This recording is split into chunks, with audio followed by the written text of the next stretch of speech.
Assassins of various types in European history. They changed history. Assassins in European history. When one thinks of an assassin, the image that often comes to mind is that of a figure with a masked face, possessing sharp and mysterious eyes, yet displaying a somewhat furtive demeanor. In truth, throughout history, there have been figures who garnered admiration as assassins. Sima Qian, the esteemed historian of ancient China, is one such example, having composed biographies for these figures. The heroic deeds of the four great assassins of the Warring States period have become legendary, with Jing Ke's assassination attempt on the Qin Emperor being adapted for both film and television, capturing widespread attention. In Western history, perhaps the most renowned assassination is that of Julius Caesar, whose sudden demise is shrouded in an aura of mystery due to the prophetic warnings he received prior to his murder. Regarding the moral evaluation of assassination, I believe every act must be analyzed within its specific context, as the motives behind such deeds vary significantly. Some driven by monetary gain, others by righteous indignation, political or religious ideals, or even the desire to achieve notoriety. In my recent contemplation of modern European history, I have been profoundly struck by various assassination events that, regardless of their motives, have left an indelible mark on the course of history. The most tragic assassination, the lament of the father of the Netherlands. The iconoclastic movement of 1568 marked the beginning of the Dutch resistance against Spanish rule in their quest for independence. Within this movement, the role of William of Orange, the most significant nobleman in the Netherlands, was pivotal. He had received great favor from the former Spanish King Charles, yet the cries and blood of the Dutch people weighed heavily on his conscience. After much wavering, he ultimately allied himself with the Dutch populace, embarking on an irrevocable path of resistance against the mightiest empire of the time, the Spanish Empire. Consequently, he became a target for King Philip II of Spain, a thorn in his side, and was declared the nation's most wanted criminal, with a substantial bounty placed on his head. After years of bloody conflict, the independence forces under William's leadership had established a foothold in the northern Netherlands. The provinces were prepared to crown him as king on July 12, 1584. Tragically, just 2 days prior to this momentous occasion, disaster struck. On July 10th, after dining with the mayor of Leiden, William was in conversation when a guard approached, reporting that Balthasar has completed the necessary documents and has come to collect a few letters addressed to the French ambassador. Balthasar, a Frenchman tasked with conveying messages to France, had only recently begun working for the prince. As William descended the staircase, Balthasar, who had been hiding behind a column, suddenly lunged at him, firing 3 shots that struck him fatally. The great leader fell, never to rise again. The assassin fled but stumbled at the entrance, where he was promptly captured. He revealed himself to be a spy sent by Philip II, with the sole aim of acquiring the king's bounty and title. Ultimately, he was executed after enduring severe tortures. William's descendants inherited his position in Dutch governance, ultimately achieving independence for the Netherlands and establishing a royal lineage that endures to this day. The most unexpected assassination. The whole of France weeps. The 16th century was a tumultuous period for France as it transitioned into a mature modern nation-state. Having only recently achieved national unity and centralization, the country found itself embroiled in the complex and unresolvable conflicts between Catholics and Protestants. Among the religious conflicts in Europe, the situation in France was particularly intricate, with both factions evenly matched. Following the horrific St. Bartholomew's Day massacre in 1572, France descended into prolonged civil war and chaos, during which 2 kings fell victim to assassination. Henry III was killed by a Catholic extremist for betraying his own faction, while the assassination of Henry IV reigned 1589-1610 was even more unforeseen. Henry IV was originally the king of a small territory called Navarre in southern France and was a Protestant. Upon the death of Henry III, who left no heirs, Henry IV, being a distant relative, ascended to the throne. During the ongoing religious wars known as the Huguenot Wars, Henry IV demonstrated remarkable military prowess by personally leading troops into battle. However, his true greatness was revealed in 1593 when he, recognizing the reality of the Catholic majority, boldly declared his conversion to Catholicism. In 1598, he enacted the Edict of Nantes, which established Catholicism as the state religion while granting Protestants the freedom to practice their faith. The Edict of Nantes is regarded as a pioneering document embodying the spirit of religious tolerance in the West, ultimately ushering in peace for France. Thereafter, Henry IV focused on economic recovery and development, achieving notable success in 1610. While visiting his minister Sully, Henry IV found himself in a narrow street obstructed by two colliding carriages, causing his own carriage to become stuck. As he halted in front of a shop with a sign depicting an arrow piercing a crowned heart, a madman named Ravaillac, perhaps inspired by the imagery, suddenly lunged at the king, who exclaimed, "I am stabbed." Ravaillac struck a second blow before being apprehended, showing no desire to flee. Ravaillac was said to be insane, plagued by an overwhelming desire to assassinate the king, a condition that has since been termed regicide mania. Later, Queen Anna, daughter-in-law of Henry IV, advised the young Louis XIV to emulate his grandfather Henry IV rather than his father Louis XIII. When Louis XIV inquired why, Anna replied, "When Henry IV died, everyone wept, while upon Louis XI's death, everyone laughed." Indeed, while France has had many illustrious rulers, including Charlemagne, Louis XIV, and Napoleon, none match the impeccable achievements and character of Henry IV. The most romantic assassination, the Black Hand at the Masquerade Ball. Present-day Sweden is often perceived as a utopia, renowned for its high income, generous welfare, and advanced civilization. However, few are aware that Sweden once experienced an era rife with corruption and disorder in the mid-18th century, following the devastating losses of the Great Northern War, during which the nobility seized power, entering what is referred to as the Age of Liberty. In 1772, Gustav III, constrained by noble rule for many years, capitalized on the internal conflicts among the nobility, as well as the grievances of clergy, citizens, and commoners towards the aristocracy. To orchestrate a bloodless coup, he dissolved the Council of State and restored absolute monarchy. In this light, he could be seen as a formidable ruler. However, upon seizing power, he failed to resolve the national fiscal crisis and recklessly provoked a war with Russia, resulting in severe losses and widespread mutiny among military officers. His lifestyle was extravagant, with a penchant for theater, earning him the title of the genius actor. It is also worth noting the tradition of masquerade balls, a popular entertainment in European courts where attendees don masks, disguising themselves as gods, spirits, or other figures, thus allowing for uninhibited participation in the festivities that on March 16, 1792, King Gustav III prepared to attend an evening masquerade ball. He was informed by a source that a reliable rumor suggested that someone intended to take his life that night. Gustav laughed heartily, having encountered similar rumors countless times before, all of which proved to be unfounded. As the ball reached its climax that evening, a man suddenly shot at the king from behind. The ballroom erupted in screams and chaos, while the assailant attempted to flee but was apprehended shortly after. The assailant was a captain of the royal guard named Ansturm.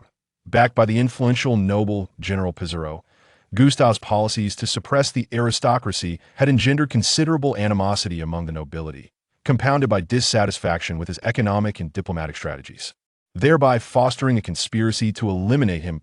13 days later, Gustav succumbed to his injuries, leaving behind two final statements. "The French Jacobins are responsible for my death. Forgive those who killed me." Nevertheless, the assailant was publicly whipped for 3 days before being executed and dismembered, his remains cast into the sea. The most brutal assassination, the wedding massacre of the Spanish king. Napoleon's invasion of Spain in 1808 ignited the passions simmering within the Spanish populace, transforming Spain from a lethargic corner of the 18th century into the most revolutionary and fervent nation in 19th century Europe. King Ferdinand VII, having regained the throne with the people's support, ultimately betrayed and suppressed them, rendering the Spanish monarchy a target of widespread disdain. During the reign of his daughter, Isabella II, resistance reached a zenith throughout her tenure. She reorganized the government 41 times, enacted 7 constitutions, and faced 15 revolts, surviving 2 assassination attempts herself. In 1868, she was forced into exile following a coup. Later, Isabella II's son, Alfonso XII, returned to restore order in Spain, and tranquility prevailed for a time until the reign of his son, Alfonso XIII 1886-1931. When Alfonso XIII was born, his father had already died, making him king at birth, rare occurrence in European history. Growing up, he became a capricious and passionate monarch. At the age of 19, a visit to Britain enamored him with Victoria Eugenie, the granddaughter of the venerable Queen Victoria. The two noble youths fell in love and secretly pledged themselves to one another.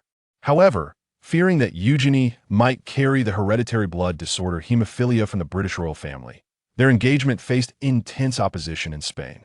Ultimately, he managed to persuade his mother, the virtuous dowager Queen Christina. It is said that Eugenie's godmother gifted her a pearl necklace, cautioning her not to wear it on her wedding day, as a gypsy which had once foretold that if the bride adorned herself with the necklace, she would weep countless tears.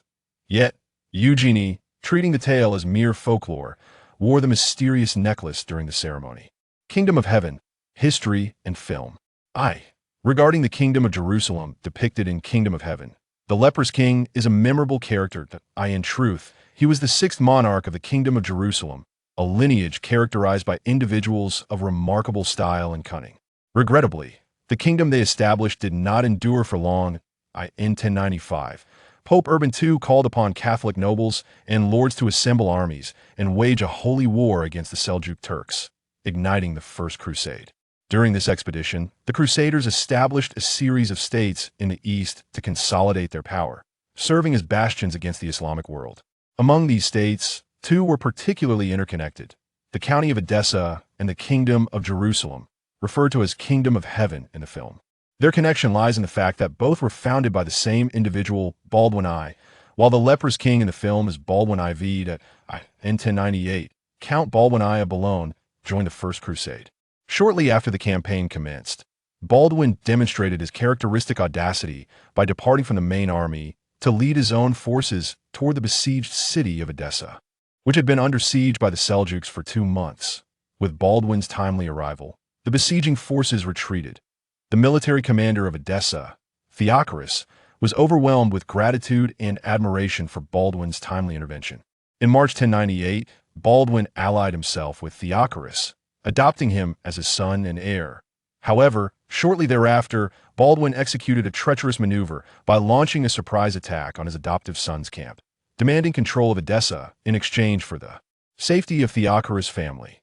Reluctantly, Theochorus acquiesced, surrendering the city, only to see his entire family annihilated in Baldwin's ruthless grasp. Thus, Baldwin established the County of Edessa, claiming the title of Baldwin. Let us now set aside the audacious Baldwin I to discuss another figure of distinction: Godfrey, a prince, specifically the Prince of Boulogne. He was Baldwin's elder brother. As the saying goes, heroes emerge in tumultuous times. The late 11th century in Europe was rife with chaos, with princes, nobles, and lords idly squabbling amongst themselves. The papal call for a crusade provided a common purpose, uniting many in the pursuit of fortune in the East. Nobles typically operated within the framework of family enterprises, and many families ventured eastward during the Crusades, including the brothers Godfrey and Baldwin. Both brothers exhibited remarkable independence and a sense of direction, opting not to converge in a single location. After Baldwin successfully established himself in Edessa, Godfrey finally arrived at Jerusalem and besieged it. The ensuing siege lasted 8 days, during which Godfrey's forces suffered approximately 70 casualties. Ultimately, on July 15, 1099, the Crusaders breached Jerusalem, and after a brief respite, Godfrey ordered the city to be sacked. The invaders exterminated all inhabitants, save for the military commander. Godfrey, like his brother, was a man of considerable style. When his followers urged him to assume the title of King of Jerusalem, he indignantly retorted, "Am I such a man? I am here to protect the Holy Sepulchre." Thus, he adopted the distinguished title of Protector of the Holy Sepulchre, governing the sacred city under this identity. However, Godfrey's reign was short-lived. He died in Jerusalem in 1100. Baldwin, arriving from Edessa shortly thereafter, unhesitatingly crowned himself King of Jerusalem before his brother's remains, officially establishing the Crusader Kingdom of Jerusalem and marking the city's return to Christian governance. Given Baldwin's consistent penchant for audacity and the remarkable swiftness of his actions during this period, one might speculate whether Godfrey's death bore any foul play. However, such conjectures lack substantiation. Thus concludes the account of the origins of the Kingdom of Jerusalem as depicted in Kingdom of Heaven. 2. The legacy of the kingdom preceding Baldwin IV. Baldwin IV was the son of his great-uncle Baldwin, his cousin's grandson, which may suggest a distant blood relation between the two. Kings, however, Baldwin IV's actions did not bring shame to his illustrious ancestor. Before delving into Baldwin IV's brief reign of less than 30 years, it is prudent to briefly review the lineage and significant events of the Kingdom of Jerusalem over the preceding 170 years to provide context. Following Baldwin his successful coronation, the elation was palpable, but if Baldwin the Great's previous actions displayed the relentless ruthlessness typical of founding monarchs, his subsequent governance of the realm showcased exceptional military and political prowess that he astutely seized a series of eastern Mediterranean ports, thereby incorporating them into the kingdom. This strategic move ensured a vital passage for Europe to the heart of the Islamic world, prompting various Mediterranean nations to voluntarily protect Jerusalem's eastern coastline, ever ready to offer robust support. Subsequently, he established suzerainty over Edessa, Antioch, and Tripoli, thus transforming these territories into vassals of Jerusalem and preventing the kingdom from appearing isolated amidst hostile forces. Through these various efforts, the Kingdom of Jerusalem flourished remarkably. In 1118, the esteemed Baldwin I passed away, leaving the kingdom to his cousin, Baldwin II, the king of Edessa. Unlike the infamous Qin II, Baldwin II exhibited a certain eccentricity during his reign, frequently engaging in battles against the Seljuks and enduring captivity multiple times. Yet, miraculously, he always managed to escape unscathed, returning with unabashed pride to continue his campaigns that by the time of his death in 1131. The kingdom had expanded significantly, nearly encompassing the entirety of Palestine, extending to central Lebanon. Following Baldwin II, the leadership of the Kingdom of Jerusalem fell to his daughter and son-in-law. The daughter represented the political and royal lineage, while the son-in-law bore the responsibility of military security. Interestingly, this son-in-law, named Fulk, was a remarkable military leader. Unlike his father-in-law who reveled in warfare, Fulk focused on ensuring the kingdom's safety.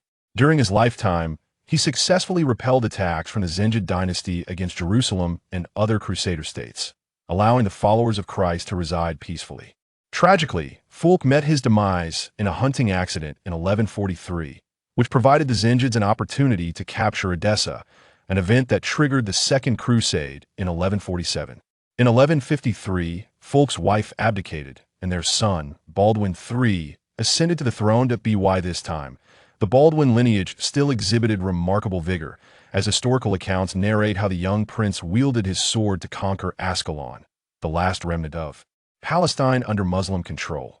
Simultaneously, the Zengid dynasty's second-generation leader, the ambitious ruler Nur ad-Din, emerged, having conquered Damascus and unified the Syrian Islamic realm, posing a significant threat to the Crusader states. Baldwin III's reign ended in 1162, leading to his brother Amalric's ascension, who was Baldwin IV's father. From Amalric's time onward, this father-son duo bore the weighty burden of confronting the formidable Islamic leaders Nur ad-Din and Saladin. During Amalric's 12-year reign, he endeavored to conquer Egypt while simultaneously contending with Nur ad-Din, ultimately failing in his quest. By 1174, both he and Nur ad-Din met their fates in quick succession, likely driven by the solitude of their heroic lives, with one dying and the other following suit. Thus, the crown passed to the young Baldwin IV, who, at just 13 and afflicted with leprosy since the age of 9, was destined to shoulder the immense responsibilities of the kingdom and confront his life's most daunting adversary, Saladin. The narrative of a leprous king unfolds poignantly in 1161, at the Church of the Holy Sepulchre in Jerusalem. The Archbishop of Tyre baptized an infant, with Baldwin III, the king, and the child's uncle officiating the ceremony. An amusing incident occurred during the baptism, when a courtier jested that it was rather stingy of the king to bestow only a name upon his nephew. In jest, the king replied, pointing to the Holy Cross, "Then I shall grant him another gift, the title of King of Jerusalem." This moment was recorded by the attending clerics, Yet none anticipated that the vibrant king would soon succumb to illness. As a child, Baldwin was lively and eager to learn martial skills, engaging in military-themed games with his peers. At the age of 9, during a supervised activity, he was inadvertently struck in the arm with a wooden stick. While the injury left his arm bruised, Baldwin remained unfazed. Initially, his tutor attributed this resilience to innate toughness, only to later discover that the young prince felt no pain. After an examination by court physicians, it was confirmed that the 9-year-old prince had contracted the then-dreaded disease of leprosy. The news of the heir's affliction was tightly guarded, however. It could not remain concealed forever. As Baldwin's condition worsened, he had to don additional clothing to mask his ailments. Thus, the portrayal of Baldwin IV in the film closely aligns with historical reality. By the time Baldwin reached 11 or 12, the knowledge of his leprosy had become a secret no longer among the nobility. Fate seemed to conspire against him. Had his father, Amalric I, lived longer, Baldwin might have passed away before assuming the crown, thereby escaping the burden of leadership. Marked by his affliction that in 1174, Nur ad-Din fell ill while vying for leadership against the rising Saladin. Hearing the news, the ambitious Amalric I immediately set out for Egypt, intending to ally with Nur ad-Din's remaining forces against Saladin, but fell ill en route, ultimately leading to his death. That year, Baldwin, at merely 13, faced the unusual circumstance of inheriting the throne before the customary age of 15, as Amalric had left no directives regarding succession. The prospect of a 13-year-old leper ruling seemed bleak nonetheless. The High Council of Jerusalem convened an emergency meeting and unanimously proposed Baldwin's ascension. Upon his coronation, his condition was laid bare before all. Surprisingly, the internal reaction was relatively calm, with few expressing outrage. Instead, it was the Roman Curia that exerted pressure, as leprosy was widely perceived as divine punishment for sin, leading to concerns about a leper ruling the Holy Land. Yet, the Jerusalem Council dismissed the Curia's objections, with the archbishop responding that the king was anointed by God, thus his authority should not be questioned. A legend surrounds Baldwin's coronation, stating that as he was crowned, an eagle flew into the cathedral, alighting upon the crown intended for the anointing, its wings forming a cross above it. Due to the youthful age of the king, the parliament temporarily appointed a regent named Raymond, who is portrayed as Tia in the film Kingdom of Heaven. Raymond holds a significant position in the kingdom as the leader of the Hospitaller Knights. In the film, the Hospitaller Knights and the Templar Knights are depicted as two distinct factions, which aligns with historical accounts. However, it is noteworthy that the history of the Hospitaller Knights predates that of the Templars, and during the reign of Fulk, they were directly subordinate to him, boasting numerous glorious achievements. In any case, Raymond pledged his loyalty to the king and assumed the role of regent. At this juncture, Jerusalem was on the brink of entering the historical period narrated in Kingdom of Heaven, while King Baldwin IV, portrayed by Edward Norton, was approaching the twilight of his life, yet still basking in a moment of brilliance. In the film, Balian's appearance occurs after the Battle of Montcassard and just before the Battle of Hattin, estimated to be in 1185 or 1186. However, Baron Balian's historical emergence predates this timeline significantly, as early as 1174, when Baldwin IV was crowned. Balian and his brother Baldwin, not to be confused with Baldwin IV, emerged as supporters of Raymond during the election of the regent. Therefore, he was not of humble origins as a blacksmith, but rather a genuine nobleman of esteemed lineage. In fact, he was of a higher generation than Baldwin IV, having married the widow of Amalric I, Baldwin IV's mother, in 1177. The film amusingly alters this to suggest an affair with Baldwin IV's sister, actually his elder sister, which seems implausible given Balian's age. He was nearing 60 when Baldwin IV passed away. His domain was in Ibelin, hence he was referred to as Balian of Ibelin. Returning to the time of Baldwin's ascension, the seasoned noble Raymond was not akin to a power-hungry figure like Dorgan. Instead, he was a relatively rational, if not conservative, strategist who advocated for the defense of their territories, wary of provoking the formidable Saladin. He possessed a modicum of self-awareness, recognizing that he was no match for Saladin. Reflecting on his surroundings, he regarded the young leper king, cloaked in obscurity, who had long remained silent behind a mask. All Raymond desired was peace. This desire lasted for 3 years. By 1177, Saladin had successfully established a power base, with Egypt as a stronghold, Damascus as his operational center, and the entire Syrian landscape as his domain. He had also brokered peace with the Byzantine Empire, executing his strategy of distant alliances and local conquests. Everything was poised for the seizure of Jerusalem, and Saladin's ambitions swelled, believing that the kingdom of Jerusalem, bereft of formidable opponents following Amalric's death, was ripe for conquest. Thus, in the autumn of 1177, Saladin led an army of 30,000 Seljuk cavalry into action on the side of Jerusalem. The 3 years had demonstrated that Regent Raymond lacked the means and ability to command all factions within the kingdom. He maintained control over the Hospitaller Knights, yet failed to exert influence over the formidable Templar Knights. A new faction, led by Reynold, emerged, further complicating the political landscape. This Reynold is the same gentleman who was famously chastised by Baldwin in the film. Raymond was a conservative figure, while Reynold embodied the hawkish faction. Their strategic differences led to mutual disdain, but Raymond, leveraging his regent status, kept Reynold in check, preventing him from provoking the Muslim world. Unbeknownst to them, the Desert King had little need for their provocations. In the autumn of 1177, Saladin's 30,000 cavalry split into two forces, with 20,000 attacking the Gaza region, home to the Templar Knights, and 10,000 besieging Ascalon. Jerusalem was caught unprepared, taken by surprise without prior intelligence.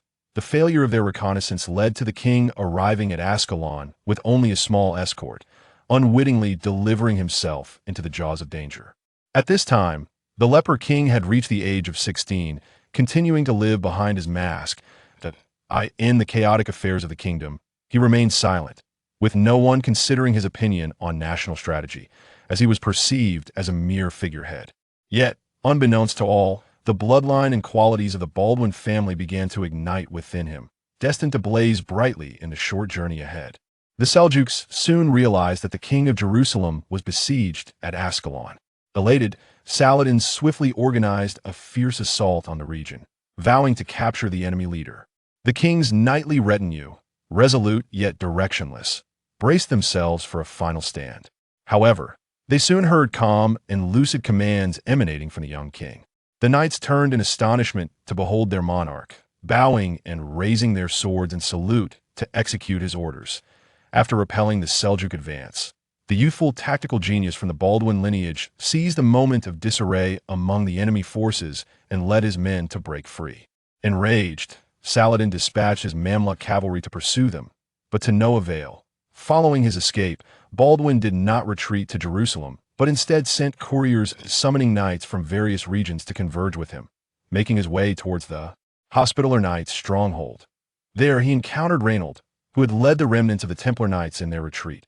Reynold, beleaguered and believing the king had perished, was astonished to find Baldwin organizing a decisive confrontation. It was his first encounter with the regal demeanor exuding from beneath the silver mask, and he began to comprehend the king's authority and majesty. Thus, the king of Jerusalem rallied his main forces to confront Saladin, who was likewise gathering troops to reclaim Jerusalem at Montgassard. On November 25th, a great battle ensued, culminating in Saladin's defeat and the near annihilation of his Mamluk guard. To elucidate, the Mamluk cavalry were not composed of Egyptians, but rather a slave brigade originating from regions such as Thrace, Macedonia, Armenia, and Azerbaijan. These boys were purchased or abducted before the age of 6 and raised in a harsh military environment, stripped of familial ties and trained as ruthless machines of war. Typically, a third of these boys perished during their transition to adulthood, and the survivors were molded into soldiers devoid of personal connections or emotions. This defeat forced Saladin to retreat eastward to regroup his forces. However, the military genius was unwilling to accept defeat at the hands of a young leper king. After a year of recovery, in 1179, Saladin launched a surprise attack on Reynold and the Templar Knights in the Valley of Springs, prompting Baldwin to swiftly lead his army into battle. The two sides faced off for an extended period, with Saladin unable to gain the upper hand. Consequently, a 2-year truce was established, keeping the Desert King at bay from Jerusalem's borders.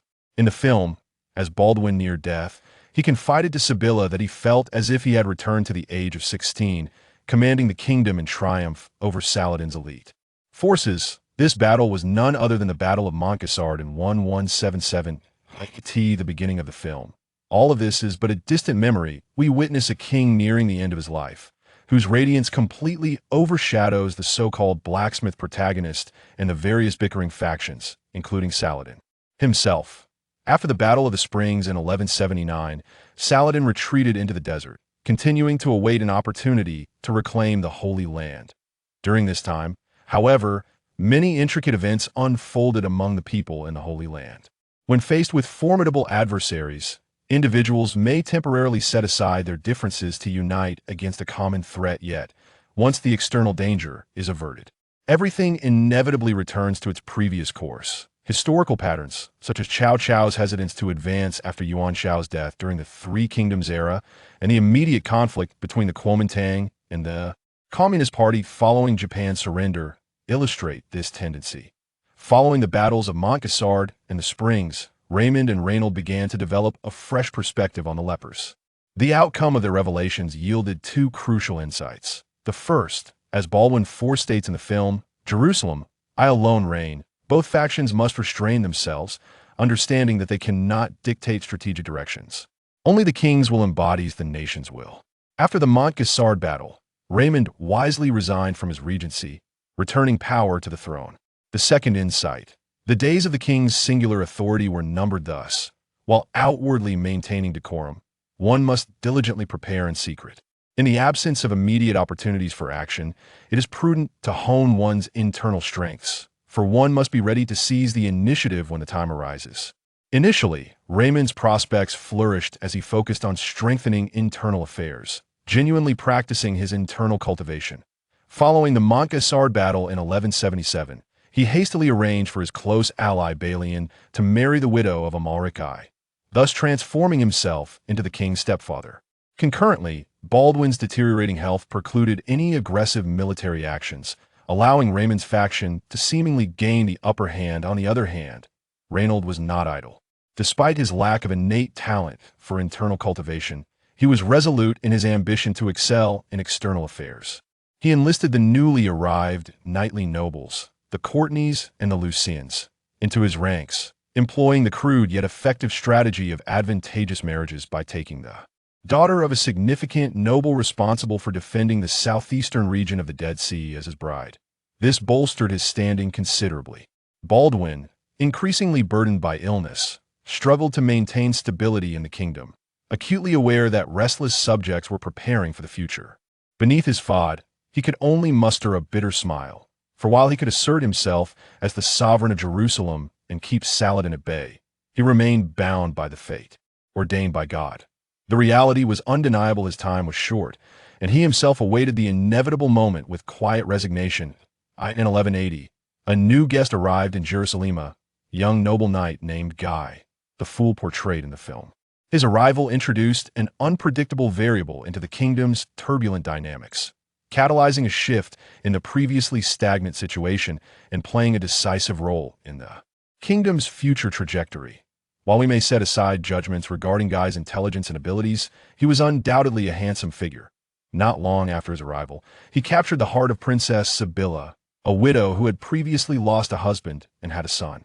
In reality, this princess, who in the film flirts with an elven prince, had genuinely fallen for Guy.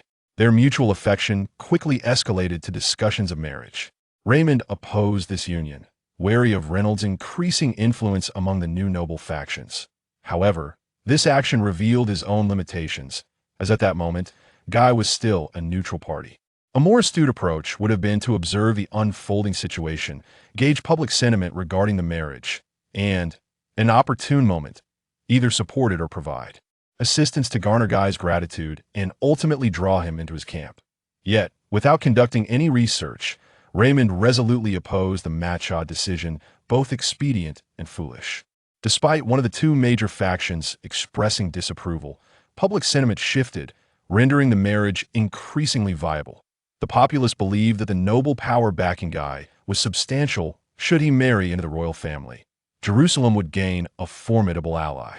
They even recalled Queen Melisande and her husband Fulk, contemplating whether Guy might be a remarkable figure like Fulk, capable of carrying on the king's legacy, enhanced by his resourceful background. Thus, Guy became the son-in-law of the Kingdom of Jerusalem and promptly responded to Raymond's earlier friendly actions by unhesitatingly aligning himself with Reynolds' faction. In that moment, Raymond could only regret his decision, perhaps even pondering why Balian could not have been younger or more handsome, enabling him to pursue Sibylla directly, instead of marrying a relatively ineffective elderly widow. Perhaps due to the abrupt arrival of fortune, Reynold grew somewhat complacent after securing a powerful ally.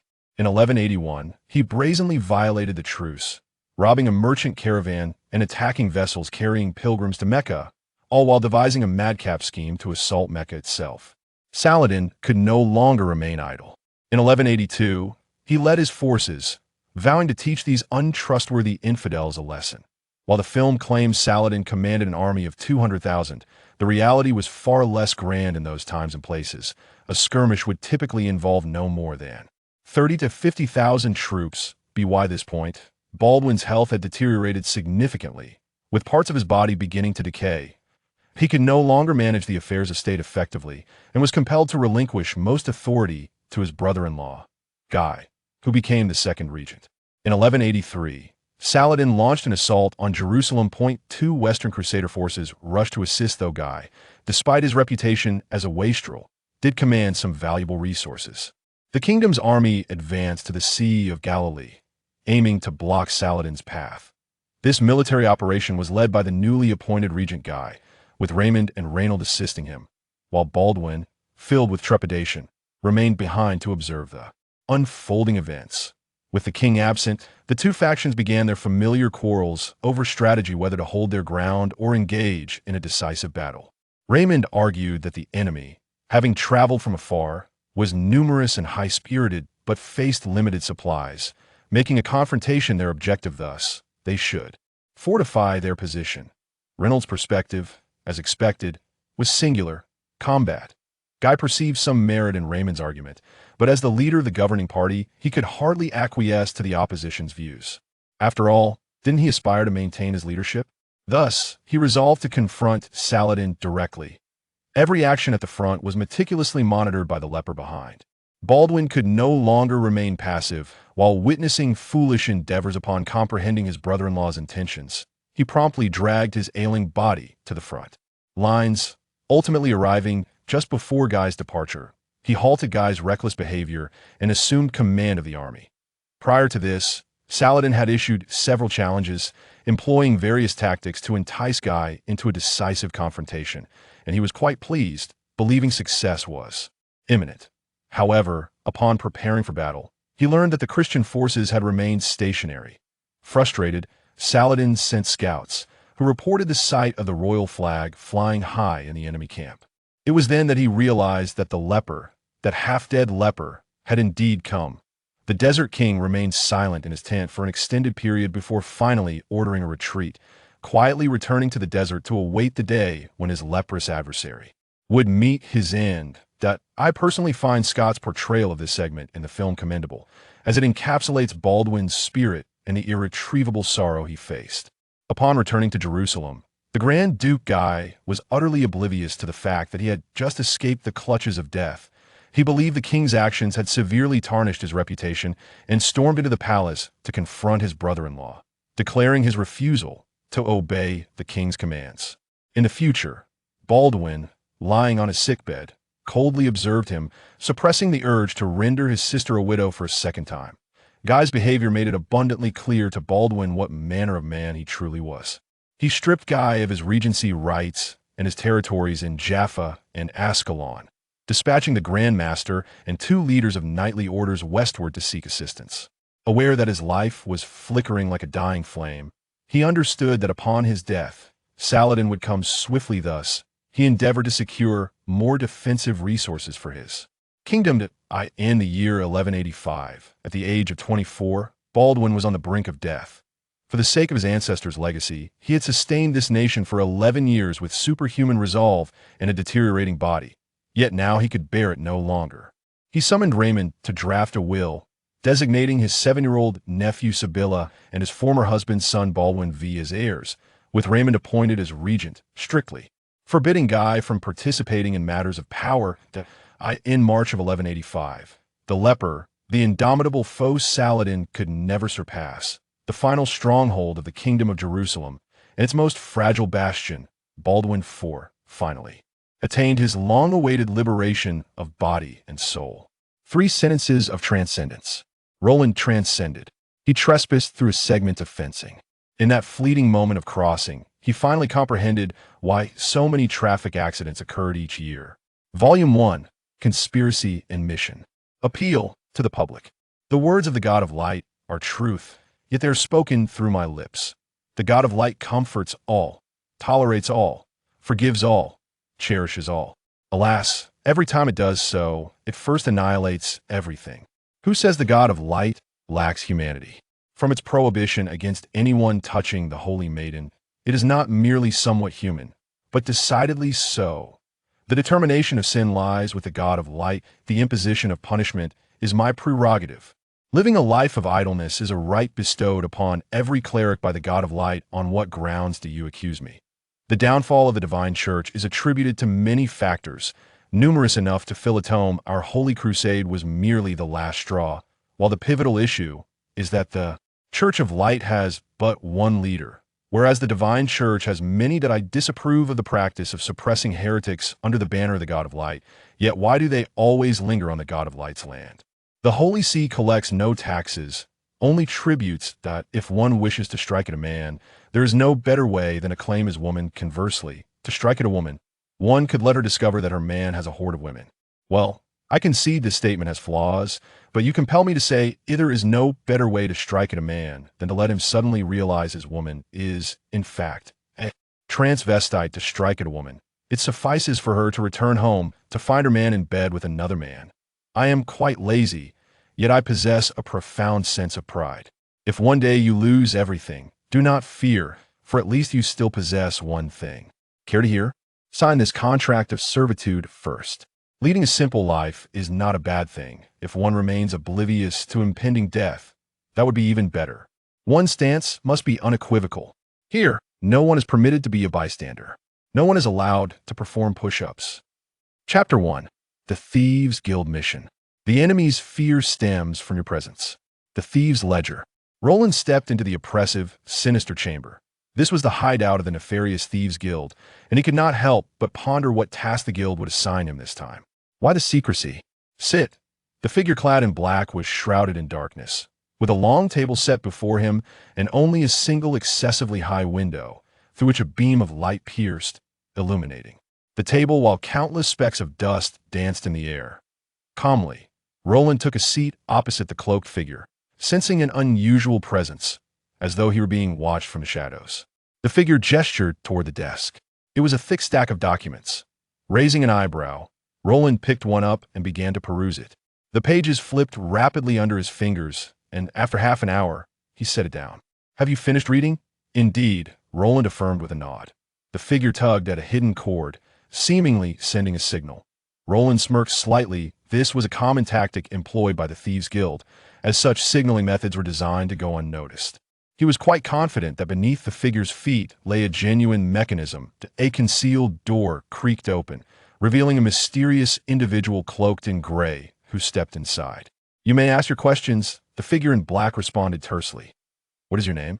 The mysterious figure settled into a chair, his voice gravelly, clearly disguised.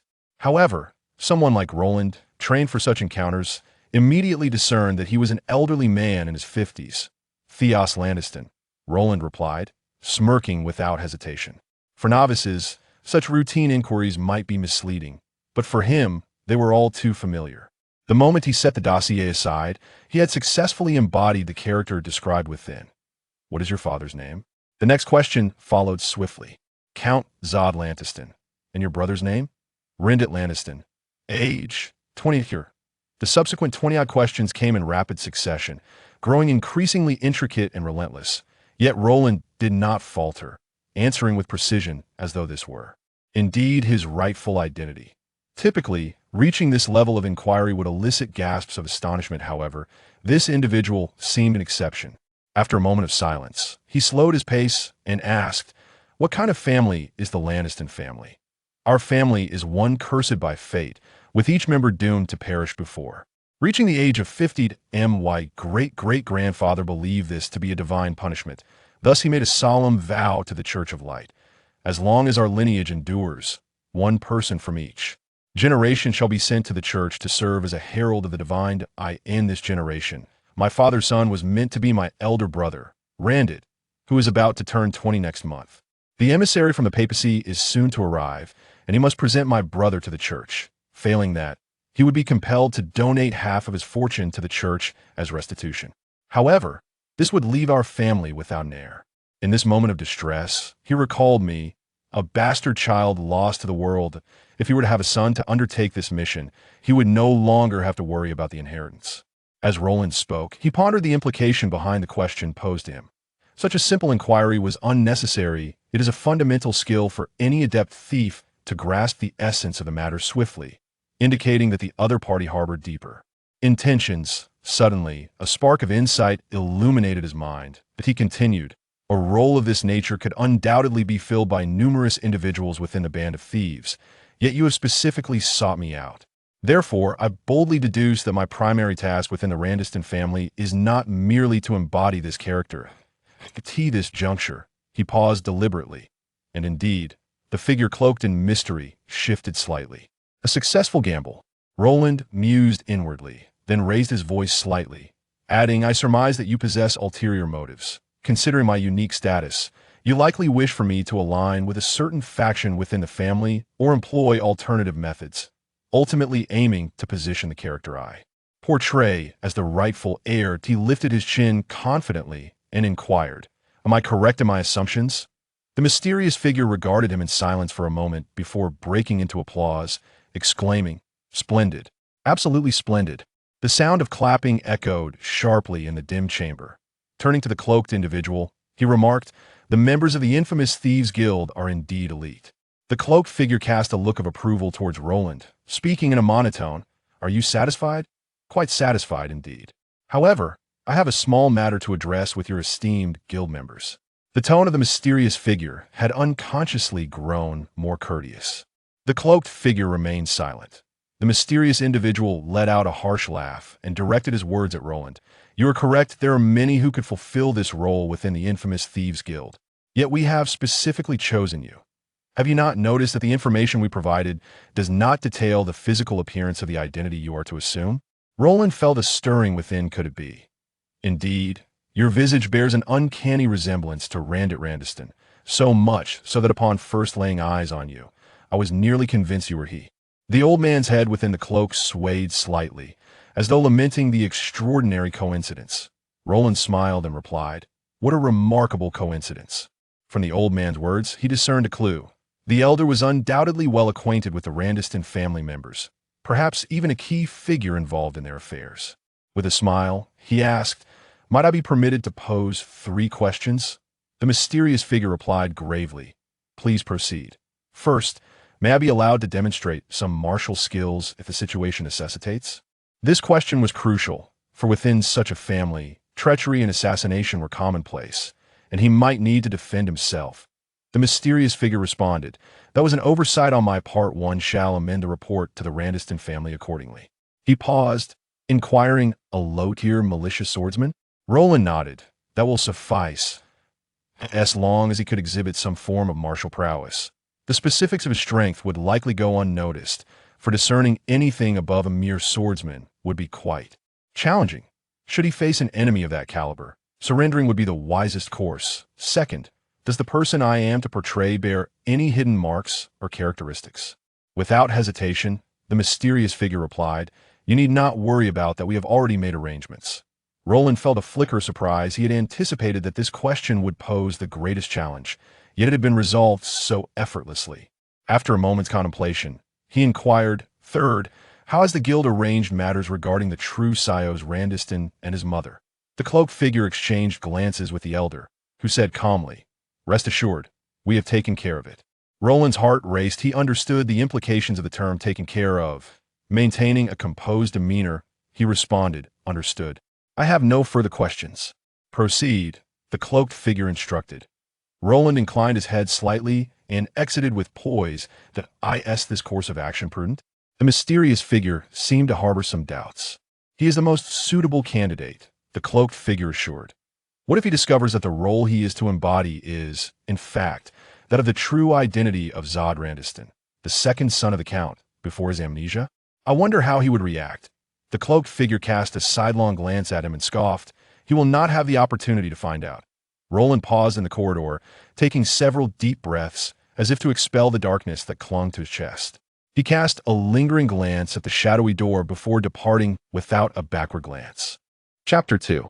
The hostility of Lindet. Only after the perfect layout was the fatal strike to be delivered. The castle of the Landiston family. Today marks the second day since Roland entered the castle. His quarters are a modest tower, euphemistically referred to as a vantage point, yet in reality, it serves as a veiled imprisonment. According to the steward Twos, who escorted him here, it is for his protection. Bang!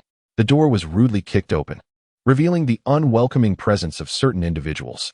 So, you are my brother? A man wielding a whip stood at the threshold, casting a sidelong glance at the servant beside him. He looks filthy. Is he Alandet Lantiston? Huh. We do indeed resemble each other, Roland mused, feeling as if he were gazing into a mirror. However, their temperaments diverged greatly. Lindet was haughty and capricious, embodying the behavior of a spoiled heir, while Roland portrayed a timid, naive country youth who had just arrived at the castle, possessing a rudimentary understanding of combat. Feigning fear, he looked at the other man and stammered, "What do you want?" His performance was remarkably convincing. As a third-tier member of a thieves' guild, he had been well trained. Suddenly, Lindet lunged forward, raising the whip high and striking Roland several times. "You filthy pig, do you think you can seize my possessions?" It appeared he hadn't yet reached the depths of foolishness. While deftly evading the whip's blows, Roland mentally reviewed the information about Lindet. 20 years old, his nominal brother, he had a penchant for wild horses, birds, and an unsettling interest in men over women, a fact not uncommon within the noble circles, yet utterly repugnant to Roland, who prided himself on his mission of beauty.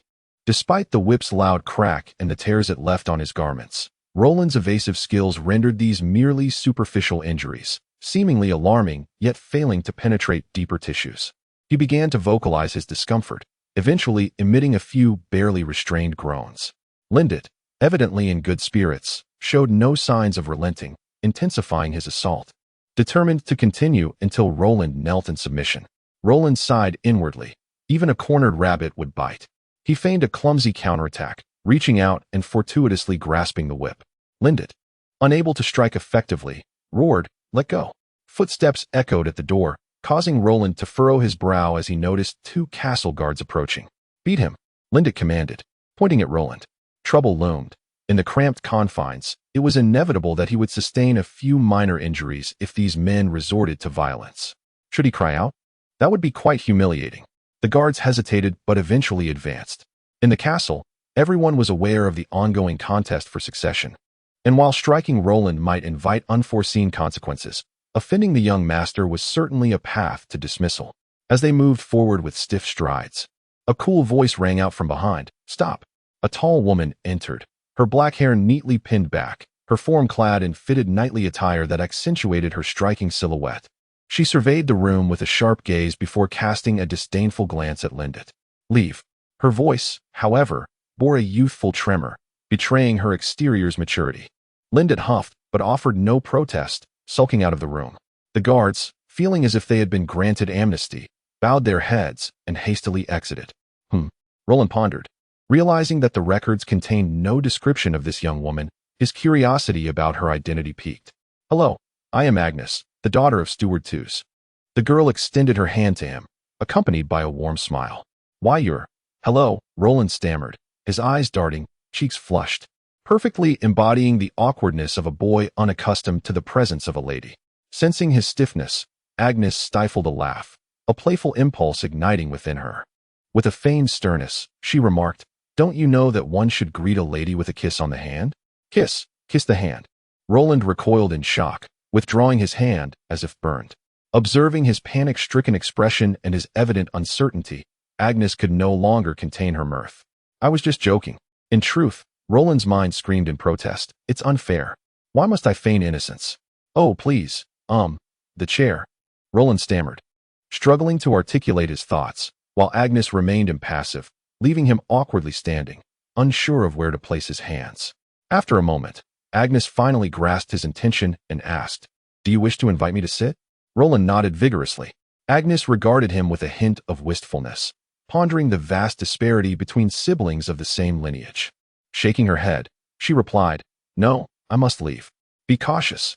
If he dares to trouble you again, tell him that I shall no longer provide for him." As she reached the door, a heartfelt voice called from behind, "Thank you."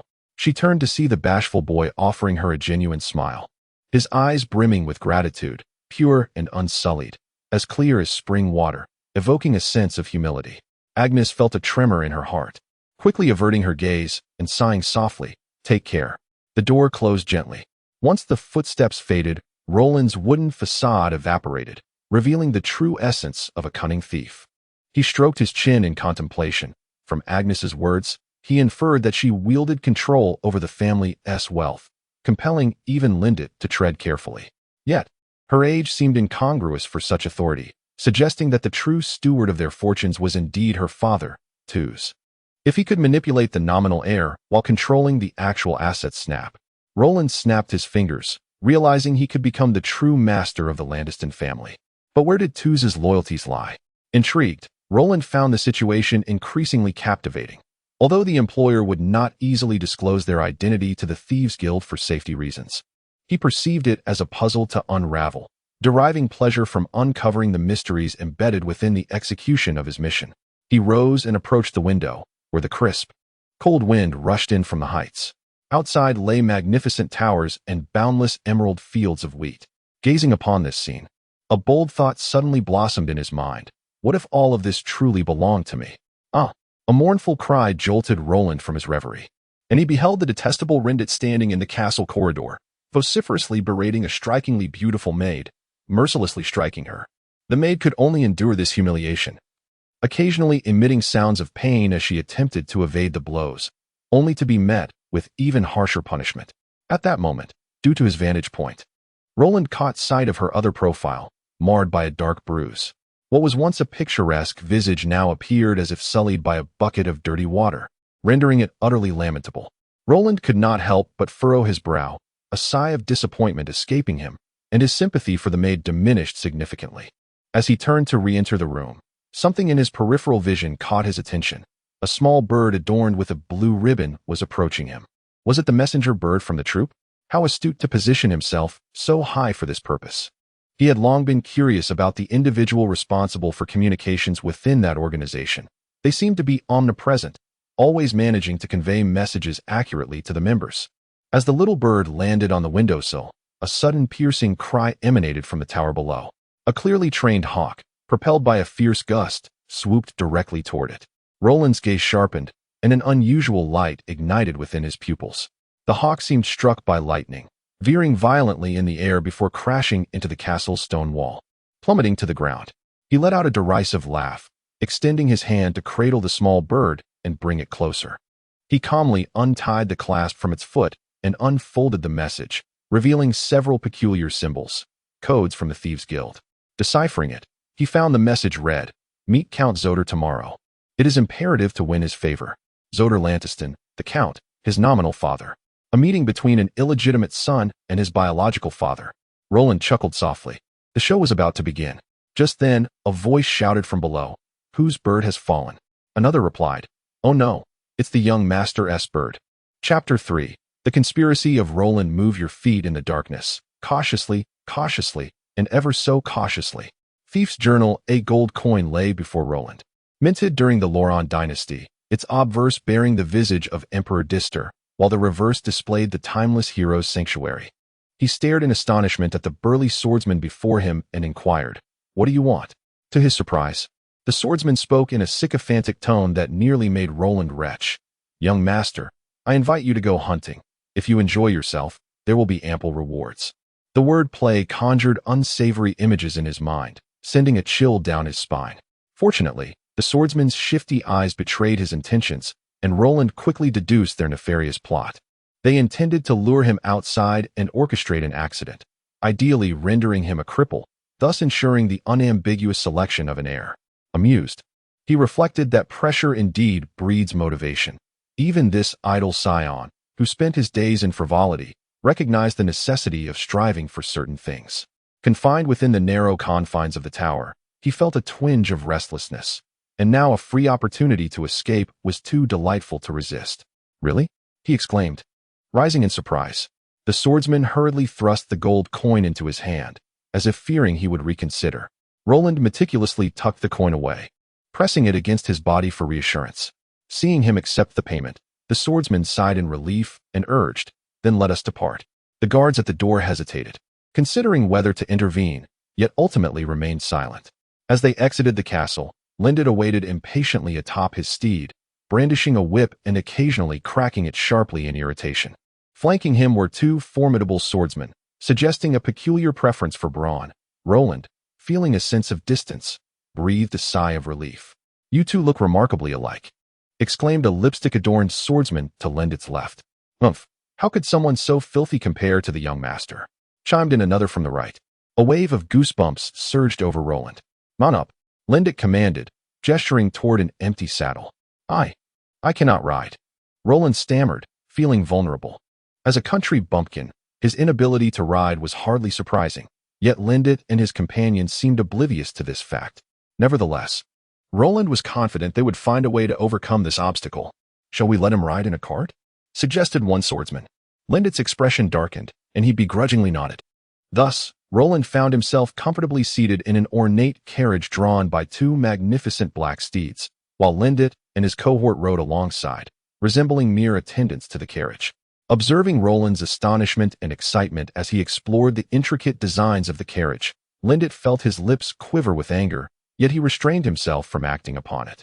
His mood was already sour, not only due to the presence of a rival for his inheritance, but also because his favorite bird had inexplicably met its demise. This felt like an ominous sign, a dark cloud suffocating his spirit. Thankfully, his friends had provided him with a clever idea. As he contemplated, he cast a glance at the foolish Roland, imagining how furious the old man would be once their scheme succeeded. "Young master, what are we hunting?" Roland inquired with curiosity. "Monsters," Lindit replied impatiently. Roland nearly stifled a laugh, almost asking, "Which species do you prefer?" He marveled at their utter lack of subtlety and disguise, not even carrying bows. Were they truly planning to engage monsters in hand-to-hand combat? The carriage sped northward, soon arriving at a lush forest, its dense foliage cascading up the undulating hillside. "Go," Lindit suddenly urged, accelerating toward the woods, his impatience palpable. Roland smirked inwardly. It appeared they were preparing to strike. Should he teach them a lesson, or? A sudden thought struck him, spreading through his mind like a poisonous vine, impossible to eradicate. Despite his well-honed composure, his breath quickened. Their appearances were strikingly similar, almost identical. If only they were to exchange garments. His eyes glinted with a cold light as he contemplated the possibilities and minute details of his plan. Moments later, a peculiar smile began to curl at the corners of his mouth. Including the driver, there were 5 individuals in total. From his observations, Lindit possessed no combat skills, while his 3 friends appeared to be robust and nimble, likely low-tier swordsmen. In a one-on-one confrontation, he might stand a chance against one of them. But facing 3 posed a significant challenge. Yet, a rare opportunity lay before him. If successful, a 3-year veteran of the Thieves' Guild could ascend to the status of a true feudal lord. Henceforth, he could shed his past, and a glimmer of intense desire and exhilaration shone in Roland's eyes. Thieves specializing in shadow skills rivaled skilled assassins, capable of swiftly neutralizing any threat. Meanwhile, Roland's expertise in disguise encompassed rapid reading, analysis, concealment, makeup, rhetoric, psychology, horsemanship, archery, music, and close combat, all requiring extensive knowledge and practice, making any thief proficient in these arts a remarkable individual. However, such breadth of study meant none of these skills were mastered. If he could not deliver a decisive blow, even a single alert individual could thwart his plan. Thus, he resolved to remain silent and bide his time for the opportune moment. Perhaps Lindit shared this sentiment, seeking a more secluded location to execute their misdeeds. As they ventured deeper into the forest, the sparse trees thickened, and further progress necessitated dismounting. At that moment, a dilapidated wooden cabin came into view, its entrance shrouded in shadows cast by a massive tree canopy. Lindit and his companions dismounted, and he barked at Roland, "Get down." Clearly, his pent-up frustration was reaching a boiling point. "Are we not going hunting?" Roland queried, perplexed. "No more questions. When the young master commands, you comply?" Another retorted, "Yes. Hurry down, or the young master shall be displeased." Trembling, Roland dismounted from the carriage, only to be roughly shoved inside the cabin by one of the swordsmen. He stumbled in, scanning the interior, which bore only a few pine torches hanging from the walls, nothing more. This was a ramshackle shelter used by a forester, evidently abandoned for quite some time. The figure outside, Lindit, gestured to the coachman to hasten his departure. The coachman, understanding the unspoken command, immediately fled the scene as if his life depended on it. Ivan stood watch outside while the others followed me in. Lindit entered with a sense of triumph, his whip rhythmically tapping in his palm, but his expression suddenly soured as he grimaced and cursed, covering his nose. A swordsman outside mumbled to himself, leaning against the doorframe and whistling idly. Inside, 3 individuals began to close in on Roland, who reacted as expected, retreating in panic and stammering. You lot. Filthy swine, I shall render you a cripple today." Lindit, with a sinister grin, waved his hand, and 2 burly men lunged forward, striking Roland with fists and feet. Hit him hard." Lindit's face was alight with sadistic pleasure. Roland writhed on the ground, seemingly in excruciating agony. The assailants grew more exhilarated, but their glee was short-lived, for Roland soon began to falter. Lindit, taken aback by Roland's feebleness, shouted in frustration, "Hoist him up. I shall sever his tendons myself." The swordsman lifted Roland as if he were a lifeless dog, bringing him before Lindit. Just as Lindit reached for his sword at his waist, Roland, seemingly unconscious, suddenly opened his eyes, tilted his head slightly, and silently expelled a poisoned dart towards the left-hand brute. This was a last resort tactic employed by thieves to ensure mutual destruction, as the toxin only activated upon contact with blood. As Lindit drew his sword, Roland felt his previously constricted left hand loosen slightly, trembling violently. The poison took effect. In that instant, he thrust his head forward, crashing it into the triangular area of Lindit's face, causing Lindit to stagger back, blood spurting from his nose. Taking advantage of his lowered posture, Roland propelled himself off the ground, twisting his body to deliver a powerful uppercut to the right-hand swordsman's chin, silencing his impending shout. Stepping forward, Roland pressed his hand against the man's mouth, using his momentum to drive his knee ferociously into the opponent's groin, forcing him to bend over in pain. Without pausing, he executed a swift pivot, driving his elbow into Lindit's still-dazed head, then reaching forward to seize Lindit's sword. With a powerful kick, he disarmed Lindit while simultaneously drawing the weapon, charging a few steps towards a slightly raised section of the wooden wall, and plunged the sword down with force, eliciting a piercing scream from outside. Stepping back, he reached for the swordsman to his left, whose face was already pale with death, drew his sword, and with a swift motion, slashed across the throat of the right-hand swordsman. Blood sprayed forth as the man clutched his throat, stumbling in circles before collapsing against the wall, leaving a crimson stain behind. Thud! The poisoned swordsman finally fell to the ground. Roland, refusing to relent, seized Lindit's arm, tore off his sleeve, and pinned it to the wooden wall, eliciting a scream akin to that of a slaughtered pig. He disregarded the sound and dashed outside, mercilessly delivering a final blow to the heart of the still groaning swordsman. Upon returning to the room, the thick stench of blood had already pervaded the air. He allowed the beads of sweat to trickle down his forehead, coldly observing Lindit. The entire bloody affair had transpired in a mere 20 seconds. A flawless display of combat against overwhelming odds. Were a shadowy thief present, they would surely marvel at his prowess and ingenuity. Yet, a vague sense of unease nagged at him, though he could not fathom why. Suddenly, Lindit, without warning, raised his head, glaring at him with a venomous intensity. After enduring a series of staggering blows, Lindit's face bore no bruises, save for a smear of blood. Remarkably, he stood up as if unaffected. Roland's heart sank, and he instinctively took a few steps back. "You filthy swine! How dare you compare yourself to the noble lineage of the Landiston family?" Lindit bellowed arrogantly, yanking the sword from his wrist, the gaping wound visibly healing at an astonishing rate. He approached Roland with a sinister smile. "Didn't he see this coming, did you?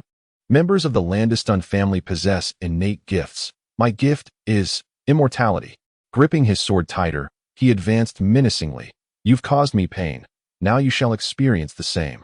Roland retreated step by step, seemingly at a loss. "No one can harm me in this world."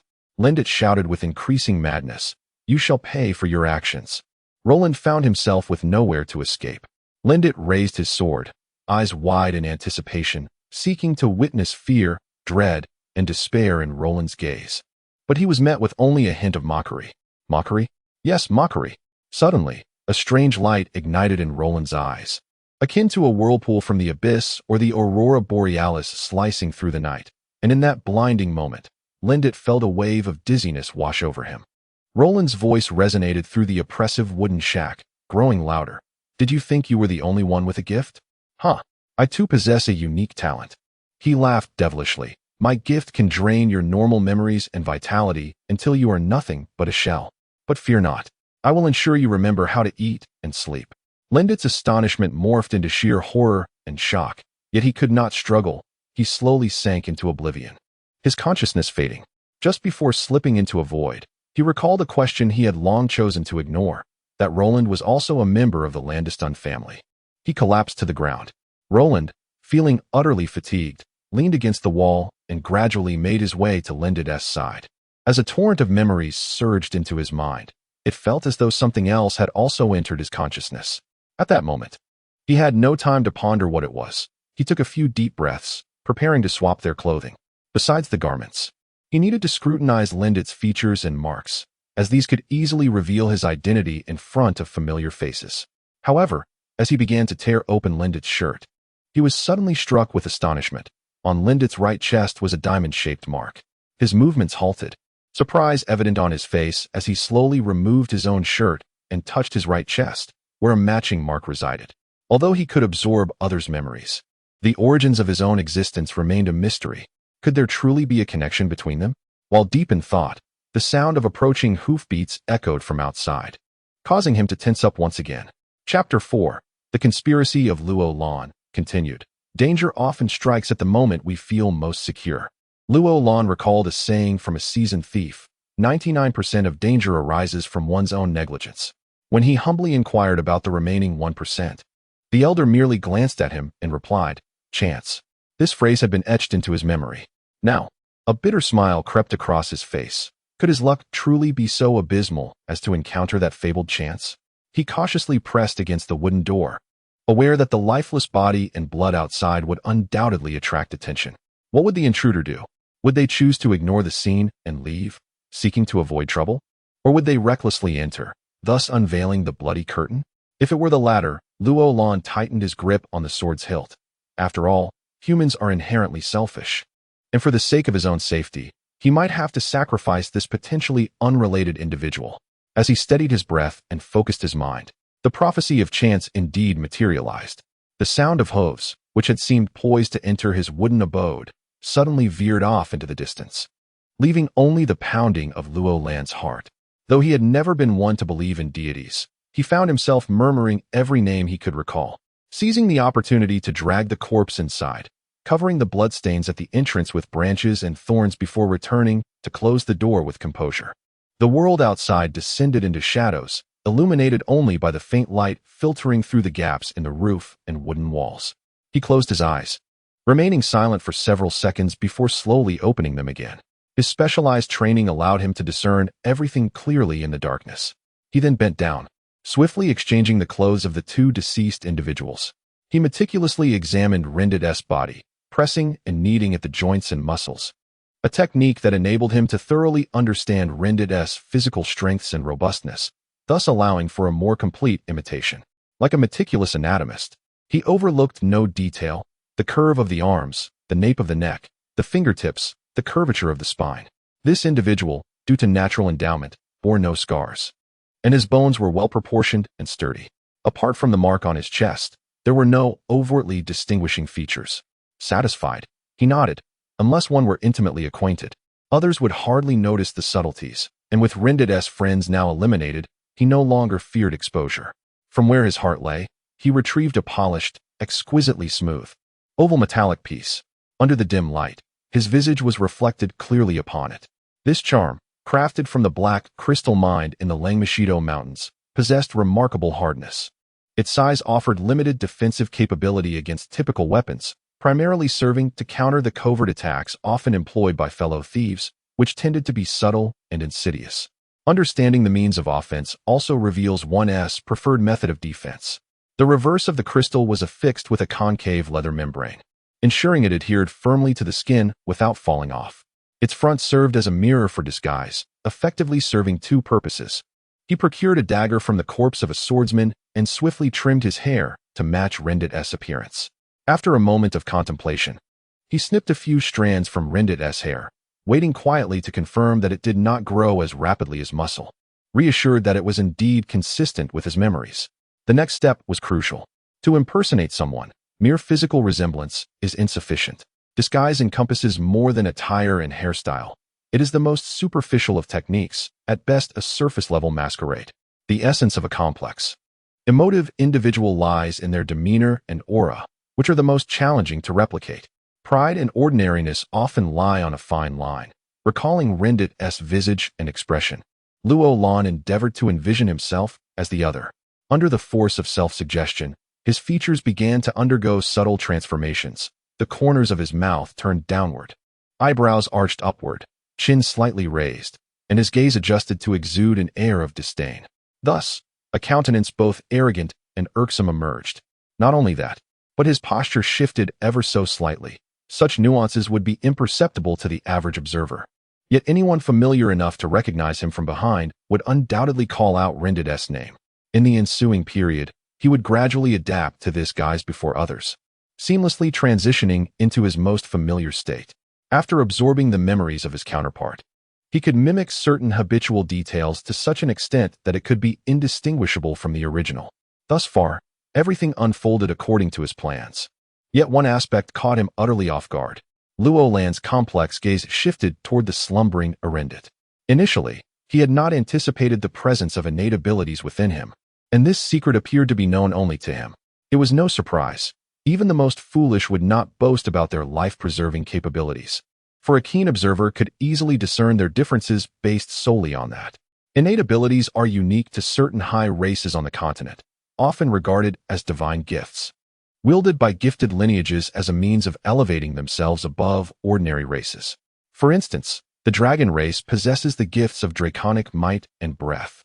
Dark elves have nocturnal stealth, dwarves can manifest petrifying armor, and centaurs embody the spirit of archers, among others. However, among humans on the Apollo continent, only a scant few have been favored by the gods to possess such talents, and even then, they pale in comparison to those of other races. Luo Lan's endowment is rather peculiar. One could argue he is both formidable and feeble. Theoretically, he can absorb the memories and mental vitality of all living beings. However, practical application proves troublesome, as there are three limitations during an attack. First, he must gaze directly into the opponent's eyes, requiring them to be unprepared. Second, the stronger the opponent's will, the longer he must exert his ability, increasing the difficulty. Third, once he begins to use his ability, he cannot interrupt, lest he suffer a backlash.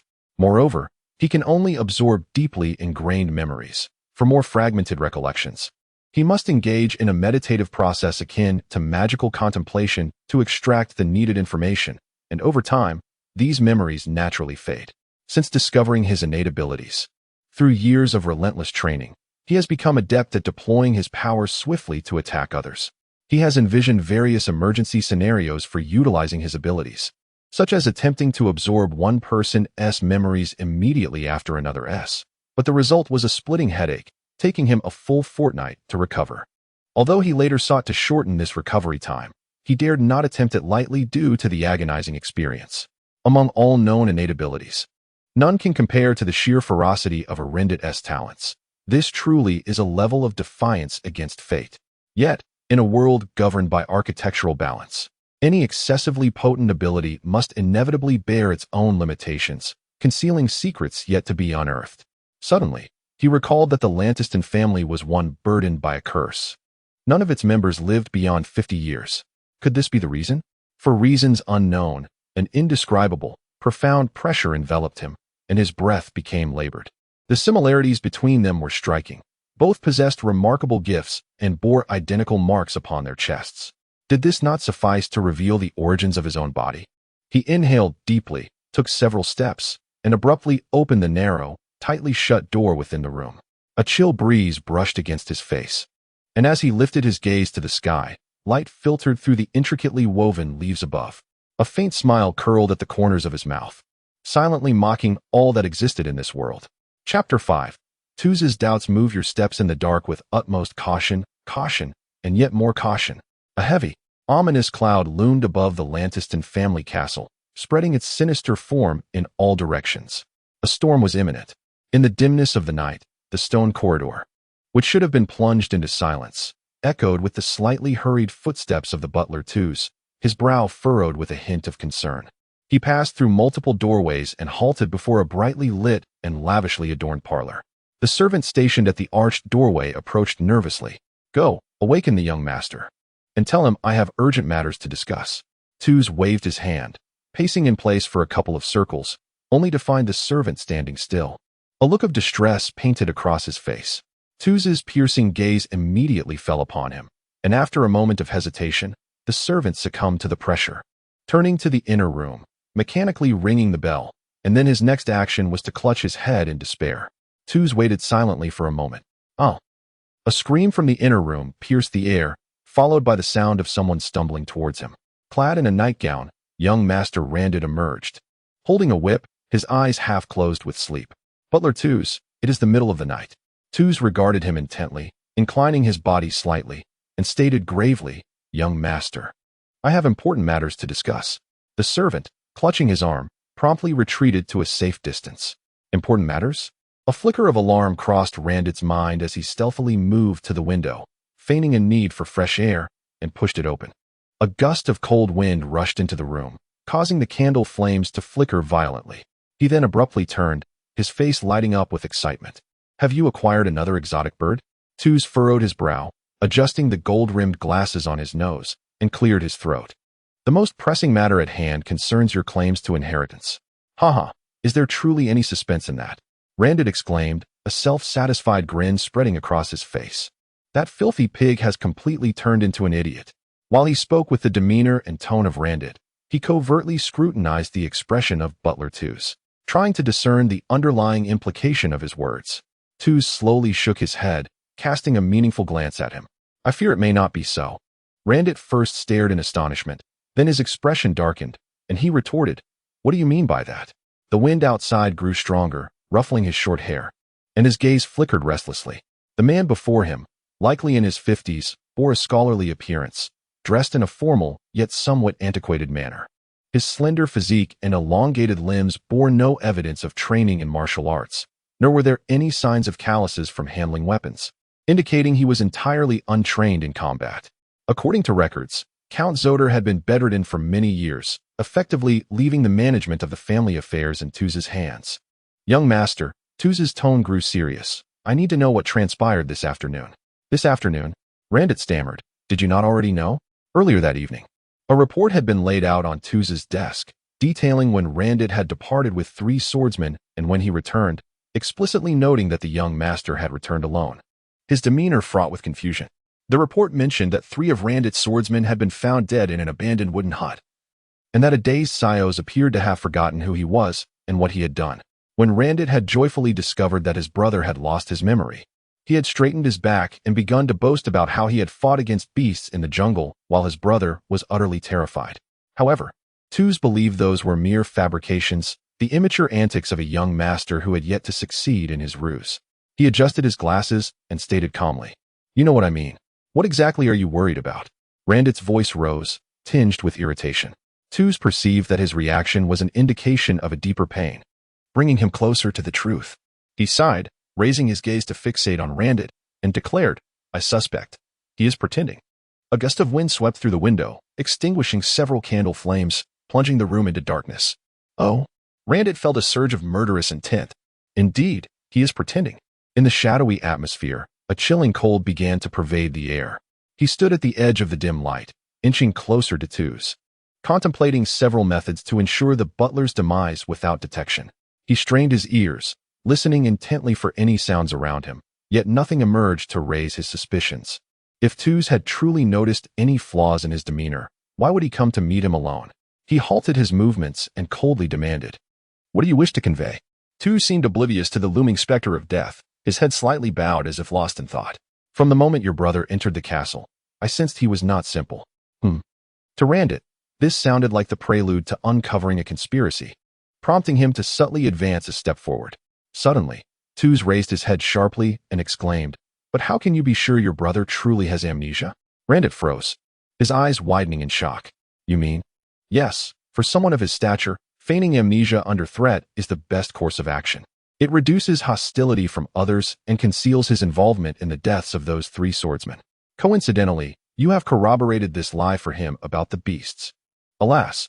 Tuz shook his head, fully aware of the difficulty in getting this incompetent young master to acknowledge his errors, so he chose to articulate his thoughts delicately. Randit stood agape, utterly unprepared for Tuz's astute analysis.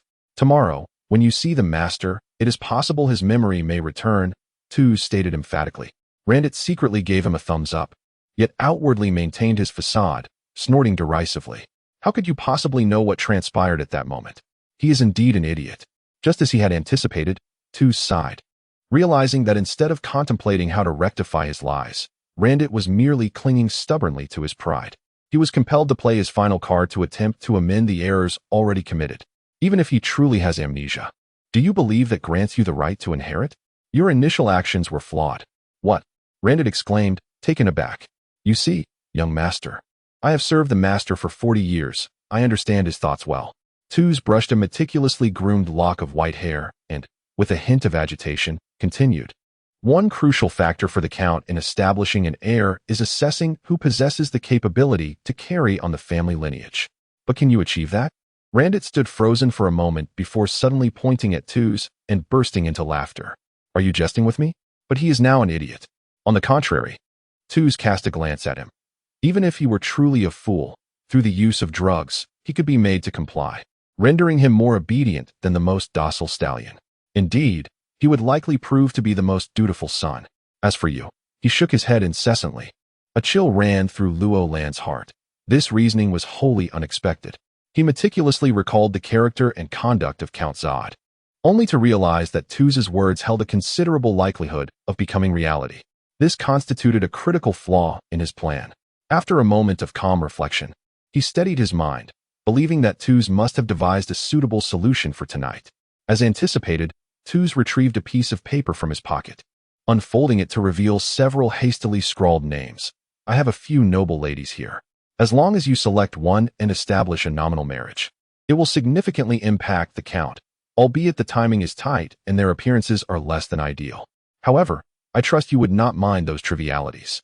Tuz implied that you were homosexual, suggesting that marrying any of these women would merely serve as a fade, and for the sake of property, one should make do. Yet, in Tuz's eyes, the young master merely cast a disdainful glance at the names, hardly lingering before turning his face away, reluctantly stating, "I fear time may be of the essence." Indeed, this posed a dilemma. Tuz hesitated for a moment. "Perhaps I could delay the meeting between your brother and the Count?" "No." Luo Lan suddenly fixed his gaze on Tuz, a peculiar smile gracing his lips. "Your daughter, Agni, seems to have studied horsemanship and swordsmanship at the Knight Academy?" "Yes, young master." Tuz sensed an ominous undertone. "Then, marrying Agni to me will suffice," Luo Lan remarked dismissively, thus resolving all challenges. "What?" Tuz recoiled as if struck. Taking a few steps back, his expression one of shock. "What is it? Are you unwilling, or am I deemed unworthy?" Luo Lan replied coldly. "Not at all. It is merely the status of my daughter. That is even less of an issue. After our marriage, your status will naturally change, will it not?" "Yes." "But, then that settles it." Luo Lan offered Tuz no opportunity to voice his concerns. He chuckled, patting Tuz on the shoulder with pride. "Agni is a qualified knight, having graduated from the Knight Academy, adorned with a white ribbon of honor. Thus she is entirely worthy of my status." Tuz removed his glasses, pulling out a handkerchief to wipe them. His exterior calm, yet his fingers trembled slightly. He was acutely aware of the young master's interests and proclivities. Agni was merely a tool in his eyes. Yet if this were to transpire, he could indeed ascend to nobility. In an instant, the happiness of his daughter and the fate of his family intertwined within him, A profound contradiction. Luo Lan smirked slyly. Butler Twos, you must assist me. I know your great-grandfather once aided my grandfather in breaking his brother's leg. Your grandfather helped ensnare his brother, and your father assisted mine in seizing his inheritance. Now, it is finally your turn to aid me. Twos readjusted his glasses, scrutinizing the usually inept young master, and finally sighed. Young master, I shall carefully consider your proposal. He emphasized the word carefully. Luo Lan regarded him with satisfaction, nodding. Butler Twos, you are a wise man. Twos' concern for his inheritance seemed quite normal from the perspective of Lindit, yet Luo Lan found it puzzling. Twos may be loyal to the Randiston family, but there was no reason for him to fully align with Luo Lan. The optimal choice would be to remain neutral, awaiting the outcome of their conflict, while subtly expressing loyalty to both sides, ensuring that whichever emerged as the heir would not cast him aside. Moreover, if the humble Theos were to become the heir, he would ironically find himself in an even more favorable position. Yet now, Twos had not only sided with Luo Lan, but had completely opposed the other. The reasoning behind such behavior eluded Luo Lan. There must surely be some hidden truth within this. A faint, almost imperceptible smile flickered in Luo Lan's eyes. Thus, I shall draw you into this murky water as well. He turned his gaze toward the window. The storm had finally arrived. Chapter 6. AGNS's fury. Danger often strikes at the moment one feels most secure. The following day, delicate strands of golden dawn painted the horizon, implying that the remnants of the storm would linger for some time to come. Within the castle of the Lantiston family, much like the nearby Fey River, the surface flowed gently while turbulent undercurrents churned beneath. Count Zod's frail and ailing constitution grew increasingly burdensome as he neared death, spending only a day or two each week in a state of wakefulness, during which he appeared less like a patient bedridden for over a decade. Twos, waiting at the Count's door, gently nudged the yawning Roland, reminding him to exhibit the appropriate filial piety and respect before Count Zod. Roland smirked, fully aware that this was indeed an opportunity for display. Yet, as Randit, he was compelled to adhere to the role he was expected to play. He rubbed his eyes, striving to shake off his lethargy, cast a disdainful glance at his dazed brother beside him, then straightened his posture, attempting to appear more composed. Beneath this facade of nonchalance, he remained ever vigilant. In truth, the act of switching identities with Randit was fraught with peril. Perhaps no one within the Lantiston family could discern his true identity. But the notorious band of thieves would not be so easily deceived. They would inevitably notice the subtle discrepancies in Roland's demeanor. This tightly knit organization, composed of numerous skilled individuals, was rife with imaginative minds, akin to a razor-sharp axe suspended by a silk thread above Roland's head, poised to fall at any moment. At that moment, the Count's door creaked open. Roland's thoughts were abruptly pulled from their reverie, his gaze fixating on the shadowy corridor beyond the door. The oppressive darkness evoked memories of a suffocating cave from 4 years prior, conjuring once more the imposing figure cloaked in shadows. A shiver coursed through him involuntarily. Despite this figure having imparted to him the skills and rules necessary to survive in this world, he resented being a mere tool, forever lurking in the dark, manipulated and controlled. He yearned to break free from the unyielding shackles binding him. Lost in such thoughts, he instinctively reached for the area that ached subtly on his body. The monotonous commands and the sharp sound of thorny branches slicing through the air echoing in his ears. The cruel, devilish training had transformed him utterly in just a single year, leaving indelible scars upon his heart.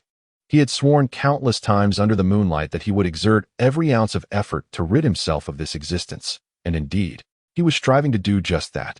At that moment, he keenly sensed a hostile gaze upon him, belonging to a young servant emerging from the Count's chamber.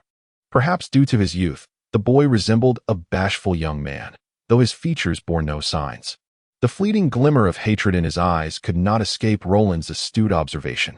Frowning, Roland swept a glance over the boy's handsome face, and a nauseating thought suddenly arose within him. Could it be that Randit had done something to him? He cursed the beast within himself and swiftly turned his head away, unwilling to steal another glance. The young servant's voice broke the silence. The Count wishes to speak privately with Sir Theos today. Privately? A fool speaking to a half-wit? What might Count Zod's reaction be upon discovering that the son he had long hoped for was not much better than himself? An image of wide eyes meeting narrow ones flashed in Roland's mind, and he finally understood the source of Randit's cruel pleasure. He discovered an unsettling fondness for watching others' dramas unfold, akin to his former life, where he would eagerly observe others brawl. A sense of detachment and schadenfreude amplified by his new form. He couldn't suppress a laugh, instinctively touching his nose to mask his amusement with a cough. However, a cold and somewhat irate voice thrust him into the role of the other protagonist. "Randit, I must speak with you privately." Agns stood several meters away. Her beautiful face slightly pale, her eyes brimming with barely contained fury, her hand firmly gripping the knight's sword at her side. Once again, a private conversation? The surrounding servants' curious gazes converged upon the pair, suggesting that the young lord's interests extended beyond mere men. Roland inwardly lamented the situation. Was she here to confront him? Perhaps regarding their impending marriage? He instinctively glanced at Tuz, who merely shook his head in response. Feigning nonchalance, he shrugged and said, "How could I refuse a lady's invitation?" Agns huffed in annoyance, turning to stride down the corridor. The rain from the previous night had left faint gray stains on the stone walls of the hallway, and beams of morning light filtered through the arranged windows, amplifying the clarity of their footsteps. Agn's silhouette was both graceful and dynamic. The hair tied at the back of her head swaying gently, exuding rhythm, while the exposed portion of her delicate neck gleamed with a smooth luminosity. The knight's attire accentuated her slender waist, and her long legs concealed an undeniable vitality. Roland narrowed his eyes slightly, stroking his chin as he brazenly admired her enchanting form. Musing that such an exceptional young woman would indeed be a fine addition to his household. Lost in his fantasies, Agns suddenly halted and began to turn around. Years of training kicked in, and Roland instinctively prepared to halt, but as his eyes darted, he pretended to lean forward, inadvertently coming into contact with her soft, yielding body. Before he could savor the moment, Agnes frowned, taking 2 steps back in disgust, partially drawing her sword, and exclaimed, "What did you say to my father last night?" So, she was indeed here to seek retribution. Clearly, Tuz had been feigning ignorance, and Roland couldn't help but curse under his breath. He cleared his throat and stammered, "What? Don't try to deceive me." Agns retorted, her voice seething with indignation. "I will not marry you. Such a man as you." At her words, Roland's spirits lifted, realization dawning upon him. "So, you were worried about that. Fear not, for I am fond of women. If you doubt me, I can prove it to you right now." Agns's face flushed crimson, her teeth clenched. "Shut up. I will." Her gaze flickered toward Roland's lower body as her hand reached for her sword. Goodness, this girl was too fierce. It was merely a jest. If it is indeed the true Lindite, I wonder if it can be reconnected. Roland's greatest dilemma lies in concealing his martial prowess. In such a perilous situation, he swiftly stepped forward and embraced Agni in his arms, catching her off guard. Momentarily stunned, she soon began to struggle violently, her strength surprisingly formidable, causing both of them to lose their balance and crash against the wall. Roland, seizing the opportunity, cleverly applied pressure to hold her alluring form tightly. Agni, trapped between him and the wall, continued to writhe and twist. He recalled how she had teased him upon his arrival at the castle, and now a sense of vindictive pleasure surged within him. Yet, in such close proximity, a surge of heat rushed to his lower abdomen. Despite his efforts to prevent Agni from drawing her sword, he found himself on the verge of succumbing to his own desires. Agni let out a low gasp, evidently sensing something amiss. Just as they were entwined, Roland caught a glimmer of light from the corner of his eye, a sudden chill cascading down his spine. All warmth within him evaporated as if doused in icy water, and his movements faltered momentarily. Feeling a sudden release of pressure, Agni, without a second thought, drew her sword and lunged at the detestable figure before her. In an instant, several thoughts raced through Roland's mind. He feigned a clumsy retreat, the blade narrowly grazing his sleeve and leaving a cut on his forearm. Gasps echoed from the corridor as several passing maidens witnessed the scene. Agni hesitated, shooting him a fierce glare, then bit her lip and fled down the corridor. "What are you looking at? Get lost," Roland shouted, clutching his arm. The frightened maidens hurriedly scattered. Once he was certain no one else was around, Roland cautiously leaned against the corner, taking a deep breath as he bent down to peer into a shadowy angle. Before him lay a prism designed for thieves, the earlier glimmer emanating from it. Its protruding angles allowed it to be securely positioned in the corner, and its specially treated surface only functioned under specific lighting, possessing a single refractive angle. By utilizing several identical mirrors, one could observe a target from a considerable distance. Clearly, everything that had transpired was under someone else's watchful gaze. He inhaled deeply, wondering if the Thieves' Guild had already taken notice of him. A few drops of crimson blood trickled down his arm, pooling ominously on the ground. His expression darkened. Unbeknownst to him, a greater crisis was looming ever closer. Lendite stood dazed in Count Zoder's chamber. The Count's initially generous disposition towards this son he had never met began to morph into astonishment. Upon first laying eyes on him, the Count furrowed his brow, uttering a phrase that was both perplexed and certain. "This is my son?" Shaking his head, he commanded, "Ermi, fetch me something sharp." The young servant promptly rang the bell on the wall, summoning a middle-aged attendant who soon appeared with a dining knife. The Count's gaze remained fixed on his son, who sat vacantly in the chair, a heavy cloud of suspicion clouding his eyes. It was not merely that this son bore a striking resemblance to the eldest, but rather that the person before him felt overwhelmingly familiar. Unbuttoned his shirt. A diamond-shaped mark was starkly visible against the air. Zoder closed his eyes, and after a moment, opened them again, instructing, "Make a cut." Almost instantly upon the knife grazing his chest, the wound began to heal, restoring itself to its former state. Zoder leaned back against the chair, a sharp glint flashing in his eyes, far from resembling a man on the brink of death. "Call for Lendite. I suddenly have a strong desire to see him." Chapter 7. The glory of the family to act recklessly without intelligence is folly, for life seldom grants a second chance to amend one's mistakes. Roland momentarily cast aside his doubts and made his way back to the place he had just departed. Zod seemed eager to see him. Could it be that he wished to inquire about the cause of Lind's current state of dementia? Roland had already prepared a well-crafted explanation for such an inquiry. Yet, he casually turned to a nearby servant and asked, "Did the Count say anything just now?" The servant pondered for a moment and replied, "My lord requested a dining knife from the kitchen, but it is hardly mealtime." Quite peculiar. A dining knife. Roland's heart raced as if a revelation dawned upon him, but he was already too close to the Count's door to ponder further. A figure waiting there rushed forward. "My lord, Agni." Tuz immediately noticed the thick bandage wrapped around Roland's arm, still stained with faint traces of blood, and fell silent. Roland huffed and brusquely pushed the individual away. Agni's sudden appearance was likely orchestrated by that old schemer. Given Lint's character, he would never confess to being wounded by a woman. Only someone intimately familiar with his nature would arrange such a clever ruse. Roland had underestimated Tuz. He could almost predict that Tuz's next move would be to arrange for Agni to mysteriously disappear. Out of pride, Roland would refrain from inquiring further. Thus, their verbal engagement would remain intact, though the reality would tell a different story. That cunning old fox. It seemed he was reluctant to place all his bets solely on Roland. Nevertheless, Roland indeed required Tuz's assistance and had no desire to dwell on the matter. As long as they maintained their silence, he trusted that their mutual understanding would continue to thrive. Moreover, a more pressing matter awaited him. He took a deep breath and slowly pushed open the door. In an instant, countless possibilities flashed through his mind. The door creaked open. "Father, I have arrived." As he stepped into the room, a joyous smile graced Roland's face. Out of habit, he discreetly surveyed his surroundings.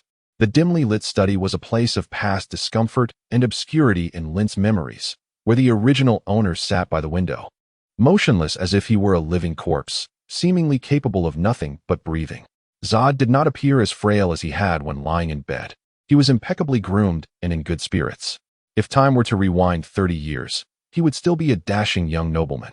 A young servant stood beside the Count, and his gaze irked Roland, resembling that of someone who had stolen from him. "My dear son, I hear you have been injured?" Zod inquired with concern. "A mere trifling matter," Roland replied with a smile, instinctively touching his wound. Zod chuckled lightly. "There is no need for embarrassment. You know, in my youth, I bled far more for a woman." He scrutinized Roland closely. "However, the bandaging seems poorly done. It appears the bleeding has not ceased." He gestured to the young servant. "Have Emil take a look and rewrap it for you." Roland's heart raced, and he stepped back, saying, "Father, this is a trivial matter. There is no need to trouble yourself." Zod regarded him with a penetrating gaze, saying coolly, "Since when has my obedient son ceased to heed my commands?" Roland felt a heavy jolt within him. What had he sensed? "Emil," the Count commanded once more. Roland suddenly realized that the only window leading outside was positioned exactly where Lint was seated, while Zod was seated several meters away, separated by a heavy wooden table. Was this arrangement deliberate or coincidental? Moreover, he was alarmed to discover that, at some point, the door had silently closed, and someone had appeared behind him. The shadow loomed ominously at his feet, and a chilling sensation caused the hairs on Roland's neck to stand on end. The ability to approach him so stealthily indicated that the individual possessed martial skills far superior to his own. Zod's gaze slowly fixed upon Roland, the thoughts behind it inscrutable. As Emil approached step by step, Roland's eyelids twitched slightly. Emil wore a mocking smile as he slowly extended his hand, and Roland almost perceived a fleeting expression of utter resignation on his face. With a swift motion, he pulled back Emil's sleeve and carelessly tore off the bandage. When the bandage fell away completely, Roland's mouth hung agape in astonishment. There was no wound, but rather a smooth, unblemished surface. The tension that had gripped Roland suddenly dissipated. The shadow vanished without a trace, just as it had come. "Father, you have exposed the family secret." Roland calmly lowered his sleeve and pointed at Emil, declaring, "I suggest he ought to perish." Emil's face turned pale, as if Roland's words had petrified him, and he stumbled backward, knocking over a chair in his panic. The noise stirred the impassive Lint, who vacantly glanced in their direction but found nothing of interest and disinterestedly turned away. Zod shook his head with a smile and waved his hand, saying, "Emil is not an outsider. He will not disclose this." Emil, emboldened by an unknown source, could not help but ask, "If you are not injured at all, why bother bandaging a non-existent wound?" Roland raised an arrogant eyebrow and retorted with a sneer, "The secret of the noble lineage of the Landestun family is not fit to be known by lowly individuals." Emil's face flushed crimson, and his eyes burned with fury as he glared at Roland. Roland cast a disdainful glance at him, letting out a derisive snort. Now, our future new count should refrain from losing his temper." Zod smiled, casting a casual glance at Emil, who immediately lowered his head in silence. "What?" Roland trembled with excitement, exclaiming, "Father, are you saying?" Aye. You have not misheard," Zod nodded slightly. "I have made my choice." He cast a wistful glance at Lint. "Though your brother possesses an equal talent, regrettably, his current condition renders him unfit to inherit my title." He turned slightly in his chair, pointing at a slightly yellowed old map on the wall. "The Landestun family is situated by the Fey River, and each autumn, the marsh tribes from the southern shores invade all the territories of the Principality of Yaris, including ours. Thus, the family requires a strong and capable new heir." His tone shifted. "However, you still have much to learn. Your victories are merely a result of your opponent's weakness." Zod shook his head, gesturing toward the seemingly vacant Lint. "You know, your uncle was far superior to him in his time. The heirs of the Landestun family have always competed fiercely in a ruthless struggle for succession. This is the survival principle that Zod truly espouses." Yes, Roland hurriedly replied, appearing dazed and elated, as if overwhelmed by emotions of shock and joy, unsure of what to say next. Evidently, Zod holds a profound admiration for his son's willingness to employ any means necessary. He gazes upon his offspring with a smile, perhaps recalling his own youthful fervor with even greater intensity. With a significant tone, he declares, "As long as you are my son, that is sufficient. I do not particularly care who among you inherits the title." A chill runs through Roland's heart. There is an unsettling depth to Zod's smile that sends shivers down his spine, a sensation far more potent than that evoked by the presence of the figure standing behind him. Zod chuckles audibly, his spirits evidently high. He retrieves a badge from his bosom, tapping the armrest as he proclaims, "Come, accept the honor of the family." Roland's fingers tremble slightly as he inhales deeply, stepping forward to calmly receive the emblem. He bows his head, preparing to listen to Zod's ensuing words, only to find an unexpected silence enveloping the moment. Startled, he lifts his gaze, only to be astonished at the sight of Zod, once vibrant, now succumbing to a state of stupor. Chapter 8, Shadow Thief vs. Disguised Thief, Part 1. Mediocre thieves complete tasks, exceptional thieves devise schemes. Roland returned to his chamber, firmly closing the door behind him. A wave of fatigue washed over him, for in those fleeting minutes, he felt as though he had endured a harrowing battle. Summoning his resolve, he meticulously searched every suspicious nook and cranny until he was assured of no anomalies. Only then did he approach the door, slowly rolling up his sleeves and gently probing his arm. At last, his fingers halted, and he gradually peeled away a thin layer of skin. A slight furrow appeared on his brow as he did so. With a soft sound, the skin was completely removed, revealing a surface marred by splotches of blood. This was a highly convincing piece of artificial skin, an essential tool for a disguised thief, typically employed to conceal wounds and easily identifiable physical features. However, its drawbacks were evident. Prolonged application over a wound could lead to decay, and in severe cases, it might even become irreparable. Reflecting on how Agni's sword had been of tremendous assistance that day, he realized that without it, Zod would have surely devised a way to injure him. Subsequently testing the authenticity of his identity, the memory of that shadowy figure sent chills through him. It seemed that only that individual had ever instilled such an overwhelming sense of pressure in him. Yet, in contrast, Count Zod was a man shrouded in enigma, one not easily decipherable. He lifted the badge in his hand, scrutinizing it closely. Its shape resembled a kite-like shield, adorned with intricate engravings of resplendent flowers and griffins. Indeed, it was merely a badge. Despite being bestowed with the right of inheritance, everything associated with it, castle, land deeds, livestock, blacksmiths, tanneries, and other properties, had not been mentioned by the Count. Thus, it was merely a symbolic ornament, circulating only within the family, its significance hardly outweighing that of a written will.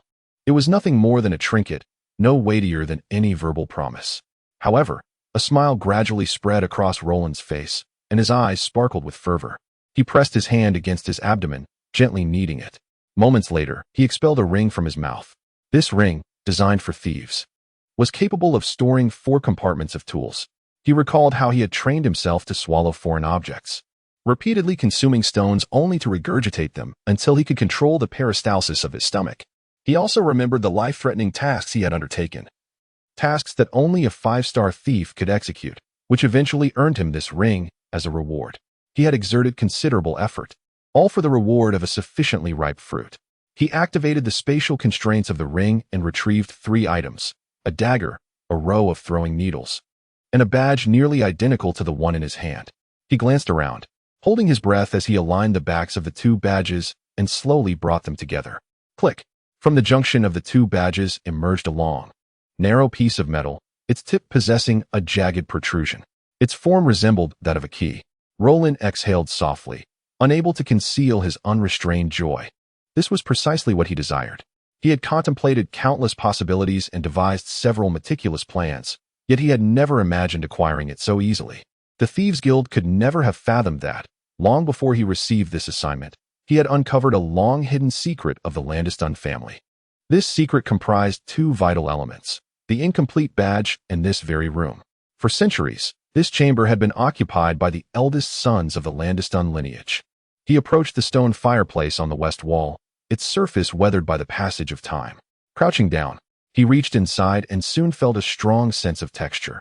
It was the grotesque relief of a fearsome beast. This aligned perfectly with the clues he had gathered. And as he continued to explore its surface, he found an inwardly recessed hole upon touching the beast's forehead. Taking a deep breath, he maneuvered the elongated end of the badge toward the opening and slowly inserted it, twisting it slightly. Click, click, with the sound of mechanisms springing to life. A stone slab beneath the fireplace rumbled and shifted aside, revealing a dark, profound tunnel lined with descending steps.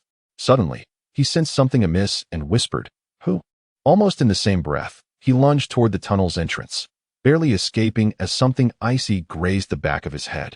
A ripple coursed through the air as a shadowy figure, seemingly devoid of substance, swiftly followed him into the entrance. The dagger in his hand radiated a faint blue glow, and as he beheld the few strands of severed hair drifting in the air, he remained silent, peering into the dim, abyssal passage.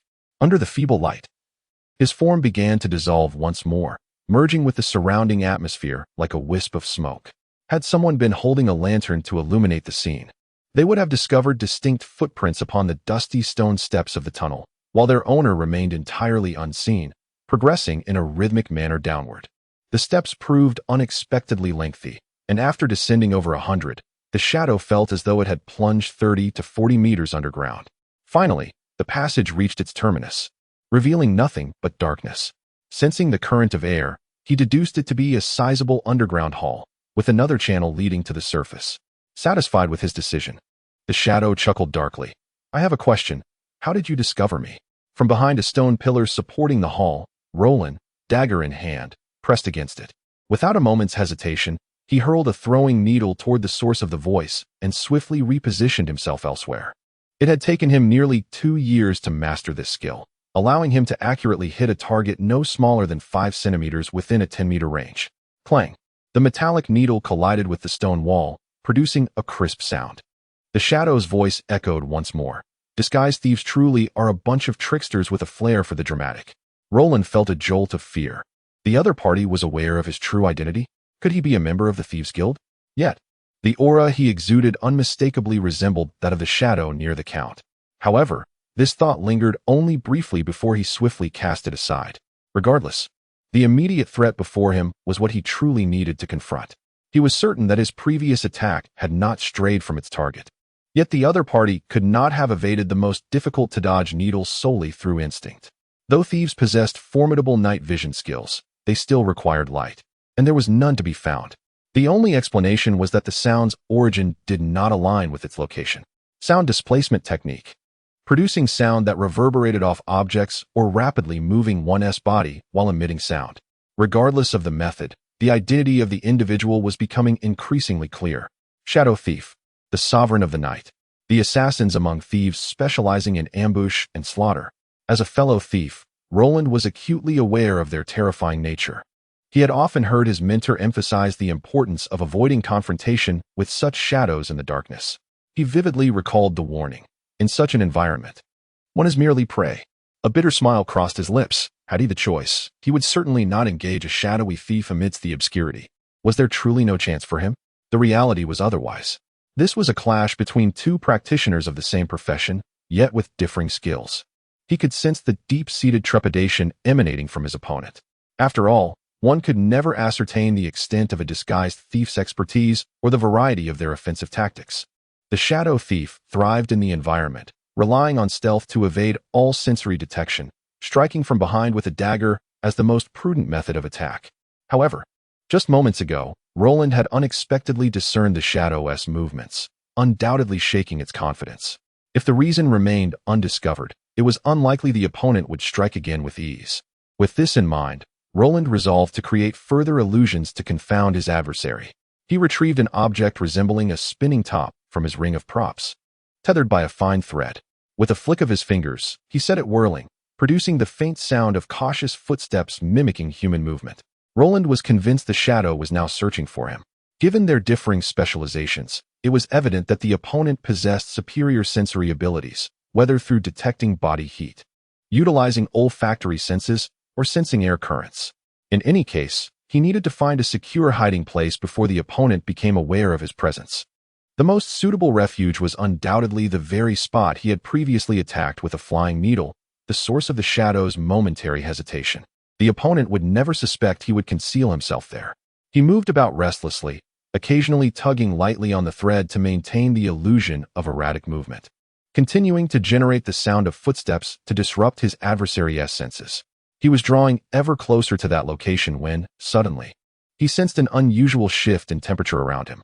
He swiftly positioned his dagger across his heart. In that instant, his arm trembled, and the blade emitted a chilling sound, a harbinger of impending violence. Roland could scarcely believe it. His opponent was indeed right here. Chapter 9, Shadow Thief vs. Disguised Thief, Part 2. We were not powerful until we embraced the night and wielded our blades. It is evident that the shadow also perceives danger as a sanctuary. He and Roland arrived at a mutual understanding. Yet, he did not foresee that Roland would stealthily approach him. In their unexpected encounter, both thieves exhibited remarkably swift reactions. However, Roland adopted a defensive stance, while the shadow opted for an offensive approach. The sound of clashing daggers reverberated incessantly, and the oppressive atmosphere rendered the air almost suffocating. After receiving a stab to the heart, Roland swiftly redirected his dagger towards his abdomen, barely parrying another strike aimed there. He then shifted his focus to the throat, once again deflecting a lethal blow from that direction. In the darkness, he could not discern the trajectory of his adversary's attacks, relying solely on his extraordinary reflexes. He believed that at such a close range, and in this position, the most instinctual move from his opponent would be a bloodless strike. This was a rapid assassination technique comprising 3 seamless thrusts. In that moment, Roland felt as if he had returned to the cave where that individual had unleashed his ferocious killing moves upon him. No need for sight, for sound, for breath, nor anything else. Only the most natural bodily reactions were required. That person seemed to echo in his ears, urging him onward. Only in such a manner could one attain the utmost speed. Next would come the corruption. Following that, the flow. And then, the bitter struggle. In the shroud of darkness, countless sparks erupted, and the dense sounds of collision sent shivers down one's spine. It seemed anticipated that the shadow would launch an attack within mere seconds. Roland had successfully withstood over a dozen strikes. The shadow was evidently taken aback by Roland's remarkable close-quarters defense, and a flicker of uncertainty stirred within him, leading to a brief lapse in the continuity of his movements. Roland should have seized this opportunity to retreat. However, his gaze caught a glimmer of cold light, prompting him to advance instead of withdraw. He cunningly unleashed a few flying needles, then, without uttering a word, raised his dagger and struck with deadly precision. Clang! The flying needles were deflected at an extreme distance.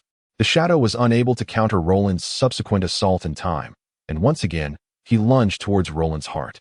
Roland, equally unyielding, thrust his dagger directly towards the shadow's heart. Fierce, swift, venomous, they revealed the very essence of a thief. The two weapons crossed in midair and simultaneously struck their respective targets, producing a muffled grunt. Clang! Two protective black crystal ornaments guarding their hearts were dislodged by the daggers, and they were forced to stagger backward from each other's relentless force. Seizing the moment, Roland rolled away, curling his legs and taking refuge behind a stone pillar. The shadow also retreated a few steps, fading into obscurity. This round ended in a stalemate, and the underground hall once again fell into silence. Before long, it was the shadow who broke the tranquility, his voice deepening.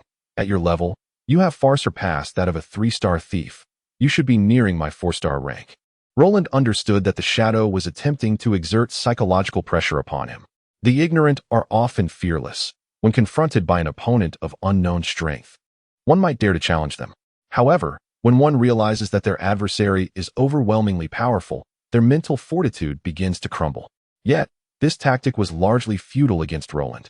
Had the shadow known the circumstances under which Roland had survived, he would not have uttered those words. Rest assured, you may speak freely.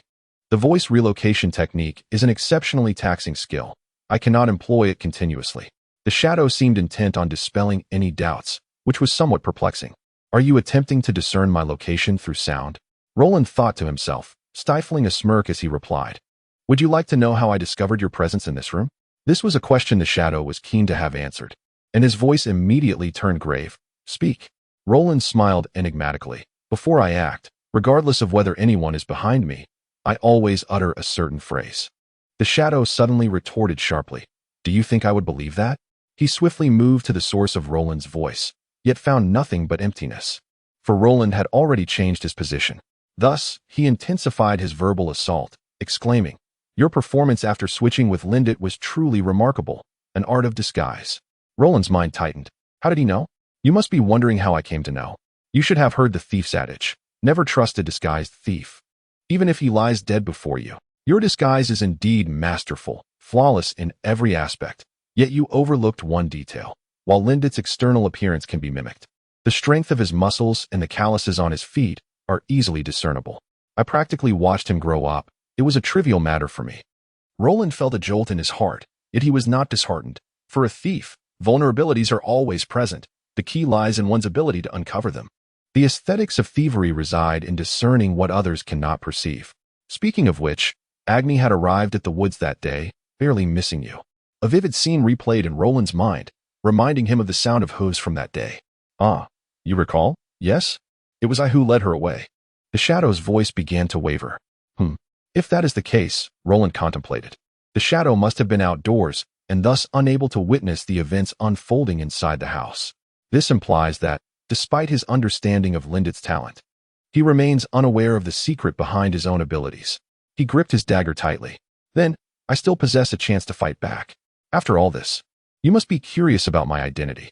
Indeed, I am a member of the Night Fox group within the Evil Thieves Guild. My public persona is that of a guard beside Count Zod, responsible not only for monitoring you, but also for eliminating you should the need arise. First, to prevent your betrayal of the organization, and second, to safeguard the guild's secrets. The shadow's voice continued to echo throughout the hall. Roland felt an unsettling sensation stir within him, but he could not decipher the shadow's true intentions. Consequently, he decided to probe further. Is that so? Yet you did not act at that time.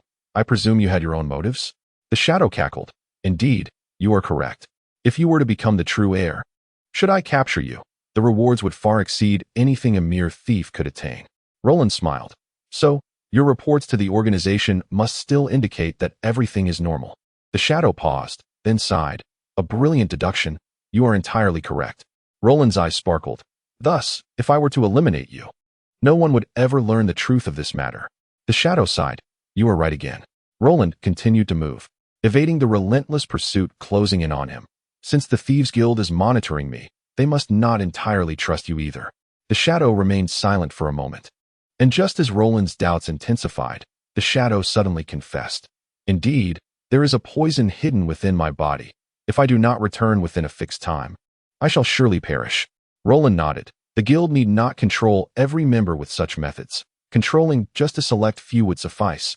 Undoubtedly a highly sophisticated strategy. He taunted. That poison must be a significant burden for you. Ha ha. The shadow unexpectedly burst into laughter. It matters not to share this with you. There was an instance during a mission when I was delayed for several days, missing a crucial deadline. I thought my demise was inevitable. However, when the toxin took effect, it was not as severe as I had anticipated. After dragging myself back to headquarters, the antidote succeeded in expelling the poison from my system, remaining intact. Luolan mused.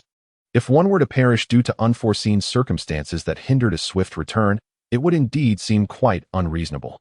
Thus, a few days' delay in the effects of the drug is rather commonplace. Yet, there was a moment when the apothecary warned me never to let such a situation recur, lest it severely damage my internal organs. At that time, his words struck me with gravity, and I believed them sincerely. However, upon reflection, I realized that no one would recklessly choose to experiment with such actions. Was he not being overly cautious? Consequently, the next time, I deliberately missed the opportunity to take the antidote. Luolan felt a shiver run down his spine, astonished by the cruelty this individual harbored towards himself. The shadow seemed lost in reminiscence, halting his movements. I have come to realize that each time I resist the toxin, the duration grows longer, 10 years, a complete decade. To avoid arousing suspicion, I have intermittently employed this method. Fortunately, due to the peculiar nature of the poison, no one is allowed to retain long-term knowledge of it. A new physician is rotated in every few months, requiring time to comprehend the drug's properties. Once they are fully acquainted, they are replaced again. Now, I have entirely adapted to this poison. When the toxin spreads throughout my body, the sensation is truly exquisite, more enticing than the pleasures shared between lovers. Luolan seemed to perceive the other licking his lips in the darkness. Perhaps it was this strange penchant that had garnered him unwavering trust from the band of thieves for a decade. Cruel, cold-blooded, and utterly inhumane. The shadow appeared to have concealed this secret for an extended period, and now it spilled forth all at once, indicating his resolute intention to eliminate Luolan. Hence his utter disregard. He let out a chilling laugh. Well, the tale is told. It is time to conclude this. Look at yourself. Luolan felt a sudden chill. Glancing down at his body, his mind reverberating with shock. In the darkness, countless luminescent specks adorned his form, firefly powder. They cling to those radiating warmth. And as long as the heat persists, they shall continue to glow. It turned out that the lengthy discourse and his wandering movements were merely a ruse to buy time for this trap. Just as his mind wavered, a sharp dagger silently lunged towards his heart. Chapter 10, Shadow Thief versus Disguised Thief, Part 2. In the moment of reaping lives. Do you hear the enraged roar of death? Previously, the standoff between the two was merely due to their inability to discern one another. Now, Roland found himself fully exposed under the shadow's gaze, stripped of all advantages. As he sensed the impending attack and raised his dagger in defense, a burst of black mist suddenly erupted from the shadow's blade. Roland's pupils constricted sharply. Dark energy, a skill reserved for thieves of 5-star rank and above. It stood as one of the pinnacle powers in this world, alongside martial energy and magic. Clang! Roland's dagger shattered. His heart was left without any protective charm against external forces. Even if he had one, could it withstand the might of dark energy? The shadow's dagger vanished in a flash, piercing directly into his chest. Roland let out a low sigh, as if lamenting the injustices of fate. His body swayed twice before collapsing as though all strength had been drained from him. The shadow waited silently, confirming that his opponent had indeed lost all breath before he withdrew his dagger with satisfaction. Turning to face the hall, A triumphant smile spread across his face. Having lurked within the Landestun family for over a decade, he had tirelessly sought the legendary treasure, and now a low-tier thief from his team had finally unraveled the mystery. He had initially intended to wait until Roland assumed the title of Count to take action, especially since Zod was less than a month away from the cursed day that would claim his life, just as it had for his ancestors on their 50th birthday. Now, it seemed the fruit of his labor was within reach. He could not help but laugh. The treasure here would ultimately belong to me. But the laughter was abruptly cut short. His mouth agape, his face froze like ice, for a cold dagger had been thrust into his back, piercing to the hilt. It was as if a balloon had been punctured, and all strength was swiftly draining away. The Shadow's eyes widened in disbelief as Roland, with a sly grin, turned to face him, swiftly using the dagger to viciously slice at his spine, severing any possibility of resistance. The severing of his central nervous system caused the Shadow to falter and kneel, sustained only by the dark energy coursing through him. Impossible, impossible, he murmured weakly, his eyelids drooping yet refusing to close. He could not accept it. How could he lose to a low-tier 3-star thief? Do you wish to know the answer? Roland's voice resonated like a haunting melody, drawing forth the last vestiges of the Shadow's vitality. The Shadow's eyes widened in desperate supplication as he stared at Roland. The latter waved the dagger before him, smiling. You should recall your own words. Do not easily trust a disguised thief, even if he appears to be dead before you. He extended his arm, and the Shadow remembered the wound that should have been there, inflicted by Agni, yet it had healed completely. With a mysterious smile, Roland once more drew the dagger across the same spot, and in an instant, the wound closed at an astonishing speed. The Shadow's eyes widened once more, emitting a gurgling sound from his throat. Roland leaned in close, whispering into the Shadow's ear, "If you have been monitoring me all along, you should have noticed I did not bandage the wound after tearing off the false skin. Unfortunately, it seems you overlooked this detail." He shook his head with a sigh, nodding. "Yes, you must be wondering why I possess this ability that is clearly a talent of Lendit. Alas, I shan't reveal that to you." He suddenly stepped back, taunting, "You should have kept your distance earlier and spoken from afar." Roland spread his arms wide, laughing maniacally. "All the treasures here now belong to me." The Shadow could no longer withstand the humiliation and defeat, spewing blood as he collapsed heavily to the ground. His eyes widened in disbelief, filled with resentment. Lamenting the myriad skills he had yet to employ, finding himself defeated without understanding why, Roland surged forward, seizing the Shadow's hair and pulling it back, his eyes suddenly radiating an otherworldly glow. In a dreamlike voice, he commanded, "Grant me the methods of dark energy cultivation." In the fleeting moments before death, individuals lose all willpower. In the pitch-black space, a vortex seemed to materialize, drawing all things toward its center. Roland had discerned the Shadow's presence due to the chilling sensation emitted by the dark energy. That very person had repeatedly trained him to sense this power, making him acutely sensitive to it. He understood that those endowed with such abilities could not be directly confronted, especially since shadow thieves possessed the necessary skills to evade when their lives were at stake. Thus, to eliminate the opponent, one must meticulously arrange a trap, allowing them to believe victory was assured before delivering a fatal blow. Bang! Roland cast aside the Shadow's lifeless body, panting as he stood. Damn! Does employing two different abilities in quick succession induce headaches? After absorbing Lendit's cerebral vitality and memories, he had discovered something lurking within his own being, never anticipating that it was the source of Lendit's talent. However, in comparison to Lendit's prowess, his own abilities seemed far less effective.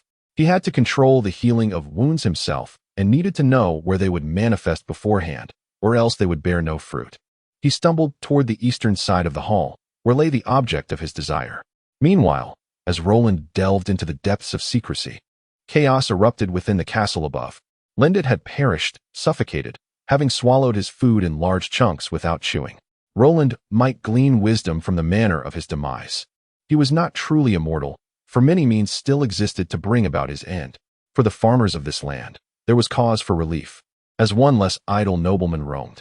Yet for the Landestun family, it was undoubtedly a calamity, for the heir they had intended to send to the church had inexplicably died, rendering all prior arrangements moot.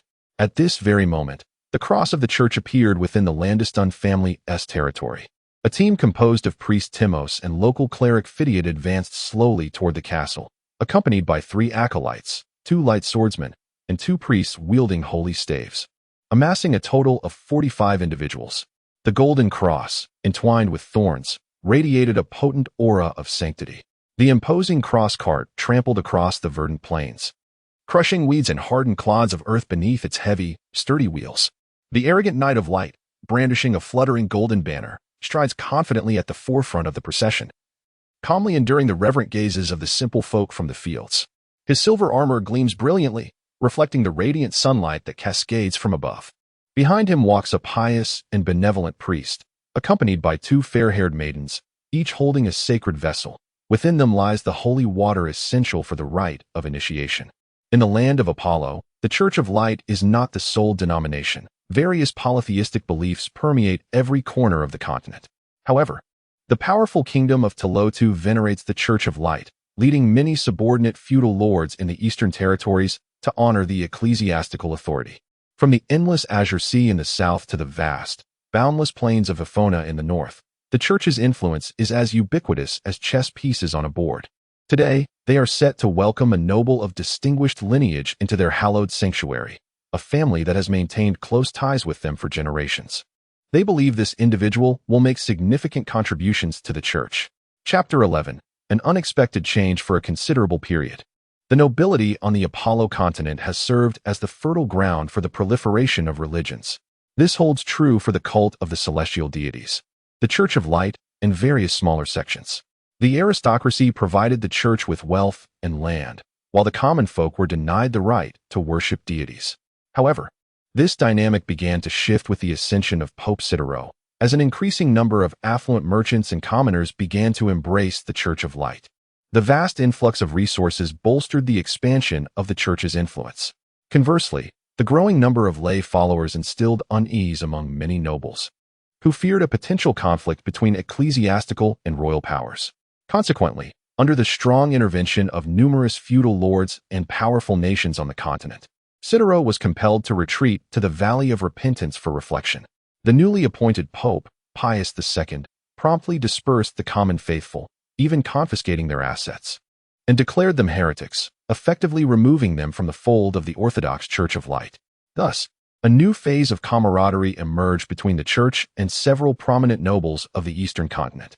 The Lantiston family had held significant positions within the Church for generations, and the regional bishop aspired to express loyalty and allegiance to the Pope through this occasion. Therefore, the delegation sent to welcome the nobles was of considerable stature, featuring clergy of priestly rank. However, upon the Church's arrival at the castle, they encountered a scene far removed from the anticipated grandeur. Chaos reigned instead. Count Zoder had not extended his state of unconsciousness into the following week, fortuitously awakening once more to address the awkward situation at hand. The sudden demise of his second son rendered the fate of his firstborn uncertain, with the authority to decide resting solely in Count Zoder's hands. In the reception hall of the castle, the family's heraldic banner was buffeted by the gusts of wind that seeped through the high windows. While the attendants flanked by his side bore somber expressions, their demeanor grave. Count Zoder had maintained a prolonged silence, while the clergy awaited his decision with quiet anticipation. Priest Phidiat, a tall and gaunt elder, cast a complex glance at the priest Timos, who, despite being younger by a mere 30 years, was notably taller and exuded an air of calmness that betrayed no emotion. Phidiat then turned his gaze back to Count Zoder, contemplating what decision he might make in the wake of unexpectedly losing a son. Would he offer half his fortune or send his only remaining son to the Church? Regardless of the choice, the Church would incur no losses. Yet, he could not shake the worry that the Count might reduce the annual tribute due to this tragedy. Time trickled by, each second stretching into eternity. The hall fell into a hush, all eyes fixed upon Count Zoder. Finally, he spoke, his voice deep and resolute.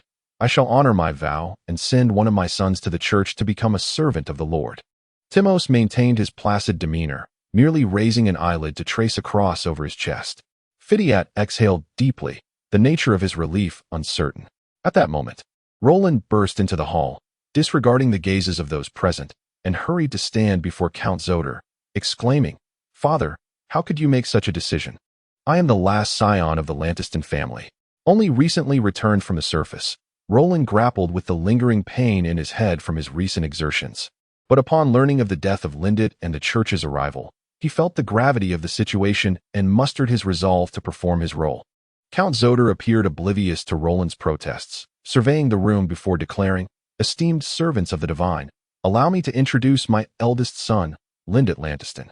Priest Timos inclined his head slightly, acknowledging, "Count, we recognize that with the passing of your second son, this is your only remaining heir." "No," Count Zoder interjected, scanning the room before proclaiming loudly, "He is not my only son." The assembly stared at him in astonishment, questioning whether the Count had succumbed to madness in his grief. A young servant, seemingly unfamiliar with such scenes, timidly emerged from a side chamber. "This is my third son, Emil Lantiston." Count Zoder gestured towards him, urging him to step forward. Roland's eyes widened in disbelief. "Father, are you out of your mind?" "Count, it seems your realm does not permit stepchildren to inherit titles and estates," Fidiat interjected. "Indeed," Count Zoder affirmed gravely, placing his hand over his heart as he declared, "Emil is my true-born son, I swear by the name of the God of Light." Whispers rippled through the crowd as they speculated on the true intentions behind Count Zoder's unexpected performance. Roland, observing this absurd spectacle, couldn't help but smirk inwardly as the pieces of the puzzle fell into place. The peculiar way Emil had looked at him, the ambivalence in Zoder's demeanor, it had all been orchestrated by the Count. It seemed he too must intensify his performance to align with this grand charade. Without hesitation, he rushed forward, grasping Count Zoder's arm and shaking it fervently, exclaiming, "Father, if that is the case, you should send him to the church instead of me. I am your eldest son, your firstborn. Did you not express your admiration for my ruthlessness?" The faces surrounding them contorted into expressions of bewilderment. Regarding Roland's outburst, Count Zoder merely cast him a fleeting glance and responded calmly, "You are merely 2 months older than Lindit and have reached the age of 20, while Emil is only 17. According to our ancestors' decree, it must be you who goes." With that, he brusquely pushed Roland aside as if discarding refuse and turned to Timos. "Shall we proceed with the ceremony?" Timos smiled. "It seems young Lantiston is not inclined to participate." "I believe this is the will of the Lord," Count Zoder replied, fixing Timos with a steady gaze. "And I too believe in the power of the Lord," Timos responded with a faint smile. "The Count is indeed a most devout follower." Roland opened his mouth, about to unleash a desperate shout when a brilliant light suddenly erupted in the hall. He immediately collapsed in a heap. Timos lowered his staff and turned to Count Zoder with an apologetic expression. "I thought this might quiet him." Count Zoder and Apos' eyelids twitched slightly. Though it was merely a common incantation, Timos had executed it with remarkable finesse. When had such a talent emerged within the church? At Timos's gesture, 2 priests hastily recited the ordination prayer around Roland, casually sprinkling holy water upon him, thus completing the initiation ceremony. After exchanging a few perfunctory pleasantries, Timos and his entourage made their departure, bidding farewell to Count Zoder amicably. Roland was hoisted onto a carriage amidst the disdainful glares of 2 blonde maidservants, hastily departing northwards. The church's procession no longer moved with the same leisurely pace as before. They hastened their journey, finally departing the Lantiston family estate as dusk approached. They halted beside an isolated stretch of forest. An inconspicuous carriage drew near. Upon sighting it, all disembarked and stood at attention, Fidiat trembling slightly, while Timos's demeanor became exceedingly reverent. As the curtain of the carriage was lifted, a cloaked figure emerged, obscuring their features. It was none other than the mysterious individual who had commissioned the band of thieves. With a wave of his hand, he approached a sealed carriage, tapping the cover lightly. "You may awaken now." In the depths of her slumber, Luo Lan grumbled in discontent, rubbed her eyes, and stretched lazily before gradually sitting up. She remarked with surprise, "I had thought you only appeared at night." The mysterious figure let out a soft grunt and inquired, "Have you obtained the item?" Luo Lan reached into her bosom, only to suddenly furrow her brow. Startled, the mysterious figure asked, "What is it?" A mischievous smile blossomed at the corner of Luo Lan's mouth as she slowly retrieved an object from her garment. In an instant, its brilliance rendered everything around it utterly dim. Chapter 12, The Final Fruit, Part 1. If the enemy wails in a pool of blood, how are you any different from the butcher? This is a necklace forged from dozens of bone links, adorned with a magnificent sapphire whose captivating luster resembles the shimmering waters of a sunlit lake, vibrant yet profound. Its crystal-clear essence resembles ancient ice submerged in the depths of the ocean, instantly capturing one's gaze. The mysterious figure's breaths quickened, yet his hand merely glided gently over the gem, redirecting his focus securely onto the bone chain. Roland leaned lazily against a nearby tree, casting a sidelong glance at the man's actions. The mysterious figure's fingers danced over the links, inspecting them meticulously, his concentration akin to one searching for an imperceptible flaw.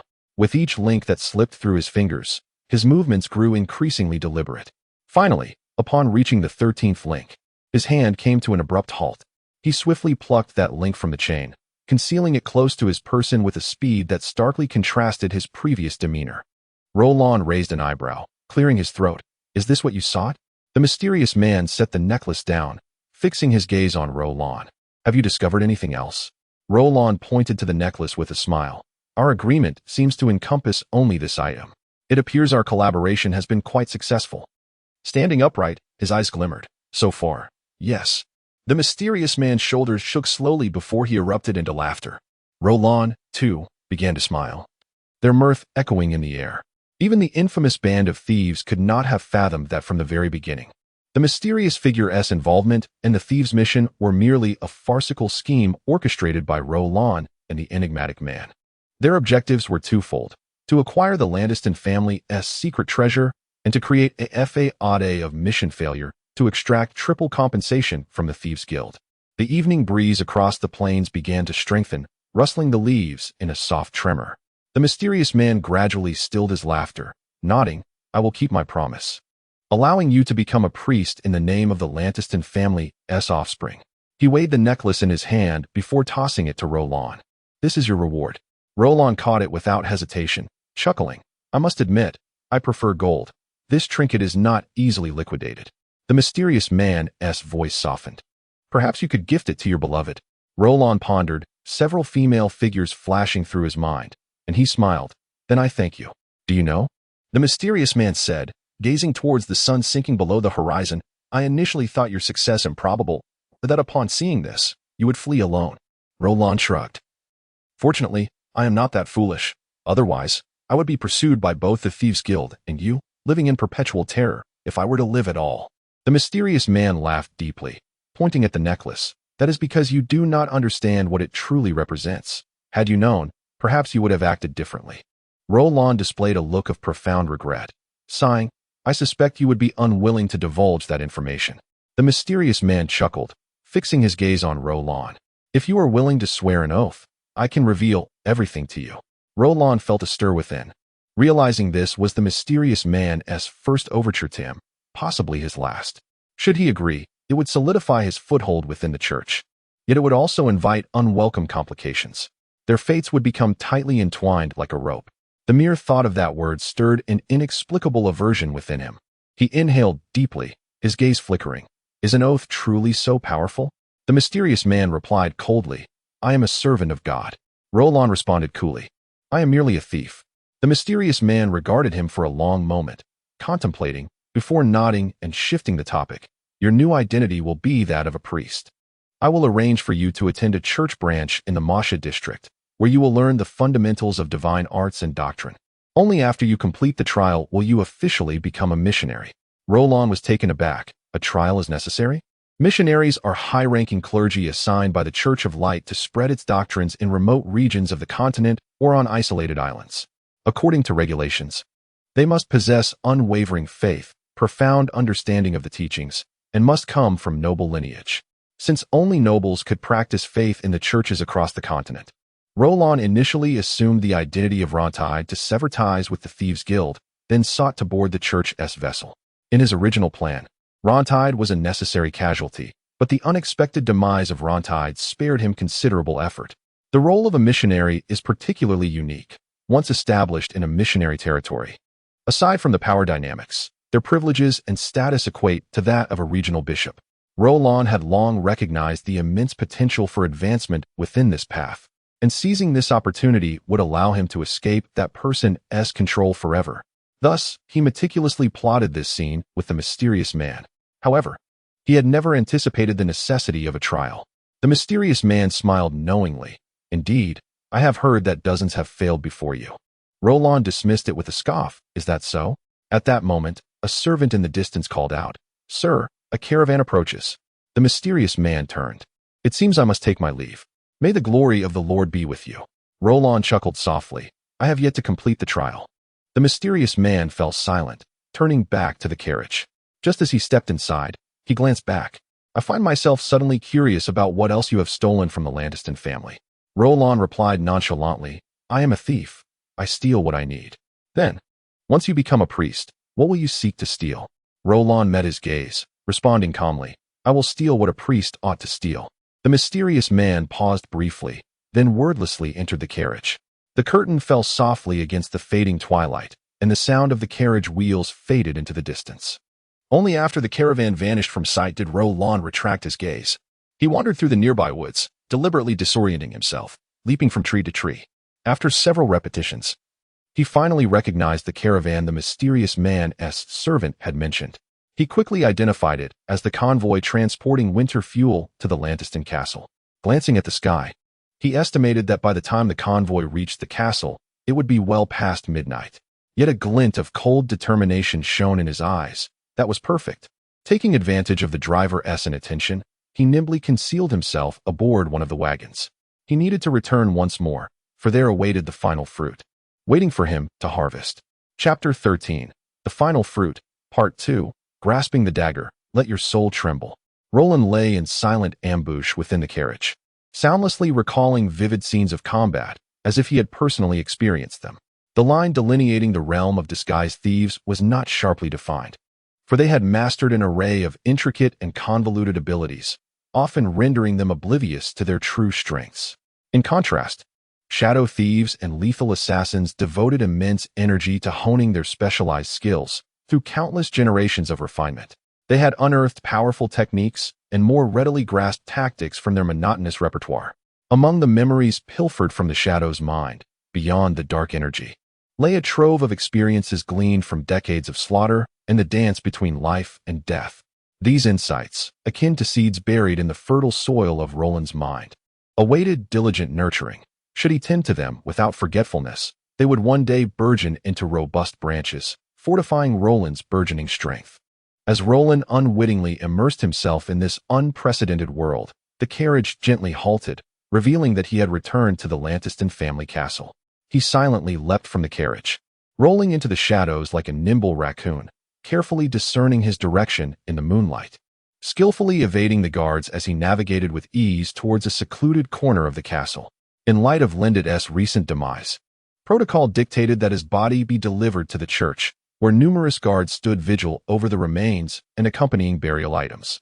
Consequently, the number of night watchmen had significantly dwindled, allowing Roland to circumvent a few obstacles and effortlessly approach his former chamber. The moonlight was particularly bright that night, and he opted for the thieves' customary route. First, he pressed against the wall, then seized the moment when the moon was shrouded by dense clouds to scale the wall. With a series of agile movements, he arrived beneath the balcony of his room, gradually concealing his form among the purple vines that adorned the railing.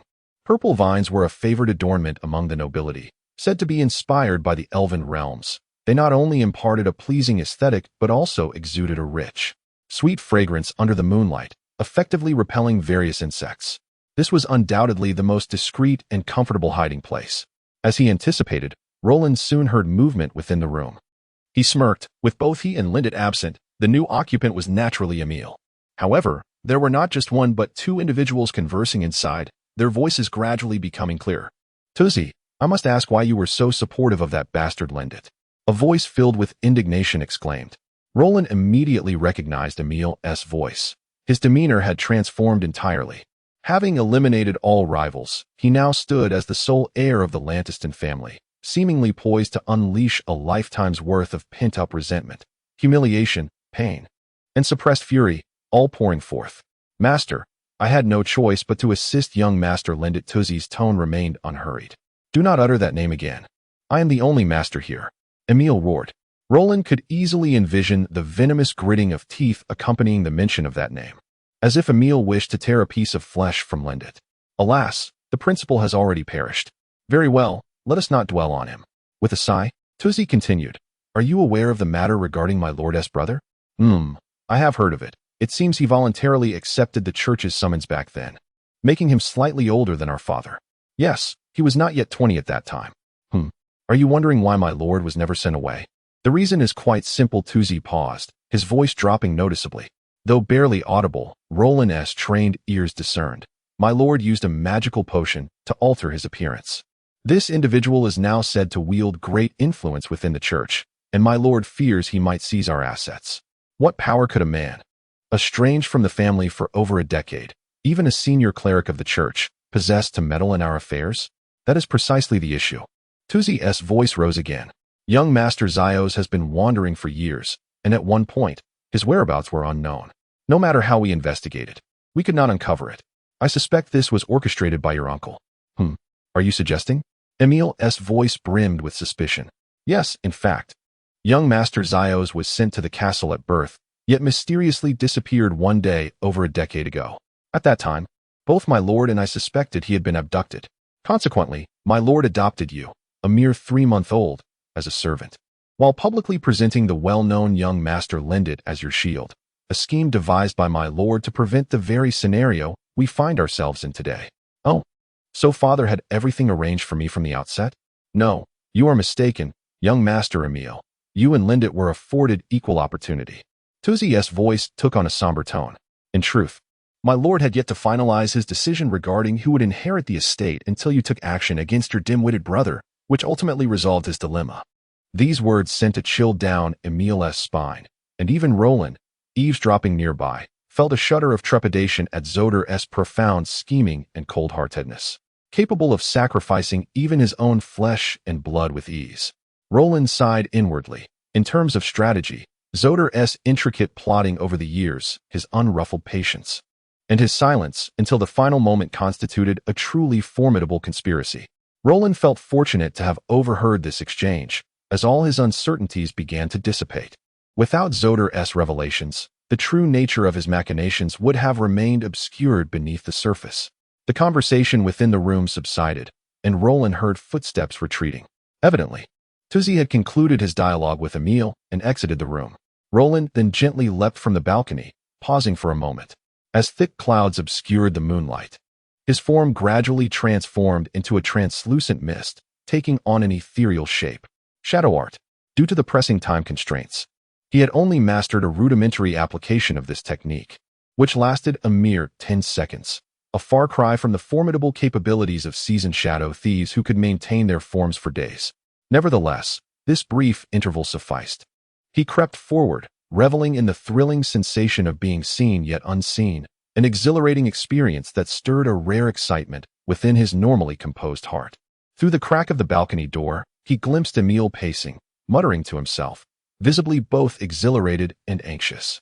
It seemed that on this first night in a room emblematic of his status, the prospect of a future life had ignited a surge of emotion within the young master. Seizing the opportunity, Roland swiftly pushed open the balcony door and slipped into the room. Creak. Emil turned, observing the door gently swaying as if stirred by an unseen breeze. The 17-year-old approached, lightly closing the door, and childishly remarked, "Alas, what to do? I cannot sleep." A flicker of emotion stirred within Luo Lan's heart, giving rise to a pang of reluctance. Emil might very well be my biological brother. No. In an instant, his gaze turned frosty. It was merely a matter of bloodline. I remain who I am. If we are indeed brothers, then Emil, the gifted scion of the Landistun family, must possess remarkable talents as well. If Lindite's gifts could be absorbed by him, then surely he can also absorb Emil's abilities. You shall soon succumb to slumber, Luo Lan silently mused. He swiftly advanced towards his objective, casting a faint ethereal shadow beneath the moonlight streaming through the window. The corridor door swung open once more, stirred by the wind. This is the final fruit. Chapter 14. The Meeting of the Fugitive. The aesthetic of a female thief in pursuit of slaughter as Roland stealthily departed from the castle. He had yet to savor the triumph of his successful endeavor when he was abruptly beset by the bitter consequences of his continuous use of his innate abilities. A searing pain assailed his head, as if something were desperately trying to bore its way out of his skull, yet remained trapped, flailing wildly within. His complexion turned ghostly pale, and beads of cold sweat cascaded down his body. He gritted his teeth, enduring this agony far more intense than any he had previously experienced, while evading the guards along his path. However, he understood that if he could withstand this trial, his comprehension and application of his gift would ascend to a higher echelon. much like a shadow resisting the venom of poison. Such mastery demanded an extensive period of arduous training, not a fleeting moment of effort. Only those with ironclad willpower and unyielding spirit could endure this prolonged ordeal. Moreover, exchanging the physical torment for the abilities he had acquired was undoubtedly a worthwhile trade. After deftly circumventing the last guard and escaping the castle, a surge of exhilaration filled Roland's heart, liberated from all shackles. Fate. Just as he mocked destiny, an unforeseen event transpired. Suddenly, a profound tremor coursed through his heart. Akin to being doused with a bucket of cold water, an icy chill enveloped him from head to toe. His keen senses informed him that this was no mere illusion born of his headache, but the unmistakable presence of eyes lurking in the shadows, watching him.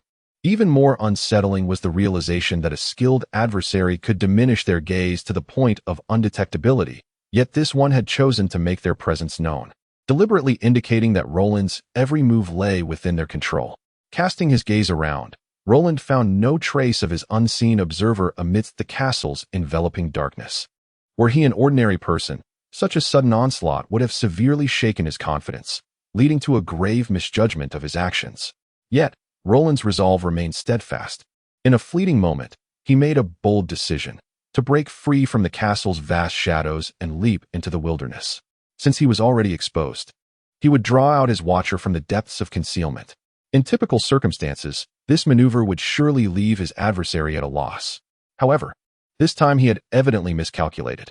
After advancing a short distance, Roland was horrified to discover that the sensation of being observed not only persisted but intensified, as if a ghostly gaze clung to him, inescapable and relentless. A profound sense of impending peril began to rise within him, tightening every nerve. He had never encountered such a formidable opponent. Calmly surveying his surroundings, he resolved to slip into the adjacent woods. Coincidentally, it was in this very grove that he had exchanged identities with Lindit, leading to subsequent events. The situation seemed to have come full circle. Roland moved with remarkable speed, mere meters from the shelter of the trees, yet his pursuer remained concealed. He scoffed inwardly. If they did not reveal themselves soon, once he entered the woods, he could reverse the tide of this passive predicament and act without restraint. However, just before he could cross into the forest, a sight met his eyes that sent a chill down his spine, halting his steps. Under the supposed romantic silver moonlight, a lifeless carriage loomed near the wood's edge. Drawn by two magnificent black steeds, the vehicle's shape unmistakably resembled the one he and Lindit had used for their travels, its surface glistening with a frosty sheen that evoked terror in the underworld. Cold sweat trickled down Roland's forehead. An ominous premonition gripped him. The appearance of the carriage could not be mere coincidence. Its presence suggested that his adversary likely knew of his assumed identity, meaning his entire plan had been laid bare. A trap had been set, waiting for him to unwittingly spring it. A weight sank in his heart. Who could devise such a meticulous scheme? Even anticipating his intention to flee into the woods? Drawing a deep breath, a cruel glint flickered in his eyes. No one could impede his progress. With a sardonic smile, he approached the carriage, halting at its side. Surrounding him was an eerie calm, as if the one observing him possessed immense patience, perhaps lying in wait for the opportune moment to strike. As he stood in silent anticipation, the carriage curtain fluttered, revealing a scene that left Roland momentarily stunned. A young woman sat serenely inside, half of her face concealed in shadow, while the other half radiated an ethereal beauty. Roland's memory flickered. He had seen this visage before. Though he frowned, thinking such an exquisite figure should not have warranted contemplation, but rather an immediate reaction. Just as confusion crossed his features, an unexpected turn of events unfolded. A glint of light shot from the young woman's hand. As Roland prepared to evade, two spinning blades shot forth from beneath the carriage, their sharp edges reflecting a deadly glimmer. He coldly laughed, disregarding the lethal strike hurtling toward his chest, and leapt into the air, narrowly dodging the flying blades. The faint light flashed past him, leaving no trace as if it had never existed. It was a feint, a ruse to distract and confuse, incapable of inflicting real harm. Two more sharp projectiles surged toward his face, and he twisted his body in an odd maneuver, retreating as if in pursuit. Just in time, he evaded the deadly glint, while the young woman, with a grace akin to a dancer upon a stringed instrument, twirled alongside him, launching another strike aimed at his face. She seemed like a fairy, floating effortlessly through the air, A dagger appeared in his hand, clashing against her attack with a resounding clang. Yet, she chose not to press her advantage, swiftly retreating back to the carriage's side as Roland stood there, astonished. This was a girl clad in alluring leather armor, her face partially shrouded in shadow. Her hair bound in a long braid at the back of her head. Her exaggerated curves were accentuated, revealing a soft, pale waist, while a playful navel peeked out beneath her short skirt, leading down to the alluring curves of her hips, flanked by two daggers that revealed her true identity.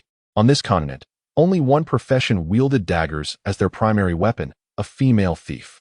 A soft fluttering sound drew his attention, as a rare blue bird gracefully alighted upon her shoulder, nuzzling her cheek affectionately with its tiny head. Witnessing this spectacle, Roland suddenly grasped the entirety of the situation, feeling as though a stone had lodged itself in his throat, suffocating him with frustration. It turned out that the creature monitoring him all along was this exotic bird. The young girl must have established a certain psychic connection, enticing the bluebird to gaze at her with a depth of emotion akin to that of a human, thereby leading her step by step to this very spot. Suddenly, Luo Lan was struck by a thought, his eyes widening in realization. That bird was unmistakably the bluebird utilized by the nefarious band of thieves to communicate with him after his entrance into the castle. The identity of the other party was now beyond doubt. She was indeed the enigmatic messenger. The girl smiled brightly at him, as if finding amusement in his alternating states of tension and relaxation. Luo Lan sighed heavily and spoke in a grave tone. "How did you recognize me?" At that moment, he was solely eager to ascertain where his flaws lay. The girl's keen eyes flicked to the bluebird resting on her shoulder, and she replied softly, "It is your blood. My blue lightning can discern each person's identity through their blood." Her voice was gentle and melodious, a stark contrast to the fierce demeanor she had displayed moments earlier. "My blood?" Even as adversaries, Luo Lan felt his animosity nearly dissipate in response to her dulcet tones.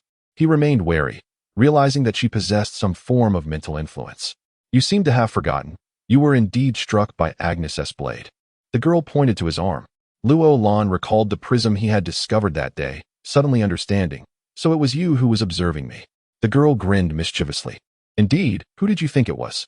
She then exclaimed, "Brother Luo Lan, your disguise technique is truly impressive. I had to test it repeatedly to see through it.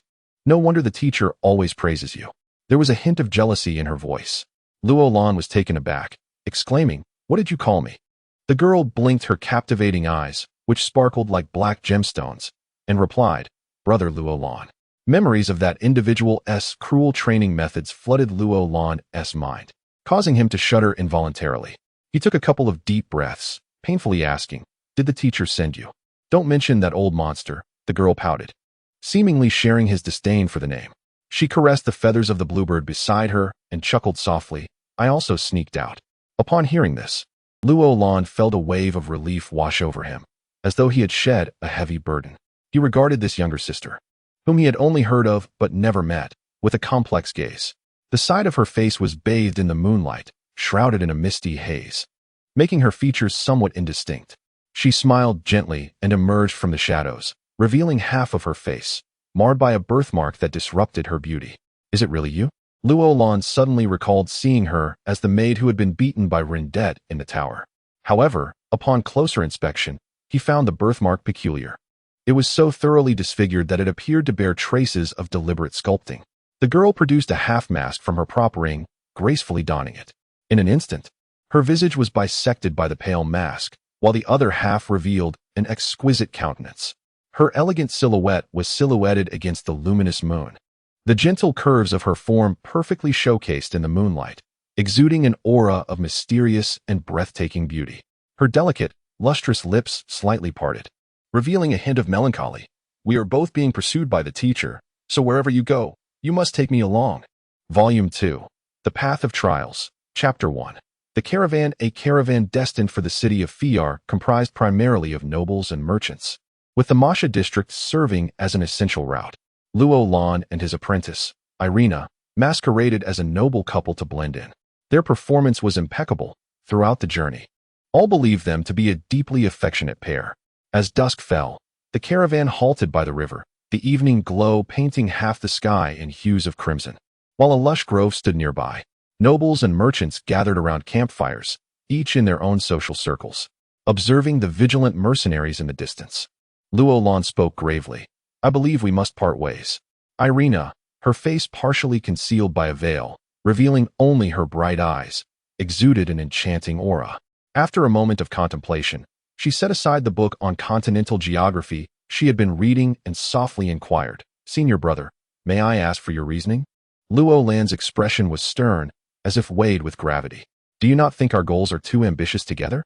The band of thieves will not ignore our disappearance. Hence we must separate. Inwardly, he thought, they are primarily searching for you.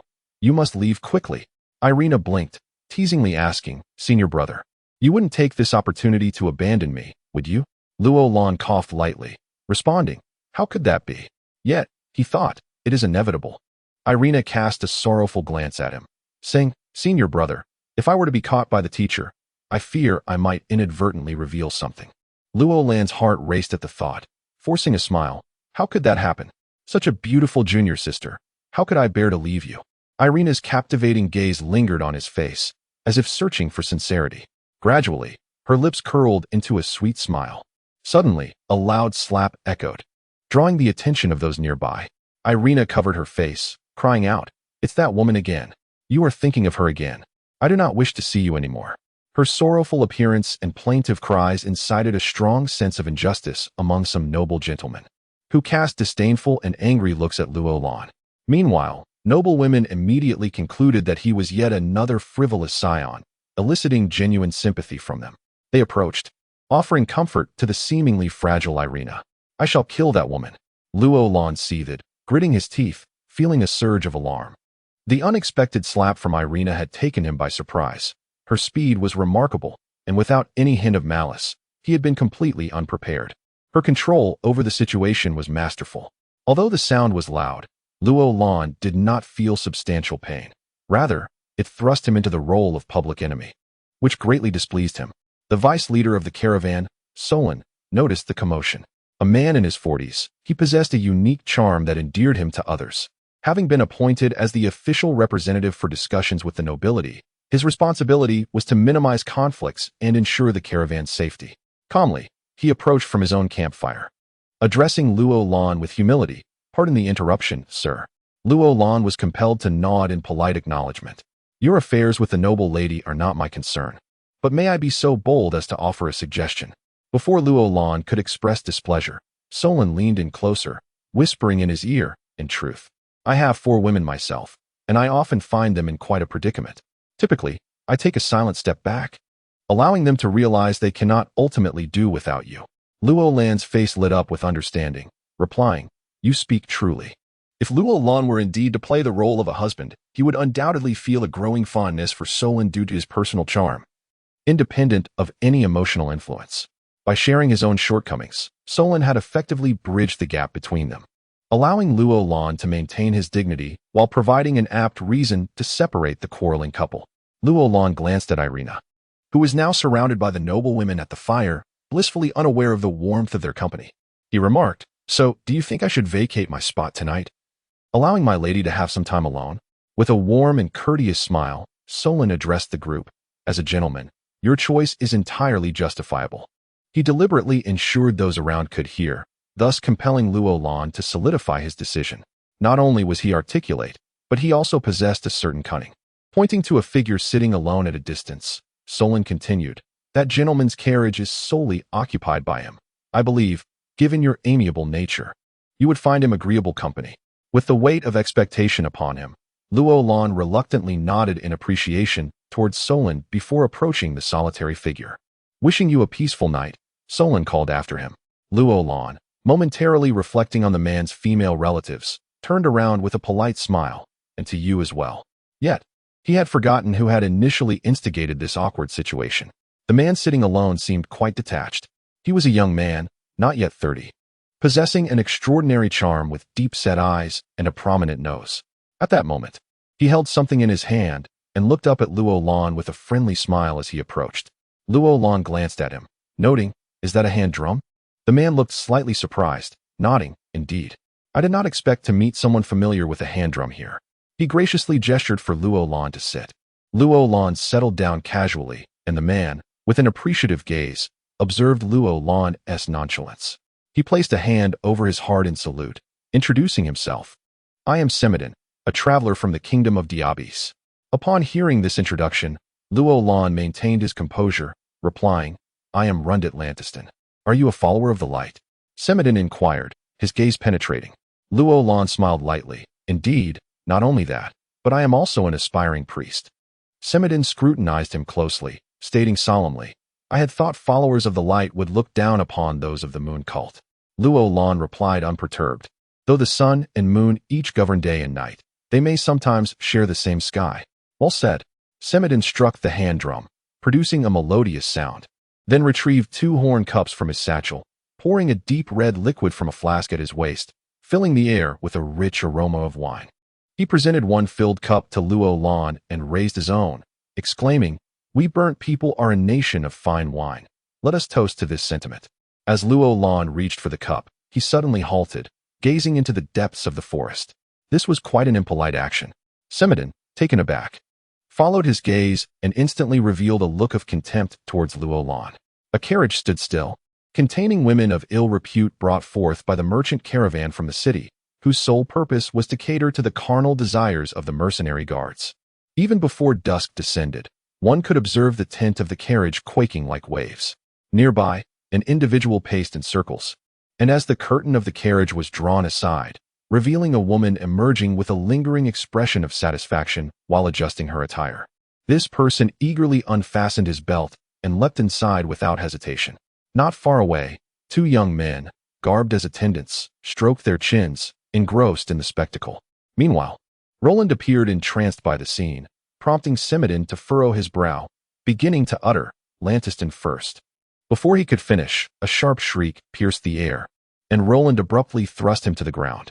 A swift arrow embedded itself in the nearby tree trunk, its remaining tail feather quivering before Sima Qian and Apos' eyes. On the opposite side, a guard was not so fortunate. He fell silent as an arrow pierced through his skull, collapsing heavily to the ground, the arrow tip glistening with the aura of death. Enemy attack. A mercenary bellowed. Instantly, chaos erupted throughout the caravan. Chapter 2. Bandits and mercenaries from the depths of the forest emerged, a throng of shadowy figures, their arrows whistling ominously through the air, carrying with them the chilling sound of impending death as they rained down upon the gathering convoy. The terror induced by these arrows far exceeded their actual lethality. Most of them missed their mark entirely, falling harmlessly into the void. Yet a few misfortunate souls, caught in the chaos, suffered grievously, either pierced in the thigh or impaled in the abdomen, writhing on the ground in agony and emitting heart-wrenching cries that only served to further disband the already panicked throng. The sudden upheaval left many pampered noble youths bewildered, while the more seasoned merchants, having encountered peril before, hastily retreated behind their wagons by the riverside, trembling and muttering prayers. Fortunately for Roland and Serpentine, their distance from the chaos shielded them from harm, as the bandits focused their attention on the densely packed crowd. Serpentine, far from losing composure, pulled the arrow that had nearly claimed his life from the ground, inspecting it with a bemused smirk. These arrowheads are of inferior copper, poorly crafted and rough-hewn, hardly something one would expect to find in this age. Have they been unearthed from a grave? Roland found it peculiar that the assailants chose to strike at this dim hour of twilight, without first clearing the perimeter of sentinels, revealing their presence without a hint of strategy. Serpentine glanced regretfully at a jug of wine spilled on the ground, lamenting, what a waste of such fine wine. One must have life to enjoy wine, Roland remarked, keeping a vigilant eye on the surroundings. Serpentine placed a hand upon his chest, speaking earnestly, You have saved my life, and I swear by the moon goddess that I shall fulfill any request of yours during my lifetime. Any request? Roland, a thief by trade, held little faith in such promises. He shook his head dismissively, but then turned his gaze towards Irina, who was nestled within a protective circle of noble women. Upon catching his eye, she smiled sweetly at him, causing a surge of frustration within him. How had she survived unscathed? Not far from the convoy, the mercenaries hired by the traders and nobles sprang into action, over 60 of them swiftly assembling under the command of their leader, Semper. Semper stepped forward, standing tall and resolute at the forefront of the convoy, his calm demeanor gradually instilling a sense of order among the panicked ranks behind him. Some merchants, pale-faced, attempted to soothe their compatriots, urging them to remain calm. From their ranks emerged 10 heavily armored swordsmen, their movements echoing with the clanking of metal. Clad in armor adorned with the distinctive patterns of the ruined empire from the western continent, these seasoned and steadfast warriors had been meticulously selected from the mercenary ranks, each one having trained in the art of combat. Behind them gathered a throng of ordinary mercenaries, clad in leather armor and wielding short swords, maintaining a respectful distance from their heavily armored counterparts, forming a barrier before the convoy. The mercenaries surveyed the approaching threat with icy detachment, unfazed by the arrows whistling past them.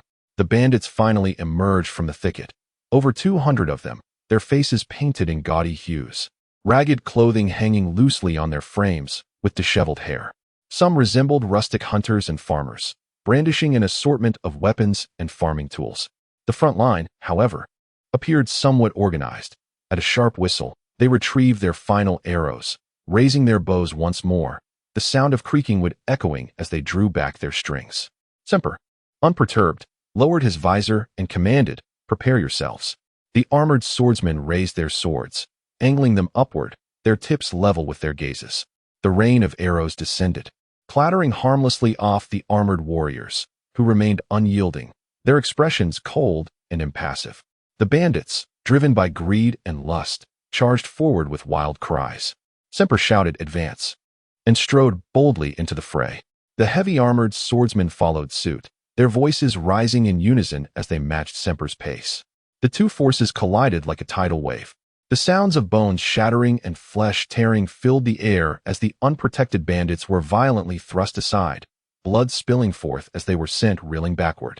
Taking advantage of the opening, the leather-clad mercenaries surged forward, skillfully coordinating their strikes to reap lives with ruthless efficiency.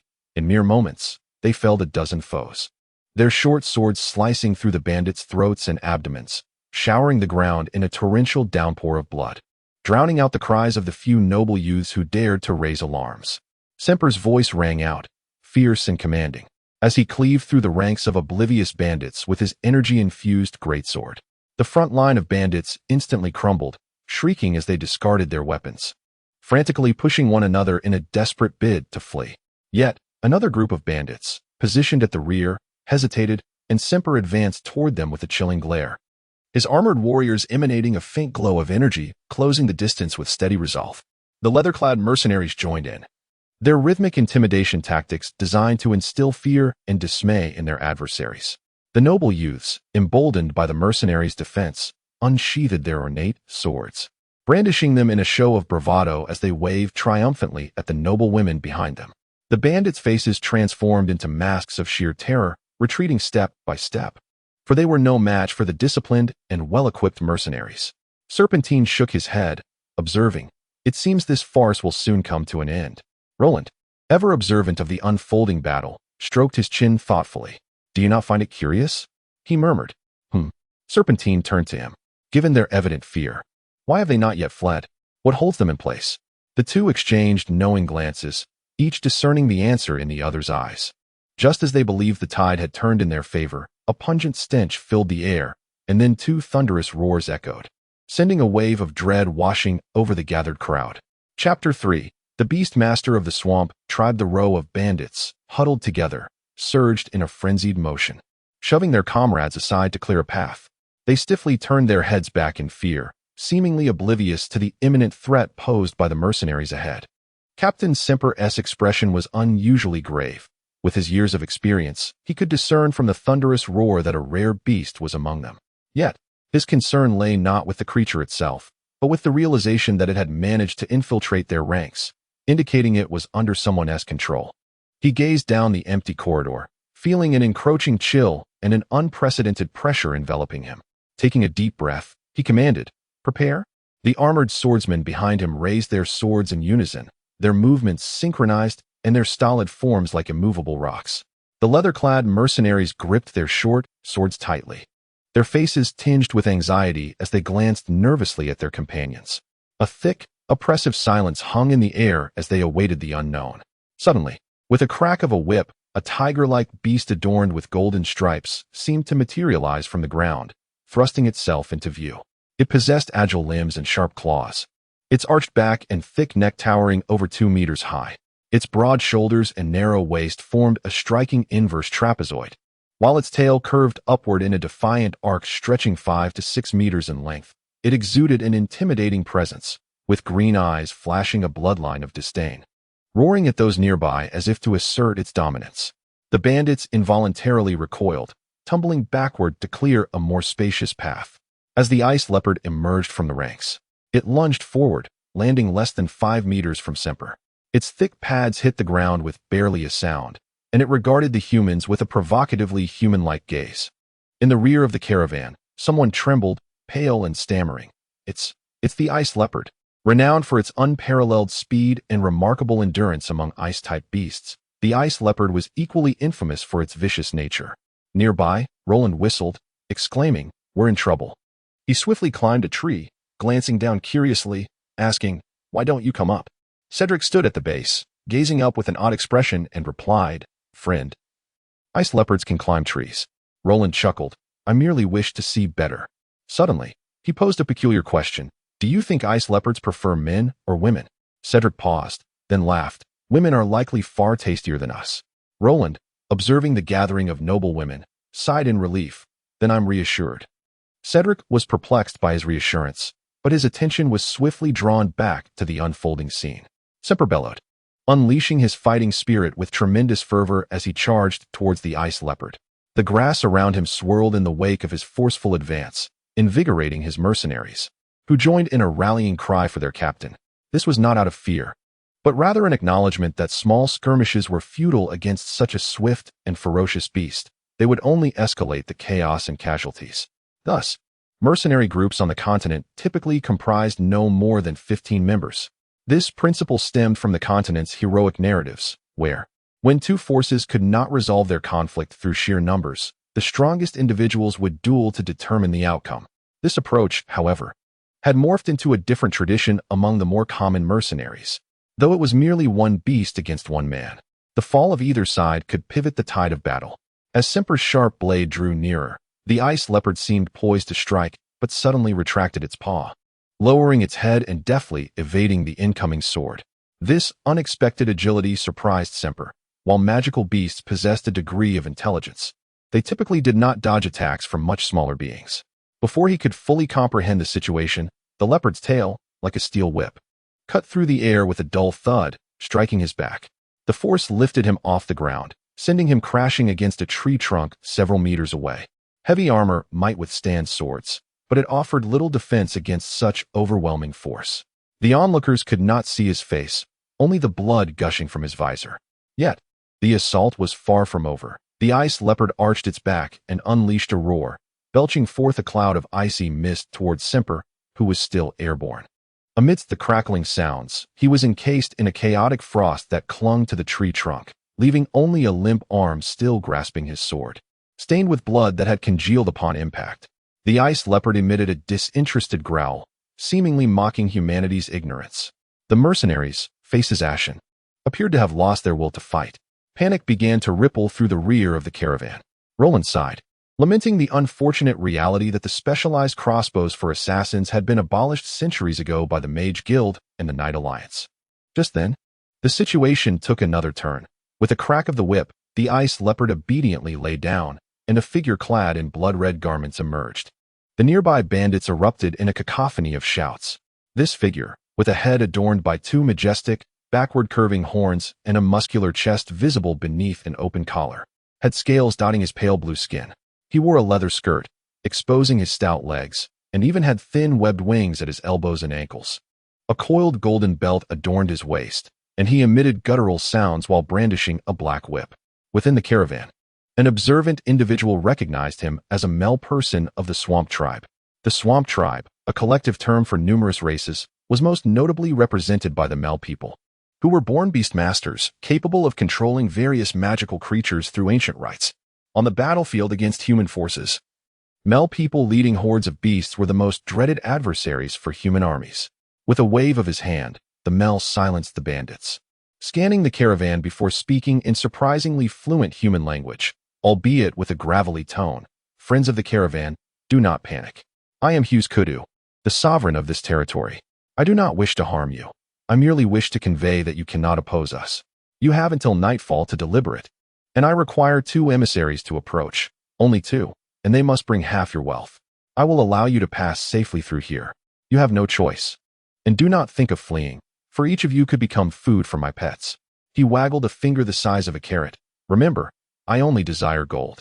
After issuing a series of commands, he departed with the ice leopard and his entourage, leaving the caravan in an ominous silence. For they all understood that their nightmare had only just begun. Sebald frowned and remarked, "He speaks the truth. Traversing the forest by night is akin to courting death. The only way out is to follow the waterways and dry paths.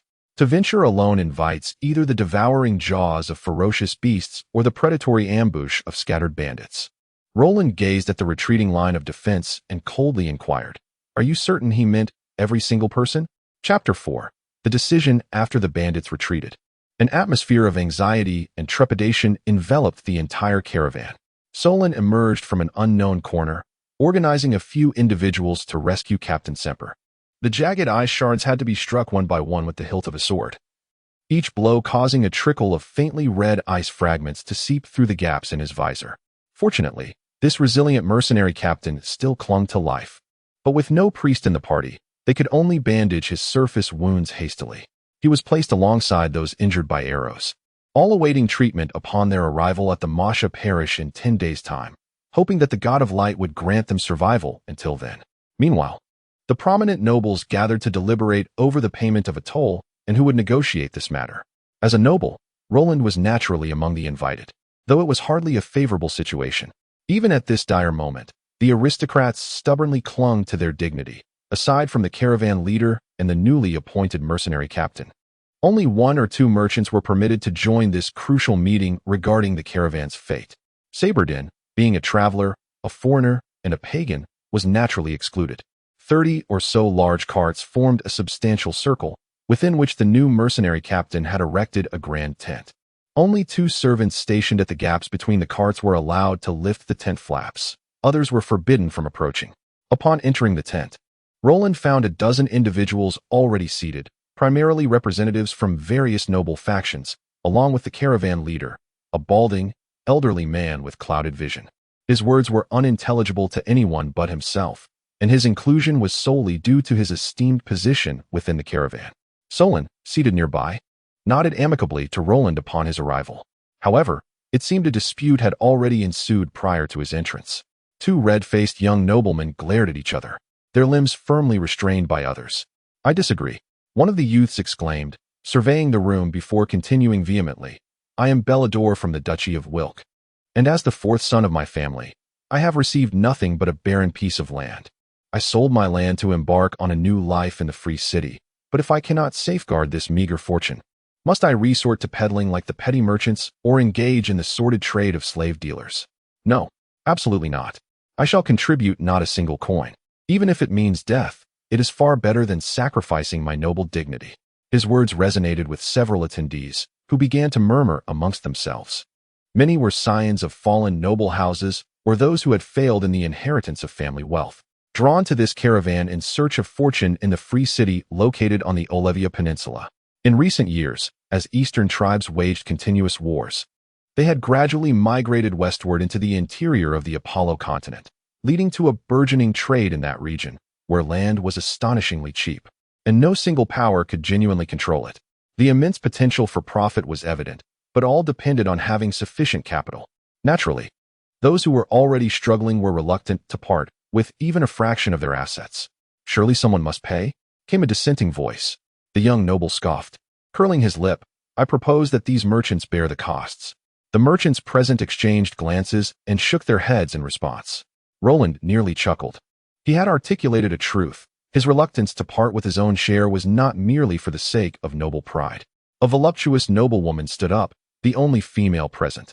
Her features refined and pleasing to the eye. With her golden hair elegantly coiled atop her head, she exuded vitality.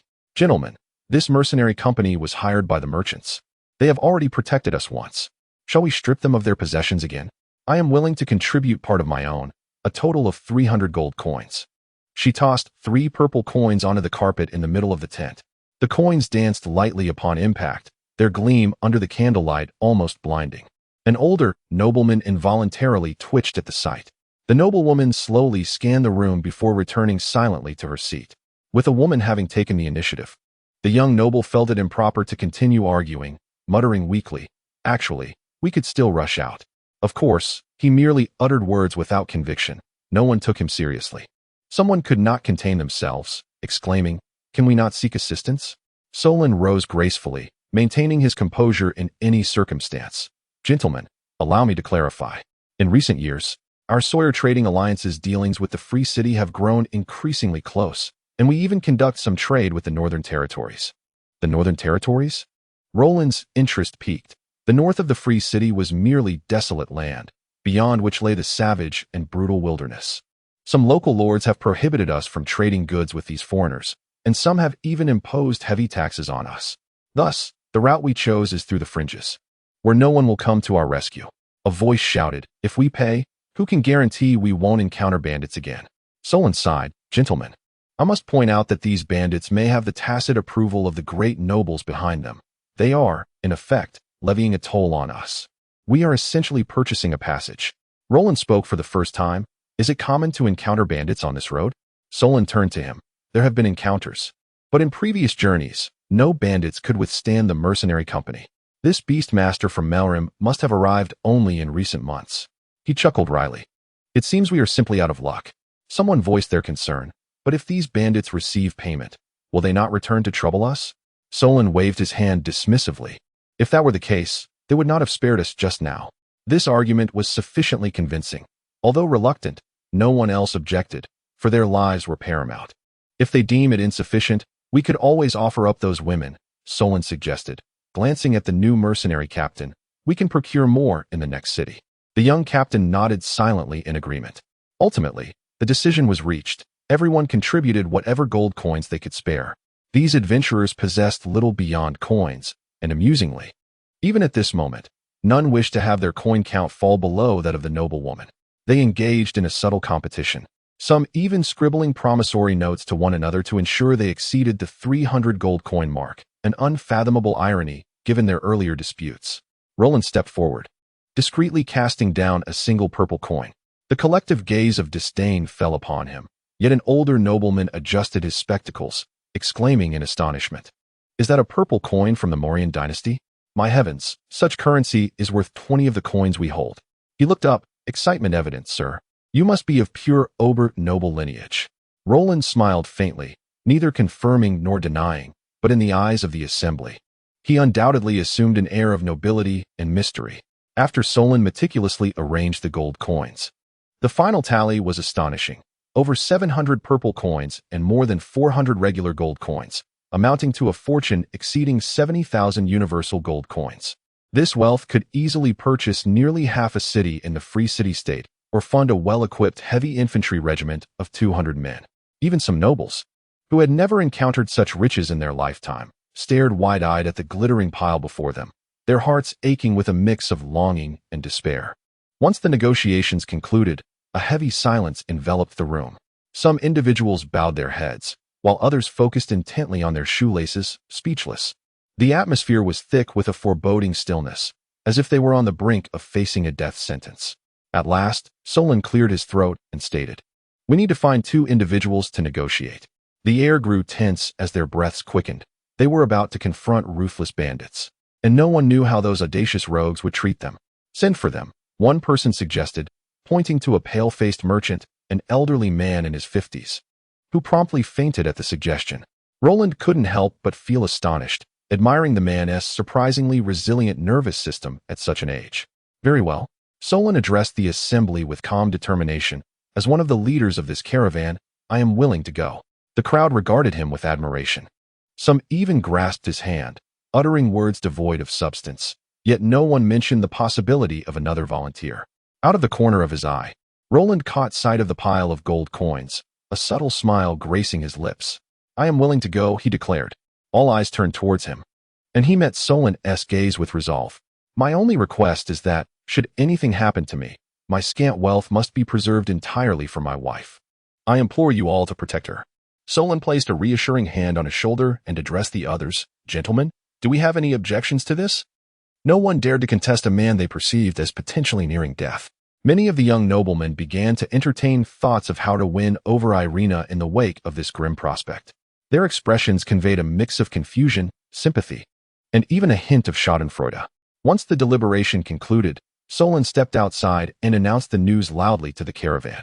In that moment, a figure dashed towards Roland as he emerged from the tent, and under the radiant starlit sky, a young girl sobbed, slowly lifting her head. The two stood there, exchanging silent glances, while some young noblewomen turned their faces away, unable to bear the poignant scene of parting. To outsiders, it appeared they were merely saddened by the thought of separation, yet the two were engaged in a conversation entirely unrelated to their predicament. Brother, if you take this opportunity to run away alone, the consequences could be dire. How could I? Just thinking of you being left here all alone fills me with profound sorrow. Truly, it is heartbreaking. Chapter 5. Unveiling the following morning. A delicate mist enveloped both the forest and the riverbank, rendering the distant scenery hazy and indistinct. As Roland extricated himself from Irina's lingering gaze, Saberding approached him, saying, "My friend, take this." He produced a dagger from his cloak, its blade gleaming with a metallic luster that, upon exposure to the air, became adorned with tiny droplets of moisture. Roland examined it closely, exclaiming in astonishment, "An anti-Tian cold steel dagger? I have only heard tales of this Eastern marvel. Even among the upper echelons of society, it is regarded as a coveted treasure. I never imagined I would behold one here, nor that it would be gifted to me." "It's merely a dagger," Saberding replied with a smile as he pressed it into Roland's hand. "Carry it, it will prove useful." Without further ado, Roland accepted it with gratitude, saying, "Thank you."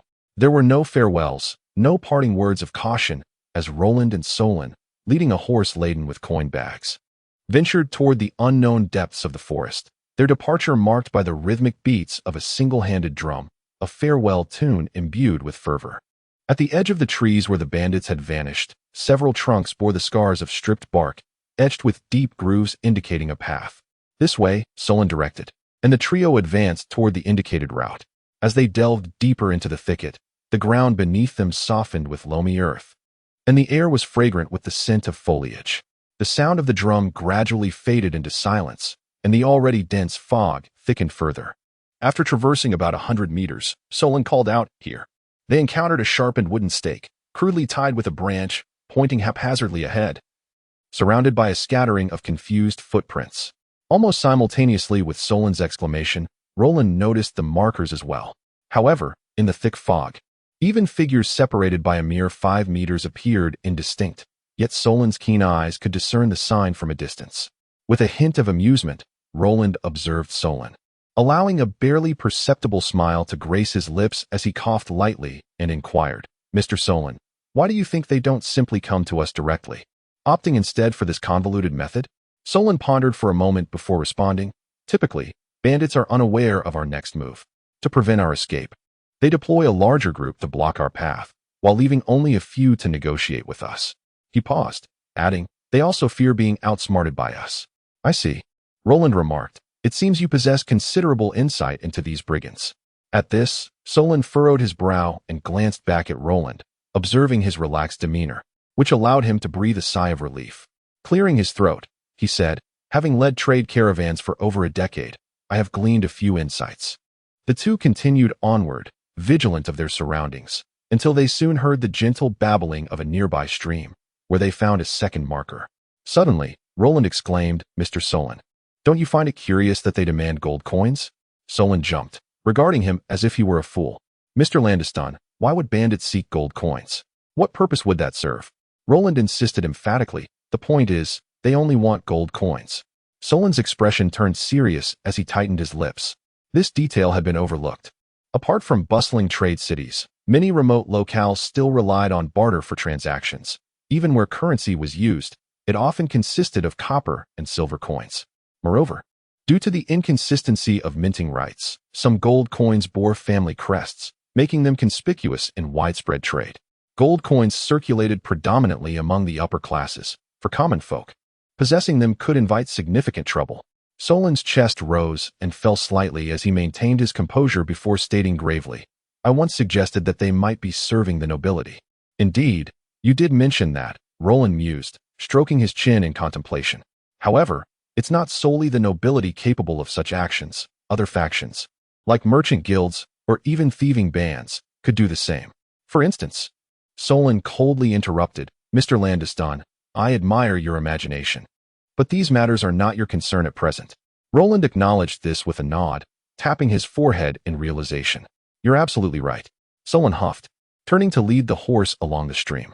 Yet, throughout the journey, Roland continued to pose peculiar questions, each striking at the heart of the matter. Solon, feeling increasingly warm, frequently tugged at his collar. Eventually, in his growing impatience, he spotted another marker and hastily advanced, seemingly eager to distance himself from the bothersome companion. Is this the final stop, Mr. Charnenbell? Without hesitation, Solon replied, It should be. Suddenly, he turned sharply, reaching for his waist, asking, What did you say? Are you looking for this? Roland teased, brandishing a dagger. As a thief, you ought to safeguard your weapons. Solon recoiled, exclaiming, I don't know what you're talking about. Roland marveled, what a splendid performance. As a disguised thief, your acting skills are truly remarkable. Had I not been aware of your true nature beforehand, I might have been deceived. He clicked his tongue in admiration, adding, If this plan succeeds, not only will you amass substantial wealth, but you will also earn a reputation for bravery. Naturally, the blame for the caravan's ambush will not fall upon you as the deputy leader. I must commend you. Solon's expression shifted dramatically, and without uttering a word, he lunged forward, only to be met by a punch that sent him sprawling to the ground. Stars dancing before his eyes, Roland approached leisurely, dislocating his joints with ease, shaking his head in disappointment. Compared to your intellect, your combat skills are woefully inadequate. After a moment of searching, he tore away a mask, revealing the pallid face of a lecherous man in his 30s. Roland examined the mask, sighing, Indeed, a disguise. I have undertaken numerous missions without acquiring one. Your contribution is commendable. Solon, sweating from pain, was taken aback by Roland's revelation. Who are you? He stammered. With a chuckle, Roland, amidst Solon's frantic gaze, carefully stowed the mask away and replied nonchalantly, I was once a member of the Sinister Thieves Guild. The Sinister Thieves Guild boasted a vast membership.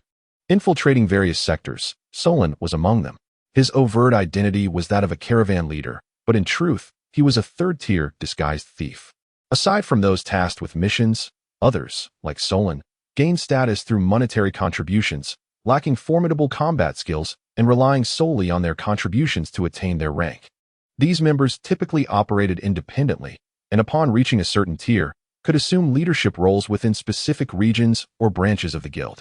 They had no need to worry about their martial prowess, as they could similarly increase their contributions within the organization to exchange for powerful skills.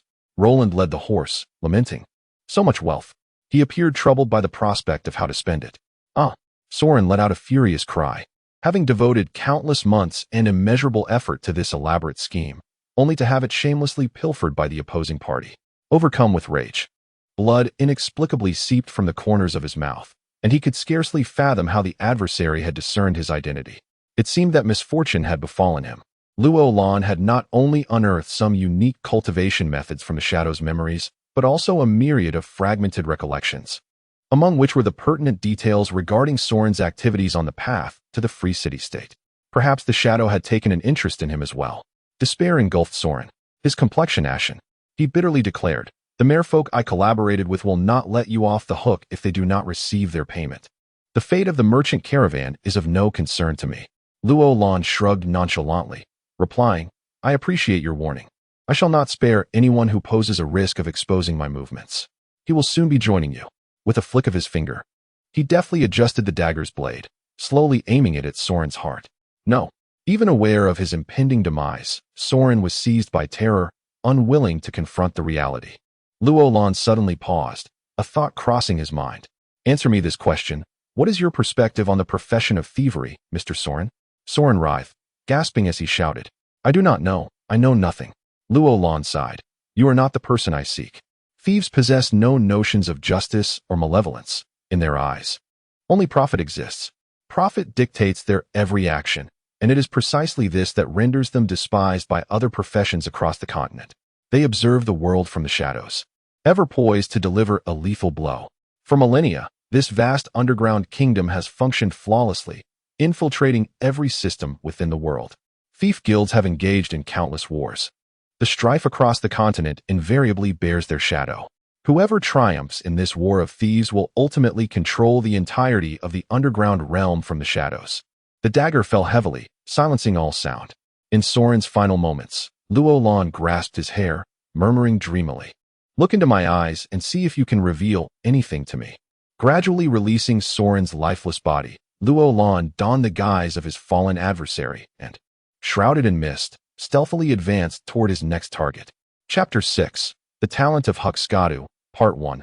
Huxkadu, an anomaly among the swamp tribe, harbored a profound aversion to the fetid swamps and murky ponds, as well as to the overly sensitive serpent folk and the incessantly hungry lizard folk. He often dreamed of lying on a patch of dry, soft earth, gazing up at the brilliant sun in the sky. This dream perplexed him, for it was not the first time he had experienced it, and he remained uncertain of its significance. Yet, each time he dreamed it, something invariably transpired. As on the previous occasion, in pursuit of the dream's origin, he departed from the ancestral home he had inhabited for generations, accompanied by the ice leopard his grandfather had raised, venturing into the unwelcoming realm of humanity. He soon realized he felt utterly out of place there. But one individual informed him that he could assist him in finding the answers he sought. Since this human bore him no malice, Huxkadu was pleased to forge a friendship with him. In this realm, the brigands regarded him with palpable fear, a sensation he relished. Gradually allowing the dream to fade from his mind, except today seemed different. Is an old friend arriving? Hearing the rustling sounds outside, Huxkadu emerged from his makeshift shelter. A sturdy and comfortable abode woven from branches and vines, of which he was quite proud. His bulging eyelids blinked in surprise as he remarked, "Old friend, you appear somewhat thinner, and your footsteps seem lighter." A shadow of unease flitted across Roland's heart. Such acute hearing and observation were daunting. Despite his cautious steps, he was detected from a considerable distance. He had assumed such beings to be brutish and perhaps even dull-witted. Roland chuckled lightly, spreading his arms. Could it be that I've merely changed my attire? After all, it has been 2 months since we last met. His eyes scanned the surroundings, noting the absence of the ice leopard. Was it lurking in some hidden corner of the woods, or had it ventured out to hunt? It has been 65 days. My skin has grown dry and parched for 13 days now. Old friend, it is truly wonderful to see you. He patted Roland's shoulder with exuberance, expressing his delight. Roland feigned astonishment. This is the first time you've been so amiable towards me. Huxkadu rubbed his hands together, a hint of bashfulness in his gaze as he glanced at Roland. Could it be the allure of gold coins? He playfully thumped Roland's chest and burst into laughter. Roland felt a surge of apprehension. Could this seemingly primitive humanoid actually possess a sense of humor?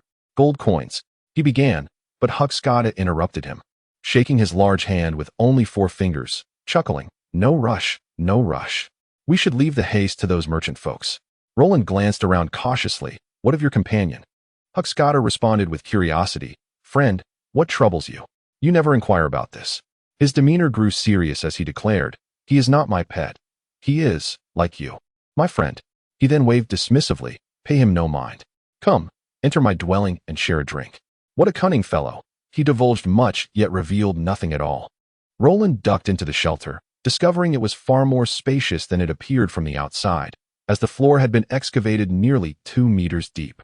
The walls bore several changes of clothing and a few hand-woven baskets, while a crooked pottery jar sat in a corner. The remnant of a once mighty tree had been truncated, leaving only a smooth tree stump, serving as a table within. Once seated, Huxkadu poured cup after cup of liquor for himself, drinking deeply without offering any to Roland, until he finally murmured, "I'll let you in on a secret. My companion is not here." He pinched the air with his fingers, speaking mysteriously, "Do you believe it? He could swallow someone of your size whole." Roland maintained his composure, his fingers brushing against the hilt of his dagger. The cold touch seemed to herald the ominous symphony of death that accompanied his racing heart, as he scanned for vulnerable points on his companion. Uncertain of the physiology of this creature, Huxkadu, robust in stature, likely possessed considerable strength. He had no knowledge of the ice leopard's whereabouts, nor of the humanoid's capabilities. Thus, he knew he must strike decisively. Huxkadu continued to drink, then suddenly leaned in closer, sniffing Roland intently, fixing him with a gaze. "Friend, I detect a strong scent of blood about you." "Nothing of concern," Roland replied, his face unchanging. "Perhaps not for you," Huxkadu said quietly, downing his final drink. a tear escaping from the corner of his eye as he lamented, "But he is my friend." Roland's expression shifted, a glint of cold light flashing as his dagger lunged toward Huxgada's throat. In a startling display of agility, Huxgada recoiled, calmly stating, "You have no chance now." A sudden cacophony erupted outside the wooden shelter. The sole exit was blocked by the ice leopard. Roland's heart sank. He crouched low, vanishing from Huxgada's view. Huxgada surged forward, only to find the space empty. He roared, "Invisibility is useless against me." Drawing a whip from his wide belt, his nose twitched as he sensed the air.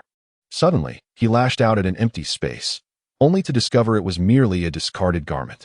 Realization struck him with a pang of dread as pain shot through his chest, forcing him to stagger back. A sigh of disappointment echoed in the air as a shadowy figure yanked the clothing and swiftly moved to the entrance, grabbing a canister and hurling it away. The entire motion flowed seamlessly, devoid of any clumsiness. The ice leopard, predictably deceived, roared and lunged forward, only to realize it had been tricked. Its furious growls echoing as the shadowy figure vanished from sight. Huxgada burst from the shelter, wielding his black whip, his brown eyes scanning the surroundings warily, his nostrils flaring as he detected the scent of his prey.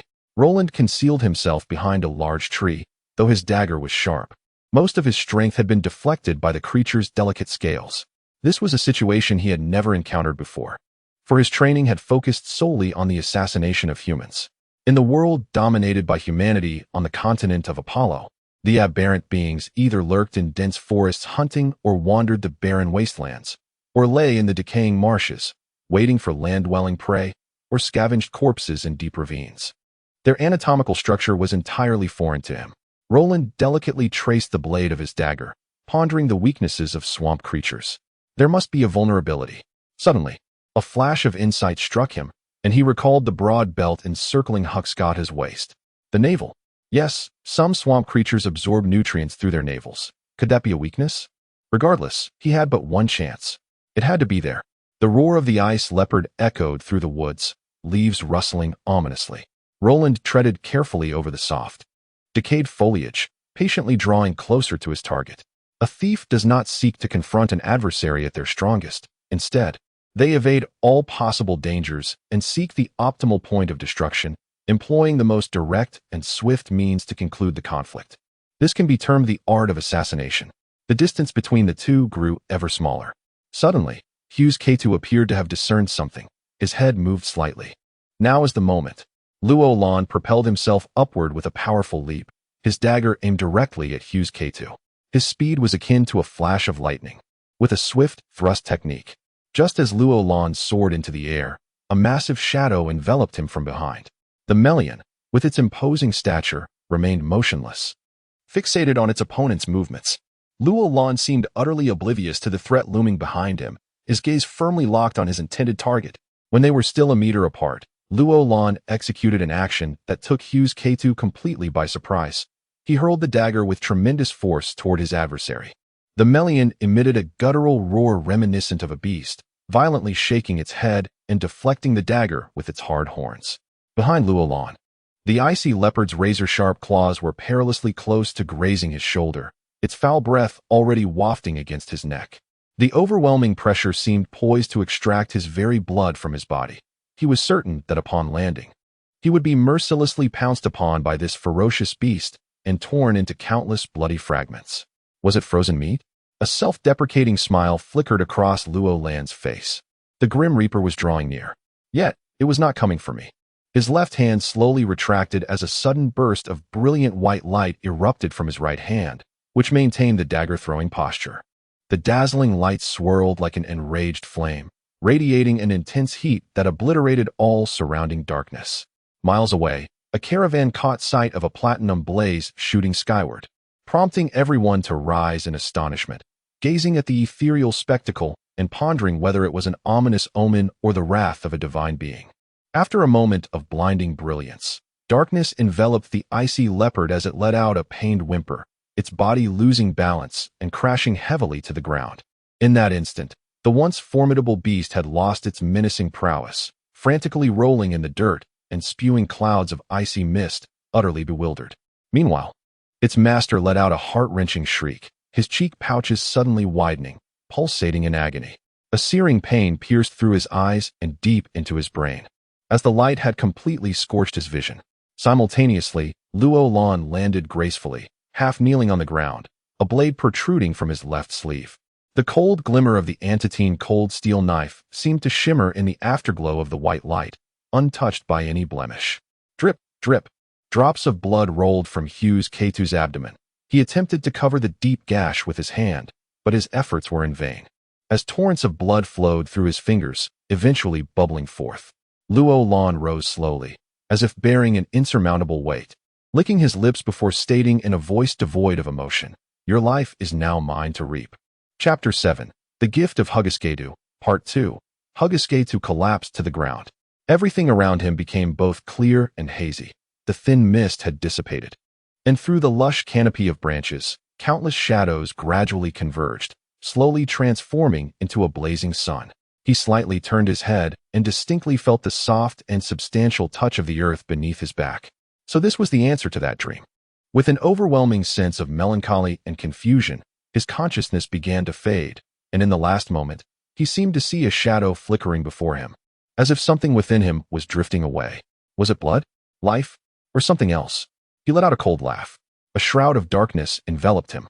Luo Lan's eyes gradually regained their brilliance, and then, in excruciating pain, he clutched his head and collapsed to the ground, gasping for breath. Yet within his heart surged a triumphant laughter. He had won the gamble. Indeed, the body of this mayor was endowed with a gift, and it was a passive one. Upon a rough assessment, it seemed to be a capability of telepathic connection with creatures through intimate contact. No wonder the mayor were natural beast tamers. And no wonder that ice leopard could appear beside him without any summoning. Luo Lan cast a complex glance at the massive corpse of the mayor on the ground.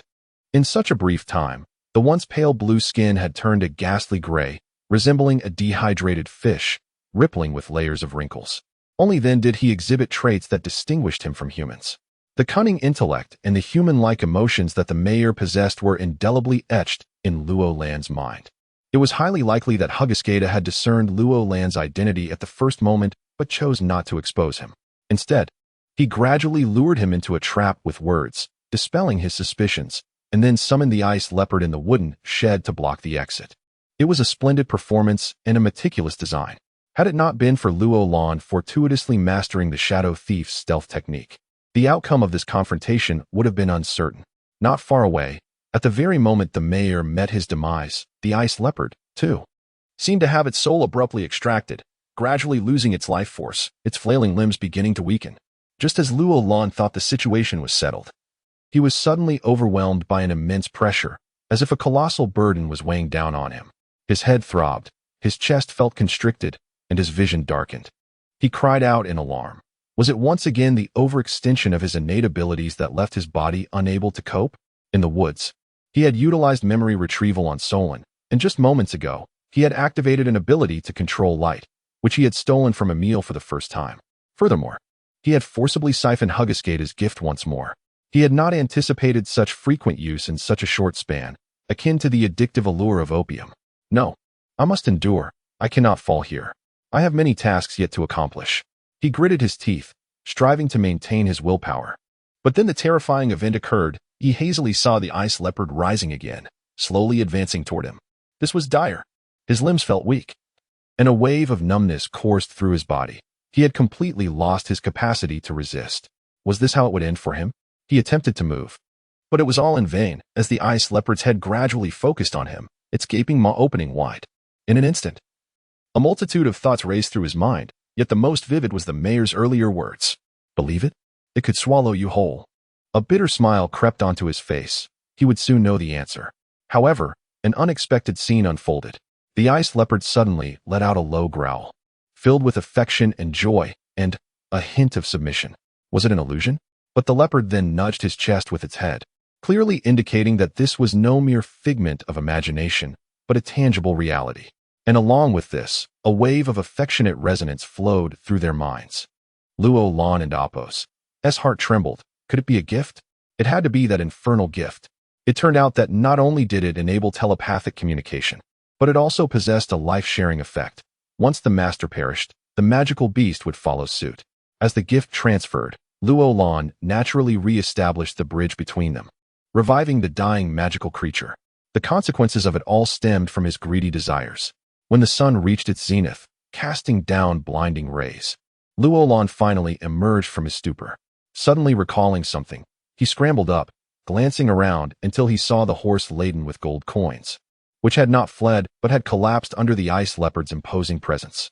He let out a long sigh of relief, rubbed his abdomen, and then spat out a spatial ring obtained from the Lantiston family's treasures, filling it with all the coins from the horse.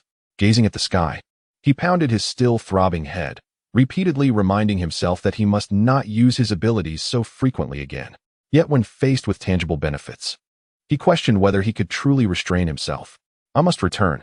Although he had established a mental connection with the beast, he still preferred to express his thoughts verbally.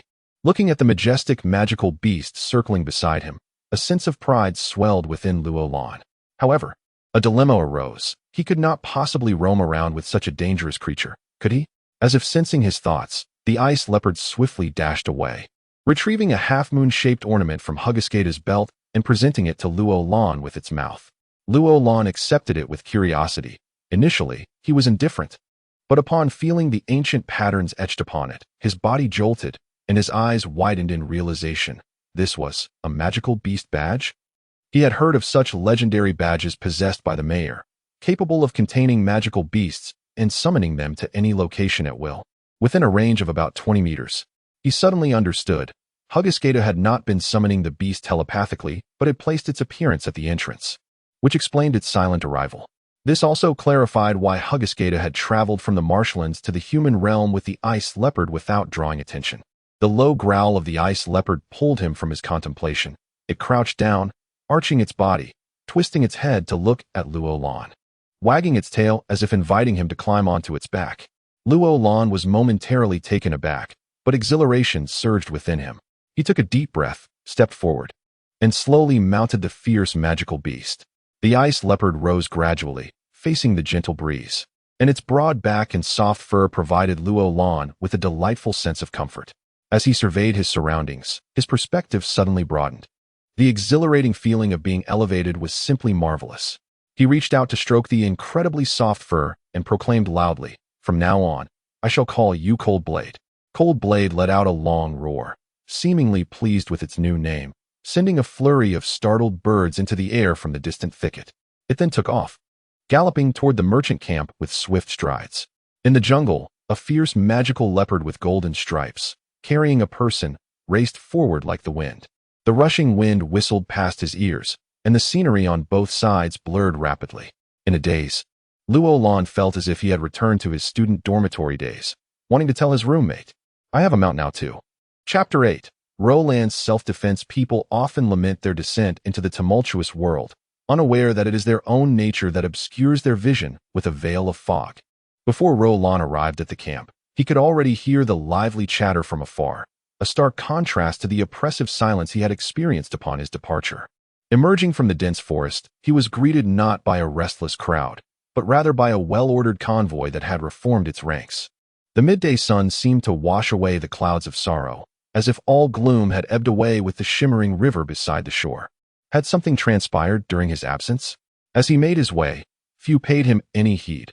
Only a solitary figure stood apart from the throng, gazing at him as if he had never shifted from that spot.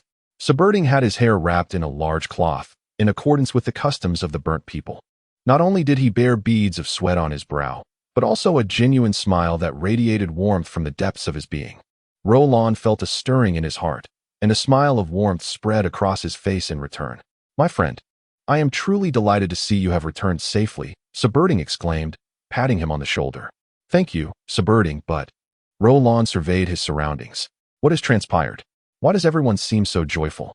I had thought such a mood would only arise upon my return." "Indeed," Subverting explained, "just moments ago, a contingent from the Church of Light passed through.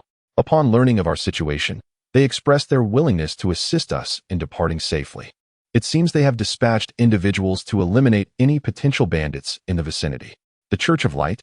Roland pondered, intrigued by their timely arrival. "Were they also en route to the Masha parish?" Subverting craned his neck, peering curiously behind Roland. "What of Mr. Solon?"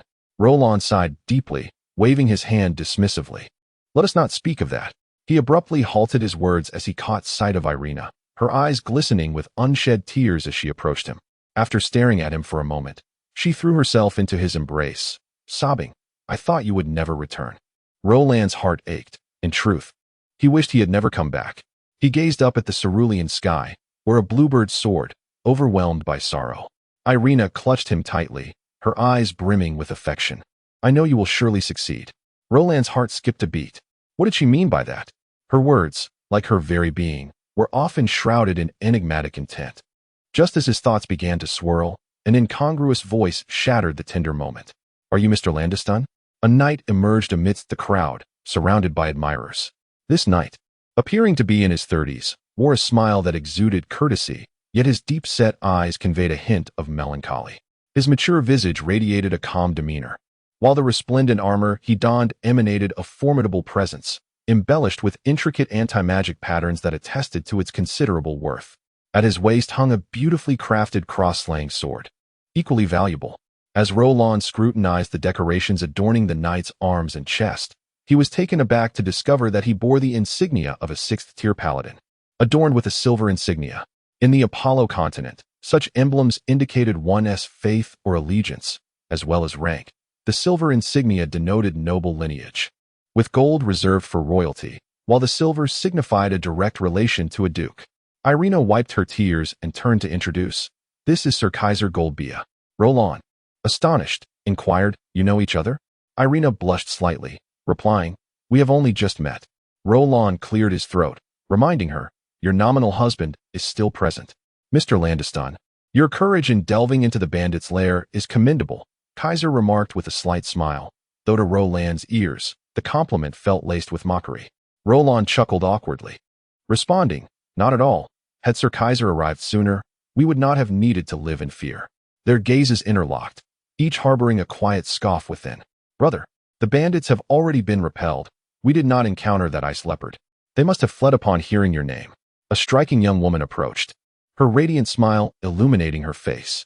Clad in a white robe with silver trim, it was evident she was a priestess. Roland noticed the 3 vacant holy seals on her sleeves and furrowed his brow slightly. Following her were over 10 attendants, all clad in light armor, brandishing the cross of the Church of Light. The blue flag bore a cross surrounded by 9 orange arrow flowers, signifying their origin from the Capens parish. Upon hearing that the bandits had been vanquished, the crowd erupted in jubilant cheers. Roland, however, scoffed. He had long anticipated that the bandits would not dare to obstruct the convoy in the absence of the Mel people, allowing him to brazenly collect gold coins and return without fear. What victory! A mere display of weaponry would have scattered that ragtag group in terror. Yet, with the arrival of Sir Kaiser and his entourage, the atmosphere seemed to shift dramatically, as if clouds had parted to reveal the sun. In contrast, Roland's earlier bold offer to negotiate with the bandits now appeared trivial, and he overheard murmurs within the crowd lamenting that had the noble paladin arrived sooner, they would not have had to pay exorbitant tolls. Several disgruntled nobles cast unfriendly glances at Roland, as if he had robbed them of their wealth. However, the truth was indeed as they perceived. They were not mistaken. Kaiser regarded Roland with a calm demeanor, stating, "Mr. Landeston, I detect a strong scent of blood upon you." Had he not heard that before? Indeed, it was the second time that day. "Damn, are you all dogs?" Roland resolved to cleanse himself of such odors next time, finally understanding why some nobles doused themselves in perfume. With a surge of indignation, he stamped his foot and swore, "That scent belongs to those brutal bandits. The God of Light shall not forgive them." "Is that so?" Kaiser subtly stepped back, addressing the gathering crowd. "Gentlemen, I find myself with a sudden inquiry." As the crowd's attention converged upon them, he fixed his scrutinizing gaze upon Roland, stating solemnly, "Mr. Landeston, I must ask you a question, and I implore you to answer honestly." Roland surveyed the crowd, maintaining his composure. "I am more than willing to respond." Kaiser nodded, continuing, "This morning, you and another gentleman ventured forth to negotiate with the bandits, did you not?" Roland affirmed, "Indeed, it was a unanimous decision." Kaiser scrutinized him further, pressing on, "And the transaction was successful?" Roland felt the weight of all gazes converging upon him, and he replied calmly, "It should be considered a success, I suppose." "Should? Considered?" Kaiser raised an eyebrow and turned to the young priestess beside him, inquiring, Millie, are you suggesting that the bandits did not retreat, but were instead repelled by you? The young priestess nodded earnestly, her voice clear as she stated, indeed, when we arrived, those ruffians were still present. She lifted her chin proudly and added, however, all their efforts were in vain against our assault. Kaiser surveyed the crowd, his voice rising in intensity. Gentlemen, I find it perplexing. Based on the bandits' previous demand for tolls, it seemed they had no desire for further conflict with our caravan. Thus, after Mr. Landeston provided them with the gold, we would expect to see them vanish entirely. Yet, the current situation contradicts that expectation. He turned back to Lolan. Might you offer a reasonable explanation? Lolan sighed. I am at a loss for how to respond. At this, murmurs began to ripple through the crowd. Kaiser chuckled softly and pressed on. It appears Mr. Landeston has his own burdens to bear.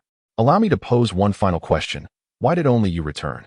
Without any prompting, the crowd's skeptical gazes fell squarely on Lolan. Someone muttered, could it be that he killed Mr. Solon and kept the gold for himself? This insinuation ignited a flurry of speculation among the onlookers. Indeed, he must have slain Mr. Solon.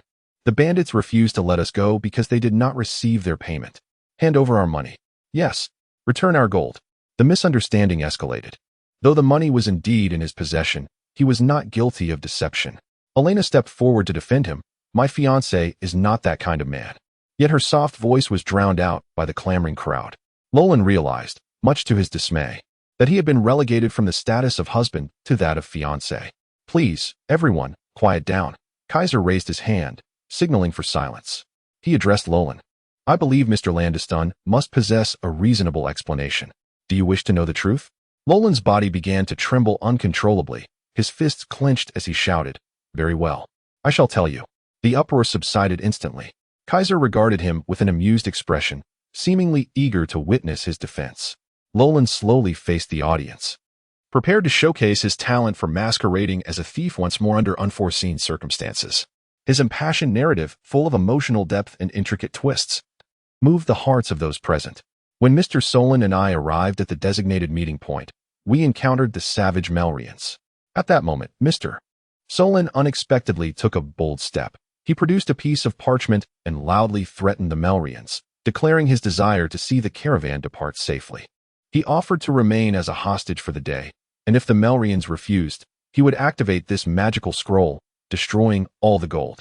However, I clearly discerned that it was merely a torn cover from Mr. Solon's travel diary. A voice from the crowd interjected, I can attest that Mr. Solon indeed possessed such a diary. He always carried it with him. Lolan cast a grateful glance at the speaker, silently rejoicing in his decision to absorb Mr. Solon's memories. He continued, with no other option, the Melrians reluctantly agreed to his terms. Thus, Mr. Solon instructed me to return alone to inform everyone to leave at once. He feigned tears, lamenting, Mr. Solon is a noble man. The crowd exchanged glances, astonished by the unexpected turn of events. The young priestess scoffed, but how do you explain the earlier bandit attacks? Lolan interjected with a cold smile. Might I counter by asking, did those bandits actively assault you? The girl hesitated, responding, well, no, but... Lolan promptly interrupted, of course they would not attack you. They merely wished to secure the gold they had acquired. It is likely that they were merely a small contingent stalking us, perhaps hoping to convey to Mr. Solon that only by surrendering the money would they truly depart. At this juncture, Lolan appeared invigorated and pointed at Kaiser. You recklessly attacked them, and I am certain the bandits believed we had deceived them. Once the Melrians learn of this, they will not spare Mr. Solon. He shook his head in anguish, seemingly overwhelmed by sorrow. The crowd sighed collectively, their expressions reflecting sympathy, for it was evident that Mr. Solon was in grave danger. The truth was being distorted, turned completely on its head. Lolan sensed a gaze of deep admiration emanating from Elena. How ungrateful can one be? We saved you. The young priestess glared at Lolan, indignation written across her face. Yet her words now seemed feeble and ineffective. Kaiser fell silent, sensing the dissonance in Lolan's narrative, yet unable to articulate a rebuttal. He could only apologize. I am truly sorry. We were unaware of these circumstances. Lolan sighed deeply, addressing the gathered crowd. In conclusion, I wish to pose a question to all you esteemed gentlemen and ladies. If I had indeed taken the gold, why would I return?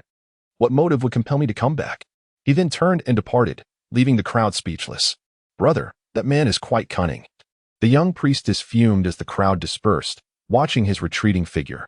Kaiser nodded in agreement. According to our intelligence, he is the priest recommended by the cleric Timus to the Masha parish. There is only one position available for a missionary each year, and we must seize this opportunity to secure it for our parish. Should this confidant of Filte establish a new ecclesiastical influence, it would be detrimental to us. He pondered for a moment, his expression darkening. Since we have crossed paths with him, we must seize this chance to undo him by any means necessary. Chapter 9. Under currents, Kaiser felt a sudden awareness that someone was watching him. Turning his gaze, he was taken aback to discover it was a Berntan. Subverting stood at a considerable distance, coldly stating, "Mr. Landeston once saved my life. He is also my friend. Should anyone seek to defame or harm him, I shall not let it pass." With that, he turned and walked away, choosing not to engage further. He had initially intended to speak out in defense of Roland, but feared that his foreign status might have adverse effects. Kaiser scrutinized Subverting's retreating figure, frowning as he thought. This individual exudes an aura of danger. The young priestess, Millie, dismissed his concerns, remarking, "He exhibits no trace of combat aura or magical energy. What danger could he possibly pose?" In her worldview, formidable strength and this solitary figure were incongruent. She equated true power with those adorned in magnificent armor or wielding resplendent staffs. "This is precisely what perplexes me," Kaiser mused, his thoughts shifting. "There exist powers in this world beyond our comprehension." In the subsequent days, Kaiser resolved to launch an offensive against Irina, hoping to provoke Roland into a duel through this method. The girl, possessing a perfect figure yet perpetually shrouded, revealed her fondness for glittering objects. Thus, during a small auction held by the caravan days later, Kaiser procured a bracelet set with 5 ethereal diamonds for her. However, Kaiser soon found himself in despair, realizing all his efforts were in vain, as Roland had resorted to an exceedingly shameless tactic. Roland had fallen ill, reportedly due to fright.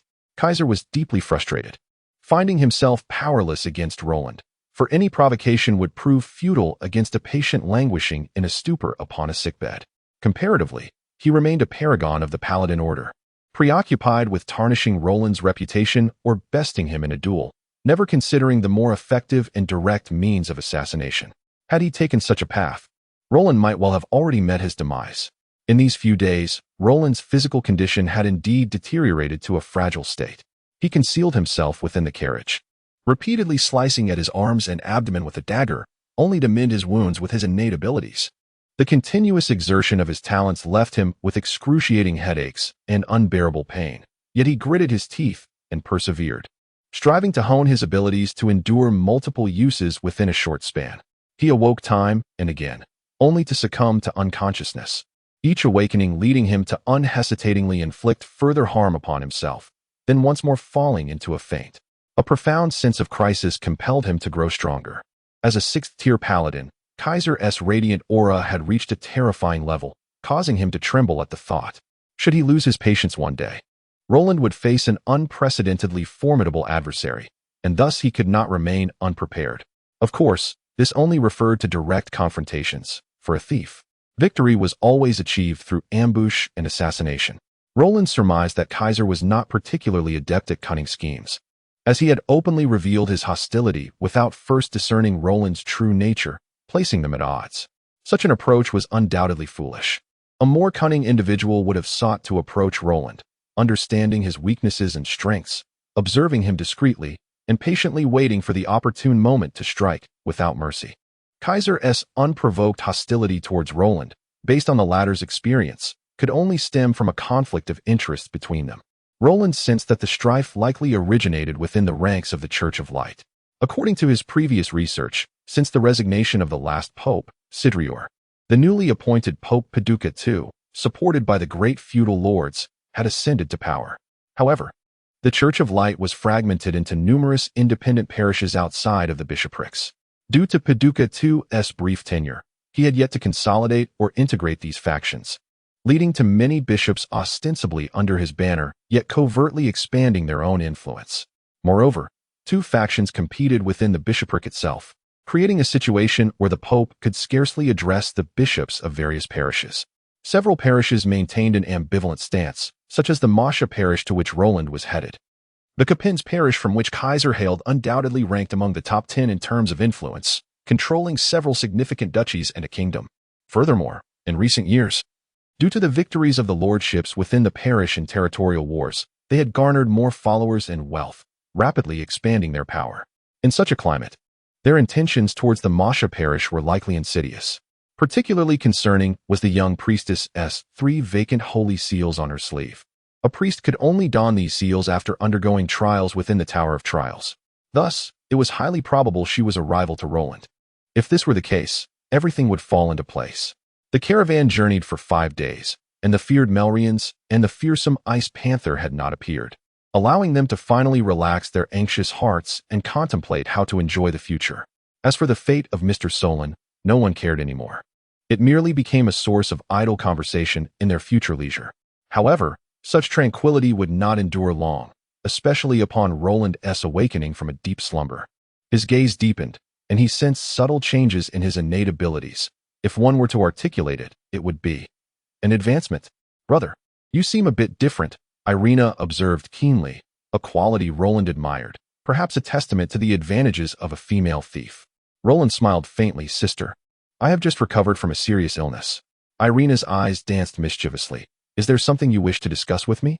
You seem quite close to Kaiser these days," she added, a hint of playfulness in her tone. "Brother, I am only 18, an age ripe for idolizing heroes and indulging in vanity," Irina chimed in, inching closer with a sly smile. "Are you feeling jealous?" To be honest, a twinge of envy did stir within Roland, though it was not jealousy in the conventional sense, but rather a natural reaction from a man. He had previously regarded Irina as a burdensome hot potato, eager to discard her, yet with the appearance of another man, she transformed into a coveted treasure. How foolish, he thought, uncertain whether he was chiding himself or Irina. Roland chuckled, saying meaningfully, "Your intentions extend beyond this, do they not?" Irina shot him a knowing look, pouting slightly.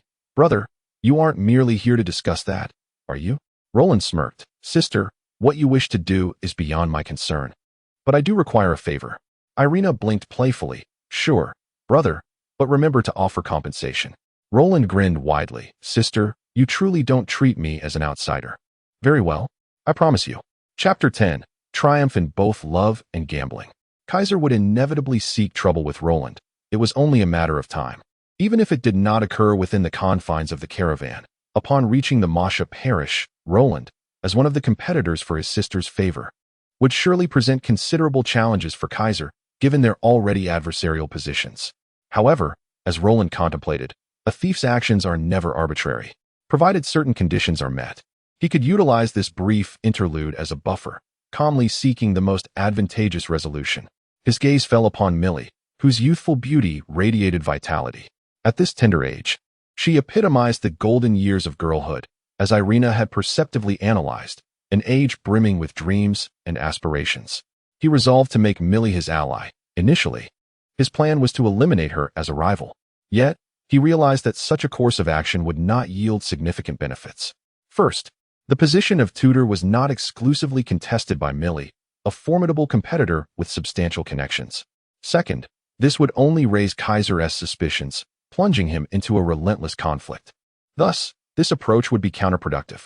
If he could gain control over Millie, he might leverage her against other competitors or incite discord between the siblings, which would be most advantageous.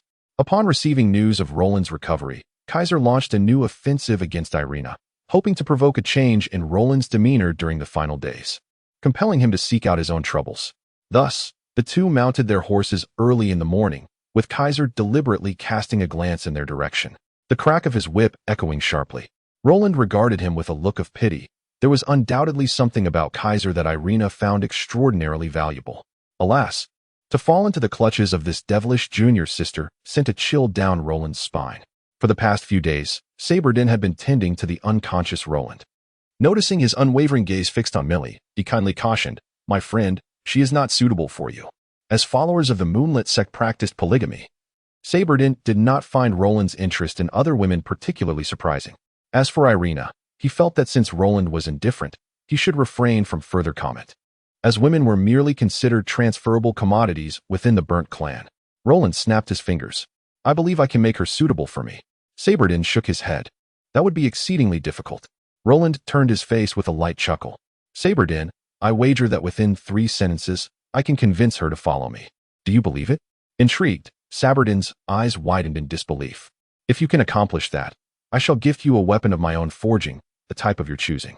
Roland readily agreed. Very well, if I lose, I shall present you with a brewing recipe from the Maurya dynasty. A pact was established as they exchanged hearty handshakes.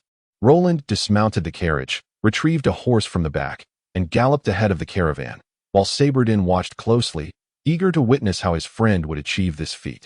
To his astonishment, the unfolding events nearly caused his jaw to drop.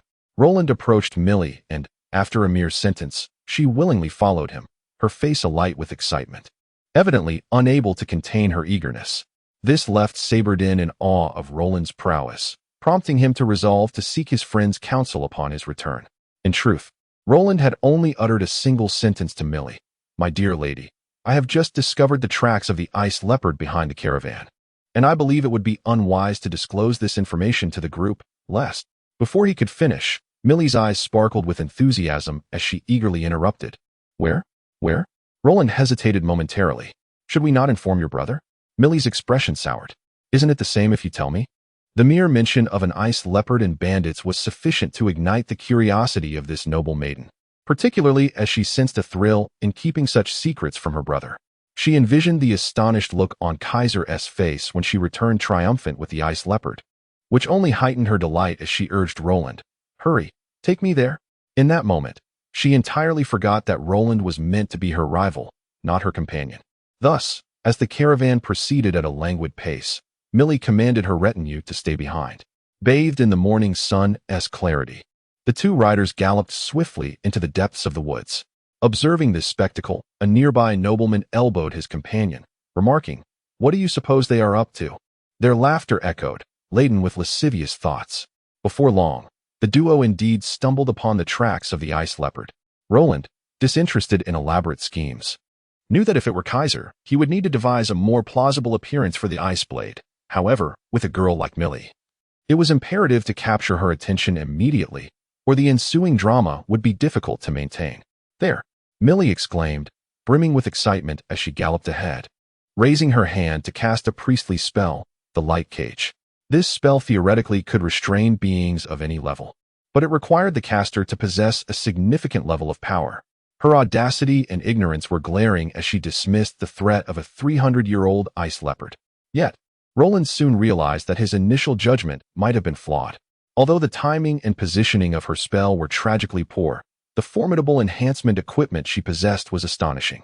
The white staff, embedded with high-grade magic crystals, emitted an ominous aura with violent fluctuations. The bracelets, adornments, and earrings she wore vibrated with enhancement energy, enveloping the ice blade in a circle of concentrated holy essence. The ice blade merely flickered and let out a low growl before retreating deeper into the thicket. Under Roland's guidance, it maintained an elusive presence. The subsequent events unfolded smoothly. A chase ensued, with Roland merely enjoying the vibrant display of fireworks as they raced.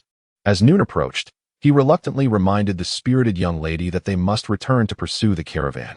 Millie, somewhat disheartened, suddenly seemed to recall something and asked, Mr. Landeston, you seem to have an uncanny ability to find the ice leopard's tracks? Gazing into the distance, as if lost in reminiscence, Roland replied, Miss Millie, do you know? Adjacent to our Landeston estate lies a vast forest, shrouded in mystery like a veiled maiden, with the azure waters of the Feha River flowing quietly. Countless white waterfowl dance in the springtime. I once learned the arts of hunting magical beasts and tracking from seasoned hunters there. He paused, bitterness creeping into his tone as he raised his head. This was also my reason for introducing myself to Sir Solon.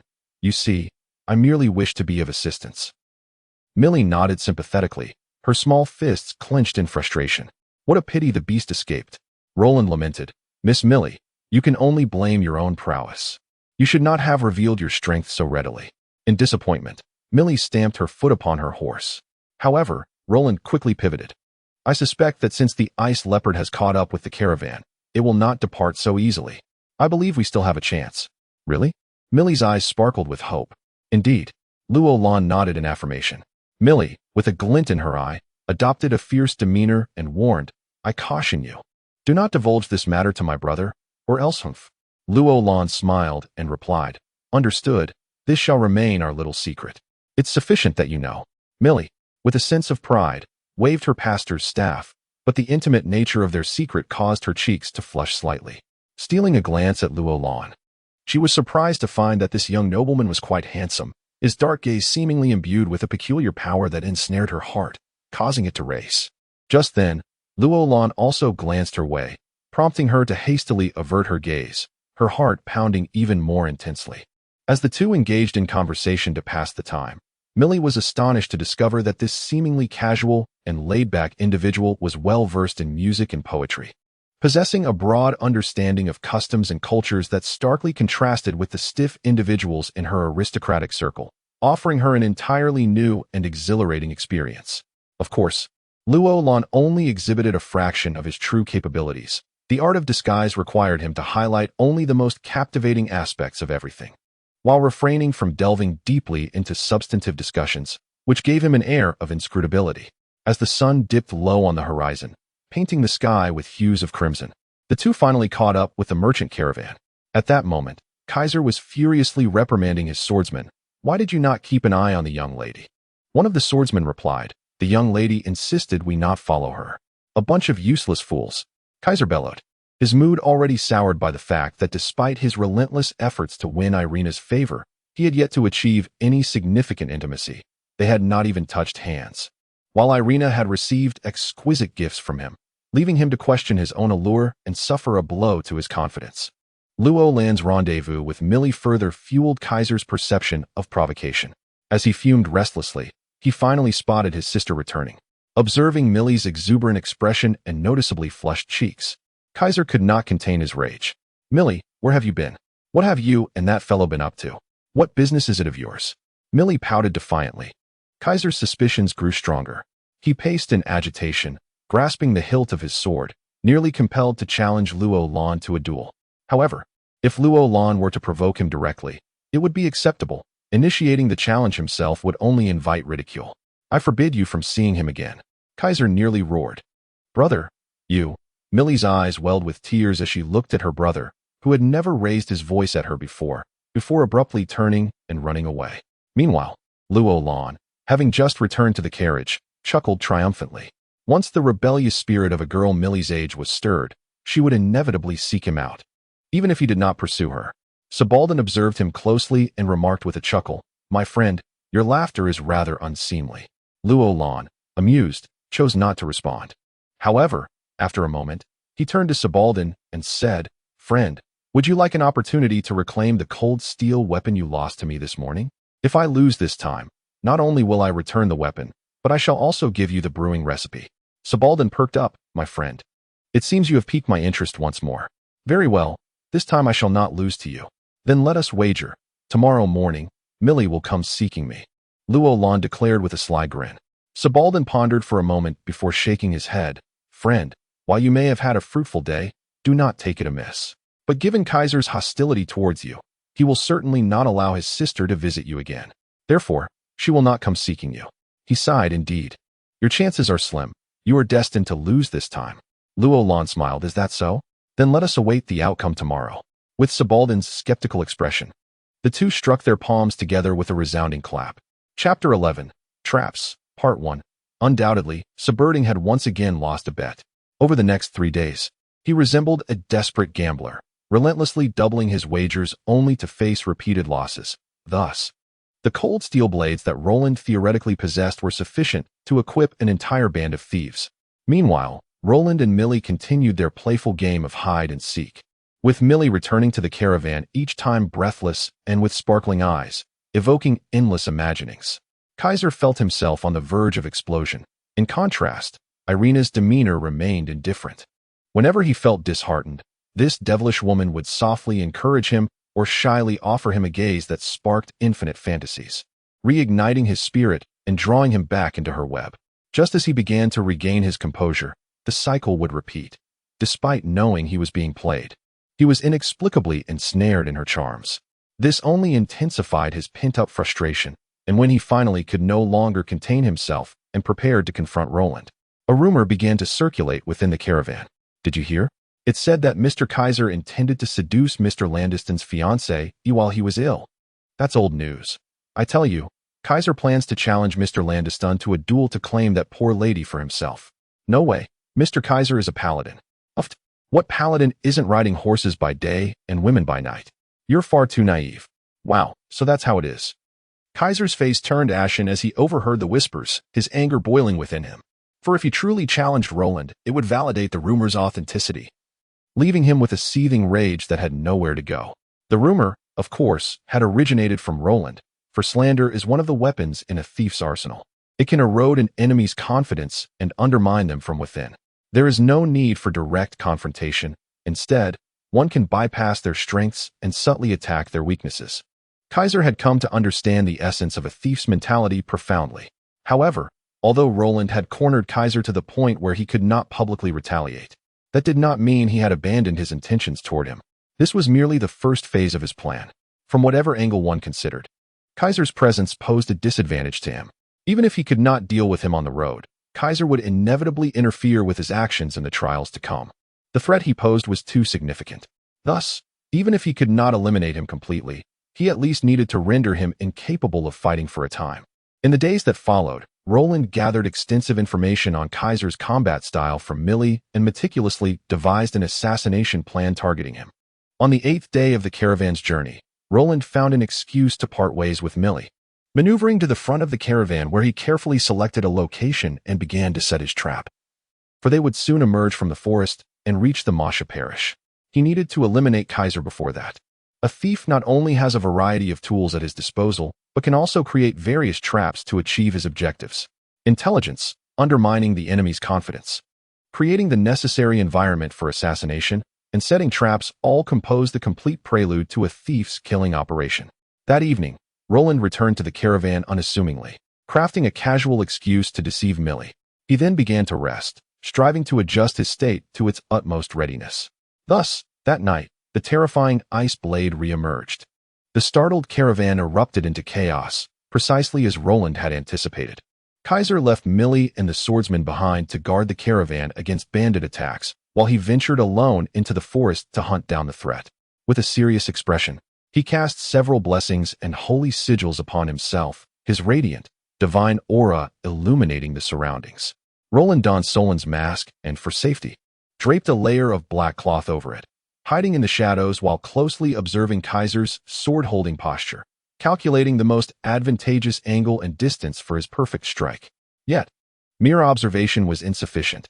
He needed to conduct sufficient testing while continuously exhausting his opponent's stamina. Under his mental guidance, the ice blade, which had been advancing, suddenly reversed direction, unleashing a blast of icy mist toward Kaiser. Accompanied by a crackling sound, the white mist collided violently with the brilliance of Kaiser's holy sigils. A sword cleaved through the mist, emanating a dazzling aura, bursting forth like a bubble, tearing through the icy fog, sending countless ice particles crashing against nearby branches and trunks, creating a cacophony. Seizing the opportunity, a cold gleam flashed in Roland's eyes as he sprang forth from the darkness. Kaiser's reaction was remarkably swift.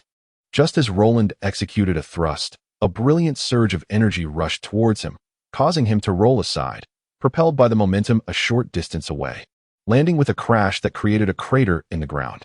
As Kaiser prepared to charge forward with his sword, the ice blade struck again. Roland's plan unfolded perfectly, drawing Kaiser deeper into a densely wooded area that would severely limit his mobility. Long before this, Roland had mastered the terrain and the distribution of the trunks in the vicinity. Kaiser soon sensed something amiss. He stumbled, his foot caught in a pit. As he attempted to free himself, a faint shadow approached him, and a dagger silently lunged towards him. He roared in fury, raising his energy-infused sword to slash down. But the dagger merely grazed his blade, allowing the assailant to retreat into the darkness. As Kaiser extracted his foot and advanced, he suddenly found himself sinking into yet another pit. The force of his momentum nearly sent him tumbling, and that vexing shadow materialized again, appearing like a ghost beside him, an inescapable specter. When Kaiser's sword struck, Roland repeated his previous maneuver, evading capture entirely. Roland smirked inwardly. Surrounding him were dozens of pits, arranged in a highly irregular pattern, forcing Kaiser to tread carefully with each step. Kaiser's frustration boiled over. Those powerful techniques required solid ground to unleash their full potential, inciting his fury. After several more encounters, he was utterly infuriated. Holy radiance.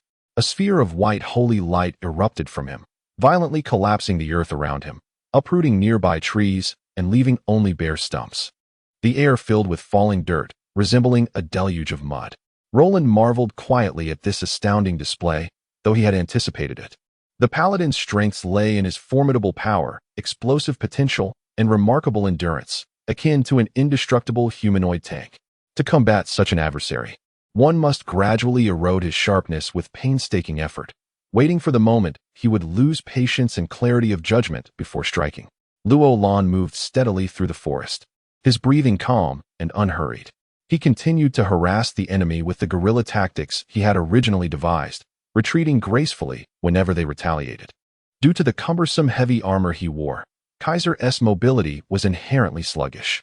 However, the numerous enhancement magical inscriptions adorning his armor did provide a modicum of increased speed, though it was still insufficient to compare with Luo Lan, who was clad in light attire and burdened by naught.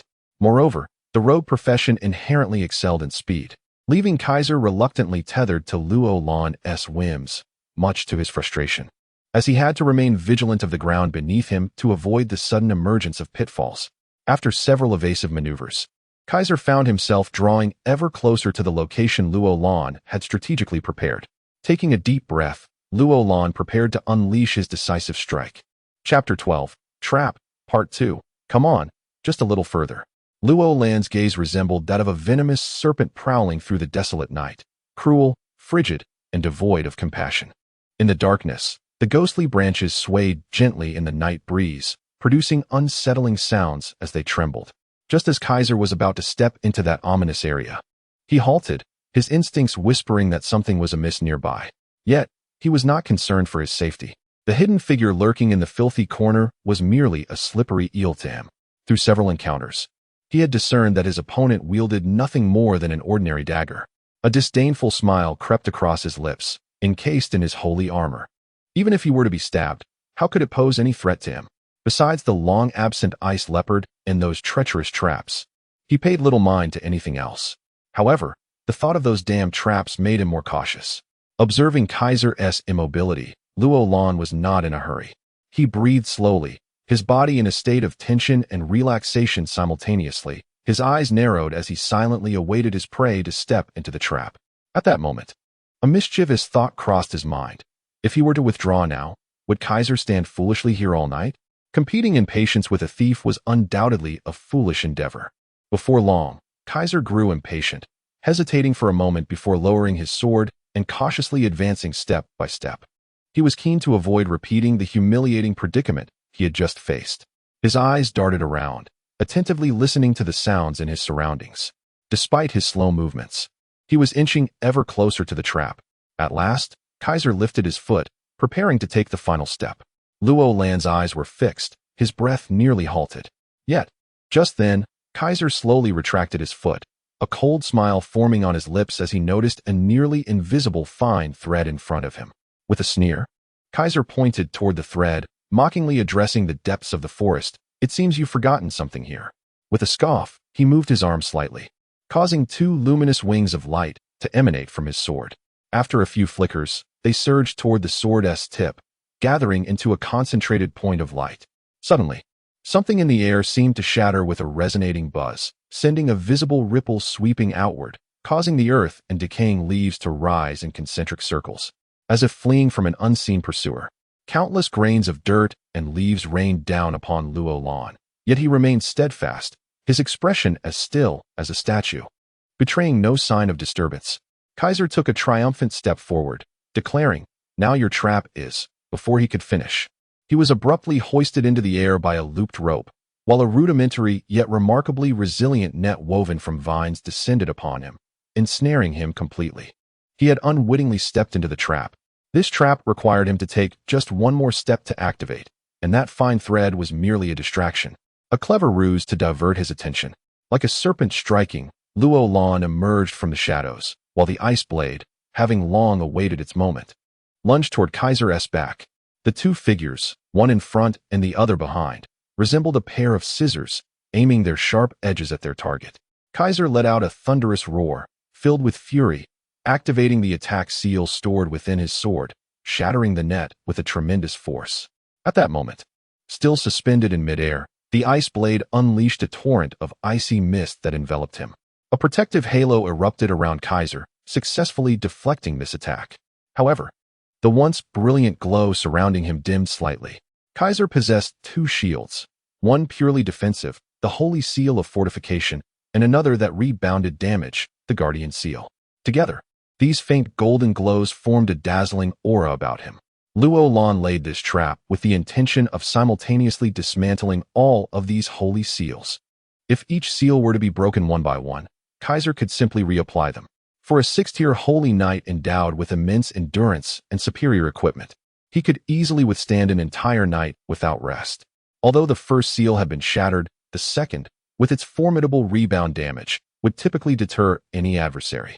Yet, the ice blade's keen claws showed no hesitation as they struck at the target's body. Kaiser wore a cold smile. Even a high-tier magical beast could be rendered powerless by such a rebound. Yet, his smile quickly froze. The ice blade vanished from sight. The light of the rebound damage from the Holy Seal, having lost its target, instinctively expanded outward, transforming into drifting motes of light. In an instant, the ice blade reappeared to Kaiser's left, simultaneously accompanied by Luo Lan's swiftly thrusting dagger. Impossible. Kaiser could not fathom how a magical beast could possess spatial teleportation magic.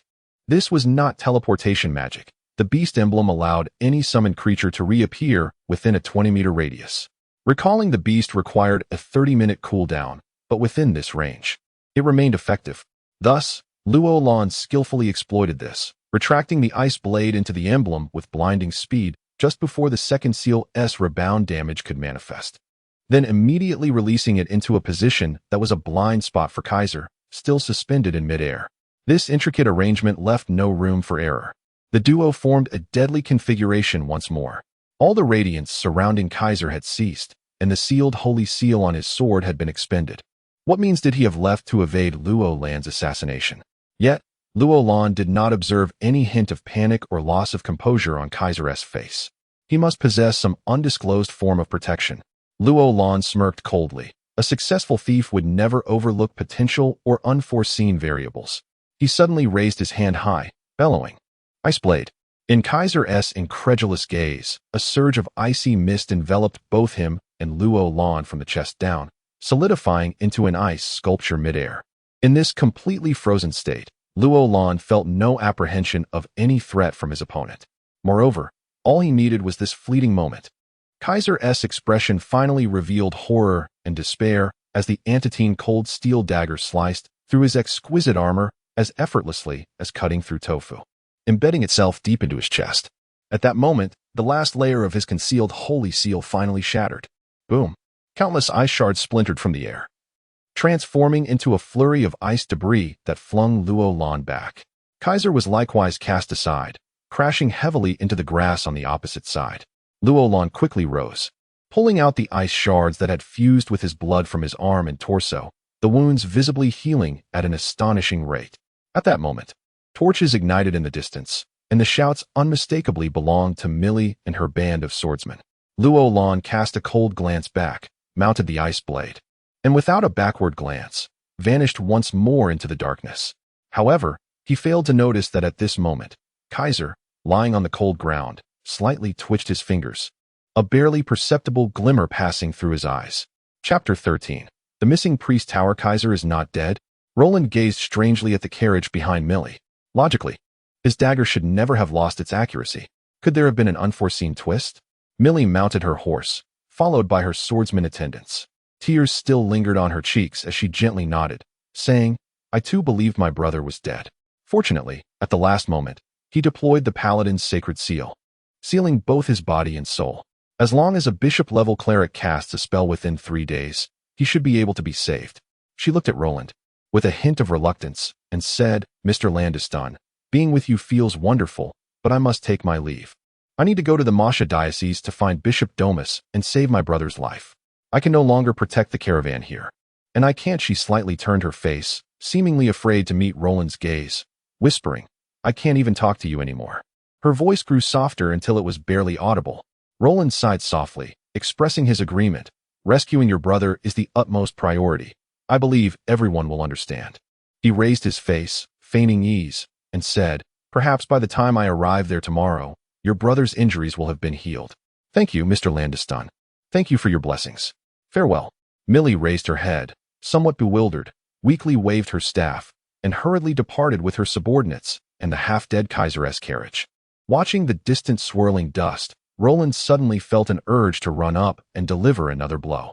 If he hadn't been overly confident yesterday, then today, there should be a corpse lying there instead of someone still breathing. He chuckled bitterly. A paladin, indeed a legendary profession known for its resilience. Such a grievous wound penetrating the heart should not have left him alive. He silently resolved that next time, he would ensure to sever the opponent's head. Due to the unforeseen circumstances, the caravan was compelled to hasten their pace. On the morning of the 10th day, they finally emerged from the dense forest. Following the river they had traveled, reaching the outskirts of the Masha diocese. This river is a tributary of the Sinfin River, flowing from the distant Calandello Mountains. Downstream, it cleverly curved, creating an expansive alluvial plain.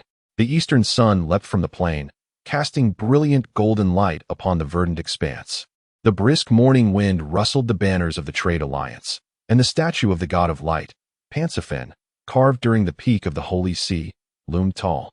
Its face resolute, gazing toward the horizon for a millennium in solitude. After half a day's journey, the caravan crossed the stone bridge, and the towering walls of Sodomic City came into view. This would be the caravan's resting place, where they would replenish their supplies before continuing to the free city-states located on the majority of the Olevia Peninsula. Simultaneously, this was Roland's first stop. He needed to acquire the clerical robe, staff, and the crystal insignia, symbolizing the identity of the clerics from the priest tower here, before proceeding to the Masha city. The diocese serves as the religious institution of the Holy See for integrating faith and managing religious affairs within a region. It typically comprises one or more kingdoms and their affiliated territories. Stronger dioceses possess ecclesiastical knights and a military corps of swordsmen. However, the situation in the Masha diocese is somewhat unique.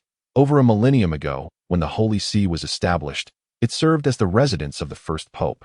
After countless renovations and reconstructions by numerous believers over the years, apart from the Holy City, it is regarded as the second sacred site for clerics, possessing a transcendent status among dioceses. All clerics aspiring to become missionaries must undergo trials at the Masha diocese's clerical city and gain the approval of 3 Masha bishops to obtain such status. The actual Masha clerical city is still a 2-day journey away. Sodomic City merely serves as a gathering area for incoming clerics, believers, and the general populace. Standing on the cobblestone road within the city, Roland gazed up at the glaring midday sun, observing a bluebird in the sky, and sighed. He had expected the people here to be humble, polite, and tolerant, yet upon entering the city, he was met with indifference and hurriedness from many. After some detours, he finally located the priest tower in a secluded corner of the city, if it could still be called a tower. All that remained was a ruin, a collapsed corridor roof, and a few broken marble columns. Roland stared in disbelief at the scene before him, momentarily dumbfounded. Sam had not eaten for several days. Repeating to himself, "You just ate a chicken, you just ate a chicken." Finally, he realized he had only grown hungrier. At that moment, he noticed someone standing before the ruins. Drawing from his months of experience in deceit, could this be another pilgrim? He sensed an opportunity arising. He spat a few times, raked his disheveled hair back with his fingers, revealing his somewhat broad and shiny forehead, then carefully shook out his clothes to disperse the odor of sweat. Stealthily approaching the individual, he shrugged and cleared his throat discreetly. The person indeed took notice and turned his head. Sam felt a surge of delight. According to the thief's manual, he knew he should remain calm and composed, allowing the fish to take the bait. Roland looked at him and inquired, "May I ask?" Sam's heart raced. It was happening. What happened here? Why has it turned into a ruin? He deliberately scanned Roland from head to toe, cleared his throat, and turned his face aside as if unwilling to engage, yet his feet remained planted. Inside, he urged himself, "Steady, steady." Roland responded with a thoughtful "oh," and understandingly reached into his pocket, producing a clinking sound. Gold coins? It seemed there were many. Sam felt veins popping on his forehead, his breathing hastening, his neck stiffening. Yet his eyes were glued to Roland's coins, swallowing hard as his stomach audibly grumbled in agreement. After rummaging for a while, Roland suddenly halted under Sam's anxious gaze, thoughtfully tapping his forehead, saying, "I almost forgot. I need to buy 2 slaves, and I can simply inquire with the slave owner, and I'll know everything." Upon hearing this, Sam panicked. Such a wealthy patron could not be overlooked. All thoughts of the thief's manual flew out the window.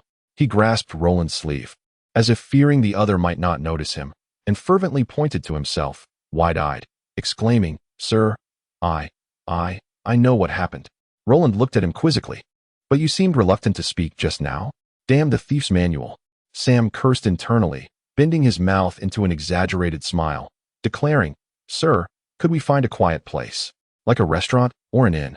I can recount the entire story to you in detail." "Is that so?" Roland mused, stroking his chin. After a moment's thought, he replied earnestly, "I believe it would be more efficient to ask the slave owner." Sam felt himself on the brink of collapse. Suddenly, he knelt with a mournful expression and pleaded, "Sir, how about I sell myself as a slave instead? Would that work?" Volume 3, Holy Slaughter. The Priest's Journey. Chapter 1.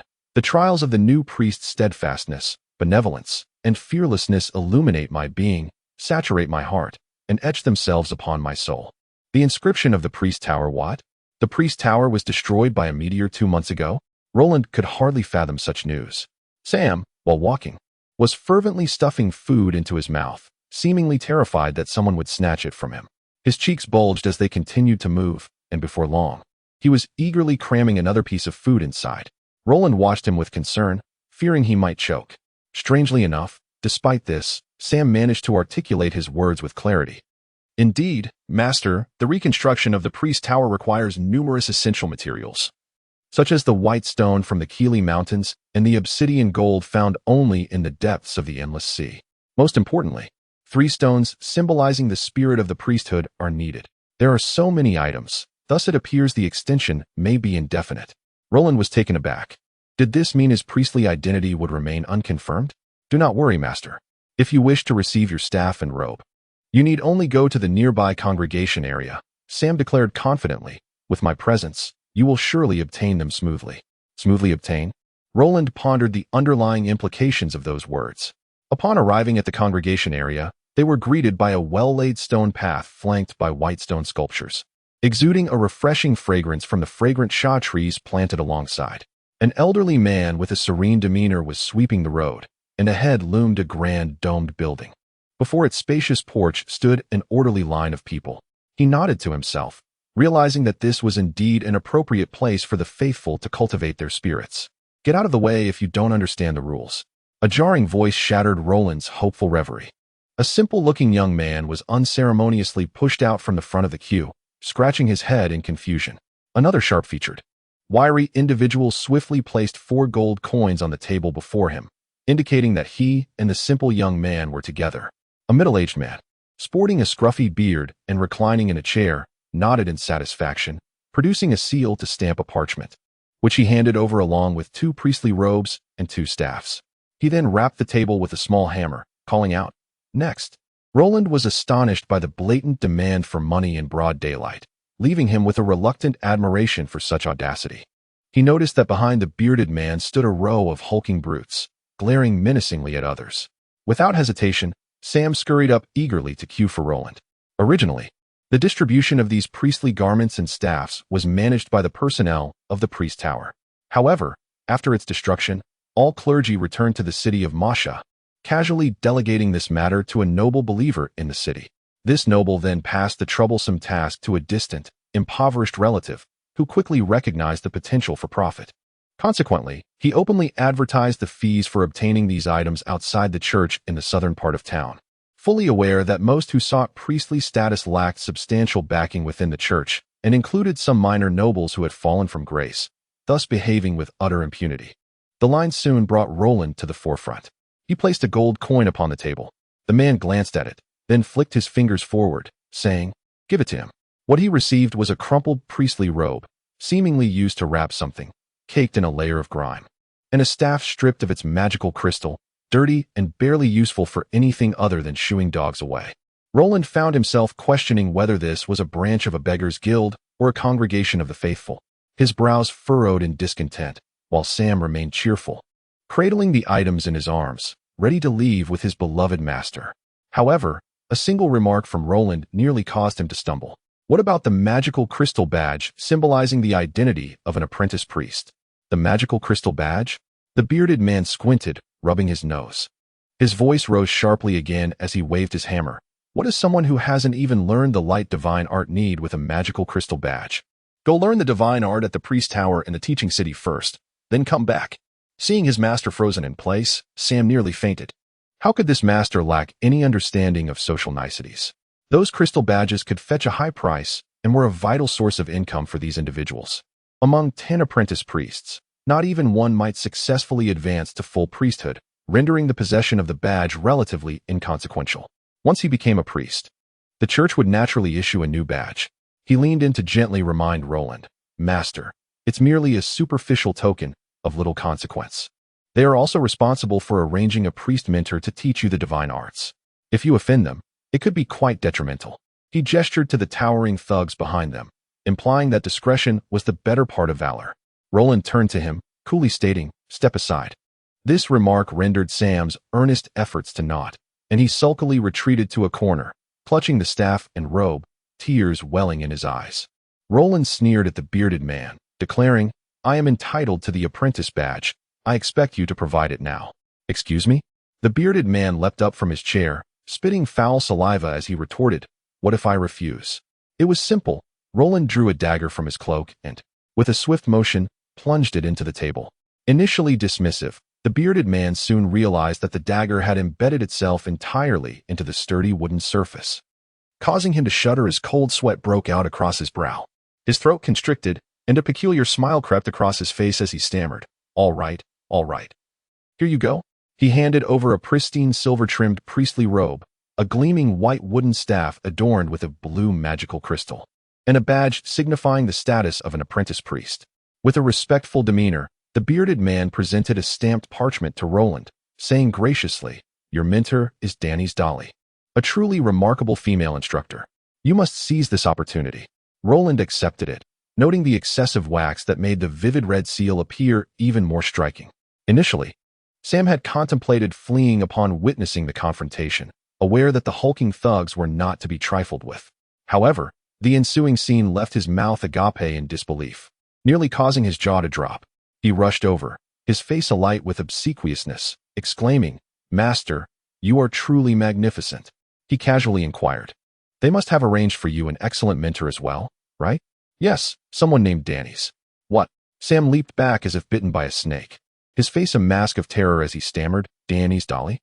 "Indeed." Roland gazed at him with a sense of bewilderment, inquiring, "Is there something amiss?" Despair enveloped Sam as he cradled his head and retreated to a corner, having finally secured the embrace of such a wealthy patron. He was now confronted with the prospect of imminent demise. Roland furrowed his brow, but refrained from probing further. He surveyed his surroundings before approaching an elderly man sweeping near the entrance of the courtyard, presenting him with a silver coin. The old man squinted, swiftly concealing the coin within his garments with an agility that belied his age. He furtively glanced around and whispered, "If you wish to inquire about something, go ahead." "What is the meaning of that?" Roland queried, shaking the parchment he held.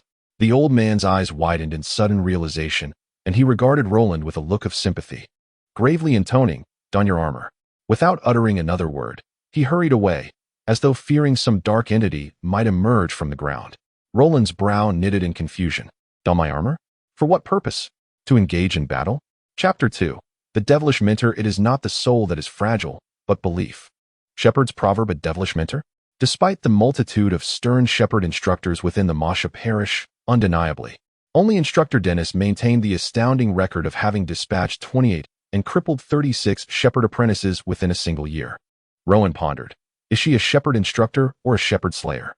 Sam, with arms outstretched and hands contorted into claws, contorted his face in a grotesque manner, employing exaggerated gestures to depict this formidable master. He intoned in an eerie voice, "Each night, she devours the hearts of 3 children and imbibes the blood of a virgin." Ouch! Rowan retracted his fist, retorting impatiently, "Speak seriously." Sam cradled his head, whimpering, "Rumor has it she was once a cleric." demoted repeatedly due to discord with the regional bishop, ultimately becoming an instructor beyond further degradation. Yet, inexplicably, despite the demise of so many shepherd apprentices at her hand, no one has held her accountable. It seemed this instructor's background was far from ordinary. "There's no time for such speculation," Rowan asserted, gazing upon the vast, ruined, yet still imposing warrior's arena. Debris lay scattered, verdant weeds tenaciously sprouting from the soil, embracing the dew and sunlight. Having arrived, he would not yield. As he took a step forward, he found himself immobilized. Glancing down, he saw Sam clinging to his leg, weeping copiously. "Master, you mustn't go. It's too perilous in there." Touched by such unwavering loyalty, Rowan prepared to offer comforting words, but Sam's subsequent utterance prompted him to kick the unawakened fellow against the wall. "Master, if you perish, who will provide for my meals? Woe is me." Rowan fixed his gaze forward, upon the tiers of white stone steps, each wide enough for 10, ascending to a vanishing point. The instructor had not chosen the solemn temples as the training grounds for her disciples, but rather this warrior's arena, abandoned since the heroic age. Was it mere eccentricity or a deeper motive? He inhaled deeply and ascended the steps, seemingly preordained by fate. Fate. Rowan considered fate devoid of justice or partiality. For humankind, it elevated them to the pinnacle of existence. Even dragons were confined to their isles, elves to their forests, beast folk to their wastelands, and the undead to their graveyards. For an individual, fate was a double-edged blade. Today, one might wield it triumphantly, but tomorrow, it could sever one's head. Thud. He reached the final step. Before him lay a dark, expansive corridor, culminating in a patch of luminous white. The entrance to the ancient arena. Silence reigned, broken only by the echo of his footsteps, reverberating off the crumbling stone walls, creating a continuous echo. His spirit seemed to travel back millennia. The roar of the crowd, the clash of armor and weapons, filled his ears. The arena, steeped in countless years, seemed to possess a heroic heart, beating steadily, as if poised to awaken from a deep slumber, seize a spear, and unleash a thunderous cry to the heavens. Rowan advanced slowly, emerging onto a high platform. A figure cloaked in black robes, shrouded in shadow, stood in the center of the 1,000-strong plaza, gazing skyward, motionless as a statue. Dennis Daly, Rowan's shepherd instructor. He descended the path toward Dennis, discovering her face veiled in black, revealing only a pair of captivating ebony eyes, flawless as the deepest sky. "Young man, what do you cherish?" Her voice was gentle and melodious, like a balmy evening breeze, a warm whisper that resonated in his heart. Her age seemed to be around 30. Rowan mused. Perhaps all that men covet. Dennis appeared pleased by his candid response. She articulated with profound depth, "I cherish the sky, more so the night sky. I cherish flowers, more so the black orchid. I cherish feathers, more so the black feather. I cherish black, but I cherish those who are well-groomed and immaculate." She gazed at Rowan. "Young man, you have passed the first trial." So, she detested those who were disheveled. Fortunately, Rowan had always been meticulous about his appearance in public, a habit ingrained from his former profession. A con artist who appeared to be one at first glance was a failure. He had carried this habit into this world. Rowan mused, perhaps she is not as formidable as the legends suggest. Gazing at Dennis's face, both distinct and obscured, the enigmatic beauty evoked images of Irina. Why did so many women he encountered conceal their faces? "Young man, do I remind you of someone?" Dennis inquired affably. "Perhaps," Rowan replied with a smile. "Someone very dear to me." Dennis nodded, appraising Rowan. "Your steps are light, your body agile, your limbs supple. As you approached, you were nearly silent. If you were not a shepherd apprentice, I would suspect you of being a thief." Rowan's heart skipped a beat. Dennis seemed to recall something, then shook her head, as if dismissing a thought, and spoke with a slightly more serious tone. "You are the first student to arrive here in 2 months. Over the coming period, I will train you to become an exceptional shepherd. I will impart the techniques of divine magic and fundamental knowledge. Here, there are none of the rigid rules of the old guard, none of the church's constraints. You need only understand this. You will do as I say. You may offer suggestions, but you must never object to my words." "I object. Does that not equate to disregarding my opinions entirely?" Rowan blurted. "I wish to ask you a question." Dennis softened her demeanor and nodded. "Speak. If, and I mean if, one fails the first trial, what would be the consequence?" Dennis regarded him, her voice still gentle, speaking with utter normalcy. "Then I would break one of your legs, so you remember how to do things correctly." "Ah, if one still fails to comply, Would the other leg be broken? No. As if anticipating his thoughts, Dennis said softly, then I would heal that leg. Just as Rowan breathed a sigh of relief, a devilish smile crept across her face. And then break it again. How venomous. Cold sweat trickled down Rowan's brow. He hesitated, probing cautiously. If your students are inadequate, how do you deal with them? The smile in Dennis's eyes deepened. I have no inadequate disciples. She paused, raised a slender, alabaster finger, and emphasized, not a single one. Chapter 3. The Grief of the Priest in the Ancient Arena of Warriors, under the cover of night. Two figures sat facing each other in the meditative pose characteristic of priests. To become a qualified priest, one must first comprehend the essence of the vocation. Share your understanding of what it means to be a priest. Dennis's voice resonated clearly in the stillness of the vast square. As a rogue, Roland perceived priests as mere lambs awaiting slaughter if devoid of their escorts, destined to writhe in agony beneath the blade.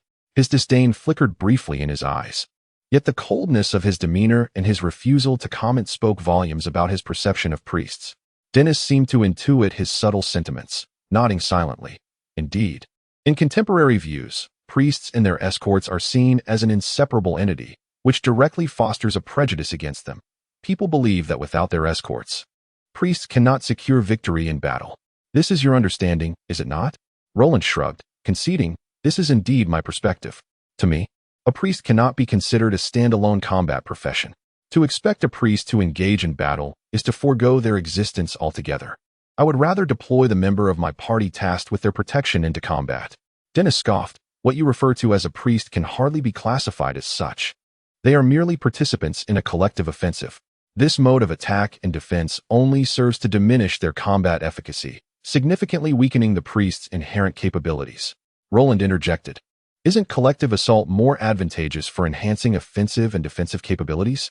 Broadly speaking, wouldn't their combat strength increase? Dennis emitted a muffled exclamation from beneath his veil. You make a valid point. Collective warfare possesses its advantages. However, the merits of individuality are equally paramount. What I am asserting is that the proliferation of the group is, in fact, detrimental to the development of priests as individual professionals. They forsake the exploration and mastery of personal skills, ultimately leading to the decline of the priesthood. As the significance of the individual wanes, so too does the priest's standing, relegating them to the ranks of the inconsequential. At that juncture, it is likely that all priests will merely possess rudimentary healing spells. Therefore, I must exert my utmost effort to preserve the skills and the relentless spirit of inquiry that characterize the combat priests of the heroic era. As for who is right or wrong in the future and how the world will evolve, that is beyond my control. Roland felt a surge of respect. He had never contemplated evaluating a profession from such a lofty perspective. Yet, upon reflection, it indeed rang true. In the current landscape, the most enigmatic and revered professions were those of the mages, who emphasized individuality and possessed an unparalleled status in the Apollo continent, far surpassing that of any other vocation.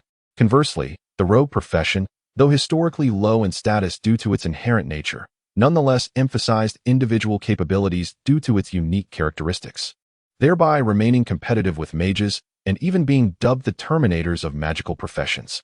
A particular term from Dennis's discourse piqued Roland's interest. Combat priest? Yes, combat priest. Dennis rose solemnly, gazing toward the broken ruins fading into darkness. In the heroic era a millennium ago, the personal skills and divine control of priests were sufficient to rival all other professions. However, priests increasingly neglect individual skills now.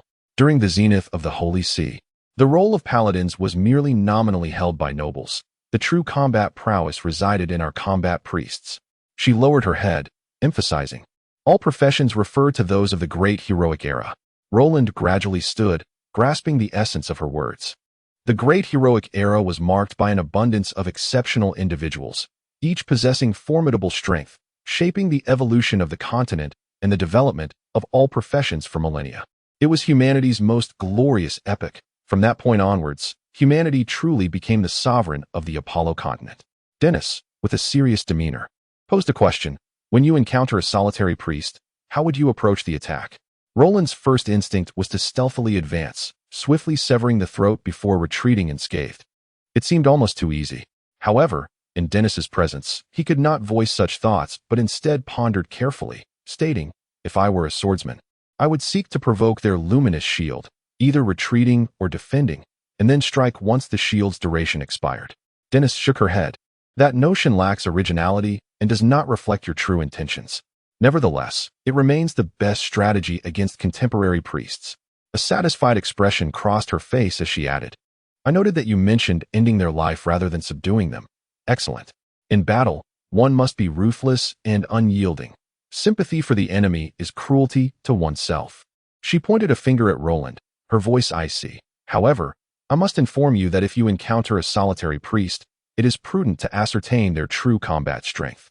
Otherwise, there are but two outcomes. Either they perish, or you do. Roland smiled faintly, choosing not to respond. Dennis's dark eyes scrutinized him. It seems you are unconvinced. To solidify your understanding, I have decided to demonstrate. From this moment forth, you may attack me at will. I shall remain stationary. If you can land a single hit, you will be granted a reprieve from one punishment in the future. If, after 30 attempts, you fail to touch me, I shall unleash a mental assault upon you. For clarification, I can simulate any sensation of pain you might experience and amplify it several-fold. Roland's gaze sharpened, his demeanor shifting dramatically. If he had previously resembled a slumbering leopard, he now appeared as a cobra poised to strike. Dennis regarded him with mild surprise, then lowered her gaze. You may begin. At will? Dennis replied coolly. At will, and I shall use but one hand. She added with a knowing tone, I shall not pry into your past. So you are free to showcase your combat prowess without reservation. Roland's eyes narrowed, a subtle smile gracing his lips. He had long sensed the substantial disparity in strength between himself and this mentor. However, he remained incredulous that a priest could remain completely still amidst his swift assaults. He donned a contemplative expression. Mentor, I have another question. Yes, ask. Before he could finish, Roland launched a treacherous kick aimed at Dennis's side. Confident that since she claimed to remain unmoving, she had no means to retreat or leap. How would she evade such an attack? As his right foot was about to take flight, Dennis's palm had already moved swiftly downward. The tips of her extended index and middle fingers erupted with a sudden white light, its appearance so fleeting that it almost seemed like an illusion to Roland. Almost immediately, he felt as though he had kicked something unimaginably hard, followed by a sharp pain that forced him to leap backward on his left foot several times. It was evident that he had suffered a fracture in his right foot. He was utterly astonished. What was that? No wonder he was so taken aback. As a priest, Dennis's reflexes and speed were on par with his own, and that white point was clearly a variant of divine magic, executed with complete silence and astonishing rapidity. With a flick of her hand, a beam of white light appeared on Roland's leg, alleviating the pain without the need for self-healing. Dennis spoke in a low tone. Your speed and strategy are commendable, but your offensive power is lacking. After a moment of contemplation, she added, I have realized that your previous attack was not your forte. It did not reflect your true capabilities. I can grant you another opportunity to use your preferred weapon or attack method, while I will maintain all the conditions that applied to me earlier. Roland set down his seemingly uninjured right foot and grounded himself once more, pondering why she insisted on revealing his true method of attack. Did she genuinely wish to discern his strength, or was there an ulterior motive? No, he could not expose his identity, not now, at least. He replied calmly, Is that so? Any method? Dennis nodded affirmatively. Any method. Suddenly, a cunning smile crossed Roland's face as he stepped back a few paces and then sat down on the ground, his gaze fixed intently on Dennis. Dennis paused, then sighed. Such a clever young man. Dennis had placed a constraint on herself by remaining stationary, allowing Roland to refrain from launching an attack and simply wait, which would be enough to compel his opponent to retreat. Although he ultimately did not achieve his combat objective, Dennis could not fault him, for prolonging the encounter would only lead to her demise from thirst or hunger. If Roland chose to attack afterward, it would not be considered a breach of rules. She had not imposed a time limit. That was her oversight, and Roland had seized upon this minor flaw. Looking at Roland, Dennis remarked, You have earned a reprieve, and you have garnered my respect. The forthcoming trials will be more stringent. Roland shrugged nonchalantly. I am quite. Suddenly, Dennis's hand moved with a speed imperceptible to the naked eye. Realizing the peril, he attempted to evade with a roll, but a wave of intense pain surged through his foot. Dennis appeared as if she had never moved, her voice steady. However, I never stated that I could not attack. Nor did I declare that the battle had concluded, did I? Her hand rose once more, this time clearly forming a fist-sized orb of white light. Cold sweat streamed down Roland's brow. The cursed wound still throbbed at the sight of the prior injury, confirming Dennis's penchant for reopening the same wound. As she directed her hand toward him, Roland abruptly raised his hand in a gesture of surrender, saying, "Wait, I concede." Dennis lowered her hand, gazing at him with unexpected surprise, and once again expressed her admiration. "Well done. Your assessment of the situation is quite astute." Roland was swift. But without the use of one leg, should Dennis injure his other leg, he would be rendered completely immobile, allowing her to torment him until he submitted. Rather than endure such suffering, it was wiser to concede early. He had misjudged Dennis's attack method and distance, another oversight, one that Dennis had thoroughly exploited. Combat is not merely a contest of technique. It is a fusion of tactics, strategy, and a touch of luck, each an integral part of battle. To measure the quality of combat solely by level, skill, or strength is to fundamentally misunderstand its essence. After a moment's contemplation, Dennis offered her assessment. "From your recent attack, I can discern that your insights are quite exceptional and imaginative. However, to become a competent battle priest, you must further hone your precision and mastery of divine techniques. Based on your recent display of physical ability, it is clear that the individual who instructed you previously was remarkably skilled.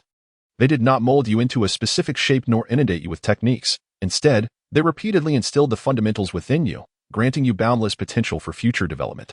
Roland trembled slightly, memories of that dark, oppressive cave flooding his mind. "I am eager to meet the person who taught you. How did they accomplish such a feat?" Dennis's gaze bore into Roland's, her eyes gleaming with intensity. "If all goes as expected, your future achievements will be limitless. This was destined from the outset. But who orchestrated it all, human or the hand of fate?"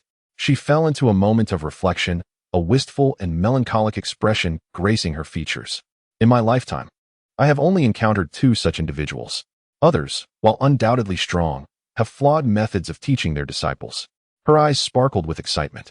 "My desire to forge you into an exceptional battle priest grows ever stronger." P.S. A 4,000-character chapter. Indeed, the narratives of the Taoist will never solely elevate thieves while disparaging other professions. The structure of my world is balanced. The protagonist will learn and draw from various perspectives until they truly attain greatness. Furthermore, I wish to clarify that the stylistic variations in the first two chapters were intentional, designed to provide a moment of levity after several serious plot developments. I extend my gratitude to all my readers for their support. Chapter 4. Cultivation. Before him stood a diminutive demon, its bulging eyes darting about, displaying an almost comical demeanor as it hopped around. Its tiny frame seemed precariously balanced beneath an oversized head, suggesting that even the slightest twist could result in a broken neck. A short, pointed horn adorned its forehead, hardly more than the length of a finger, rendering it inconsequential to any creature of substantial size. Could such a creature truly assist in my cultivation?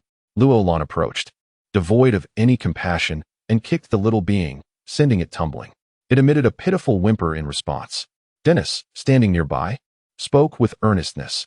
"Not only can he aid you in your cultivation, but he will also serve as your opponent for the next 7 days." Luolan scrutinized the green-skinned creature once more, shaking his head, unable to fathom how such a minuscule entity could hold any significance. Dennis offered no further explanation, instead proclaiming, "In the past week, I have taught you how to accumulate the elements of light and how to meditate. Now, demonstrate this for me by condensing your divine power into your palm." Luolan complied, contemplating for a moment as a sphere of white light began to slowly coalesce in his palm, growing increasingly luminous before dissipating like wisps of smoke. Dennis nodded approvingly and remarked, "In just 7 days, you have gathered such a substantial amount of light elements. Your aptitude is commendable." Luolan smirked faintly. The teachings of this mentor seemed little different from those he had encountered with other priests. If this was all there was to her reputation, it would be a disservice to her demonic title. Dennis continued at her measured pace, systematically elucidating her knowledge and understanding of the priesthood. Meditation is the primary means by which priests accumulate light elements, a practice inspired by the meditation techniques of mages, especially effective within the hallowed halls of a temple. However, this method is but one of countless paths in cultivation, and it does not suit everyone. Some gifted individuals may be overlooked simply because they do not thrive in meditation. This is not their failing, but rather that of their instructors. After a pause, she added, "A priest's responsibility for their students varies greatly.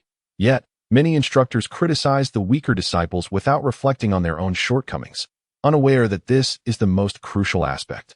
Luo Lan found himself silently admiring Dennis, her insight as a female mentor striking a chord within him. "Pay attention," Dennis urged, her finger beckoning.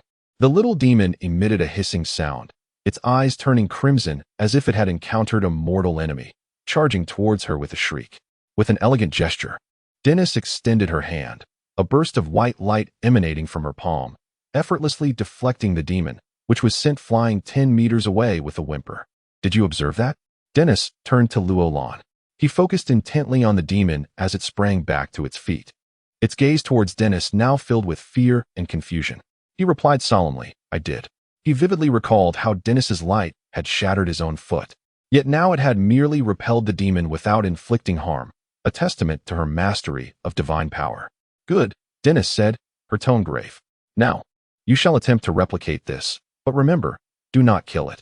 If you do, I will impose a punishment." Luo Lan's chest began to rise and fall more rapidly as he regulated his breathing, a habit Dennis saw no need to disrupt, recognizing that each individual has their own rhythm that should not be disturbed. After a brief moment, Dennis inquired, "Are you ready?" Luo Lan nodded. With a flick of her finger, the demon charged at him once more, and he surmised this was some form of mental manipulation. The demon, shrieking shrilly, lunged at him, and though he had not perceived it as particularly fast before, he now realized its speed was formidable, leaving him no time to gather his divine power.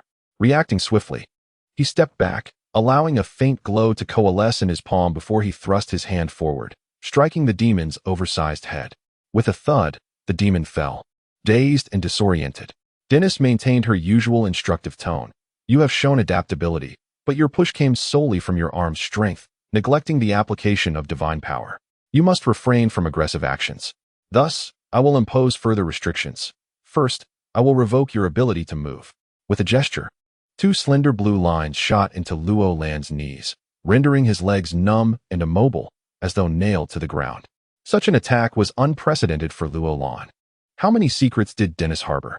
Under her direction, the demon charged again, and after countless repetitions of repelling it, he discovered its endurance was seemingly boundless, its exuberant cries unabated. After a moment of silence, Dennis spoke again. "Have you recognized your shortcomings?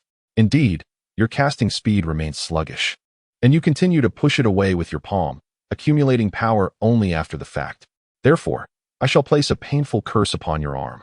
Once you make contact with the demon, well," she chuckled softly, "enjoy the experience."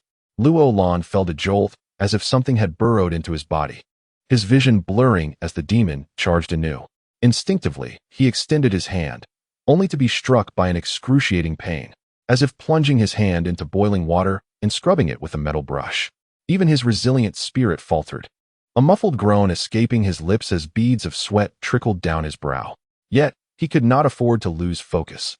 The demon, undeterred by its previous fall, sprang back up with renewed vigor. This training was a relentless test of his willpower, perpetually placing him in a state of heightened tension, allowing no moments of respite. As Dennis observed the demon's movements, she offered guidance. "Release your power swiftly, but with precision. Focus your mind. Do not dwell on the pain that awaits you. Your divine power should flow as an extension of your being, without conscious pursuit." Though his body was immobilized, Luo Lan's arm could still find brief moments of reprieve through bending and extending. He exploited the rigidity of his feet, angling his torso backward to increase the distance between him and the demon, striving to extract the time needed to cast his spell within a minimal range. From what had initially been a disadvantage, he unearthed a tactical advantage that earned Dennis's silent admiration. As dawn broke, Luo Lan, nearly exhausted and gasping for breath, finally succeeded in propelling the demon away with a resounding clap. He turned to Dennis, framed against the soft light of the rising sun, panting heavily as he wiped the sweat from his brow, his entire being drenched as if pulled from a river. Dennis stood straight, lamenting, "You have performed admirably. Yet I regret to inform you that due to the excessive intensity of your control, the force of your eruption was overwhelming, nearly expelling the divine energy you cultivated throughout the night."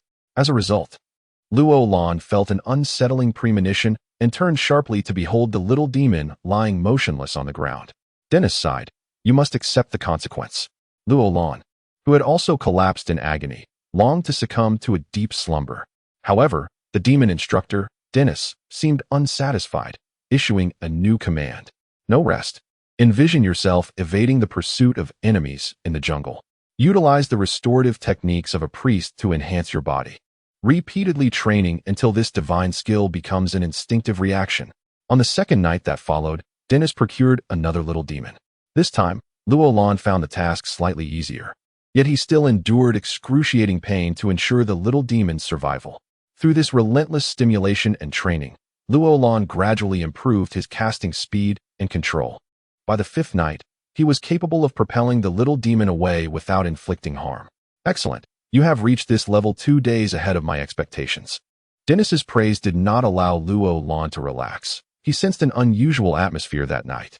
He noticed several large boxes draped in black cloth nearby, and he was uncertain when they had appeared, instilling a sense of foreboding within him. Indeed, Dennis spoke in a nonchalant tone. It is now time to increase your training regimen. With a swift motion, she unveiled the boxes, causing the doors to crash heavily to the ground and stir up a cloud of dust. Luo Lan suddenly felt his calves tremble, a vibration emanating from the earth below.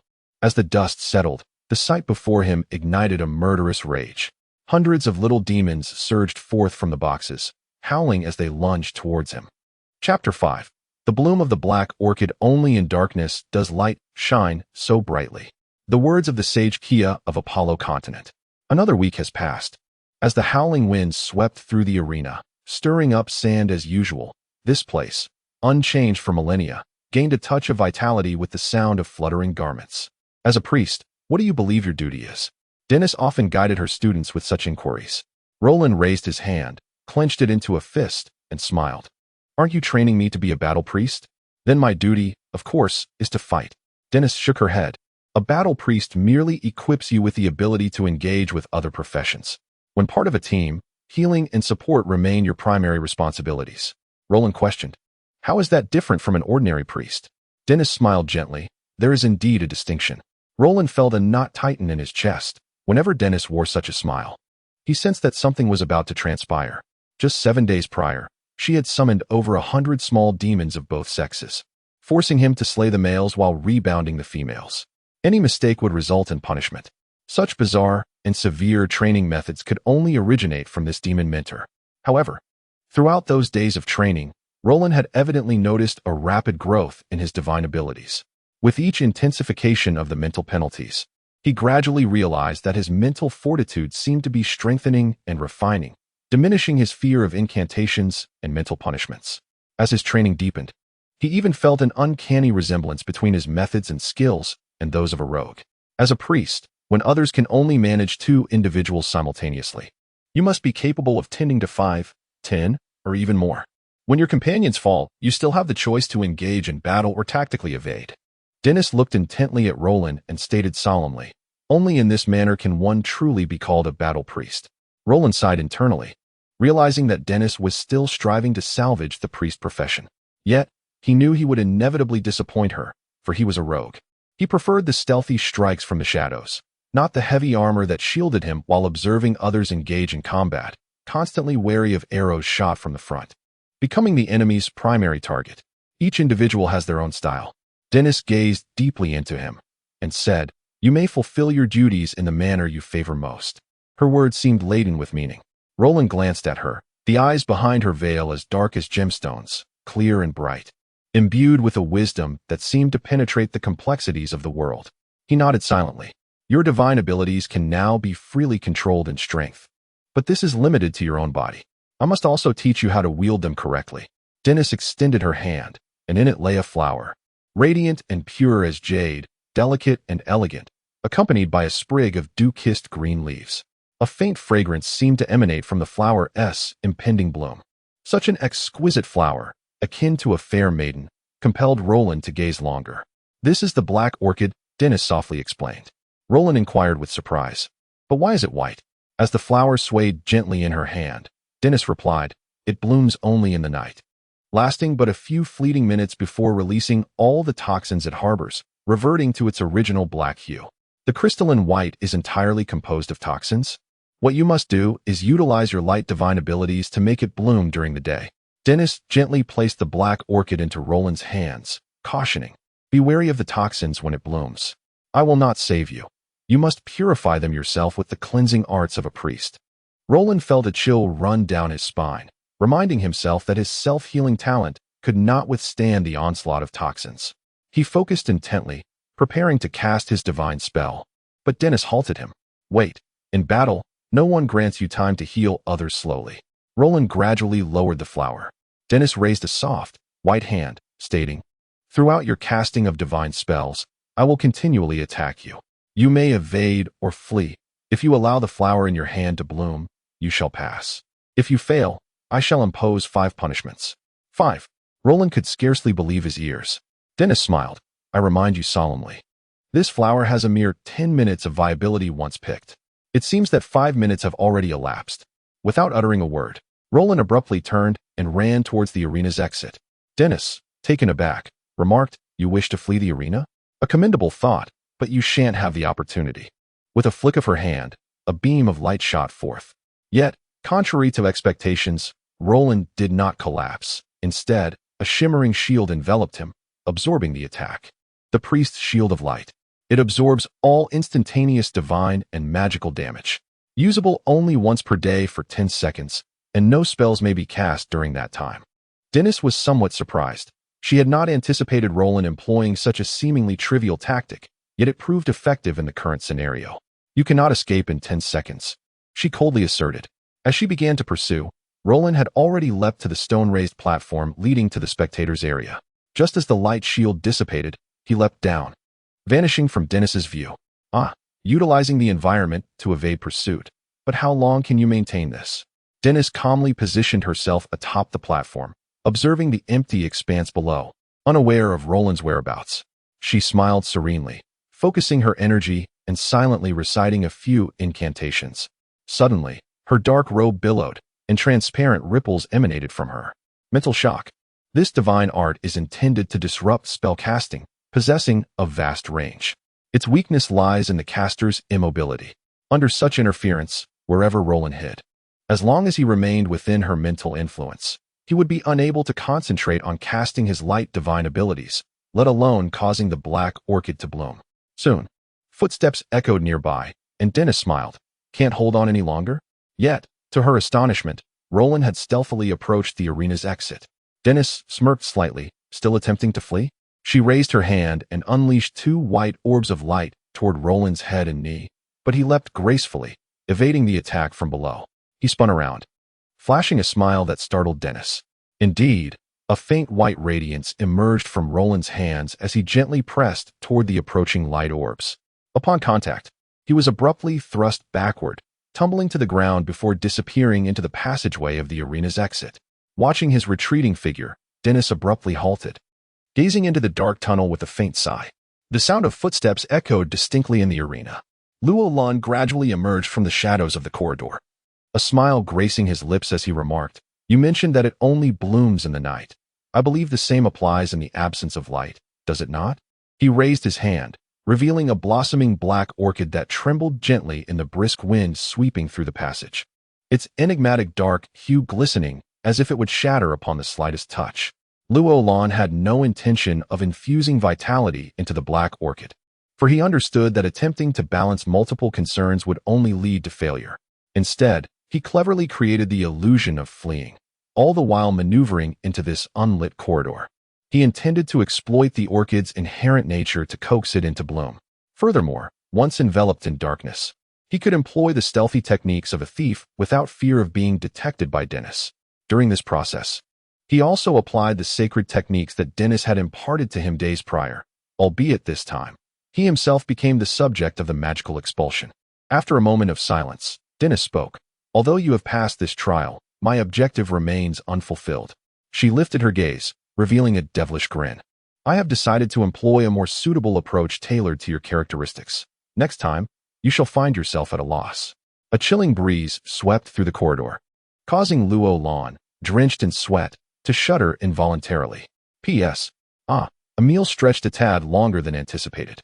With the Mid-Autumn Festival upon us, I wish all my fellow readers a joyous and harmonious celebration, filled with reunion and happiness.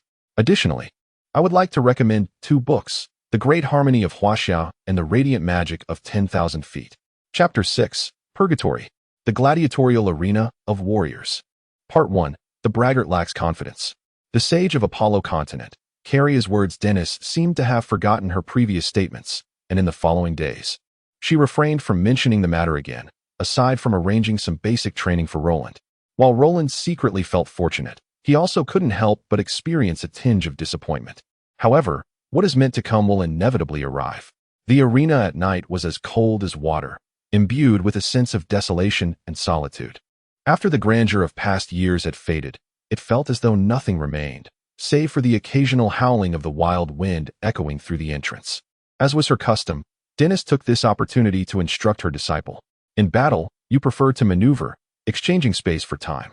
This method can effectively wear down an opponent's patience when physical strength is in your favor, allowing you to find flaws and ultimately achieve victory. However, I am eager to see how you will mount an assault when faced with an opponent possessing absolute defense, ranged attacks, and boundless endurance. A sense of foreboding gripped Roland's heart as he thought, here it comes. Dennis, with remarkable patience, savored the moment like a prelude to a grand feast. Withholding her answer and continuing, although you can now control the elemental forces within you at will, your weakness lies in your poor ability to project these elements outward. This skill must be honed through countless life and death battles. Allow me to teach you a method I have perpetually practiced. She extended her finger and said, observe. As Roland focused, he began to discern elements he had previously overlooked, noticing a slender thread on Dennis's hand. It was not merely a thread, but rather a filament entirely composed of condensed light elements. To his astonishment, Dennis rolled up her sleeve to reveal an arm as white as jade, adorned with a network of protective membranes formed from light elements. This was the pinnacle of arcane art. Dennis spoke with an air of tranquility. This filament-like form protects my entire body. She paused, adding, at any time, in any place. The astonishing mastery. Roland suddenly realized he had underestimated his mentor's prowess. Dennis lowered her sleeve and continued, on the Apollo continent, countless magical beasts and formidable beings exist, each with their own unique methods of attack and arcane skills.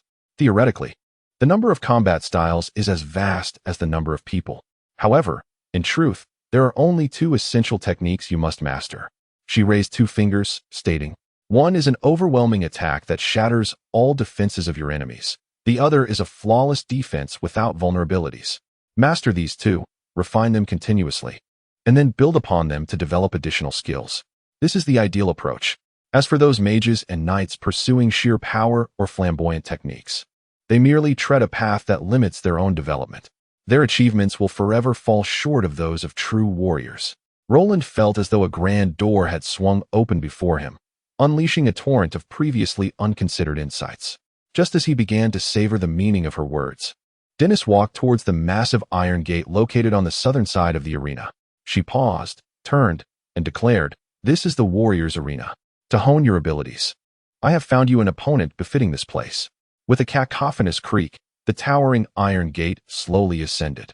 Gazing at the darkened exit, Roland instantly sensed a suffocating aura of danger, a chill creeping across his skin. The heavy sound of footsteps echoed like a drumbeat against his heart, creating an oppressive atmosphere. A 4-meter-tall magical beast, adorned with 2 dagger-like horns, emerged with a thunderous rumble. As its shadow receded, a block of muscle, as hard as iron, was revealed. Its rough skin exuding a brutal beauty under the moonlight. Red flames flickered ominously from its form, radiating an intensity that felt akin to standing at the mouth of a volcano. Each step of its massive hooves reverberated like thunder against the ground. This was the Hellfire Bull. Dennis stood resolute, her back to the beast, exuding an unwavering calm. The Hellfire Bull dared not advance, its nostrils flaring as it expelled hot, acrid breath, accompanied by a low growl that conveyed its animosity. Yet, Dennis remained composed, as if facing not a high-tier magical beast, but a docile workhorse. This creature was once used as entertainment in ancient arena contests. Any warrior who earns the audience's approval can easily slay it. Your task is to replicate their feats, Dennis said with a light chuckle. By the way, while the Hellfire Bull's endurance is not remarkable, This only applies when compared to magical beasts of the same level. Roland cautiously took a step back. Dennis glanced at him, pondering whether this student, who had repeatedly surprised her, could create another miracle this time. She subtly nodded, naturally stepping aside. As if unshackling a burden, the Hellfire Bull let out a thunderous roar, lowering its head and charging at Roland with ferocity. The sheer force of its advance was enough to crush a heart. Roland's gaze remained fixed ahead, his body motionless. As the Hellfire Bull approached, he deftly pivoted at the last moment, narrowly evading the beast. The bull, unable to halt its momentum, collided violently with the rocky barriers surrounding the arena, causing the ground to shake and debris to rain down around them. In that fleeting moment, as he brushed past the bull, Roland felt a scorching wave wash over his face. When he reached up to touch it, his hand came away singed, with burnt hair and eyebrows. A chill ran through him. He needed to distance himself from the bull. Surveying his surroundings, he noted that the shattered barrier provided a gap between the audience and the arena, and there were several such gaps around him. A spark of inspiration ignited within him as he sped toward another barrier. The Hellfire Bull, massive and broad-shouldered, had a high center of gravity, making it cumbersome to turn. While it could sprint quickly in a straight line, its agility in turns was severely lacking. Thus, Dennis observed Roland lead the Hellfire Bull repeatedly toward the stone barriers over nearly an hour. She furrowed her brow, noting the futility of the endeavor. The bull's horns were remarkably sturdy, and these solid barriers posed no real threat. At best, they might cause a slight disorientation. This method alone would not defeat the bull. Moreover, until Roland grasped the true nature of his opponent, the bull would not unleash its full offensive capabilities. If it determined that its prey posed no danger, it would be far too late for Roland to react. At that moment, a change unfolded in the arena. Luo Lan seemingly stumbled into a corner of the battlefield, where the protective wall behind him had already crumbled into fragments. He fixed his gaze intently on the raging bull of fire charging towards him. As if it sought to crush him beneath its weight, Dennis unconsciously twitched his fingers. Suddenly, Luo Lan darted to the side, yet it appeared that his anxiety caused him to evade a fraction too early. The fiery bull, in a swift motion, turned sharply and in its rapid movement. Its hooves unexpectedly twisted, as if stepping upon an uneven surface. With a resounding crash, the bull collapsed to the ground, howling in agony. So it was. Dennis's eyes sparkled with realization, and his fingers gradually relaxed. In its frantic dash, the bull had neglected the peril posed by the abrupt stones strewn across the ground, leading to its own injury under the sheer force of its momentum. No matter how formidable it was, the joints of its bones remained fragile. Observing the bull struggling and bellowing in pain, a cold smirk crept across Luo Lan's lips. The arena was now littered with shattered stones of various sizes. A cunning thief can lay traps using everything in their surroundings at any moment. Luo Lan glanced at Dennis, repeating in his heart, "At any moment. P.S. Some matters delayed me. Wishing all readers a joyous Mid-Autumn festival." I suddenly felt a desire to pit Dennis against Luo Lan, but upon further reflection, I decided against it. Dennis is simply too powerful. Perhaps I shall refrain from tormenting the protagonist. Additionally, I shamelessly seek votes. It seems that the book has received very few recommendation votes. Chapter 7, Purgatory, the Gladiatorial Arena of Warriors. Part 2, in a cacophony of howls, the Hellfire Bull glared furiously at Roland. Its forelegs struggled to support its bulk as it lowered its head and shook it, sharp horns sparking against the hard ground. Then, its body appeared to swell, nostrils flaring, mouth opening and closing, chest slowly inflating. A profound sense of danger enveloped Roland, prompting him to step back warily. With a roar akin to a volcanic eruption, the bull spewed forth a torrent of fiery magma from its maw, the dark red liquid erupting with glowing embers, engulfing a radius of 4 to 5 meters. Roland was taken aback, slipping momentarily before leaping to the side, narrowly evading the perilous stream. The magma splattered onto the ground, instantly transforming the earth into a charred black expanse, spreading further still. A splatter hit Roland's arm, and he immediately detected the acrid scent of burnt flesh. Without a moment's hesitation, the light element within him activated, enveloping the wound in a radiant glow. However, after only a few steps, he suddenly bent over. The embers were poisonous. Dennis sighed softly. The magma was laced with fire poison, capable not only of incinerating and corroding anything it touched, but also infused with a potent toxin. The bull, seemingly enraged by its injuries, relentlessly spewed magma toward Roland, who was forced to retreat to a considerable distance. Though he could evade the bull's attacks, he was equally unable to pose a threat to it. Moreover, it was unfortunate that the stones Roland had placed did not serve as traps. Instead, they became fuel for the burning magma, thick plumes of smoke beginning to billow above the arena. In such dire circumstances, he was compelled to continuously employ purification spells to ward off the toxic fumes, which could infiltrate the body not only through inhalation but also through the skin. Reluctantly, he withdrew further back. Dennis observed above as the smoke nearly blanketed a quarter of the arena. What would you do when surrounded by such toxic fumes? How long could you endure? Roland kept moving. In the midst of the noxious haze, he realized he could not approach, let alone threaten the Hellfire Bull. Dennis spoke, "Now, you should clearly understand where your weaknesses lie. Indeed, when an opponent restricts your approach, you forfeit all your advantages. By the way, although the Hellfire Bull is currently hindered, this is only temporary.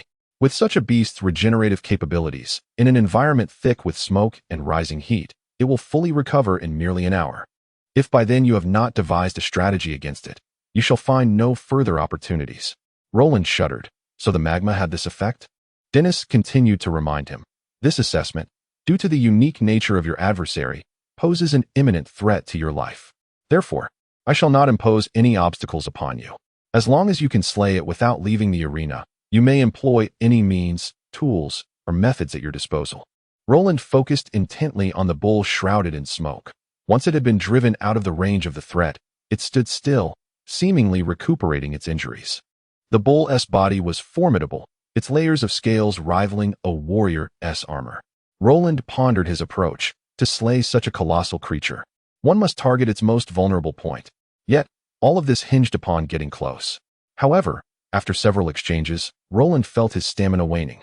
The light elements within him nearly depleted from the repeated use of purification spells. He realized for the first time how immature and superficial his mastery of divine arts was, both in application and reserves. Perhaps this was precisely what Dennis wanted him to remember deeply, to awaken to this truth. Yet, he suddenly recalled that Dennis would not merely impart such a simple lesson. She often concealed solutions within her words, requiring him to reflect and uncover the answers. Thus, she must have hidden clues within her prior statements, suggesting ways to defeat the Hellfire Bull. Roland began to meticulously recall every lesson learned.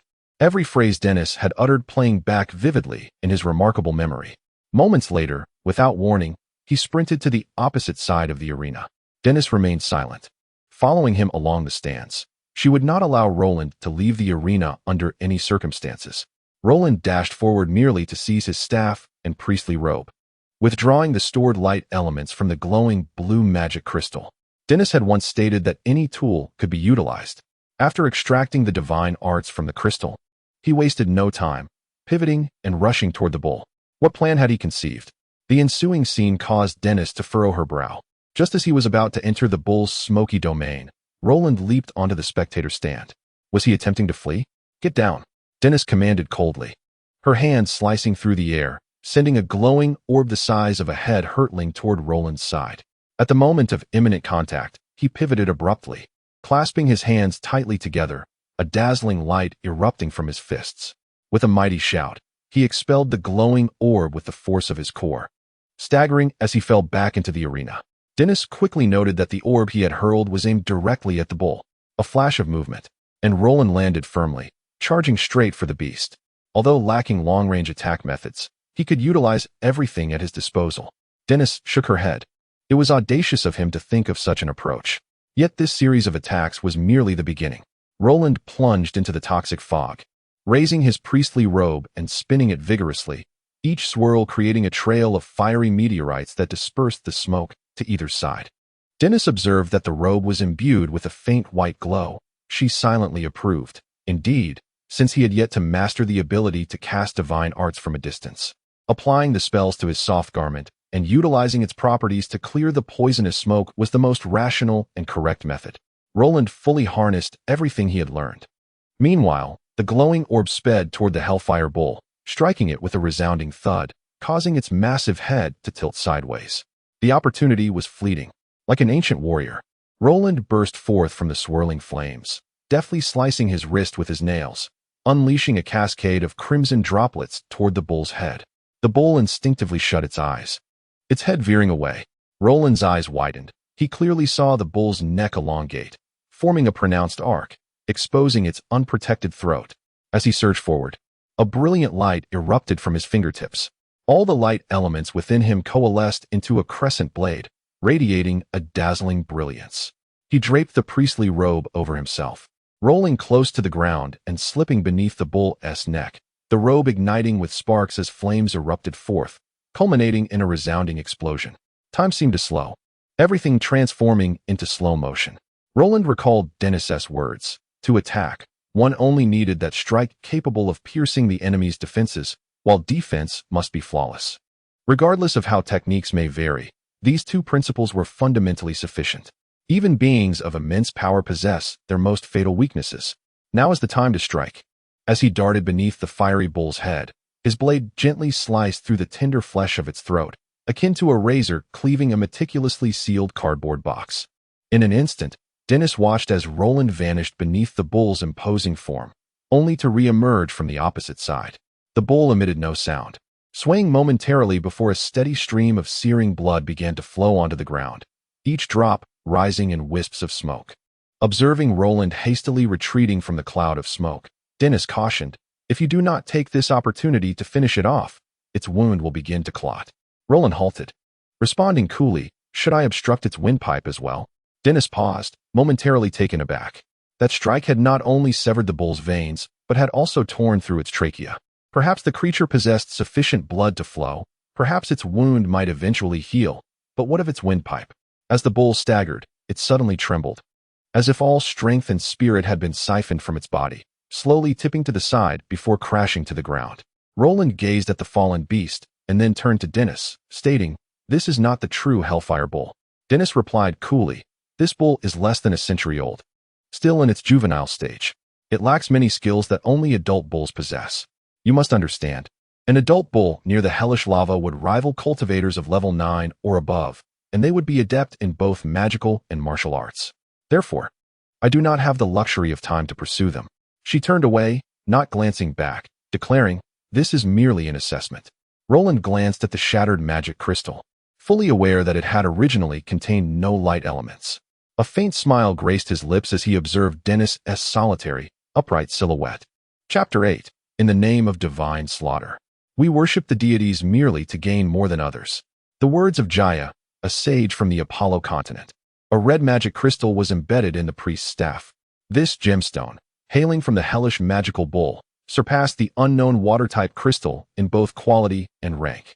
Magic crystals serve as universally recognized magical storage devices on the continent, and for those in the magical professions, possessing a fine magic crystal is akin to acquiring an additional life. The finest specimens originate from the northern wilderness, where the crystal's capacity for storage and longevity far exceeds that of ordinary crystals. As his fingers gently caressed the crystal, its hard, smooth texture sent sensations through his nerves, gradually emanating a brilliant white light that intensified, while the surrounding darkness remained undisturbed, as if all illumination were concentrated within it. This was the basement of the warrior arena, where only in the shadows did Roland feel he could distinctly sense the rhythm of his heart and the breath of life. Similarly, his divine art style brimmed with an intricate blend of light and darkness, a harmonious contradiction. The lines between light and dark seemed to blur. Following the recent trial with the magical bull, Roland had intensified his training, focusing on the vulnerabilities in his divine arts. However, mastering the protective aura that Dennis wielded, which enveloped the body like a shield, was not something he could achieve overnight. This required not only rigorous practice, but also a significant accumulation of light elements within his being. In preparation for the upcoming priest trial, he sought Dennis's guidance multiple times, ultimately devising a new method tailored to his own characteristics.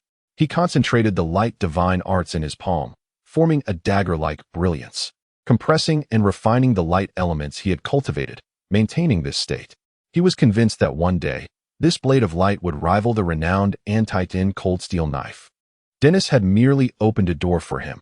The true path was one each disciple must explore independently. Each generation of battle priests treads a unique path. A monotonous style of combat belongs only to the dull and mundane. As a nominal priest and an actual rogue, Roland preferred the individual healing spells over large-scale divine arts. as the former offered him greater advantages. A person's energy is finite, and he could only choose skills that complemented or were essential to his practice. As for the legendary figures who excelled in both magic and martial prowess, he could only shake his head and smile. It seems the time has come for you to depart. Dennis entered the room silently, her voice calm and unruffled. Bright light flooded the space, illuminating every detail. At times, Roland felt this mentor was a living specter. Depart? He slowly turned around. Please, take a look. Dennis handed him a wax-sealed parchment. The recipient was Roland, and the signature read felt diameter priest Phidia.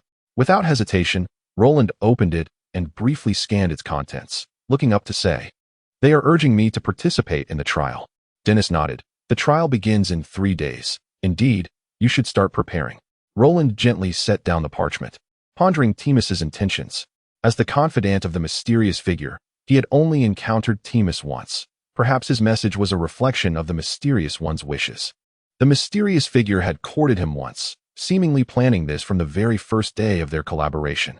However, within the Light Church, Roland was reluctant to forge ties with anyone, for prematurely revealing his stance would only invite unnecessary troubles. Yet, they had shown no urgency before. Why the sudden interest in him now? He could not help but draw a connection to the matter concerning Kaiser. Could there be a link between the two? With a cold smile, he flicked the parchment in his hand, convinced there was a grander scheme at play. Nevertheless, the relationship was merely one of mutual exploitation. They were using him, and he too was leveraging their influence. Suddenly recalling something, he inquired, "Do you also know Priest Timus, mentor?"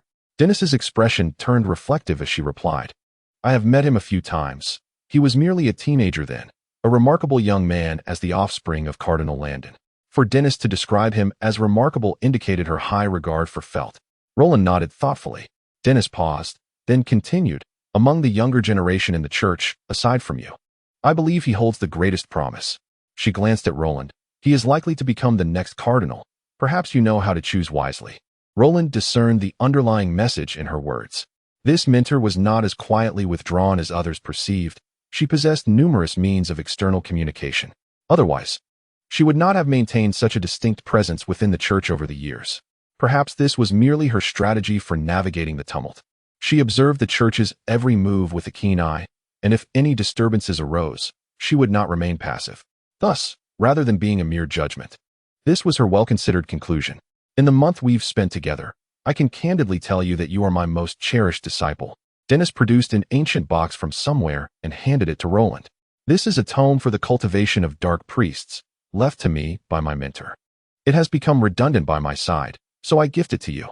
It may prove beneficial, as you've already attained the preliminary inheritance of the battle priest. According to tradition from a millennium ago, I shall bestow upon you a name." Roland was taken aback. "A name?" Dennis placed her hand upon his forehead, solemnly proclaiming, "The holy light illuminates the earth, while the dark blade rends the clouds." After a lengthy prayer, Dennis declared, "I bestow upon you the name, Divine Slaughter." A radiant aura materialized from thin air, gradually transforming into countless specks of light that infused into his being. Simultaneously, he seemed to hear the authoritative whispers of ancient souls echoing in his ears, resonating with an air of solemnity. Divine Slaughter. Roland's pupils constricted slightly. What a fitting name it was for him. He slowly lifted his gaze and asked, "Mentor, may I inquire about your name?" Dennis smiled gently and remarked, "That would be impolite. However, I shall make an exception. My name is Highland. Highland Flower. Beautiful yet venomous. Resplendent yet enigmatic. Affectionate yet perilous." Roland exhaled deeply, uncertain whether it was a sigh of admiration or astonishment. Dennis's solitary gaze seemed to drift far away, her soul entwined with the celestial tapestry of bygone eras, as though she were an eternal statue, coldly observing all in the river of time. With a soft sigh, she said, as we prepare to part ways, "Is there a wish I might grant you?" Taking a deep breath, Roland earnestly replied, "If possible, I would like to see my mentor's true form." Dennis fell silent, then slowly extended his hand to remove the veil that lay across Roland's heart. Roland displayed a hint of surprise, then humbly bowed, saying, "Thank you, mentor. Go forth, my most esteemed student." Dennis gestured outward, and she joyfully exclaimed, "Your path lies ahead." Chapter 9. The Cleric's Retinue. Part 1. The noble enslaves the commoner, and the commoner serves as a tool. The words of the wise from the Apollo continent, Kia. After leaving Dennis, Roland, accompanied by Irina and Sam, took 2 days to arrive at the cleric tower in the city of Masha. As for Saberdin, he had already departed with the merchant caravan to the Free City, promising to bring back all the cold steel blades upon their next encounter. The magnificent white architecture loomed before them, its sacred exterior seemingly infusing the onlooker with a gentle vitality, warm and serene.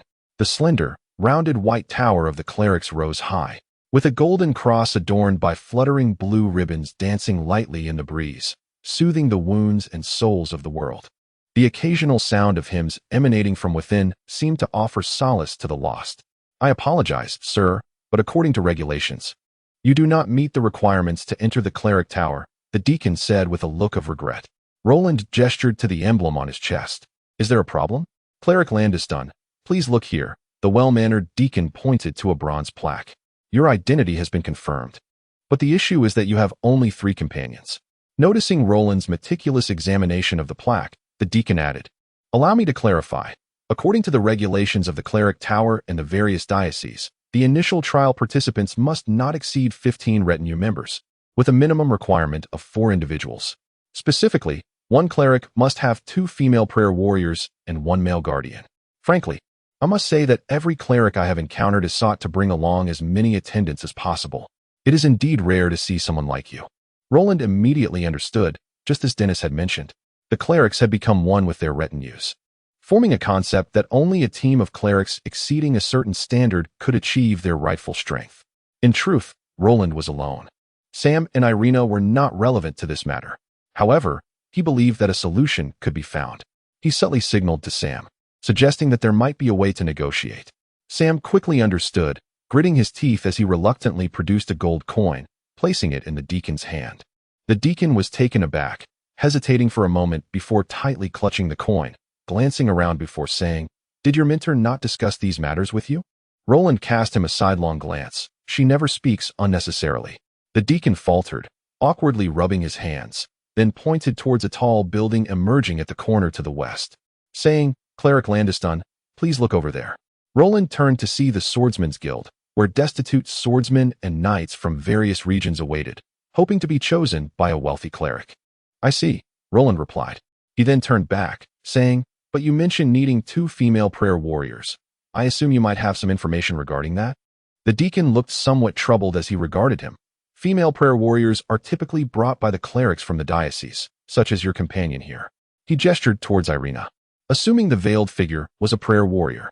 The young deacon's face flushed slightly as he continued, stealing glances at Irina, stammering, and "You know, prayer warriors play a crucial role in assisting and enhancing the cleric's combat capabilities, but being female, they are subject to their own peculiarities." "I understand this. Please, proceed directly to your point," Roland interjected, fully aware of the implications. Prayer warriors were not only intimate partners to the clerics, but sometimes shared even deeper connections, leading to fierce competition among influential clerics for those who were exceptionally talented or strikingly beautiful. The remainder, unfortunately, would likely be either unattractive or disabled. The young deacon pondered for a moment before producing a parchment, inscribing an address, and solemnly presenting it to Roland. "This young lady is an exceptionally skilled prayer warrior. If you are willing to accept her." He hesitated, extracting the coin from his palm, now mingled with sweat, and offered it back. Seeing the youthful face before him, Roland was reminded of certain fragments from a past life. He gently pushed the deacon's hand away, non-committally slipping the address into his pocket, then beckoned as he proceeded towards the Swordsman's Guild. Along the way, only Sam's incessant chatter filled the air, while Irina remained silent, her keen gaze surveying their surroundings as if observing something of significance. The guild was expansive, a quintessential structure of the Radiant Church, flanked by 4 enormous ornate stone columns at the entrance. A weathered copper plaque hung above, its faded inscription indicating that clerics must pay 1/10 of their offering as a processing fee for selecting swordsmen, detailing numerous considerations and regulations. Roland merely cast a cursory glance before stepping up the stone steps inside. The hall was exceptionally spacious, with a few swordsmen clad in tattered armor seated on tiered steps, arranged from low to high across 8 ranks. The highest tier, level 3, was already empty, while even the lower tier held only a few copper plaques indicating identities, devoid of any presence. As Roland entered, a few drowsy swordsmen perked up momentarily, but upon seeing his rather unadorned appearance, they quickly lowered their heads again. While most would choose the finest, Roland's gaze descended to the lowest tier, where he found a robust man with a bare torso, muscular and imposing. Despite the lethargy surrounding him, the man maintained a straight posture, his expression as stern as stone. "What is your name?" Roland inquired. "Sheru," the man replied, his sharp features and icy demeanor unmistakable. At that moment, a figure who appeared to be a manager hurriedly approached, blocking Roland's path. "Cleric, I must inform you. This individual is of no use." Sheru's expression remained as rigid as a statue, seemingly unfazed by the remarks regarding his capabilities. "Could you elaborate?" Roland raised his hand, and Sam, as if sacrificing a piece of his own heart, reluctantly produced another gold coin and handed it over. The manager accepted it without hesitation, clearing his throat before continuing. "You see, swordsmen are responsible for their own equipment. The costs of maintaining and caring for their gear are included in the hiring fee. This is not an additional responsibility of the cleric. However, this individual is tall, lacks any equipment or weaponry, and is unfamiliar with the cleric's combat style. He cannot wield a sword, a lance, or even a dagger. Aside from being a laborer, what purpose could he serve? For labor, one could purchase an entire brigade of savages at the slave market for the same price." "I understand. Thank you for your warning," Roland replied, his gaze drifting back to Sheru, who exhibited no signs of anger or agitation. The manager, preparing to withdraw with an elegant bow, noticed Roland still standing before Sheru, arching an eyebrow as he checked his pocket before turning to leave. "You cannot do anything?" Roland asked. Sheru nodded, his gaze unyielding, devoid of any emotional response. Pondered for a moment and inquired, "Are you unable to wield any weapons?" Sheru replied in a low voice, "I can only use a hammer." "A hammer?" A spark of interest ignited in his mind as he commanded, "Stand up." As Sheru rose slowly to his feet, the onlookers had previously overlooked him while he was seated. But upon standing, he revealed an astonishingly towering stature, exceeding that of an ordinary man by at least threefold. Even, despite his own height, barely reached Sheru's chest. The previously murmuring crowd in the mercenary hall fell into an astonished silence at the sight of Sheru standing.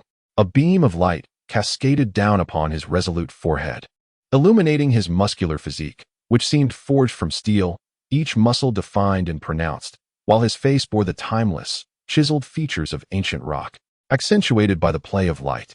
His proportions were nearly perfect, reminiscent of a colossal statue from a pantheon of deities, with bronze skin embodying an exquisite harmony of strength and beauty.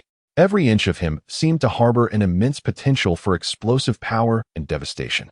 Some newcomers stared in disbelief, murmuring, "Goodness, is he truly human? Even the most savage of barbarians cannot match such height." Sam's jaw gradually dropped, nearly reaching his chest in astonishment.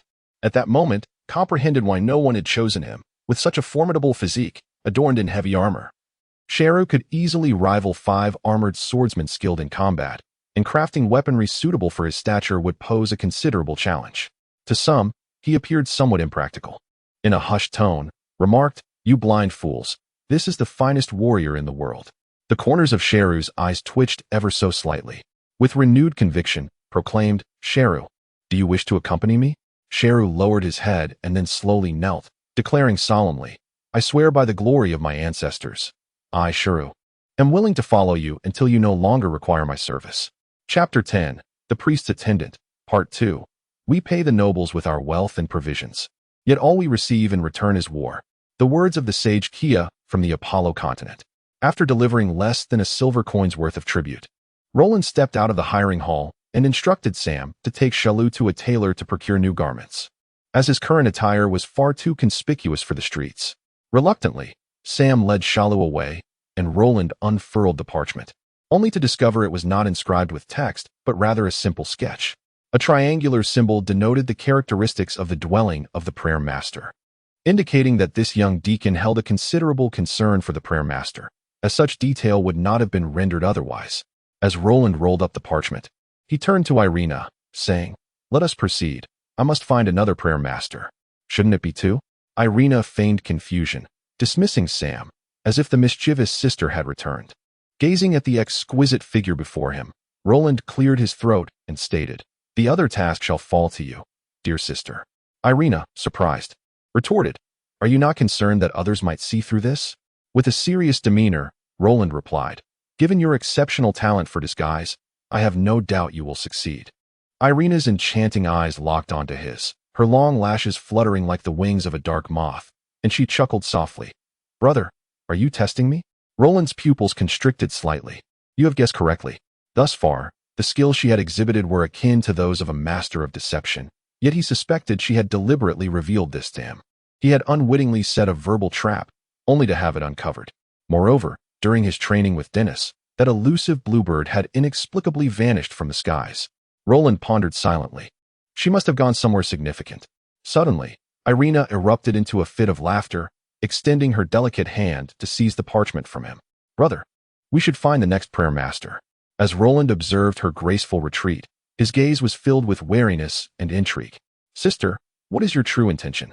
According to the map, the southeastern region of Masha Cathedral City was a modest residential area for commoners, where the only spire belonged to an abandoned church.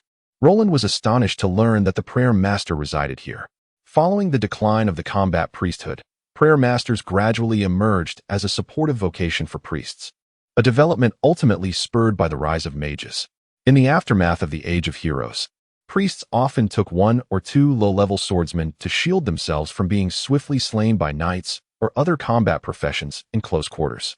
This reliance created a vicious cycle. As priests depended more on their sword-wielding attendants, their individual combat prowess diminished. In the realm of magic, priests and mages were once the finest of pairs. Yet as the priestly vocation waned, mages ascended to prominence. Over the past few centuries, the disparity between priests and mages in the Apollo continent had grown immensely. Even when priests brought swordsman companions to confront mages, they proved ineffective. The unique nature of light elements and the priest's lack of emphasis on elemental manipulation greatly diminished their control over such forces. An extraordinary phenomenon occurred when mages wielded their elements. The tumultuous vibrations disrupted the priests' and Apos' sensitivity to light elements, drastically weakening their abilities. This led to two outcomes. Mages, upon recognizing this, delved deeply into research, giving birth to the concept of silencing spells, while priests, in a bid to counteract this predicament, chose to incorporate attendants skilled in mental fortitude rather than enhancing their own training. Thus, the role of the prayer master was born. Curiously, this vocation was predominantly filled by women, who possessed formidable mental capabilities and excelled in the divine arts of healing and poison expulsion. When Roland and Irina located this female prayer master, she appeared to be tending to the ailments of commoners, accompanied only by a mute elder. Upon entering the room, Roland beheld a lovely young woman, her snow-white robe contrasting beautifully with her long, dark hair. However, the elder grew visibly anxious upon seeing them. Trembling as he clutched his cane, his wary gaze fixed upon them. "Uncle Bull, have we received any visitors?" the girl suddenly inquired, turning her head slightly to reveal a graceful profile, sighing softly. "Are you here to capture me on behalf of the temple?" Roland was momentarily taken aback, but then he comprehended the gravity of her words, smiling gently. "I am merely a priest." Due to the structure of the Light Church, its clergy primarily comprised noble offspring. While commoners were forbidden from worshipping the light, thus their ailments could not elicit divine mercy. Engaging in such healing of commoners would undoubtedly lead to accusations of heresy. Particularly under the current pope's stringent regime, no wonder the girl was so apprehensive. A priest? She clearly doubted his claim. With utmost sincerity, Roland introduced himself. "Allow me to present myself. I am Land Atlantiston, a priest here to participate in the missionary trials. I have come to request your assistance as my prayer master." The girl's delicate shoulders trembled slightly as she turned to face him, the soft light filtering through the window caressing her serene visage, casting a slender yet upright silhouette upon the floor. Her brow furrowed slightly, as if burdened by an unspoken sorrow, yet her eyes soon radiated an unwavering resolve, dispelling any prior misgivings. "I am Shualine," she said calmly. "I appreciate your kind intentions, but my sight is lost. I would only be a hindrance to you." To Roland, this revelation was not unexpected. Had she possessed sight, she likely would not remain here. "Since I have arrived, I shall not regret my choice," he smiled subtly, extending his hand with unwavering confidence. "Trust me, Together we can save many more lives. After dinner today, I had some matters to attend to, returning late and only beginning to write before 9 o'clock. My apologies. I discovered that excessive chapter arrangements are even more exhausting than orchestrating combat scenes. Chapter 11. An unjust world. Are you asking me to take the distinction between nobles and commoners seriously? Allow me to strip you of your garments first, and then I shall enlighten you on the differences. Words of the sage of Apollo continent, Jaya. Under the sacred cross adorned with gold patterns. Within the temple before the priest tower stood 36 priests gathered from various parishes. The vaulted ceiling, encircled by countless exquisite sculptures and frescoes crafted by masters, was illuminated by brilliant rays of light streaming through the clear-story windows, converging upon the central area. In that moment, the sound of sacred hymns seemed to float in the clouds, lifting the souls as if they were bathed in divine grace. Roland observed his surroundings. All the priests were utterly focused, silently engaged in prayer. A few high-ranking clerics in the corners lowered their gazes, their faces reflecting deep reverence. In such a solemn atmosphere, even Roland felt a shift in his spirit, a slight tremor in his resolve. The combination of sound, light, and the sacred space created an astonishingly infectious effect, amplified by the immense spiritual energy contained within. Those who visited this place for the first time would undoubtedly find themselves transformed into devout followers of the God of Light after a few visits. Soon, a high priest clad in a white robe and tall hat began to recite the teachings of the light. The dry and complex text possessed an almost hypnotic quality. Taking advantage of the opportunity to bow his head and close his eyes, Roland began to drift into a gentle slumber. After the lengthy rituals, he found himself standing there, unnoticed, having briefly succumbed to drowsiness. As a thief, he could restore his mental and physical energy in any environment and position, waking instantly at the slightest change around him. A blue-robed cleric ascended to the arched platform protruding from the building above. He surveyed the assembly with calmness before addressing them loudly. Dear believers, I am the Chief Minister Selyuj, overseeing this trial task. I will be arranging the matters of your trials. This minister, appearing to be around 40, exuded vitality and spoke with conviction, resembling a knight more than a priest. He forewent the trivial pleasantries and swiftly delved into the topic, instantly invigorating everyone present. This world is unjust, Selyuj proclaimed, uttering what seemed an unrelated remark. However, his next words quelled the crowd's confusion as he raised his staff and declared, the trial tasks vary in difficulty. The simplest ones require merely a stroll through the streets before returning to one's quarters for a cup of pine, nut wine poured by a maid. This statement elicited knowing smiles from the audience, who exchanged relaxed glances. Yet, the world is not a fair place. For the more challenging tasks, there exists a significant chance of losing one's life. Selyuj paused, emphasizing a significant chance. His authoritative gaze fell upon the assembly, resulting in a sea of bowed heads. I do not know why you stand here. Is it for faith and piety, or for power and wealth? Selyuj bluntly tore away the veils of modesty from many, exposing their raw inner desires. I do not know. I truly do not know. He shook his head, suddenly adopting a stern tone. But the trial will reveal all the answers. Silence enveloped the crowd. This world is unjust, yet the God of Light is forgiving.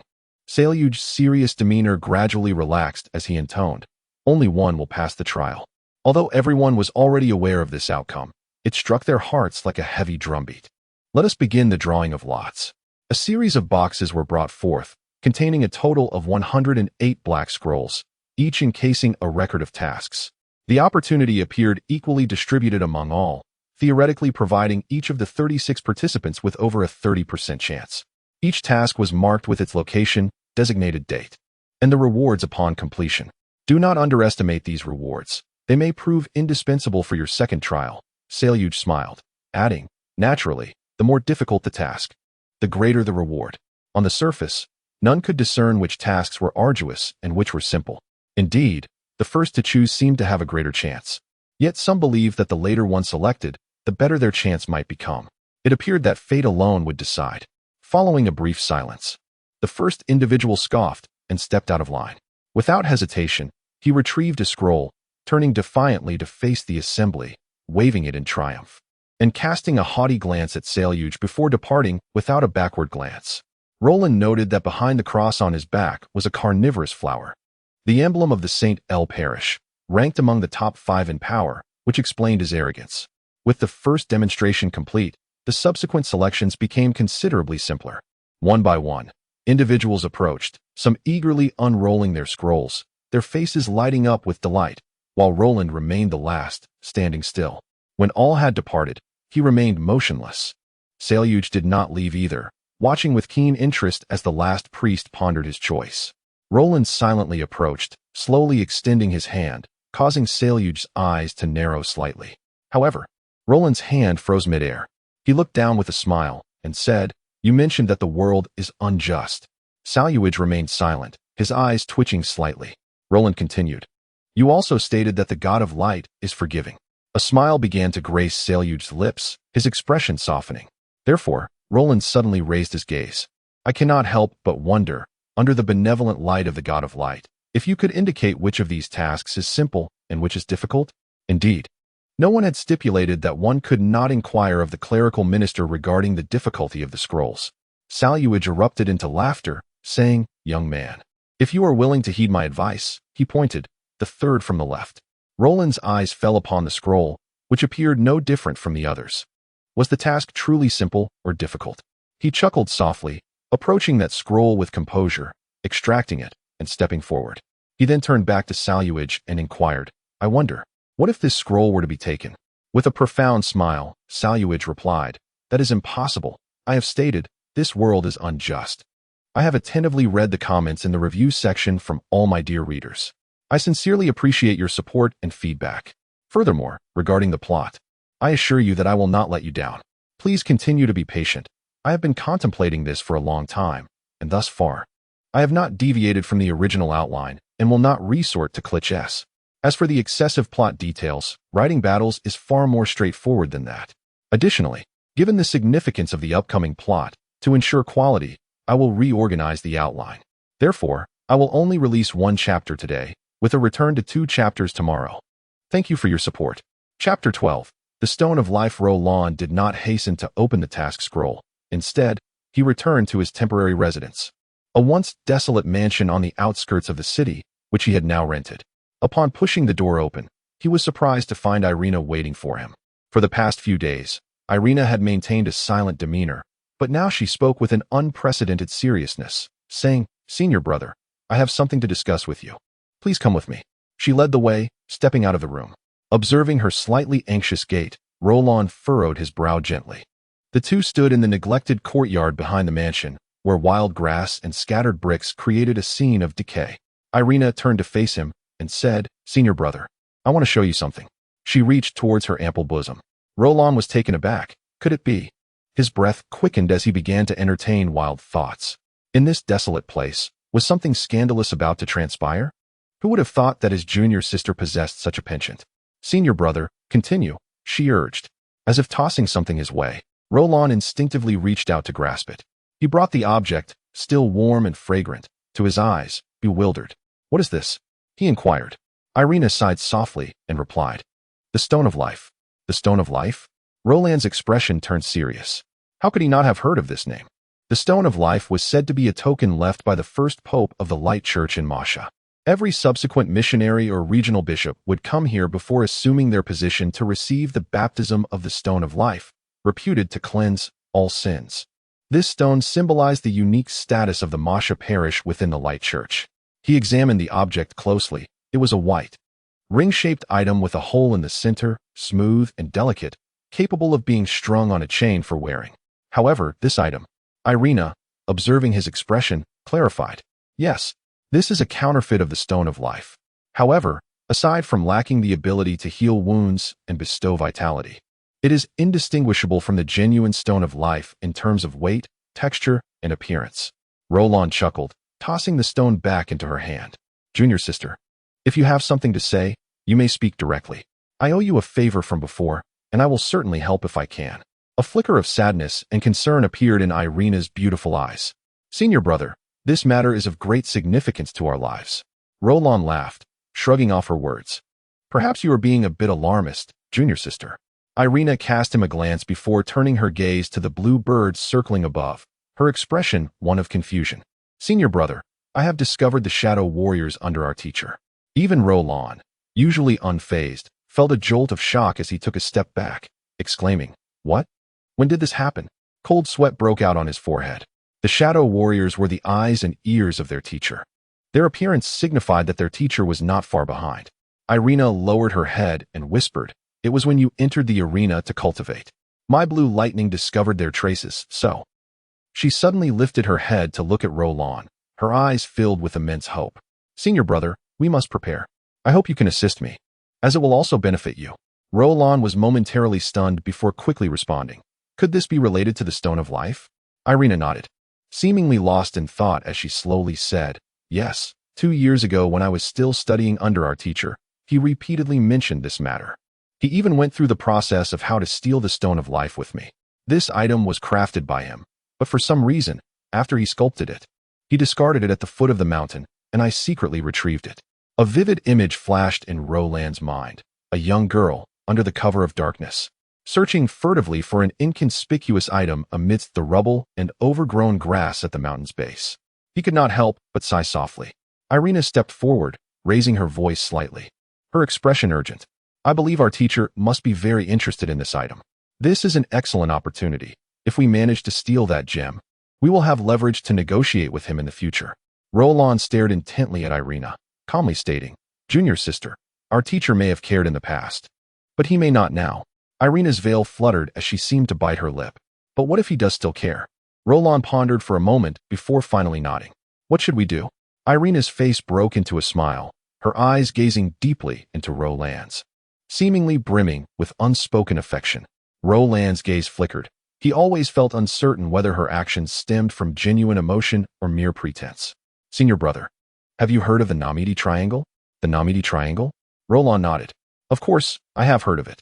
The Namidi Triangle is a renowned puzzle among thieves, consisting of 4 identical objects of equal weight, positioned to form a 3-dimensional equilateral triangle, suspended in the air by numerous bells.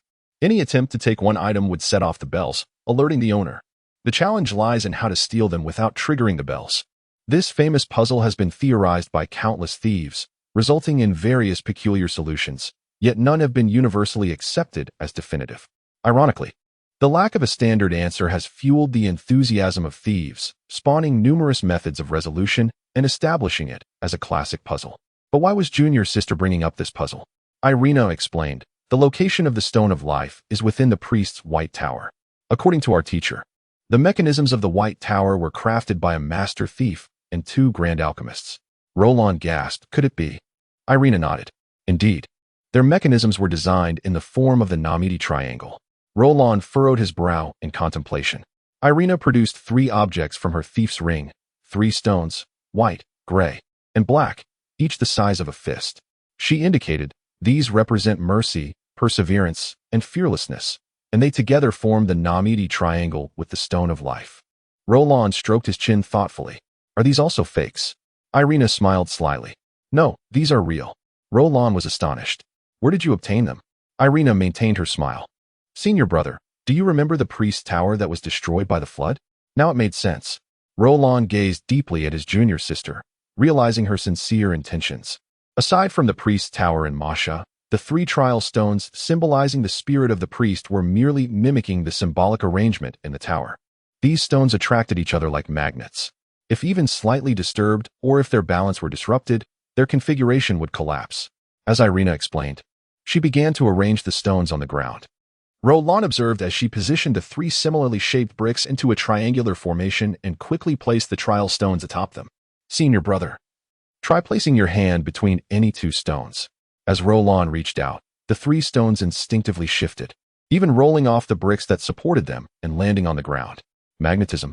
Roland furrowed his brow. He had never encountered such an odd magnetic force before. Irina cautioned with utmost seriousness. In the mechanism of the priest's White Tower described by the teacher, these trial stones, once polished, were embedded into a perfectly round stone, which rested upon conical supports strategically placed in a stable triangular formation. Below these conical pillars lay a magical array, should the round stone, embedded with the 3 trial stones, roll even slightly and disengage from the conical supports, the array would instantly activate. Roland contemplated. Since it is the Namidus triangle, there should be one final point. Indeed, Irina meticulously rearranged the trial stones in their designated positions, then retrieved the counterfeit life stone. With a fine thread, she suspended it, her demeanor grave as she slowly placed it between the 3 trial stones. An extraordinary scene unfolded as the stone momentarily floated in midair. But this lasted only an instant before it began to descend, seemingly affecting the 3 trial stones, which rolled off the bricks and fell to the ground once more. Irina sighed. I cannot locate that balance point, yet the priest tower, along with the teacher, has achieved it. They sculpted the 3 trial stones into unique facets, dispersing part of their mutual tension towards a point in the void. There, suspended high above, was the life stone. Roland mused. Removing any one of them would disrupt their equilibrium, causing the round stone to roll off the conical supports and trigger the magical array. Thus, the mutual balance was cleverly utilized, allowing the magical array to remain dormant. What an exquisite design, Irina added. Moreover, the trial stones are exceedingly sensitive to elemental fluctuations. Even a slight disturbance can lead to changes. Upon hearing this, Roland immediately concentrated light elemental energy in his hand. Indeed, the 3 trial stones began to quiver incessantly. He paused, reflecting, and inquired, "Surely the teacher has informed you of the method to steal the life stone. However, I must ask, can it be approached from the outside?" Irina shook her head. The priest tower is constructed from white stone and possesses incredibly high magical resistance, making it impossible to infiltrate from the outside. Thus, we must enter from within. Roland spoke with gravity. Junior sister, stealing the life stone is your true purpose for following me, isn't it? Irina shot him a wistful glance and replied, This notion gradually arose after my interactions with you. Do you understand why I feigned an affinity for jewelry in the presence of that paladin? I sought to glean information from him.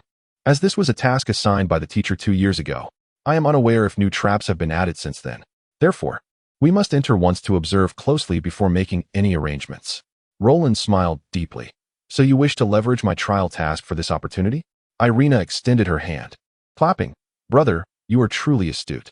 Should the trial task succeed, you will be able to undergo baptism beneath the life stone, allowing you to ascertain whether the surroundings align with what I know, and from there, we can devise our subsequent plans. Roland raised an objection. Assuming this is successful, how then would we gain another opportunity to enter the priest's tower?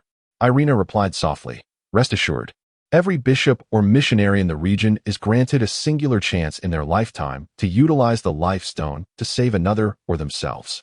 At that time, I will certainly find a way to exploit this to ensure our successful entry. Roland smiled. I suspect that your clarity in communication with me goes beyond the mere intent of entering the tower, does it not? Irina's eyes sparkled with admiration. Brother, you are indeed clever. You are correct. According to the teacher's original method for disarming traps, it necessitates the simultaneous efforts of 2 individuals. He also trained me in the techniques of theft, but for reasons unknown, he later abandoned this. I once contemplated entering alone to steal, but upon reflection, it seems that only 2 can succeed, and we must work in perfect harmony. Roland chuckled, shaking his head in amusement. You have an uncanny grasp of the teacher's psyche. Junior sister, if we were to execute the plan designed by the teacher, regardless of the stone's significance, it would greatly enhance his reputation, and he would likely be less inclined to trouble us in his joy. Furthermore, I harbor a keen interest in thievery. Accomplishing what no thief in Apollo continent has ever achieved would indeed be a source of immense pride. Yes, brother, yet all of this hinges upon your trial task. Irina's enchanting eyes blinked as she pointed at the scroll in Roland's hand. Do you not wish to open it and take a look? Roland couldn't help but laugh, casually unrolling the scroll, only to be taken aback. This task. Chapter 13. The trial task. Roland's initial reaction was to feel that the trial steward was playing tricks on him. However, he quickly composed himself, examining the parchment scroll repeatedly, even shaking it a few times, before finally turning it to the front. It soon became evident to him that there were indeed only a few scant phrases inscribed upon it. Despite the brevity, the lines penned in black ink using the Noro script adhered to a standard format, and the choice of words was remarkably elegant and appropriate. Unmistakably the work of an insider from the church. In the upper left corner of the scroll, a vivid red cross was embossed, reinforcing its authenticity as a trial task scroll from the Masha parish. His gaze gradually fixed upon the scroll, and after a moment, a subtle smile graced his lips. Irina, noticing his expression, stepped forward, her curiosity piqued. Senior brother, what's the matter? Roland slowly unfurled the front of the scroll, saying, take a look.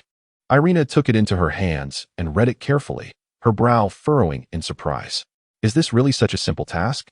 The task's general meaning indicated that the priest assigned to the trial must go to the eastern residential area of Masha City to find a noble named Medelson and heal the injuries he sustained from falling off a horse. On the surface, it appeared to be an exceedingly simple task, seemingly intended merely for the executor to go through the motions. If this could be deemed a trial, it would be the greatest joke in the world. Both Irina and Roland understood that if one wished to infiltrate the priest's White Tower as a missionary to steal the Stone of Life, such a straightforward task would hold no competitive value, even if completed smoothly.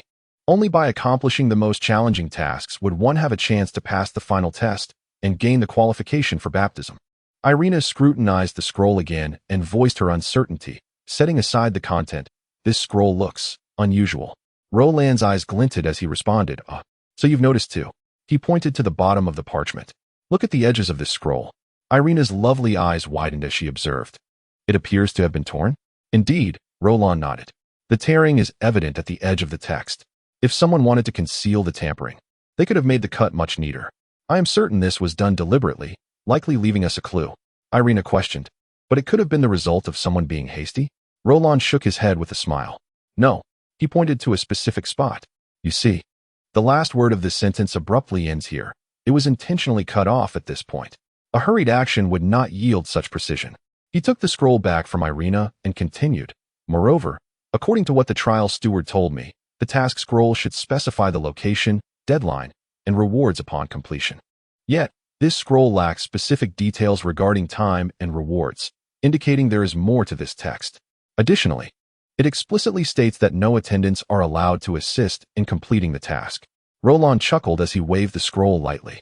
One must ask, does a mere healing task necessitate such a stipulation? Therefore, I deduce that this is not only a task of significant difficulty, but also one that tests both wisdom and perception. Irina nodded in agreement. Your analysis is astute. Senior brother, since this is a trial task, it cannot be so simple. The trial task not only assesses a priest's divine abilities, but also encompasses their faith, resilience, and cunning. Suddenly, Roland recalled the words of the trial steward, Saliak, who said, trial tasks vary in difficulty. The simple ones merely require a stroll through the streets before returning to enjoy a glass of pine, nut wine, poured by a maid, while the more difficult ones carry a high risk of losing one's life. Indeed, it was as he thought. Roland gazed intently at the scroll in his hands, increasingly convinced that what he had received was likely a trial task that could easily be overlooked if one were not attentive. It could be deemed exceedingly simple or exceptionally challenging, entirely dependent on the priest's individual ability to uncover clues and determine the next steps. He could not help but admire the ingenuity of the task's designer, as it transcended the binary of difficulty, truly elevating the essence of a trial. With this thought, he nodded in understanding. However, after a moment's contemplation, he shook his head. Though this is my assessment, we must still prepare for contingencies. Irina chuckled lightly. It seems you have a better idea in mind. Roland's voice lowered suddenly. As thieves, we possess our own methods of resolution. Irina's eyes brightened slightly. Do you mean that there is more than one way to accomplish the task, and as long as the outcome is the same, the process can differ? Roland, as if plotting a scheme, bore a sly smile as he replied, since this task is shrouded in ambiguity, to emerge victorious in the final trial, we need not compete with others for success. Rather, we can engineer their failure, and that will suffice. Irina contemplated. Though there are many participants, we could enlist the help of the Thieves' Guild, making things considerably easier. No, that's unnecessary. Roland laughed heartily. We need not target everyone. Our focus is on just a few. Irina quickly caught on, exclaiming, if I'm not mistaken, you must be referring to those few priests from the powerful parishes. Roland nodded approvingly. Precisely. While I am unaware of their specific tasks, I do know that those with the strength to participate in the final round of trials are most likely among them. If they all fail in this round, it matters not how poorly I perform. I can always regain my footing in the second round. He chuckled deeply, adding, moreover, logically speaking, there wouldn't be too many exceedingly difficult tasks. Thus, we only need to identify the top 20 candidates from the parishes. Furthermore, you need not sabotage them one by one. Merely disrupt one or two of their tasks, leaving behind a few traces to implicate others. Irina shook her head with a light laugh. Senior brother, they are not fools. They won't be easily deceived. Of course, Roland replied with a mysterious smile. They certainly won't fall for it. But do not forget, once their tasks fail, if an opportunity to disrupt or sabotage their competitors presents itself, how do you think they will react? I believe they will not concern themselves with the truth of the matter, but will eagerly play the fool. Standing upright, Roland gazed at the sun, just emerging from behind the clouds. Indeed, this was a trap, yet the parties involved, fully aware of its nature, could not help but leap into it. A friend has arrived. My apologies for being late. Volume 4, Steel. Plot. The Stone of Life. Chapter 1.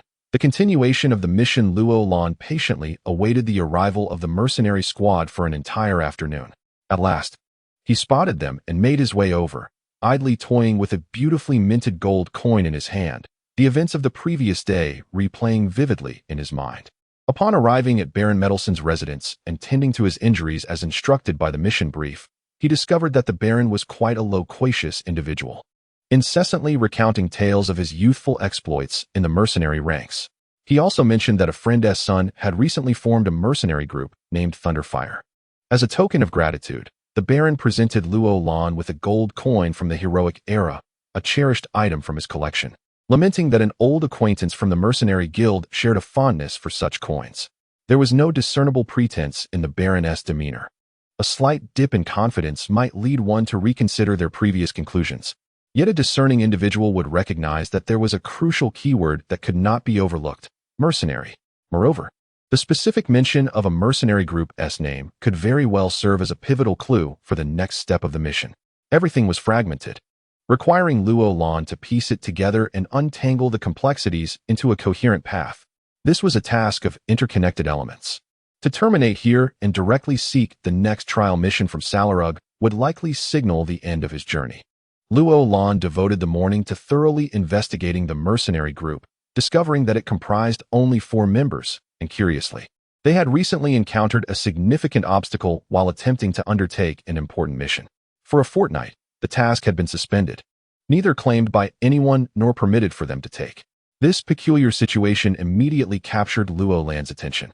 Was the next mission to assist the mercenary squad in claiming their task? No, he swiftly dismissed this notion. If that were the case, there would be no further developments. The mission scroll had stipulated that priests were not allowed any attendance while undertaking tasks. When considered in conjunction with this statement, the correct interpretation became clear. Join the mercenary group and collaboratively complete the task that had been on hold for 2 weeks. As he pondered this, he found himself standing before the mercenary group gathered around a table. The first to catch his eye was a tall, composed swordsman, adorned with a mercenary emblem depicting a flame and a lightning bolt. The round table could accommodate 6, and Luolan gestured towards a seat, asking, "May I sit?" The tall swordsman ignored him, pouring a drink into his cup and downing it in one gulp. A youthful-looking female mage beside him felt slightly embarrassed and softly urged, "Please, have a seat, Sir Priest." The tall swordsman cast a glance her way, remaining silent. Luolan pulled out a chair with a smile and settled in, addressing the group. "I wish to join your mercenary band." His opening line was refreshingly direct. In such an environment, a straightforward approach proved far more effective than beating around the bush, often easing others' defenses in the process. "Apologies, but we cannot allow you to join," the tall swordsman replied brusquely. Luolan remained unfazed, smiling gently. "May I inquire why? We seem to be strangers." The swordsman paused, his grip on the cup tightening as he coldly fixed his gaze on Luolan. Luolan nodded, understanding that this reasoning sufficed. The swordsman downed his drink and waved dismissively. "Please leave." "Is that so?" Luolan raised an eyebrow. "Do you not wish to know my motives for wanting to join?" The swordsman displayed a look of impatience, replying curtly, "I have no interest in knowing." "Wait." Another voice interjected, belonging to a swordsman in his 30s, portly and affable, who always wore a cheerful expression. He extended a broad hand to Luolan, greeting him warmly. "Friends are always welcome. Since you're here, have a drink before you leave." He turned to the tall swordsman. "What do you say, boss?" The tall swordsman grunted in reluctant agreement. Luolan nodded. "Of course, I shall drink, but I hope to become a member of your esteemed mercenary group before I do." The portly swordsman glanced at their leader before asking, "May I hear your reasons?" It appeared that this jovial fellow had considerable rapport within the group, as the captain did not immediately dismiss his request. From what I gather, Thunderfire Mercenary Group is currently ranked as a level 4 group, which is the highest tier for novices, yet they are but a hair's breadth away from advancing to the intermediate level. Mercenary groups are classified by levels, with every 4 levels marking a tier. Anything above level 4 is considered an intermediate group, and Thunderfire stands at this critical threshold. The tall swordsman replied coldly, I am well aware of our Group S ranking. No need for you to remind me. Unfazed, Luo Lan smiled. However, you are presently facing a challenge. An opportunity to undertake a task that could elevate your rank lies before you. Yet you have attempted to claim it several times without success, have you not? Silence enveloped the group. Luo Lan scrutinized each face present. I can assist you in successfully claiming this task, but in return, you must accept my membership. The tall swordsman contemplated seriously, fixing his gaze upon him. Just you? Luo Lan nodded confidently. No, a priest. A priest without attendance. The swordsman exclaimed. Our team consists of only 4 members, 2 swordsmen, a mage, and a rogue. We lack the means to protect you. Luo Lan countered with a smile. I do not require protection. A priest without protection? The tall swordsman insisted. I'm afraid I cannot agree to such terms. In a mercenary squad, the lives of comrades are paramount. Otherwise, one cannot survive in this line of work, and thus I must refuse you. Yet, having a priest would greatly improve our situation. The female mage chimed in. The tall swordsman scoffed, but he would be the first target. That's all right. I can protect him, the portly swordsman interjected, gesturing towards a silent, aloof young man with a lean frame. Fan, you'll assist the captain in the offense. You'd be much better suited than I. Luo Lan emphasized enticingly. Consider this. Once the task is completed, you will ascend to the rank of an intermediate mercenary group. Indeed, Norman, we need this opportunity. Mundane tasks are woefully inadequate for our growth or the advancement of our mercenary group. If someone else claims it, we will have no time to regret. The portly swordsmen urged their leader. As far as we know, the Bloods and Thieves members are primarily around levels 3 and 4. We can manage. Besides, with you and Fan, we stand a good chance of completing the task. The tall swordsman inhaled deeply, his expression cautious as he pondered for a moment before turning to Luo Lan. What is your plan for claiming the task? Please share. With poise and assurance, Luo Lan replied. If you accept my joining, I can assist you immediately. The swordsman slammed his cup down onto the table, addressing the portly swordsman. David, you will go with him to handle the arrangements. He then turned back to Luo Lan, his voice low and serious. In my team, strength is paramount. I hope you are not merely a braggart. Roland remained silent, a smile gracing his lips as he gracefully rose to his feet. He approached the front desk to complete the formalities for joining the Thunderfire Mercenary Group and then made his way alone to the task reception area. Sir, according to the stipulations for task acquisition, you have yet to meet the necessary conditions. A beautiful attendant politely declined Roland's request to accept the mission. With an air of composure, Roland produced a gold coin from his possession, pressing it forward with his index and ring fingers, and inquired, What if I have this? The words of the trial steward, Saliag, were laden with profound implications, particularly his caution against underestimating rewards, which could prove indispensable for your second trial. If he was not mistaken, this gold coin was indeed the so-called mission reward. Would it truly aid me? The attendant paused momentarily, then lowered her gaze to scrutinize the coin, comparing it meticulously against the task's description. Was this indeed the correct coin? Although Roland held great confidence within, he could not shake a sense of trepidation. After a brief interlude, the attendant finally lifted her gaze, a smile illuminating her face as she declared, The items correspond. Are you certain you wish to accept this task? With a long sigh of relief, Roland nodded emphatically. The attendant proclaimed loudly, The mission to eradicate the Bloods and Bandits has been accepted by the Thunderfire Mercenary Group. Chapter 2. The mercenaries doubt Captain Norman. What do you mean by this? Roland inquired calmly, surveying his surroundings. They were in the temporary quarters of the Thunderfire Mercenary Corps, and just as he was led to a relatively spacious wooden room, Captain Norman and his group encircled him. The mercenaries were predominantly of around level 4, leaving Roland with little chance should it come to a confrontation. The stout swordsman smiled politely and said, I apologize, Mr. Landiston, but despite your joining our mercenary band, we harbor significant doubts regarding your identity. The youthful-faced sorceress added smugly. We suspect that the priest is not your true identity. Oh, Roland replied, blinking. Then what do you suspect I am? There are several possibilities. The stout swordsman narrowed his eyes and slowly continued, the most likely being that you are a thief from the Bloods and Thieves Guild. Roland's pupils contracted imperceptibly, and his fingers flexed slightly as he maintained his composure. May I inquire how you arrived at this conclusion? There are three main points. The stout swordsman held up his thick fingers, speaking in a calm tone. First, your sudden appearance is quite peculiar. You approached us without any prior indication of your intent to join our mercenary group, which raises suspicion. Roland feigned understanding and gestured for him to continue. Second, we consider that a mere mercenary band would hardly warrant the attention of a priest, especially one without any entourage. Given his appearance, it was hard to associate the stout man with keen intellect. Roland feigned realization and interjected, let me guess. The third point is that I effortlessly assisted you in undertaking a mission, is it not? The stout swordsman glanced at their captain, who remained expressionless, then turned back to Roland with a nod. Indeed, we would like to hear your explanation. Roland appeared relaxed as he replied, very well, before I address your inquiries. I have 3 questions of my own. He raised 3 fingers. Captain Norman snorted dismissively. The stout swordsman, intrigued, urged, go ahead. Since you suspect me, these doubts must have arisen from the outset. Why did you not voice them at the mercenary guild? The stout swordsman chuckled, replying, you claimed you could help us secure this task. Naturally, we aim to utilize that advantage. If you succeeded, splendid. If not, we could discuss these matters later. He spread his broad palm. Mr. Landeston, if that is indeed your name, do you not find it strange that we allowed you to join our mercenary band without inquiring about your name or background? Which mercenary band operates so casually? Roland pondered silently, realizing that he had merely played along with the captain's act. Beneath the rugged exterior lay a meticulous mind, capable of deceiving anyone with his appearance.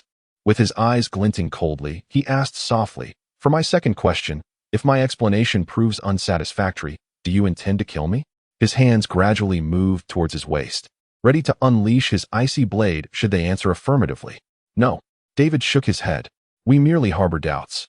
Now that you are a member of our mercenary group, we shall not unduly trouble you. We can assign you to stay behind, which is hardly unreasonable, is it? Roland understood that remaining behind meant being detained here. He suddenly smirked and said, for my third question, I do not yet know your names. The stout swordsman was taken aback. Was this even a question? Was it an attempt to feign ignorance of the mercenary band to alleviate suspicion? He failed to notice that after asking the second question, Roland had lowered all but his middle finger. He introduced himself. I assume you know our captain's name. You may call me David. This is the Mage Carol. And this is the Rogue Van.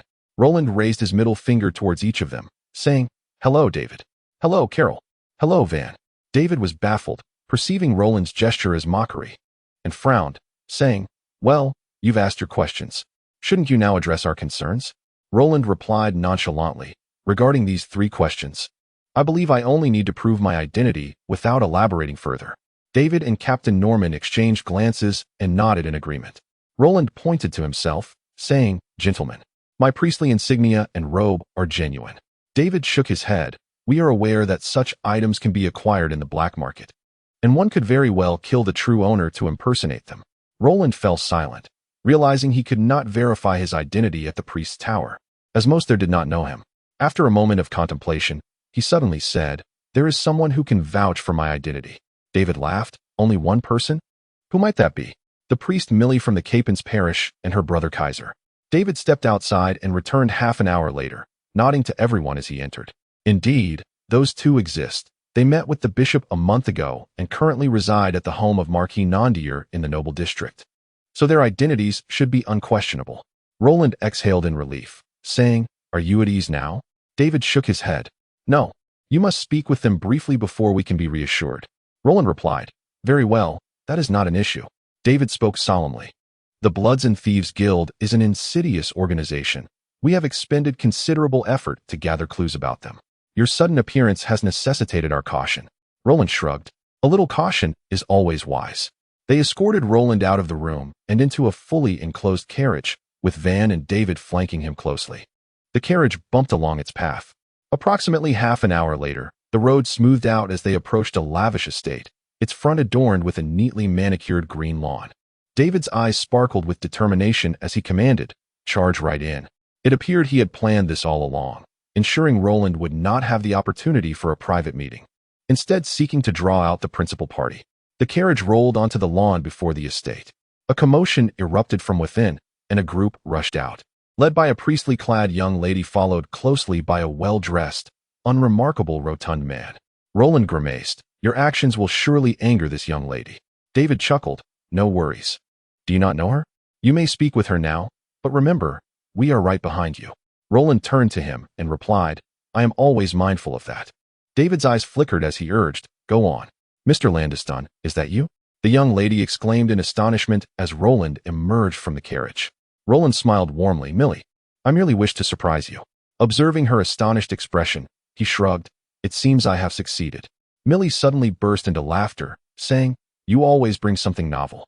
She pointed to the man beside her, adding, This rotund fellow nearly suffocated in silence. The stout man smiled foolishly at Roland, seemingly unfazed by the incident of trampling on their lawn. Roland feigned surprise, saying, Is that so? Yet, sometimes the stout can be quite cunning. David, standing behind, slightly twitched his lips. In truth, from the moment Roland met Millie, he had dispelled any doubts regarding the former. For Millie's lack of astonishment at Roland's clerical attire was sufficient to validate his identity. Suddenly, Roland stepped forward a few paces, a peculiar glimmer flashing in his eyes as he fixed his gaze upon Millie, unblinking. Millie felt a wave of confusion wash over her, and after a moment, she turned her blushing face away, asking, Mr. Landeston, what are you staring at? Roland complimented, Miss Millie, you are even more beautiful than when we last met a month ago. It seems your brother is on the mend.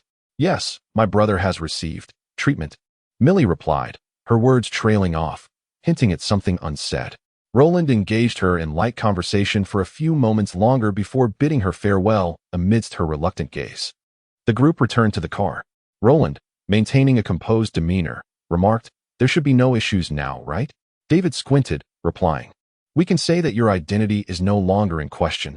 However, your actions still raise some doubts.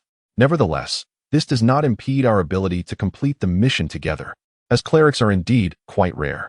Roland retorted with a smirk, Are you suggesting that every member of the mercenary group is thoroughly acquainted with each other's backgrounds? David countered, It's different. We forge bonds through shared trials and life and death battles, whereas you are tasked with confronting a particularly cunning band of thieves. Moreover, news of our undertaking has already circulated, necessitating our caution to avoid missteps. Roland smiled faintly and replied, Let us hope so. Chapter 3, The Raid. Once again, it was a night as dark as ink. The double-story wooden structure housing the Thunderfire Mercenary Corps was draped in black cloth, concealing the flickering candlelight within from prying eyes. Holding a package, David tossed it to Roland, explaining, Inside are several portions of cured meat and a water pouch, sufficient for your sustenance during 3 days in the field. Captain Norman maintained his icy demeanor, his voice low as he stated, According to the information we have gathered, we have a rough idea of the Bloods and Mercenary Corps location. We will set out tonight. Each of you must bring 2 horses, as we may need to traverse the dense forest for 2 days. He slammed his fist down on the table, declaring, We shall strike before they even catch wind of our plans and crush them decisively. David glanced at Roland, adding, Before we proceed, we must wait for the other mercenary leaders. Surprised, Roland asked, Other mercenary groups? Indeed, David affirmed with a nod. To confront a large band of thieves like the Bloods, our numbers are insufficient. Noticing Roland's expression, he continued, You might be wondering why we do not simply expand our own mercenary corps. It's not that simple. Our current level of mercenary work does not allow us to take on high-paying jobs. The expenses for information sources, equipment maintenance, horse care, and particularly the consumption of magical crystals are considerable. For members are the maximum we can afford at this time. Thus, seeking collaboration with other mercenary groups is a natural course of action. Mage Carol chimed in with a smile. It's an old tradition among mercenary groups. As David also bore the responsibility of guiding newcomers, he took the opportunity to impart essential knowledge about the mercenary organization to Roland, patiently explaining, for instance, due to the complexity of tasks, sometimes simple missions cannot be completed with too few members. Therefore, when larger mercenary groups receive assignments, smaller ones often band together to see if there are tasks they can undertake. Some are newly formed, while others are temporary unions, both aiming to enhance their teamwork, combat strength, and experience while exchanging ideas with other teams. David's voice resonated in the room, evoking memories for everyone of their own early days in the mercenary field, when their mentors similarly provided endless explanations. Typically, we assign marginal tasks such as ambushes, scouting, and pursuit to them. In this operation, for example, the Bloods Band has over 30 members. Our primary mission is to eliminate a few of their stronger leaders, while the remaining henchmen can be dealt with by these smaller mercenary groups. These henchmen are also listed with bounties on the mercenary board. By sharing a portion of the profits with the smaller groups, we conserve some of our energy, creating a mutually beneficial arrangement. This not only ensures the successful completion of our mission, but also greatly aids the development of these smaller teams. Roland understood that these smaller groups functioned as vassals, relying on the tasks assigned by larger mercenary corps for their survival and growth. Moreover, to secure greater benefits, they felt compelled to curry favor with the larger groups. Raising an eyebrow, he speculated, "Can I interpret this to mean that in the event of conflict, mercenary groups can swiftly assemble a well-coordinated force to serve the noble lords?" David looked at him in astonishment, exclaiming, "Precisely. Your deductive skills surpass my expectations." He shook his head in regret, adding, "It is a pity you are not a true mercenary, such a loss." Surprised, Roland replied, "But I have already joined your ranks." Carol, seated at the table with her feet playfully swinging in the air, chuckled at his words. "You can only be considered our team member, not a full-fledged mercenary. Since you have never registered with the Mercenary Guild, you cannot earn the honors and ranks associated with mission rewards, only tangible rewards." Tilting her head as if struck by a thought, she clapped her hands and exclaimed, "Oh, those mercenary groups cooperating with us can only receive tangible rewards, just like you." Roland pondered for a moment before voicing, however, "Involving more mercenary groups might compromise the confidentiality of our information." Captain Norman interjected coldly, "The 6 teams coming here today are all groups we have previously collaborated with. They are trustworthy." He turned to Roland, affirming, "They are reliable." It was unclear if Norman had been equally brusque with each new recruit entering their fold, but his demeanor towards Roland was stern. In an authoritative tone, he instructed, "Remember, in battle, we do not require you to cast any supportive divine spells. You need not heal non-lethal injuries. As a priest, your role is to remain in the rear, and only when we are forced to retreat should you step in." David chuckled, attempting to lighten the mood, patting Roland on the shoulder. "Do not take offense. That's just how the captain communicates. A priest is valued as an extra life for each member, so he believes your divine magic should be reserved for critical moments." Roland nodded in understanding, gently smiling. "That is only natural. I am unfamiliar with your combat style, and since we have not yet harmonized, the captain's words are indeed the best course of action." David regarded him with appreciation, saying, "It is reassuring that you understand." Just as they conversed, footsteps echoed from downstairs. Everyone perked up. They've arrived. As the door swung open, 4 or 5 mercenary leaders entered the room, their faces alight with excitement upon receiving the Thunderfire Mercenary Corps summons. Fortunately, the room was spacious enough to accommodate the gathering without feeling cramped. Norman cast a cold glance at several individuals, displeased. "Where is Dalet? Why is he always late?" Before anyone could respond, he waved his hand dismissively. "We shall not wait for him. David, relay the necessary instructions to them." David handed each person a scroll, speaking gently. "Everything you need to know is written here. Please prepare promptly." The mercenary leaders bowed respectfully, ready to depart, when suddenly, Mage Carol sprang to her feet, urgently exclaiming, "Get out of here." Norman's eyes flashed, and he commanded, "It is too late. Protect the priest." A surge of fighting spirit began to glow around him, almost simultaneously. The entire room shook violently. The makeshift magic circles surrounding them could not bear the strain and shattered into shimmering motes of light that dissipated into the night sky. One mercenary captain gasped, "It's a magic bomb." At that moment, Carol waved her staff, conjuring a pale blue elemental barrier before them, warning, "Be cautious, there's more." David swiftly positioned himself in front of Roland, his bulk moving with an agility that belied his size. He inhaled deeply, stating, "Everyone, prepare yourselves. Keep an eye on your comrades, and do not panic if we need to scatter." Another wave of intense elemental energy surged forth, accompanied by a distant, eerie wail that grew closer in an instant. The surroundings fell momentarily silent. Then boom, the world seemed to shudder violently, as the upper wooden structure of the building was utterly obliterated, splintering into countless shards that soared through the air in all directions. Everyone was flung to the sides, while Luo Lan wore a cunning smile. He had no defense, Instead, at the moment the magic explosion approached, he sank his body down and forcefully penetrated the floor beneath him, descending to the lower level. As his feet lightly touched the ground, he immediately sensed 3 breathing presences drawing near in the darkness. A faint smirk graced his lips as the tips of his fingers, hidden within his sleeves, began to emanate a subtle white gleam. A dagger silently lunged towards his heart, but its wielders suddenly widened their eyes, emitting a hoarse gasp from their throat. Emerging from the shadows was the indifferent thief, Fan, wielding dual swords, who walked into the starlight that fell above him. With each step he took, 3 bodies, their throats slit, collapsed to the ground around him.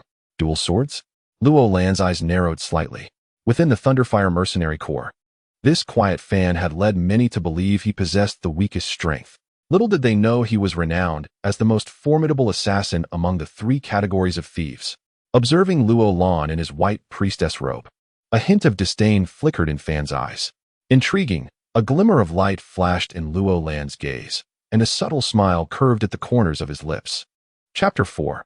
Ice and Fire. Undoubtedly, this was a surprise attack orchestrated by the Bloodsand thieves, who remained ever vigilant against the movements of their adversary while the Thunderfire mercenaries plotted their offensive.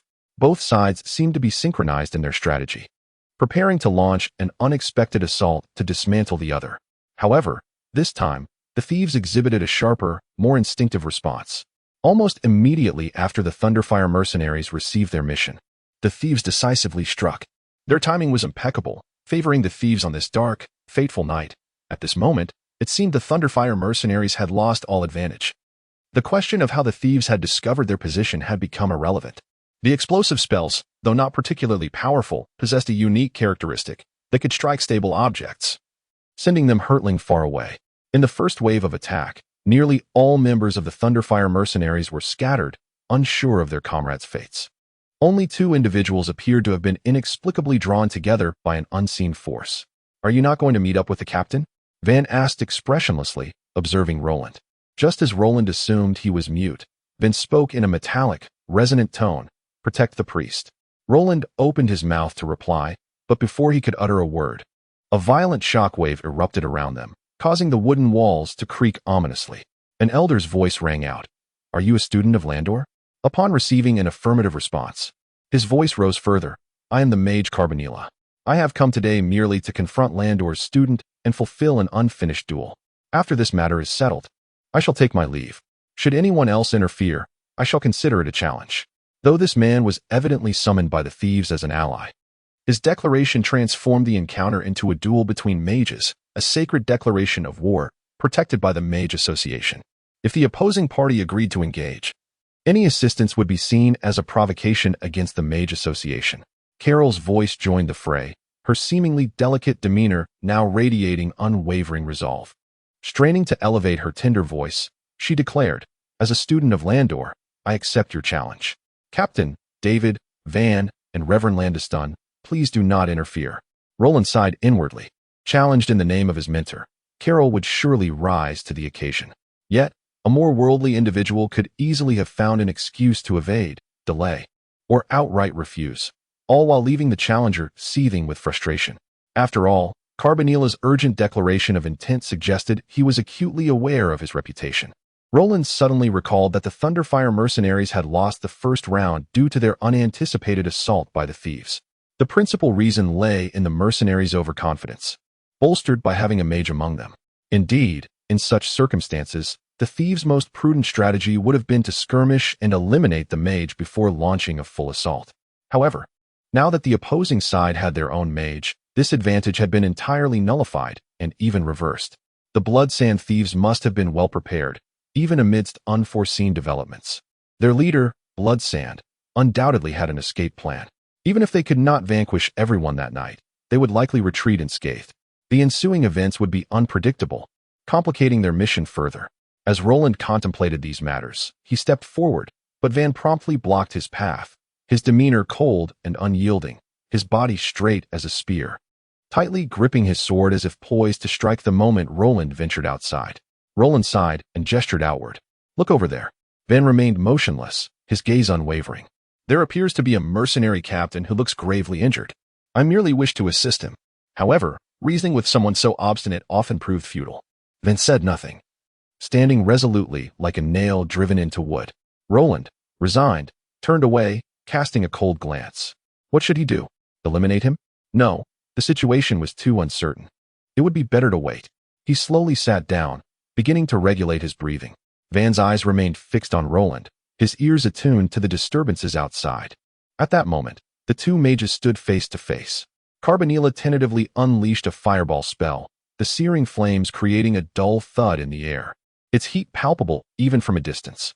Carol gritted her teeth and countered with a water-blue sphere that swiftly consumed the fireball, defying the mage's typical calm in battle. She unleashed a furious onslaught, seemingly attempting to vent her frustration over the ambush. She cast aside all notions of defense. In her heart, she was consumed with worry for her comrades. The longer she lingered here, the greater their peril became. She needed to resolve this swiftly, without the need for incantation. She conjured a flurry of rapidly spinning water blades, launching relentless attacks at Carbonilla. He appeared momentarily taken aback by her fervor, but a sly smile soon crept across his face as he deftly countered her fierce strikes with flickers of fire, expertly dissipating her seemingly lethal assaults. The duel between the mages hinged on their sensitivity to and control over elemental forces, employing low-level instant spells rather than lengthy incantations typical of battlefield magic. A judicious allocation of resources and effective offensive tactics were essential. Such reckless attacks lacked composure. Carbonilla maintained his composure, even finding time to speak. Your domain is commendable. Landor has taught you well. Alas, it shall be your undoing today. The domain referred to the range within which a mage's elemental magic could reach its maximum potency, broadly speaking. The wider the domain, the greater the mage's power. Yet, Carbonilla failed to notice that the water spheres and blades dissipating around him were gradually transforming into wispy vapor. As the mist thickened, Carbonilla furrowed his brow, sensing something amiss. Now was the moment. Carol's eyes widened, and she coldly commanded, "Ice congeal." The mist surrounding Carbonilla trembled violently, coalescing into countless crystalline droplets. These suspended particles swiftly drew inward, converging upon Carbonilla. In a fleeting moment of astonishment, Carbonilla found himself encased in ice, immobilized by the sudden transformation. Ice arrow. Carol's forehead glistened with sweat. This was the only method her mentor had left her to confront Carbonilla. However, her heart sank as she did not witness the anticipated shattering of the ice sculpture. Instead, her final desperate attack vanished into thin air. Cracks began to appear on the humanoid ice figure, shards of ice cascading to the ground, mirroring the disintegration of Carol's hopes. What a pity. Had your teacher executed this spell, I would surely have failed, Carbonilla remarked, a triumphant glimmer in his eyes as fiery embers danced around him. You must have heard of the elemental barrier? It condenses surrounding elements to repel all others. This is the elemental barrier. Allow me to demonstrate another trick. With a flourish, Carbonilla directed his hand towards Carol. It seemed as though something in the air had quivered, and a wave of profound weakness suddenly washed over Carol.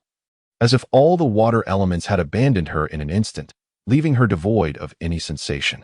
In despair, she murmured, "Silence spell?" Cabanira erupted in laughter, as if releasing all the pent-up frustrations and resentments of bygone years. After a moment, he gradually stifled his mirth, his expression transforming into one of grotesque ferocity as he raised his hand, sending a fireball soaring forth. To Carol's eyes, the flaming sphere drew ever closer, its blinding light seeming to sear her vision, piercing through her very soul. Bang! Her body was hurled high into the air before crashing heavily to the ground. Meanwhile, on the other side, Roland, who had been observing the battle through the cracks in the wall, hastily declared, "We must go to his aid." Van raised a hand to stop him, insisting, "You cannot go out." Roland retorted angrily, "You stubborn fool." That mage stated he sought only Carol. Now that the fight is over, I must go to her rescue. Who knows what has become of the captain and the others? Are you not going to help? Van hesitated briefly, but eventually nodded. He dashed out of the house, discerning the traces on the ground and sprinting in a determined direction. As he passed by Carol, his pace faltered momentarily before he quickened his steps, swiftly disappearing into the thick, impenetrable darkness of the night. Roland emerged from his hiding place, approaching the unconscious Carol under Cabanira's brooding gaze. He extended his hand, silently praying. Soon, it seemed as though celestial hymns filled the air, and a soft white light descended upon the charred wound, layers of blackened impurities gradually receding to reveal the pristine, rosy skin beneath. Cabanira's voice rumbled ominously. "Priest, you dare to heal her? That is a challenge to me." Roland slowly lifted his gaze, a smile gracing his lips. "Then let it be a challenge." Cabanira paused in disbelief, his expression shifting to one of incredulity, before he burst into laughter as though he had heard the most amusing joke in the world. "A priest? A priest without attendants? A priest without attendants dares to challenge me? Allow me to correct you." Roland's eyes turned icy as he spoke in a voice laced with chill. "I am a battle priest." In the suffocating silence of the dark night, his clear voice shattered the stillness like a glacier breaking after a millennium. Chapter 5. In the name of holy slaughter. The chilling night wind swept through, swirling countless splintered wood shavings and charred remnants, each carrying faint embers that danced wildly. In the flickering light, Carbonilla's pupils contracted sharply, and his face twisted in horror. He had never heard of a battle priest, yet from Roland emanated an aura of death and coldness. This perilous sensation seemingly spawned from the depths of hell, intertwined with the sacred priestly robes, creating a stark contradiction. It was a symphony of slaughter and redemption, merely standing there. An overwhelming illusion capable of suffocating the soul invaded deep within his being, eliciting involuntary shivers. It felt as if the innate fears and cowardice of humanity were being summoned, tearing apart all fragile facades. He resembled an unsheathed dagger, its sharp edge yet to be revealed. Yet the breath of death had already drained the final remnants of warmth from his blood. A sudden wave of dread washed over Carbonilla, yet in an instant, fury ignited within him. How could he falter before a mere priest? The elemental fire around him surged violently, as if to incinerate Roland into ashes along with his rising rage. Bah! A priest is just a priest. Without their retinue, how could they stand against a mage? Under the vast expanse of the night sky, Roland stood quietly. "Master Dennis, is this the battle you wish to witness?" A faint smile graced his lips. "Then I shall fulfill your desire." He gazed ahead, and suddenly, two fiery orbs ignited in his eyes, causing the air to sizzle with heat. A massive, flame-spewing sphere lunged fiercely toward him, its rapid motion carving a fiery tail of sparks and crimson threads trailing behind. The buzzing vibrations intensified as it approached. Roland remained motionless, his body illuminated in a crimson glow, as if he were on the verge of being consumed by the flames, facing inevitable doom. In his perception, time seemed to halt. He could clearly see the interior of the fireball, composed of countless intertwined fiery points, each one clawing and roaring toward him. The chaotic and unstable structure was the source of its tremors. The fireball inched closer, yet he remained unmoved. As the searing temperature threatened to singe his hair and brow, he narrowed his eyes slightly. Carbonilla's eyes widened in disbelief, his mouth parted in shock, neck craned forward. Just as relief seemed to dawn, Roland, like a bent bamboo stalk, remained grounded while his upper body bent gracefully to the side. With a rush of hot wind passing by, the fireball shot into the darkness behind him. Roland's body rebounded, his feet striking the ground like a javelin, steadfast and unmoving. "So it is," he inhaled deeply, casting his piercing, icy gaze upon Carbonilla's face, which was etched with astonishment and incredulity. Slowly, he lifted his hand, revealing the shadowed features beneath the priest's hood, whispering coldly, "It begins." As if conjured from thin air, he surged forward, his robes clinging tightly to him, trailing behind his lightning-quick form. Simultaneously, blinding white flames flickered across his body, growing ever brighter with his acceleration, transforming him into a meteor of boundless might hurtling toward his adversary. Carbonilla bellowed in rage, extending a finger toward this previously unseen formidable foe. "Silence spell.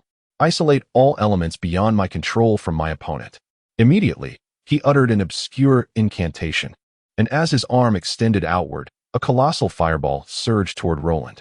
Following this, a thick wall of flames erupted before Carbonilla, towering over 2 men in height, obscuring his figure behind the searing shield. In the firelight, Carbonilla's face was cast in dark crimson, his pride elevated.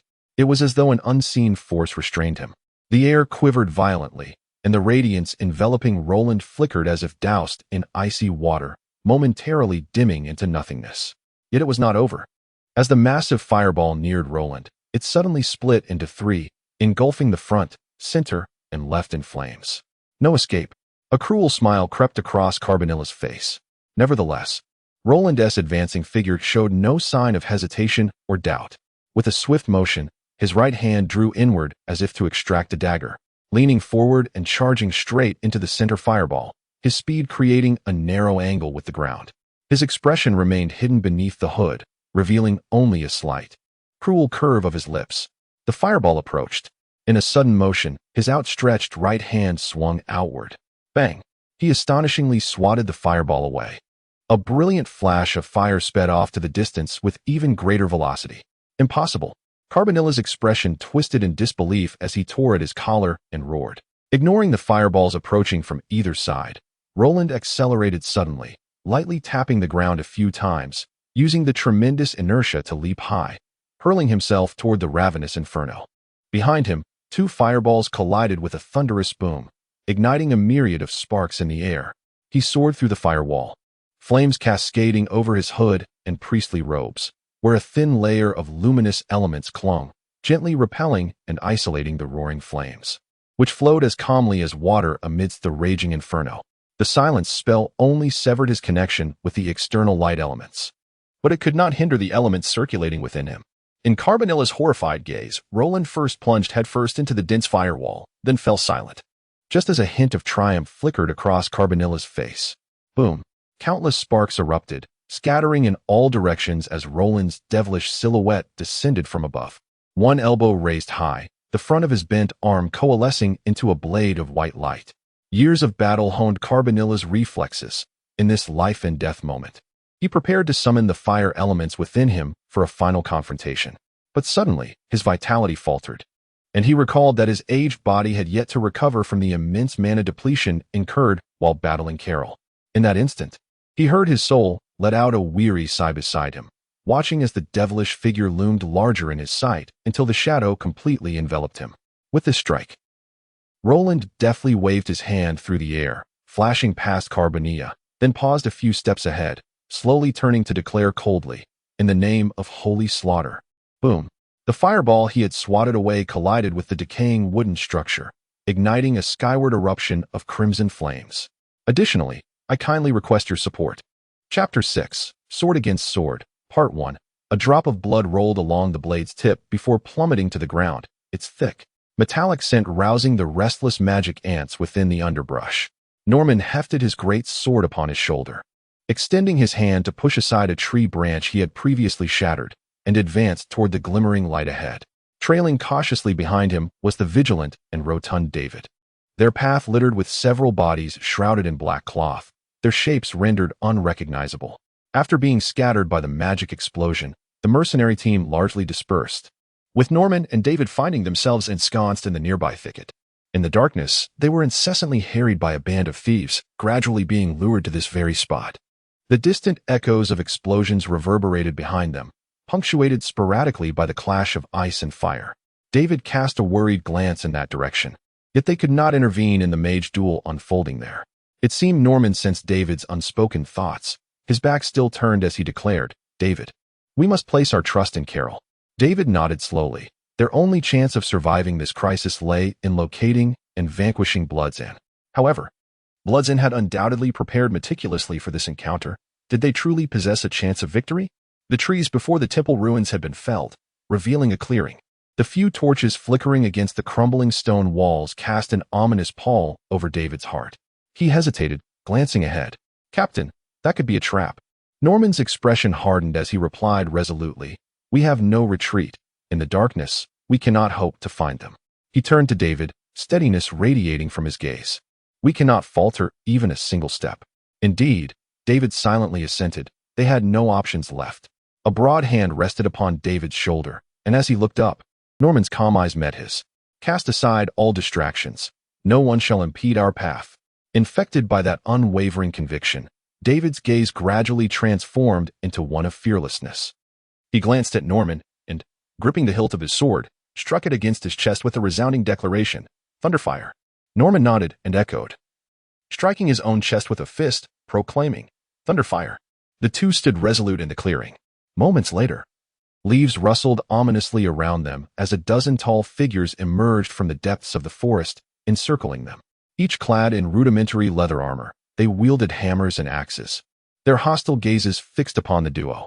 In the center stood a gaunt figure clad in crimson leather, an ephemeral presence seemingly shrouded in mystery, exuding an unsettling aura. Norman's eyes glimmered with intensity as he intoned, "Blood's in? Boss, this time we can eliminate them all right here, huh?" boasted a bald, imposing man, his eyes gleaming with sadistic glee as he bellowed. Blood's in smirked malevolently, addressing him, "Barnack, the fat one beside you is yours to deal with." With a wild roar, the man raised his massive axe, parting the crowd behind him as they dragged a motionless figure forward, depositing him heavily at Norman's feet. It was Darlet. Just as Norman stepped forward, David hastily interjected, "Wait, Captain." Norman whipped around, his stern gaze locking onto David's. "David, are you questioning something?" Faced with Norman's scrutiny, David faltered, unable to articulate his thoughts. The mercenary Captain Darlet had not only arrived late to their meeting, but had now inexplicably fallen into enemy hands. Something was amiss. "I will not abandon my comrade," Norman asserted emphatically, "not even if he draws his last breath." David sighed inwardly. The captain maintained a high guard against outsiders. But once he accepted someone, his trust became unwavering. It was both his greatest strength and his most profound weakness.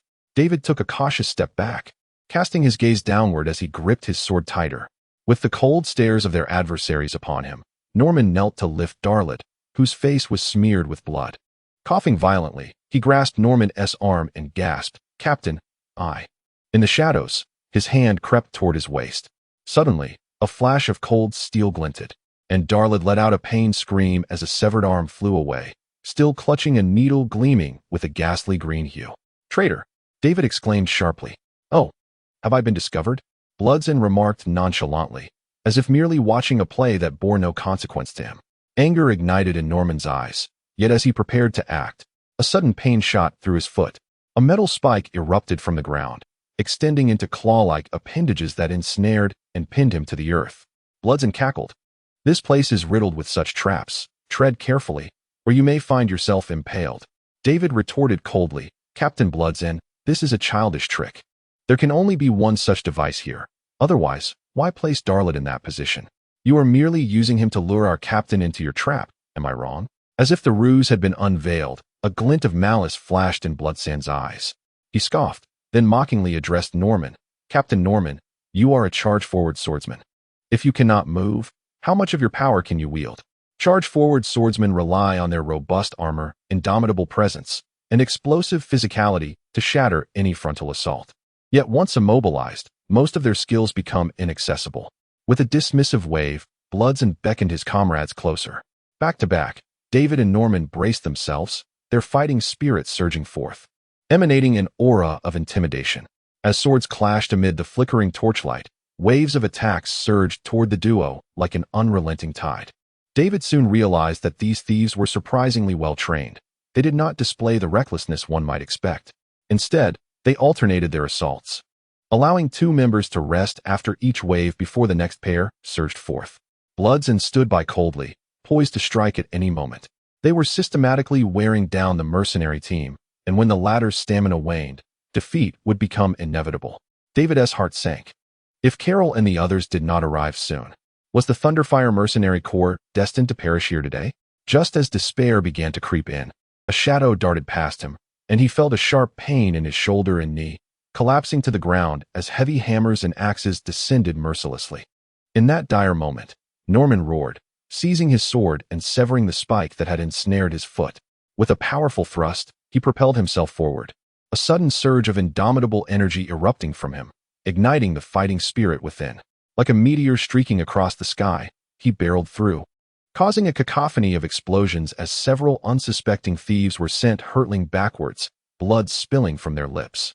With the residual force propelling him, Norman collided against a massive tree, crashing down heavily to the ground. In his vacant gaze, it seemed as though a shadowy figure approached. Bloodsin slowly raised the long sword in his hand, a sinister smile gracing his lips as he declared, "The Thunderfire Mercenary Corps is finished." Suddenly, as if sensing something, he swiftly parried. Clang, clang. The two incoming swords were deflected away. A glint of brilliance sparked in Bloodsin's eyes as he turned to confront his assailant. From the edge of the woods, Fan emerged, wielding two long swords that blazed with uncontrollable flames under the flickering light. Chapter 7, Sword Against Sword, Part 2, Dual Swords. Leather Armor. The emblem of the assassin class. The class of assassins known as killers boasts the most intricate development among the three types of thieves, regardless of the variations that arise.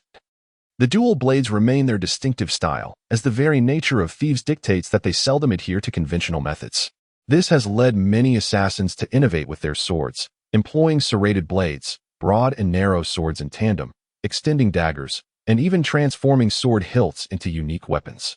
Moreover, some imposters masquerade as killers, typically equipping their swords with intricate mechanisms, coating them with poison, or simply wielding counterfeit blades. Yet, true killers are difficult to impersonate in the presence of their peers, for they exude a lethal aura derived from the battlefield. Almost at the moment two adversaries lock eyes, they intuitively recognize each other's professional traits. Amidst the desolate ruins of a fallen temple, surrounded by the sounds of struggle and anguish, two thieves stand face to face. Their gazes clashing like sharpened blades, the flames of nearby torches flickering in their eyes. Bloodsinn grinned silently, his long sword swaying with the grace of a fish gliding through water. With a swift motion, a cross-shaped gash was torn into Norman's chest armor. Armor-breaking technique. Van's eyes twitched, yet he remained motionless, betraying no sign of excitement. This was Bloodsinn demonstrating his astonishing swordsmanship, while simultaneously exerting pressure on him, possibly to mislead his judgment. Generally, swordsmen are clad in heavy armor, and combined with their combat aura, they are among the strongest in close-quarters combat, nearly invulnerable. However, the killers, also engaged in frontline melee, find themselves in a precarious position. Their leather armor offers little protection against such onslaughts. Over time, they have developed a plethora of tactical responses tailored to counter all professions, including evasive maneuvers, lethal techniques, mastery of shadow energy, and pure swordsmanship focused on enhancing speed. Examining the armor-breaking technique. It is evident that since swordsman's armor is largely resistant to slashing attacks, piercing strikes may risk wedging the blade within, complicating retrieval. Thus arises a combat style that not only creates a cross-shaped rent, but also swiftly accompanies it with another thrust, serving as both a death mark and a display of superior swordplay. Is Bloodsinn truly a master of swordsmanship, or is this merely a ruse? In battles against thieves, there are countless unpredictable elements, with many fortuitous factors at play, making it impossible to gauge disparities solely on levels. Moreover, confrontations between those of the same class are even less predictable. Come forth, Bloodsinn proclaimed, his sword pointed forward. Show me to what extent you can go. Do not emulate your captain, lying here like a dead dog, ripe for my execution at any moment. This was his modus operandi, provoking adversaries with words, waiting for a shift in their emotions before launching a sudden assault. This tactic often proved effective, yet before Van, it elicited only a crisp retort, "Fool." Bloodsann's expression faltered, his eyes gleaming with frenzied intensity, yet his movements remained methodical as he slowly raised both hands. One sword level with his nose, the other pointing upwards, forming a vertical cross. From Van's perspective, he perceived only a glimpse of the sword's tip and a slender, sharp line. Could this once again be a typical initiation of killer techniques? Bloodsinn's true expertise could no longer be gauged by mere appearance. He needed to verify it himself. Van coldly gripped his dual swords, stepping forward with 2 strides, launching a diagonal slash from above with astonishing swiftness. Bloodsinn cackled, meeting the attack with both blades like a pair of scissors. When their blades clashed, there was no sound of impact. The techniques shifted simultaneously. One of Van's swords suddenly positioned itself horizontally across the intersection of Bloodsinn's blades, while the other morphed from a slash into a thrust, aimed directly at Bloodsinn's face. Bloodsinn grinned wickedly, abruptly retreating, locking and pulling his swords, then flicking them upward to deflect Van's incoming blades apart. He then surged forward with renewed vigor. Clang! Van adeptly countered. Both combatants pushed apart, warily surveying one another. From this initial contact, their strength and speed appeared nearly equal, with no discernible advantage in technique. Yet, was this truly reflective of their respective prowess? Perhaps not, but Bloodsinn's tactical style revealed a neurotic sort of madness. Van remained oblivious, as Bloodsinn retreated to the side of the portly David, who was already gravely injured. Without a backward glance, Bloodsinn slashed, opening another wound on David's battered body before leaping, tilting his head and flashing a grin at Van. Van's expression remained as cold and unyielding as perennial ice. Bloods and whistled softly, leaning forward as if to share a secret. Murmuring, "You are a thief who has purely honed his sword skills, am I correct?" A sharp flash of sword light surged forth, prompting Bloods and to exclaim as he hastily parried with one sword while the other blocked a silent, lethal strike from below. "Heh, if you have no new tricks up your sleeve, I may have to end this game." Bloodson always maintained a distance beyond the reach of Van's dual swords, and in a scenario where their speeds were nearly equal, without special offensive techniques from Van, a stalemate was inevitable. As they exchanged a few more strikes, the tension mounted, threatening to devolve into a deadlock. Then, Bloodson suddenly lunged forward, darting to Van's side, thrusting with reckless abandon, portraying a desperate willingness to perish alongside his foe. Such a suicidal tactic is only employed when one finds themselves in dire straits, with no hope of recovery. Bloodsand's assault came with no forewarning. He was either mad or had always been a madman. Van did not flinch. He felt no fear.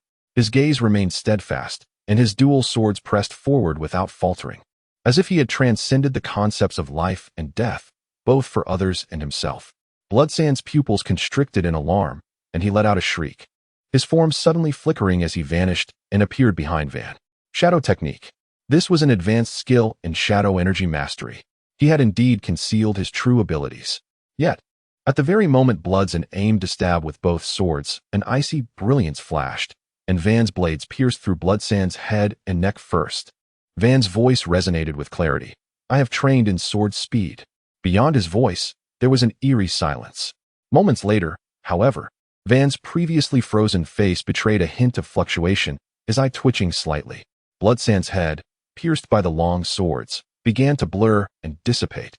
Van staggered back, gasping, two long gashes now marring his chest, dangerously close to his abdomen, crimson blood gushing forth. "So it was you." Several answers flickered through Van's mind. But he could no longer sustain himself. He fell backward, gazing skyward. His long swords remained firmly grasped, one on either side. Yet the dimming light revealed only Bloodsand's sinister smile as he approached. The surrounding torches flickered violently, as though unable to withstand the night's tempest, threatening to extinguish at any moment. Suddenly, the wind ceased, and the flames surged back to life. The blood-soaked figure seemed to sense something. His ears twitched. There were footsteps in the dense forest. Who could it be at this moment? Not far away, David struggled to open his eyes in a daze. Could it be Carol? However, the approaching figure filled him with a sense of loss, bitterness, and despair, and then darkness enveloped him once more as he slipped into unconsciousness. The blood-stained figure casually cast a glance. A priest? Roland surveyed the surroundings with a detached gaze, a faint smile gracing his lips as he spoke, half in jest, half in inquiry. A thief. Chapter 8. Disguise versus Fatal Strike. Part 1. In the dead of night, amidst torches and ruins, an ominous atmosphere enveloped the scene, where dying souls lay strewn about, and two opponents faced each other like sworn enemies. The air was thick with the foreboding sense of impending doom, as if the very gates of hell were about to swing open. The silence was ephemeral, shattered first by a bald giant rising from the ground. After being struck by Norman, he managed to deflect some of the impact with his massive axe, but the force left him dazed. When he blinked open his eyes, he beheld a priest clad in white robes standing mere steps away, his captain confronting the priest in a tense standoff, shaking his head to clear the fog. The giant's mouth twisted into a grin, yet no sound escaped his lips. He contemplated retrieving the axe that lay over a meter away but feared alerting the priest. With a steely resolve, he decided to use brute strength to strangle the cleric instead. Slowly, he rose to his feet, dirt and blood-soaked debris sliding off him, some even finding their way into his nostrils. He pinched his nose, reddening his face in an effort to stifle any noise, cautiously advancing step by step. He vowed he had never been so careful in his life.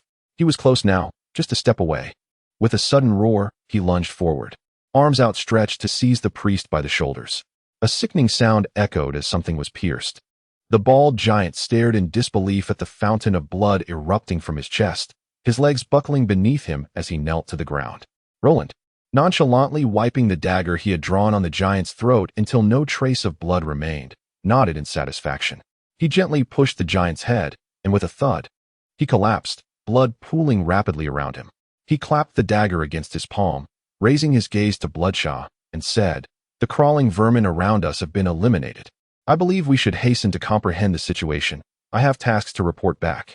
Bloodshaw observed the scene unfold and, after a moment, stomped his foot in disappointment, muttering, "What a pity," though it was unclear whether he lamented the loss of his subordinate or Roland's continued existence. "I say," Bloodshaw suddenly raised his voice, licking his lips, "join my band of thieves. I sense a kindred spirit in you." This man possessed an animalistic intuition. However, did he truly consider himself one of humanity? The prospect intrigued Roland, who lifted his gaze with a smile, but a band of thieves with just me would be quite dull. Bloodshaw grinned, a cackle escaping his lips as he stepped aside, pointing his sword at the dying Norman on the ground. "I know not the fate of the Thieves' Guild, but I can assure you that the Thunderfire mercenaries will undoubtedly vanish, ha ha." Abruptly, he fell silent, instinctively dodging to the side. Yet, the glint of cold steel was not aimed at him, but rather at another target. When Bloodshaw turned to investigate, he was met with a chilling sight. A dagger had plunged deep into Norman and Oppo's heart, the wound marked by a shattered cross. Roland glanced at Bloodshaw and remarked casually, "You are too slow." Bloodshaw regarded him, and after a moment, burst into laughter. "Do not think I am unaware. You wish to spare him from suffering." Roland offered a peculiar smile. "Is that so? I have no time to concern myself with trivial pain, yet I am acutely aware that, as I cannot be deemed a mercenary, I must complete this task alongside the mercenary group to achieve success. Hence, at least one of them must survive. Norman, having sustained such grievous injuries, is undoubtedly beyond saving. Furthermore, I must convey a clear message to Bloodshaw. I do not care for the lives of mercenary members, preventing him from leveraging that against me." Bloodshaw's laughter ceased abruptly, akin to a duck's neck being grasped, and he glared at Roland, his voice low and menacing. "You must have only recently joined Thunderfire. Why risk your life?" He was filled with wariness, sensing an unusual danger in Roland, unlike any foe he had previously encountered. "Because your head is quite valuable," Roland replied, his eyes sparkling with mirth, emphasizing, "extremely valuable." Blutch's expression shifted to one of contemplation before he swept his sword, declaring, "How much? I shall pay you. Just join us." Roland shook his head, extending a finger. "You misunderstand. I desire your coin, but I also covet your head." Pausing, he added with a nonchalant smile, "Having talked for so long, your stamina must have returned, yes?" Blutch's eyes narrowed menacingly. "Likewise for you. But you are currently without a staff or dagger, just a priest. What do you intend to use to claim my head?" He pointed his sword to the side. "I offer you a fair duel. Come and retrieve your dagger." Roland squinted his eyes, a cold smile creeping upon his lips. Fair. There was certainly something amiss in this arena. Why, then, did Bloodshaw refuse to leave this clearing? Was it a trap? A mechanism? Or something else entirely? No. The ground was littered with disordered footprints. It could not be a trap from below. Bloodshaw retreated a few meters, gesturing for him to approach boldly. Roland stepped into the arena, his senses heightened, ready to react to even the slightest disturbance. He surveyed his surroundings, noting the severed tree trunks strewn about like barriers blocking most avenues of escape. Earlier, while eliminating hidden sentries, he sensed something was off about this clearing. Initially, he thought it merely a trap, yet the more he pondered, the more he felt something was amiss. Suddenly, he noticed something peculiar about the twin swords flanking the body of Van. They were firmly gripped, which was not strange in itself. What was odd, however, was their position, forming an inverted V, pointing in two different directions. Could this indicate something? As Roland followed the direction indicated by the sword tips, his eyes widened in realization. So that was it. Roland swiftly drew his dagger. In situations where the offensive strategy is unclear, combatants often resort to probing attacks to gauge their opponent's capabilities. He was no exception. However, he opted for an unexpected approach. He suddenly lunged forward, charging directly at Bloodshaw. With a "huh," Bloodshaw's sword split to attack his chest and abdomen. The dual swords held both offensive and defensive potential, allowing for versatile transitions between the two. Such was the nature of weaponry, yet each weapon bore its limitations. Just as Roland neared Bloodshaw, he suddenly unleashed two flying needles. Bloodshaw, with a sneer, effortlessly deflected the needles with a flick of his sword, redirecting the blade to seal off Roland's escape routes. Roland had no intention of retreating. Instead, he accelerated his speed over the short distance. The thrusting technique. He slipped past the razor-sharp edge of the blade, swiftly reaching the hilt. In such close quarters, no force could be exerted. Simultaneously, he thrust his dagger forward with all his momentum. Chapter 9. Disguise versus Lethal Strike. Part 2. Caught in such close proximity. Shueisha was evidently unprepared for Luo Lan's unexpected maneuver. Just as the dagger was about to pierce his body, he suddenly vanished like a shadow, reappearing behind Luo Lan like a wisp of smoke. It was the shadow step technique once more. This tactic mirrored that used against Fan. However, the outcome astonished Shueisha. Luo Lan's body showed no signs of hesitation as he charged forward, leaping into the air as if he had intended to head straight for the empty space ahead. With a soft sound, Shueisha's twin blades merely grazed Luo Lan's back, leaving behind 2 shallow cuts. The soft grass beneath Luo Lan cushioned his fall as he rolled, a faint white light flickering over him. When he rose again, the wounds on his back had vanished without a trace. Luo Lan leisurely brushed off the dirt clinging to him and gazed at Shueisha, a faint smile gracing his lips that made the latter feel exceedingly uncomfortable, as if he had been completely seen through. Shueisha crossed his swords, producing a clanging sound, and sneered, "If that's all you've got, you won't be taking my head." "No need to worry," Luo Lan replied with a smirk. "I'll have a private discussion with it." Shueisha snorted heavily, extending his twin swords to either side before stepping forward in a series of erratic movements. First a large step, then a smaller one, followed by 2 more large strides. His unpredictable approach made it nearly impossible to discern his attack direction. Every rogue who employed dual swords understood that spatial distance dictated everything. Thus, their control over stride and form surpassed that of other classes. They neither sought the decisive blow like shadow rogues nor relied on trickery like disguise rogues. They had genuinely mastered the art of direct combat. As a disguise rogue, Luo Lan knew it was unwise to engage in a direct confrontation with such an opponent. His earlier ambush had only partially succeeded, and to withstand Shueisha's assault would be to counter his strength with his own weaknesses. Thus, he once again resorted to evasion. The two circled each other in that open space, one retreating while the other pursued. Utilizing his speed and agility, Luo Lan deftly maneuvered outside the reach of Shueisha's long swords.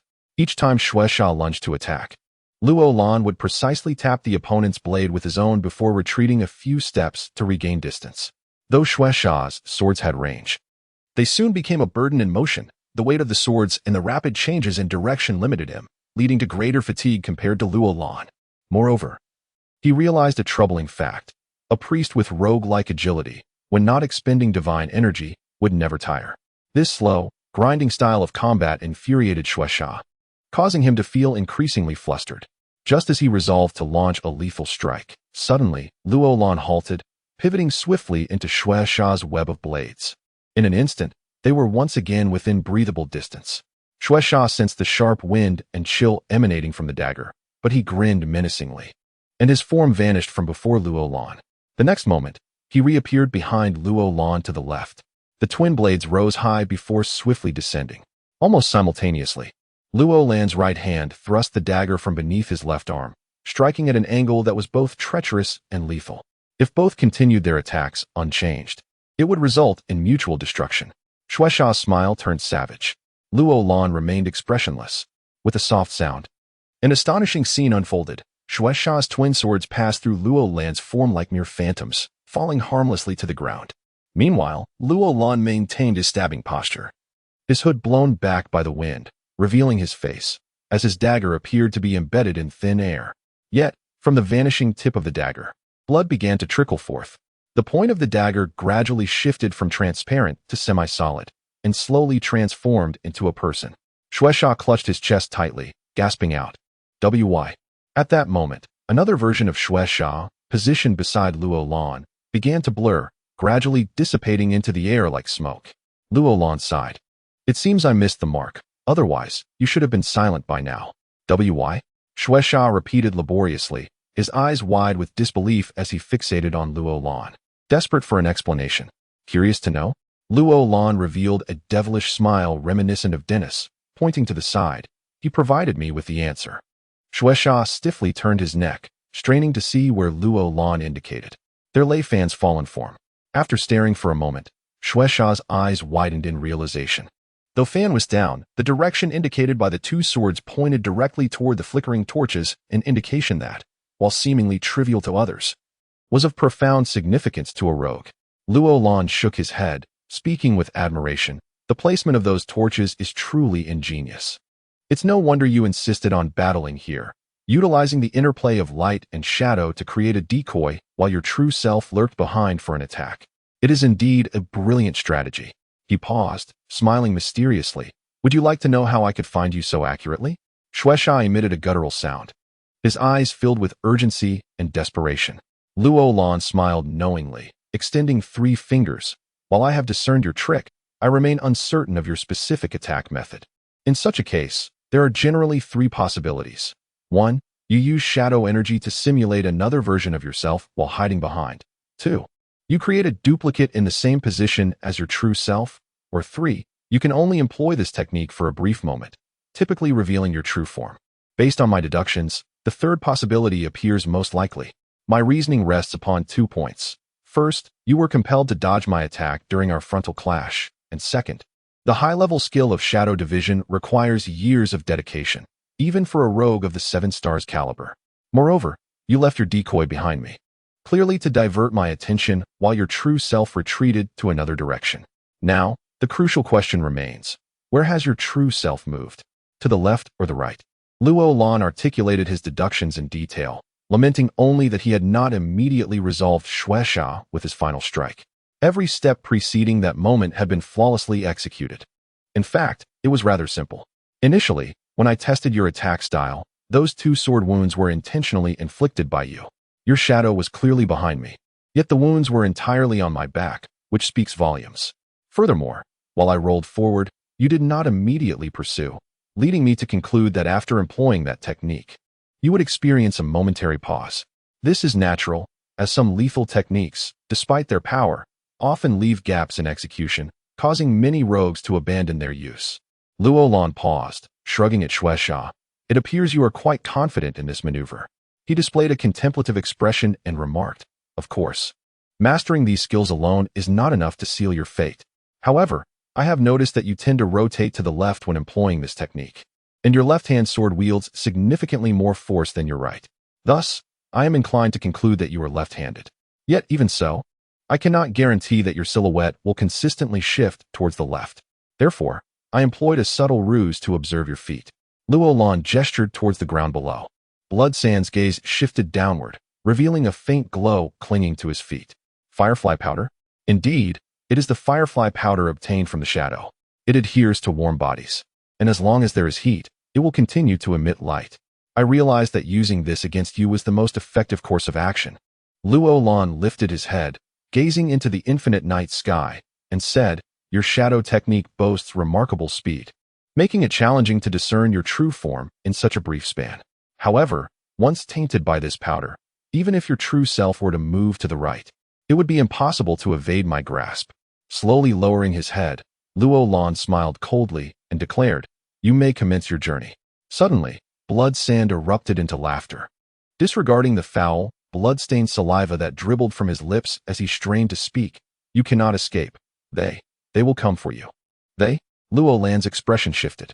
Abruptly, from a distance to the left, the sound of flapping wings echoed as 2 black birds took flight. Before they could ascend high, an ice leopard seemingly materialized from thin air, exhaling a cloud of icy mist. In an instant, one of the black birds was reduced to an ice sculpture midair, crashing to the ground in shattered fragments, while the other deftly evaded and swiftly vanished into the night sky. Your appearance has already been noted, haha. Bloodsand appeared to foresee Luo Lan's demise, and despite being on the brink of death, he continued to vent the last vestiges of his resentment. Is this what you meant? Luo Lan peeled away a layer from his face and waved it before Bloodsand.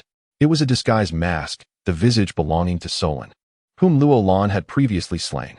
You. Bloodsand's eyes bulged in disbelief as he stared at him. Having targeted a member of the notorious Thieves' Guild, how could I not be adequately prepared? Luo Lan swiftly unsheathed his dagger, stepping back abruptly to avoid the blood that gushed forth. He gazed towards the murky horizon and scoffed. Had it not been for the concern of potential witnesses with memory of faces, I would not have waited until now to unleash the ice blade. Alas, one has managed to escape. It seems trouble is on the horizon. Chapter 10. The baptism as the crimson sun, like a lifted chalice, leaped over the horizon. The slaughter had drawn to a close, and all darkness and sin shed their murky veils, merging into the mist that wafted along the city's moat. Luo Lan stood atop the stone bridge of the temple, relishing this long-ignored vista. Leaning against the sacred white tower of the priest, he beheld the expanse of houses bathed in golden light. While the ancient bell tower loomed high in the morning haze, he slowly turned his head, observing the triangular white and gold cross banner that danced in the breeze from the plains across the Senfen River. Each parish bore a unique cross flag, symbolizing its own honor and glory. It had been 6 days since the night of the ambush on the Thunderfire Mercenary Corps. Only 2 had survived, Fan and Carol. The rotund David had succumbed to excessive blood loss, and Luo Lan harbored no desire to intervene in saving this meticulous individual. Perhaps the first thing he would do upon waking would be to interrogate Luo Lan about his identity and the cause of Norman's demise. Thus, the most prudent course was to ensure his silence forever. Fortunately, this task did not require his direct involvement. He could simply observe from the sidelines. A conspiratorial smile spread across his face. A taciturn thief and a young sorceress oblivious to the events that transpired. There could be no better outcome. Besides the rewards from the Mercenary Corps, Luo Lan received half of the parchment for the trial mission from the Mercenary Guild, emblazoned with a fiery red seal representing the Masha parish. Aligning the 2 pieces of parchment seamlessly, he finally exhaled in relief. At that time, he was in no hurry to return to the priestess tower to report the task's completion. Instead, he chose to wait quietly, as the mission scroll did not specify any strict time limit. As long as he returned before the Church of Light's monthly ceremony next month, he believed no one would question him. However, just 2 days later, Irina returned to inform him that most had completed their tasks, but representatives from several noteworthy parishes had, without exception, failed due to conflicts, strife, or mutual entanglements. What surprised Luo Lan was that the disruptions to their missions were not solely due to Irina. Others had intervened covertly. Who could they be? A vague notion began to form in his mind, yet he could not articulate it. Lanniston clergy. A respectful greeting echoed in his ear. Whether it was due to sensitivity or truth, Luo Lan discerned a hint of flattery in that voice. Turning around, he was met with a face adorned with a radiant smile. The messenger priest humbly bowed, extending a hand in greeting, allowing passage. He understood that for this young priest on the cusp of a transformation, leaving a profound impression would undoubtedly bear future benefits. In that moment, Luo Lan remembered that as today's protagonist, it was time for him to make his entrance. At this juncture, his status had significantly changed. He cast a casual glance at the attendant beside him, extending his hand to support him, and with a friendly smile inquired, "What is your name, dear cleric?" The attendant's face lit up in astonishment, a flicker of excitement appearing as he replied, William Nymok." William Nymok, Luo Lan repeated softly, as if to engrave the name in his memory, then produced a purple gold coin from the era of the Maurya dynasty, presenting it to him. "Should you require anything in the future, feel free to seek me out with this." "Yes, Lord Clergy." William bowed deeply, discreetly tucking the coin into his sleeve. Luo Lan ceased speaking, turning to gaze upward at the priest's white tower. Was it merely a tower? Perhaps, or it could be the turning point of fate. This turning point was one he had meticulously crafted. He reached out, grasping as if to seize something. Just a day prior, as the sole achiever of the trial mission, he had been conferred the title of missionary in the presence of the 3 archbishops. Following the elaborate ceremony, today marked the day of his baptism in the Stone of Life. The bell tower's copper bell began to toll, resonating with the solemnity of the occasion. The weighty atmosphere permeated the priest's tower, then the temple, the parish, and finally wafted throughout the city, melding with the golden dawn that echoed across the heavens. The vibrant crimson leaves fluttered down, momentarily staining the sky. 2 golden-haired maidens approached, flanking Luo Lan, each carrying the scepter and crown that signified his missionary status. Clad in a silk blue robe adorned with delicate golden embroidery, he emanated an unspoken authority and solemnity. The high collar symbolized his esteemed position within the Church of Light, reflecting the brilliant emblem of the crystal cross on his left chest, while 2 deep red sashes, representing his noble lineage, cascaded from his shoulders to his waist. Taking a deep breath, he strode into the sanctuary at the base of the priest's tower. The bell tolled once more. Was this the path leading to his aspirations? Or perhaps an extension of an unknown road? The clear sound of footsteps echoed against the marble-paved hall. Luo Lan came to a halt, raising his gaze. A beam of light streamed through the dome window, converging directly upon the statue of the god of light at the center. Within the hall, the hymns floated ethereally, whispering in his ears and resonating in his heart. A commanding voice intoned, "Stone of silence, heart of fortitude." A gentle voice followed, "Stone of tranquility, heart of compassion." A serene voice chimed in, "Stone of stillness, heart of fearlessness." Then all three voices united, "Cleanse all sins, purify the souls of the world." The bell tolled heavily once more, as if reminding Luo Lan to heed these words. To cleanse all sins? To purify souls? Was this to repay the debts of sin owed to the world? Luo Lan's heart brimmed with mockery and irony, yet his countenance remained solemn, his demeanor grave. At that moment, the scheme of theft orchestrated by Irina swirled in his mind. Was he here to scout the site, or to undergo baptism? The solemn stone door behind the statue slowly began to open. With a muffled rumble, the first door to the eternal path swung ajar before him. Oh, tomorrow shall unveil more captivating revelations. Chapter 11. The Thief, Part 1. 3 days after the baptism, Luo Lan quietly returned to his temporary residence, having declined invitations from several noble patrons. In a concealed chamber, he and Irina began to meticulously plan the details of their audacious heist to steal the Stone of Life. His remarkable memory manifested brilliantly as he sketched the layout of every nook and cranny within the room housing the stone, engaging in repeated simulations with Irina to discuss potential unforeseen circumstances. The general situation he understood closely mirrored Irina's knowledge, save for one detail. "Oh, there is indeed a thread," Irina exclaimed in surprise, her brow furrowing in contemplation. A skilled thief possesses the ability to perceive what others cannot, uncovering the lethal traps hidden in the shadows, thus leaving no detail overlooked. Those who lament the intricacies of traps and mechanisms only invite ridicule from their peers. Indeed, this may be an aspect unanticipated by our mentor. Luo Lan paced thoughtfully, musing, "I underwent the baptism beneath the stone for approximately an hour. It's true that without careful observation, one might not notice it. Logically, the stone should be suspended in midair, yet there is a slender thread tied above it. Is this thread a mechanism, or merely a string?"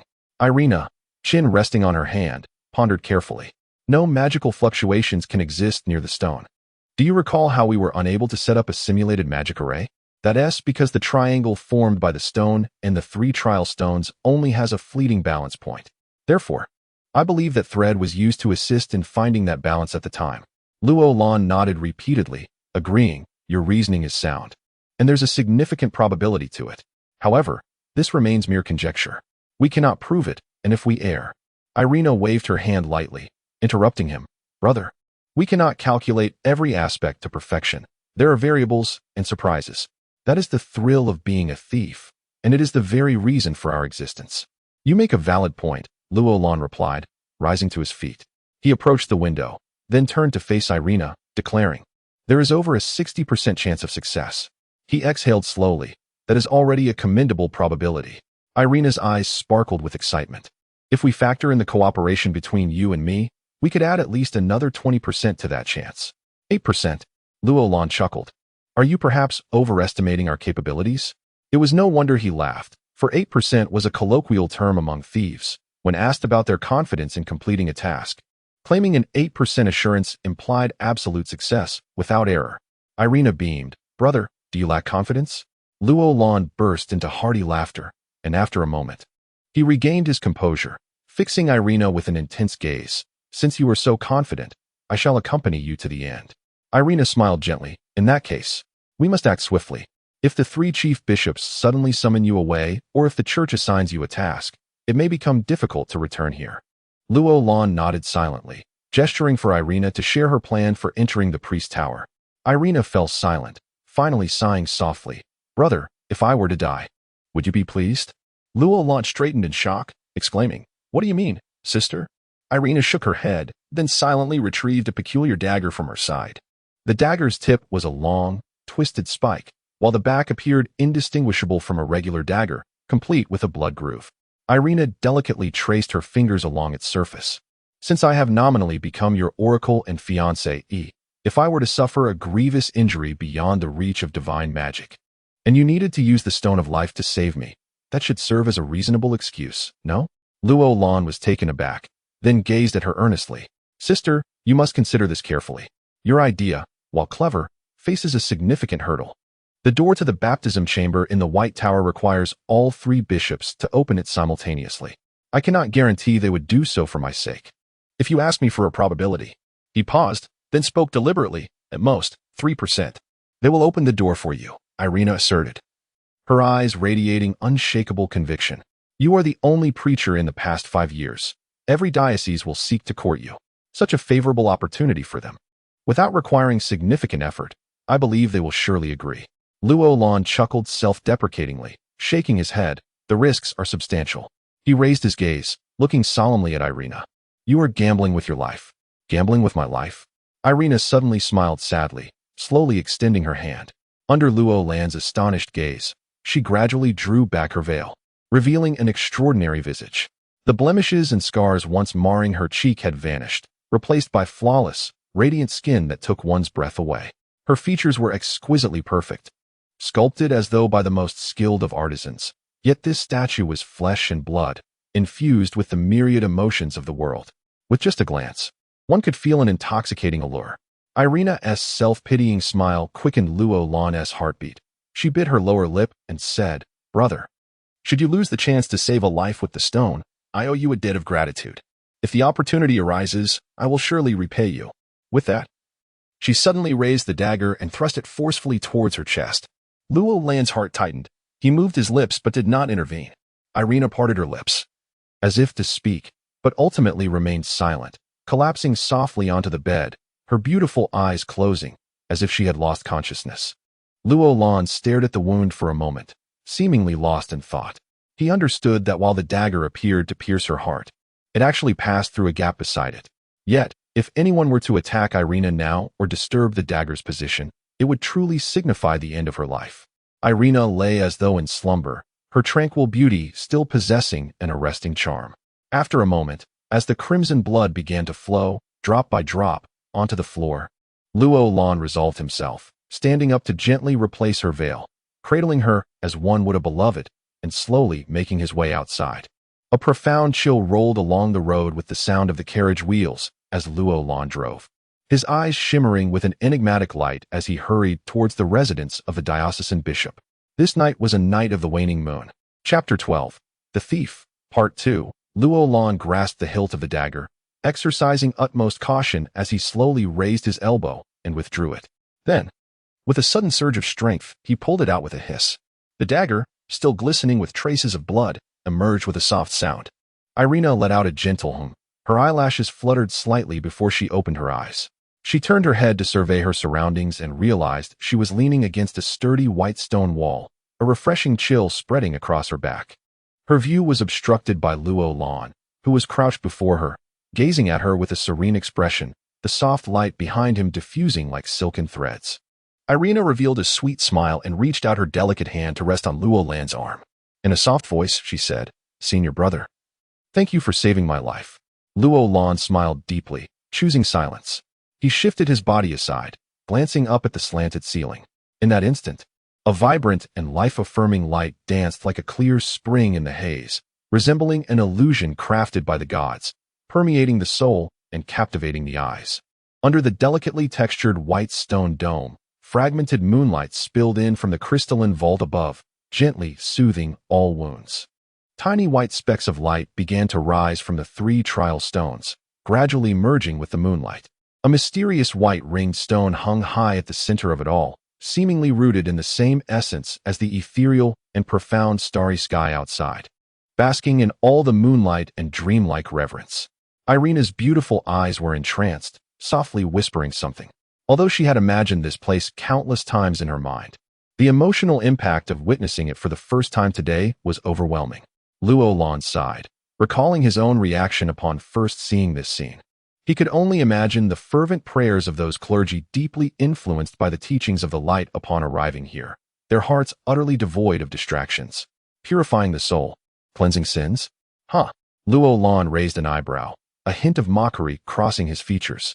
At that moment, he felt a soft, warm body lean against him, and then 2 gentle lips brushed against his own. He turned to see Irina's cheeks tinged with a faint blush as she murmured, "Senior brother, thank you." Luo Lan felt a tremor in his heart, almost succumbing to the impulse to embrace Irina, but he inhaled deeply, suppressing the urge, and replied with a nonchalant expression. "You're welcome. After all, we are siblings." With his support, Irina stood up, retrieving a small amount of white ointment from her sleeve, turning away to apply it to her wound. Luo Lan recognized it as a healing salve used by thieves, a remedy he had not needed since acquiring his own self-healing abilities. However, given the current magnetic field between the life stone and the trial stones, they had no choice but to utilize this ointment for now. To avoid pulling at the wound, Irina produced a length of silk bandage she had prepared earlier, fastening it in place as she gazed at the magnificent scene around them. Taking a deep breath, she said quietly, "Senior brother, we cannot afford any mistakes in the upcoming operation." Luo Lan nodded solemnly. In a thief's endeavor, any unexpected event could arise, and her words served to heighten their vigilance. Irina allowed her hands to drop to her sides, relaxing the blood vessels that had constricted during her previous tension. In the sacred atmosphere surrounding them, she articulated clearly, "These 4 stones form the Namidi triangle. If their magnetic pathways are disrupted even slightly, it will trigger the magical array. However, there is a slight delay in their response time. If we can catch this gap, we can remove the life stone just before the magical array activates and replace it with this fake stone I have, and everything will be fine." Despite having rehearsed their plans in secrecy multiple times, Luo Lan remained alert, replaying every detail in his mind. Irina produced 3 triangular throwing blades from her thief ring. She had previously used these blades to attack him upon their first meeting. Gazing at the gleaming edges, she slowly explained, "I will use these 3 rotating blades to simultaneously intercept the magnetic pathways between the 3 trial stones and the life stone. At that moment, the life stone will lose its support, and you must throw the fake stone upward, ensuring it lands precisely where the original life stone was. It will then be lifted by the magnetic force of the trial stones, appearing flawless." Luo Lan replied gravely, "Sister seems to have overlooked the thin line that suspends the life stone. Indeed, if a line were hanging the life stone, it would not fall even if it lost its support due to gravity." Irina smiled gently and reassured him, "Rest easy, senior brother. I have made preparations." She patted the leather pouch at her waist and called, "Blue lightning, come out." A small head peeked out, joyfully leaping onto Irina's shoulder. She gently stroked its blue feathers. Smiling, "Blue lightning will help us untie that line." "What a brilliant idea." Luo Lan silently praised her. Irina stepped forward, glancing upward for a moment before turning back. "Senior brother, are we ready to begin?" Luo Lan studied the suspended life stone intently, nodded, and then positioned himself between the 3 trial stones, holding the fake stone. Irina silently calculated the angles, her expression growing serious. In that moment, Luo Lan felt a fleeting sensation as if Irina embodied a quality reminiscent of his mentor. He shook his head slightly, dispelling the thought, and regained clarity of mind. The throwing blades, blue lightning severing the line, all actions needed to be executed simultaneously. Their coordination had to be flawless, for even the slightest misstep would shatter their chance of success. Both of them focused intensely, their muscles tensed, breaths becoming almost imperceptible, as if any additional pressure might snap the fragile balance. "Senior brother, I am ready," Irina said softly. "We have only one chance." Luo Lan exhaled, his voice steady. "Let us begin." Irina articulated each word carefully, 1, 2. Suddenly, her eyes gleamed, and she shouted, "Now?" At that moment, they moved in unison. Just before executing their actions, their hearts momentarily ceased beating to achieve perfect equilibrium. Whoosh! The 3 blades flew forward, spinning at a flawless angle, the sound of their slicing through the air merging into a singular note. As they reached their positions, blue lightning darted toward the line. Time seemed to freeze. In Luo Lan's eyes, everything slowed down as he tossed the fake stone upward, feeling as if his spirit was attached to it, rolling slowly through the air, ascending. And his other hand stretched forward. Thud! His palm felt a weight. Silence. An overwhelming stillness. Luo Lan inhaled deeply, his gaze gradually moving forward, slowly opening his palm. There, the white life stone lay quietly, eternal in its stillness. Chapter 13. Conspiracy in the Depths of the Night. 2 figures returned to their dwelling without incident. Not long had passed since the flawless theft, the crescent moon concealed behind thick clouds. And apart from the occasional rustle of the wind, all was enveloped in silence. Irina extended a hand from the carriage curtain and whispered, "Senior brother." Luo Lan approached the rear of the carriage, extending his hand with a smile. "Junior sister, you too have learned from the noble." Suddenly, his expression stiffened, his eyes widening as he coldly exclaimed, "You." Irina sighed softly. "Senior brother, I am sorry, I cannot explain now, but you will understand in time." At that moment, a minuscule needle, invisible to the naked eye, emerged from the ring she wore on the hand that grasped Luo Lan's. Gradually, Luo Lan collapsed. Irina leaped from the carriage, her gaze scanning the surroundings warily. Then, she extracted the life stone from Luo Lan's embrace, her beautiful eyes reflecting a complex array of emotions: wistfulness, sorrow, and joy. She gently closed her eyelids, a crystalline tear rolling down her cheek and shattering upon the ground. With another heavy sigh, she cast a lingering glance at Luo Lan, placed a comb into his pocket, and softly said, "Senior brother, you will awaken by dawn." Biting her lip, she sprang forth, disappearing into the darkness with the life stone in a few swift leaps. Silence enveloped the surroundings once more, as if the earlier scene had merely been a fleeting act in the myriad performances of the night. Yet, this particular drama seemed imperfect. Luo Lan slowly stood, as effortlessly as he had fallen. He gazed upward as the crescent moon emerged once more from the clouds, illuminating the night sky.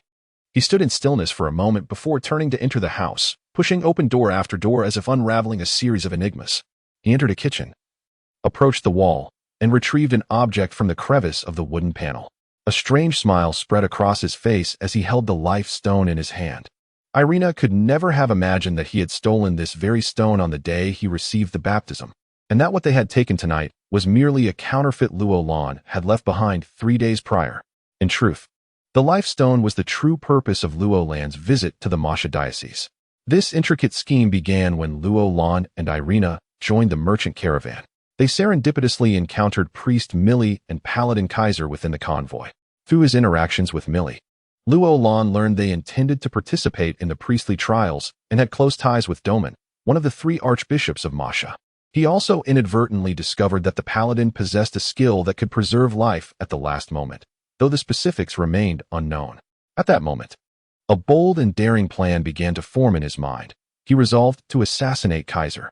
If successful, 3 outcomes could ensue. First, Kaiser would indeed perish. Second, he would be saved by the archbishop. Third, due to severe injuries, the archbishop would be unable to save him and would have to use the life stone to rescue him. Luo Lan understood that the third possibility was the most likely, for rumors had circulated throughout the diocese that the life stone had long since vanished, as no priest had passed the trials in years. This presented a golden opportunity to not only resurrect Kaiser, but also to dispel the rumors of the life stone's disappearance, an opportunity the Archbishop of Masha would never let slip away. Yet all of this was merely Luo Lan's preliminary conception and layout. He could not fully control the course of events, only strive to influence them. The salvation of Kaiser by the life stone seemed unrelated to his theft of it, yet the most crucial aspect was that during the journey with the caravan, Luo Lan had repeatedly cut himself with a small knife to enhance his innate abilities. The night before he formulated his plan, he experienced a breakthrough in his memory-stealing capability. He no longer needed to absorb someone's memories, but could simply gaze intently at an unsuspecting person to view their memories from 10 days prior. Thus came the exciting second step, his reunion with Millie. Within the priest's tower, there were 36 priests from the diocese, yet Millie was conspicuously absent, leading Luo Lan to suspect that something had gone awry, jeopardizing his plan. However, he felt it necessary to verify this and realized that if he sought Millie directly, it might attract unwanted attention. After much contemplation, he decided to use the trial task as a ruse. He had spent the morning investigating the Thunderfire Mercenary Corps, discovering that the meticulous Fatty David would likely scrutinize his identity upon his unexpected request to join the mercenary team. Thus, Luo Lan casually proposed meeting Millie. During this encounter, he delved into Millie's mind, extracting her memories from the past 10 days. Fortunately, she had indeed visited the priest's tower, and her brother Kaiser had been saved by the life stone. Unexpectedly, Archbishop Domin had demanded Millie withdraw from the priestly trials in exchange for saving Kaiser. At this juncture, Luo Lan had no time to concern himself with such matters, for he had acquired the most vital information regarding the layout of the trial room. Coincidentally, just before undertaking the trial task, Irina had presented him with her plan to steal the life stone, although her information was 2 years old and required further verification. With Millie's memories, Luo Lan had effectively traversed the trial room himself. Irina's information further filled in the gaps in his understanding. The next step in Luo Lan's plan was to steal the life stone. Irina had once mentioned that a minimum of 2 people was necessary to execute the theft. Yet her unintentional action inadvertently aided Luo Lan. The 3 fragmented trial stones she had collected from the ruins of the priest's tower. Within the trial room, 3 trial stones were embedded in a round stone sphere, held aloft by sharp spires. Any slight disturbance would cause them to fall, triggering the magical array. This seemingly hopeless situation was easily unraveled by Luo Lan. He had previously commissioned 9 components from an alchemist, cutting the fragmented trial stones evenly and embedding them within. However, crafting these components required at least 4 days, which explained why, after completing the trial task, he submitted his report on the 5th day and underwent the baptism on the 6th. He had been waiting for these 9 crucial items to be completed. As the moonlight grew ever brighter, Luo Lan approached the window and flung it open. Before him lay the grand silhouette of Masha City, the tall figure of the priest's tower faintly visible. The night breeze rustled his priestly robes, and he extended his hand, opening his palm to feel the chill of the deep night, then clenched his fist tightly, as if to grasp everything within his grasp. Before him, the door of the White Tower seemed to rumble open once more. Upon entering the trial room, he immediately recognized that it matched Millie's recollections perfectly. He placed the 9 components in a triangular formation around the 3 sharp spires. The general shape of the components resembled a globe of earth from his world, with suction cups firmly anchoring them to the ground and fine threads connecting each trio. Once everything was prepared, Luo Lan gently pulled the 3 threads simultaneously, causing all the trial stone fragments, originally facing downward, to flip upward, forming a replica of the Namidi triangle with the spherical stones atop the spires. 3 trial stones supported the life stone, forming a solid foundation, while the components that supported the round stone similarly created stability. However, due to their composition of fragments and the deliberate request by Roland to reduce their scale, their magnetic force was minimal, insufficient to elevate the round stone, merely serving a fixed purpose. At that moment, Roland discovered a fine thread attached to the back of the life stone, suspended in midair. This detail eluded Millie's memory. Nevertheless, his conclusion aligned closely with Lelina's later inference. It was a remnant from the arrangement of the triangular formation. Yet, he could not forcibly tug at it, for the life stone hung over 3 meters above the ground, and he could not remove it while airborne. At this juncture, a smile flickered across his face as he unleashed the ice blade. He then calmly stood upon the back of the ice blade and deftly unfastened the life stone, reattaching a counterfeit in its stead. Finally, he closed all the components as he had found them and swiftly stowed them away. He accomplished this feat in approximately half an hour. Once the cooldown period for the magical pet emblem elapsed, he retrieved the ice blade and nonchalantly exited the priest tower. This entire endeavor transpired in exactly 1 hour, leaving no one with any suspicions. In truth, he had deceived them all. Roland pulled himself from his reverie, recalling Irina, and instinctively touched the comb nestled in his arms, a subtle smile gracing his lips. From the very beginning, he had harbored doubts about this intriguing junior sister's true motives, suspecting that her fortuitous encounter with him and all her subsequent actions were orchestrated by someone lurking in the shadows. He suspected that this person was none other than his teacher. It was highly probable that the teacher had orchestrated the scheme to obtain the life stone through Irina's guise. However, Roland remained uncertain. If it were merely Irina's personal reasons, or as she had explained, matters would be much simpler. Yet, if his teacher were indeed pulling the strings, any misfortune befalling Irina would inevitably draw the teacher out, a scenario he wished to avoid. Thus, to test Irina, he feigned agreement to steal the life stone. Should Irina remain, it would indicate her actions were unrelated to his teacher. If she departed with the life stone, it would confirm her earlier statements were mere fabrications, likely directed by his teacher. Irina, indeed, took her leave. Yet, her final words left Roland questioning his judgment. What was the truth, after all? Knock, knock, knock. The sound of knocking echoed. Roland approached the door, slowly opening it, and said softly, "You have arrived earlier than expected." A figure stepped inside, turning to him, and replied, "Just in time." Under the moonlight, his face became distinctly visible.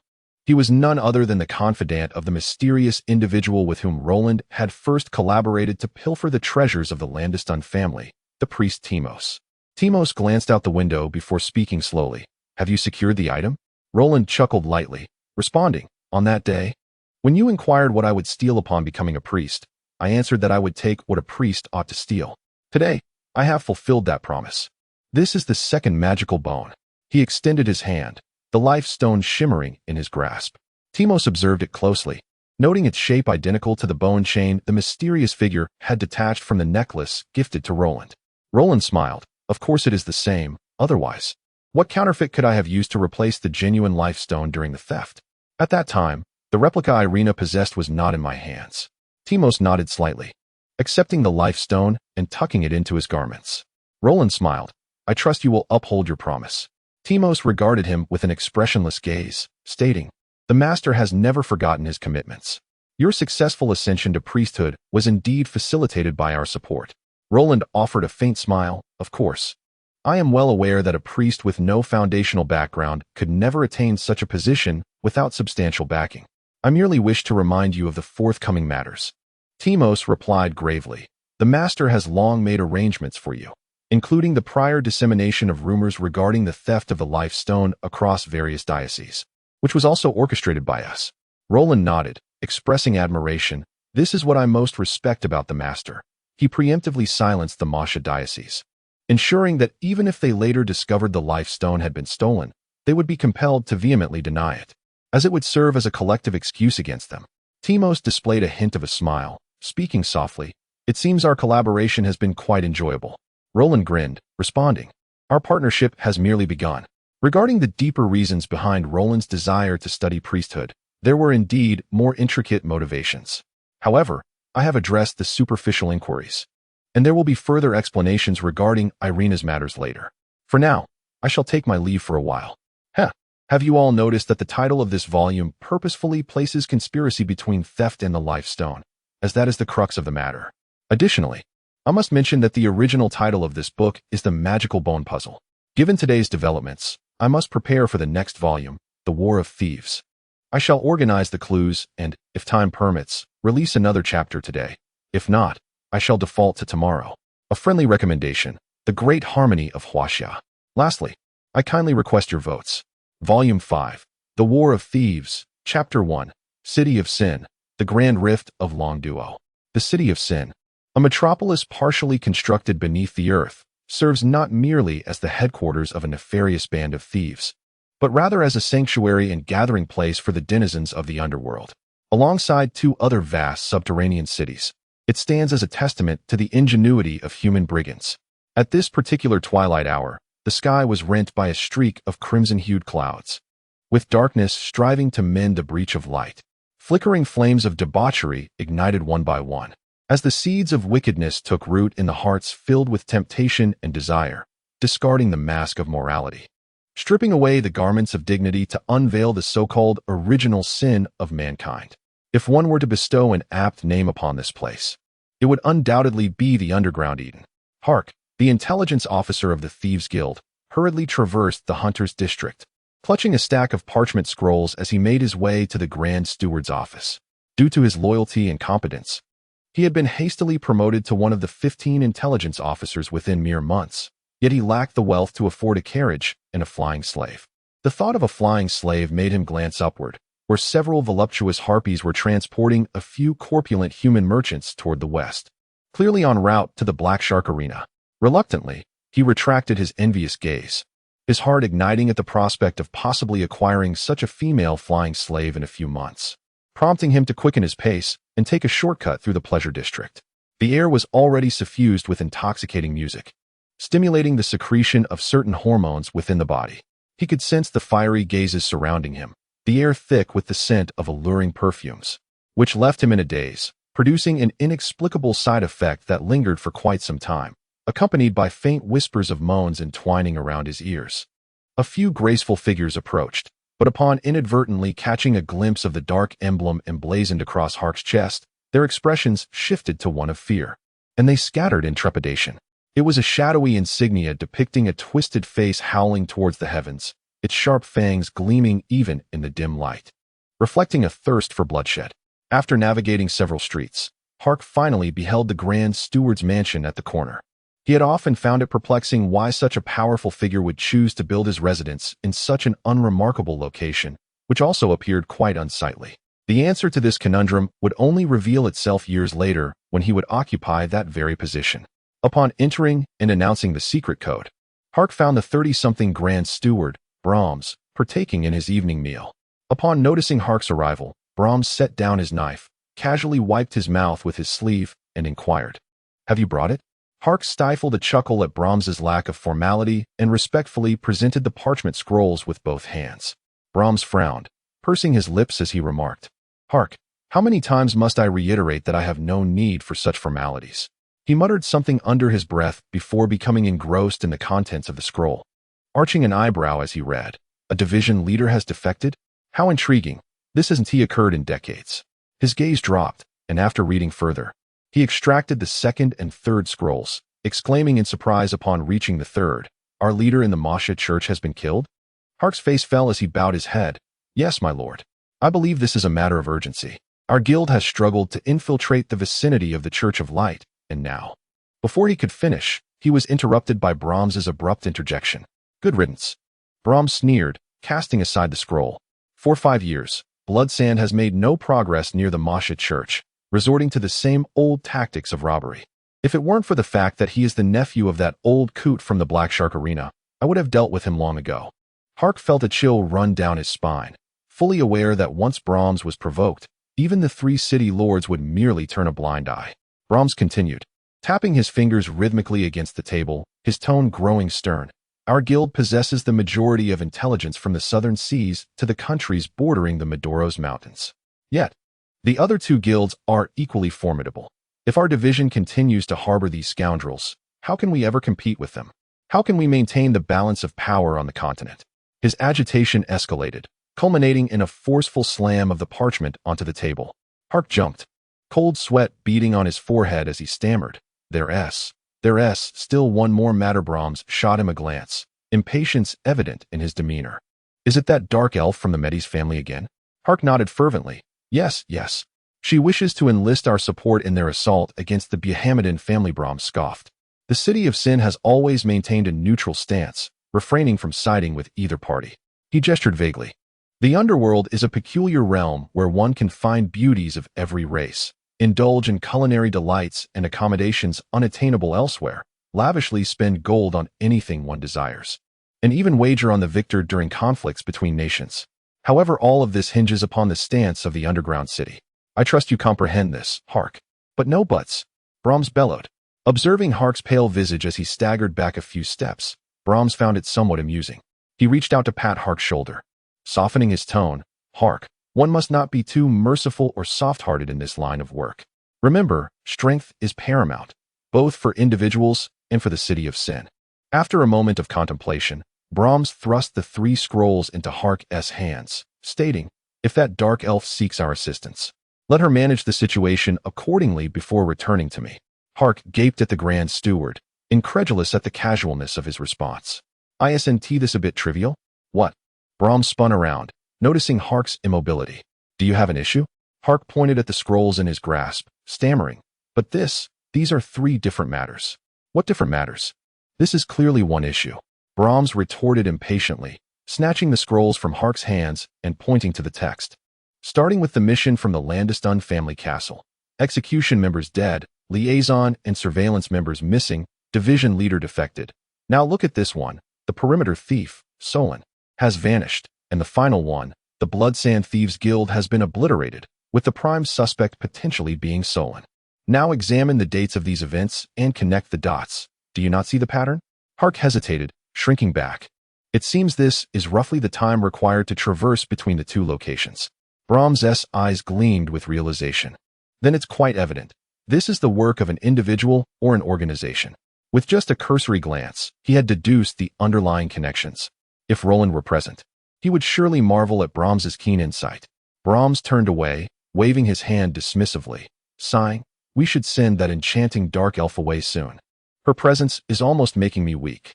I fear I might succumb to temptation, and that would lead to complications." Ha ha ha! Hark stood in sheer astonishment, wide-eyed, pondering the nature of this Grand Steward. Chapter 2.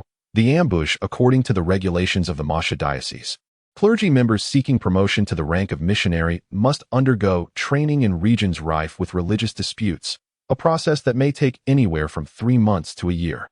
At this intricate juncture of the Holy See's influence, the Masha diocese has dispatched Roland to the remote area of Sidian in the southeast.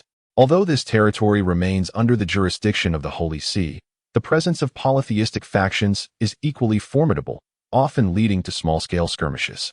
The intention behind this decision is abundantly clear. The Masha diocese does not wish to establish a new diocese that could potentially rival their own, a sentiment shared by other dioceses. However, they are reluctant to offend the powerful entities backing Roland, hence his placement in this relatively tranquil, yet occasionally perilous region. Such a maneuver would likely elicit nothing more than a temporary, detached observation from any diocese. A year is ample time for myriad events to unfold. Roland is in no rush. He is acutely aware that priest Timus and the enigmatic figure will undoubtedly leverage their considerable resources to expedite his return, for he possesses the ability to procure what they desire most. Thus, even as he ventures into this occasionally war-torn land, he maintains an air of leisure and composure. This time, he travels under the guise of an ordinary priest, for revealing his status as a missionary would undoubtedly attract the attention of various religious factions, leading to unnecessary complications. Although he is accompanied by Sam, Shalu, and the prayer priestess, Sherlin, he finds the absence of Irina somewhat dulling, a pity, as she would have made a worthy adversary. They proceed along the ever-flowing river, traversing the Apollo continent where the terrain slopes from west to east. Numerous great rivers cascade from the eastern mountains. After a month of travel, they enter the elongated hilly region known as Xiao. To the south lie the lowlands controlled by the Malarians and the perpetually silent Sunhai, while to the north, a multitude of human kingdoms claim the highlands. These two powers sandwich the area, and some traders, seeking safety, prefer to traverse the highlands, scaling the mountains and navigating the passes to eventually circle northward and head south toward the free city-states on the Olivia Peninsula. Roland's caravan comprises 6 large carts, moving slowly across the earth. Apart from Roland and Sherlin, each having their own cart, others carry weapons, provisions, and the finely crafted fodder for their magical pack horses. These horses are adept at long journeys, robust in stature, capable of enduring several days without rest, and remarkably resilient to hunger and thirst. However, they have one drawback. They can only consume specially prepared fodder. Despite this, they remain favored among many trading caravans, as their consumption over long distances is surprisingly less than that of ordinary horses. As the sun casts its gentle rays, the land stretches endlessly towards the horizon, where the outlines of mountains faintly emerge. Flocks of birds occasionally rise and fall across the verdant plains, creating an idyllic scene. Suddenly, Sam, driving the cart, disrupts the tranquility with a shout. "Master, there are bodies ahead." Roland shakes his head. In these times, what is so shocking about corpses? Sam shouts again, "Many bodies." Having grown accustomed to Sam's penchant for exaggeration, Roland remains unfazed. However, the unusual cries of birds overhead catch his attention. He pulls back the curtain to peer outside, revealing a caravan, commonplace in the Apollo continent, now tragically strewn with corpses. Several carts lay askew, while the harsh cries emanate from the griffins circling above, with a few brave ones descending to feast upon the remains. Roland ponders briefly before disembarking to examine the corpses. He deduces that the tragedy occurred merely hours ago, as evidenced by the tracks and the deceased horses. Yet, the manner of death is bizarre. There are no visible wounds, and the flesh and muscle have withered, leaving only thin skin clinging to the bones, reminiscent of a long-abandoned corpse in the wilderness. A sudden thought strikes him, and he speaks solemnly. "Sam, get in the cart. We must leave." Before they can act, the ground trembles slightly, and they hear the faint sound of hooves in the wind.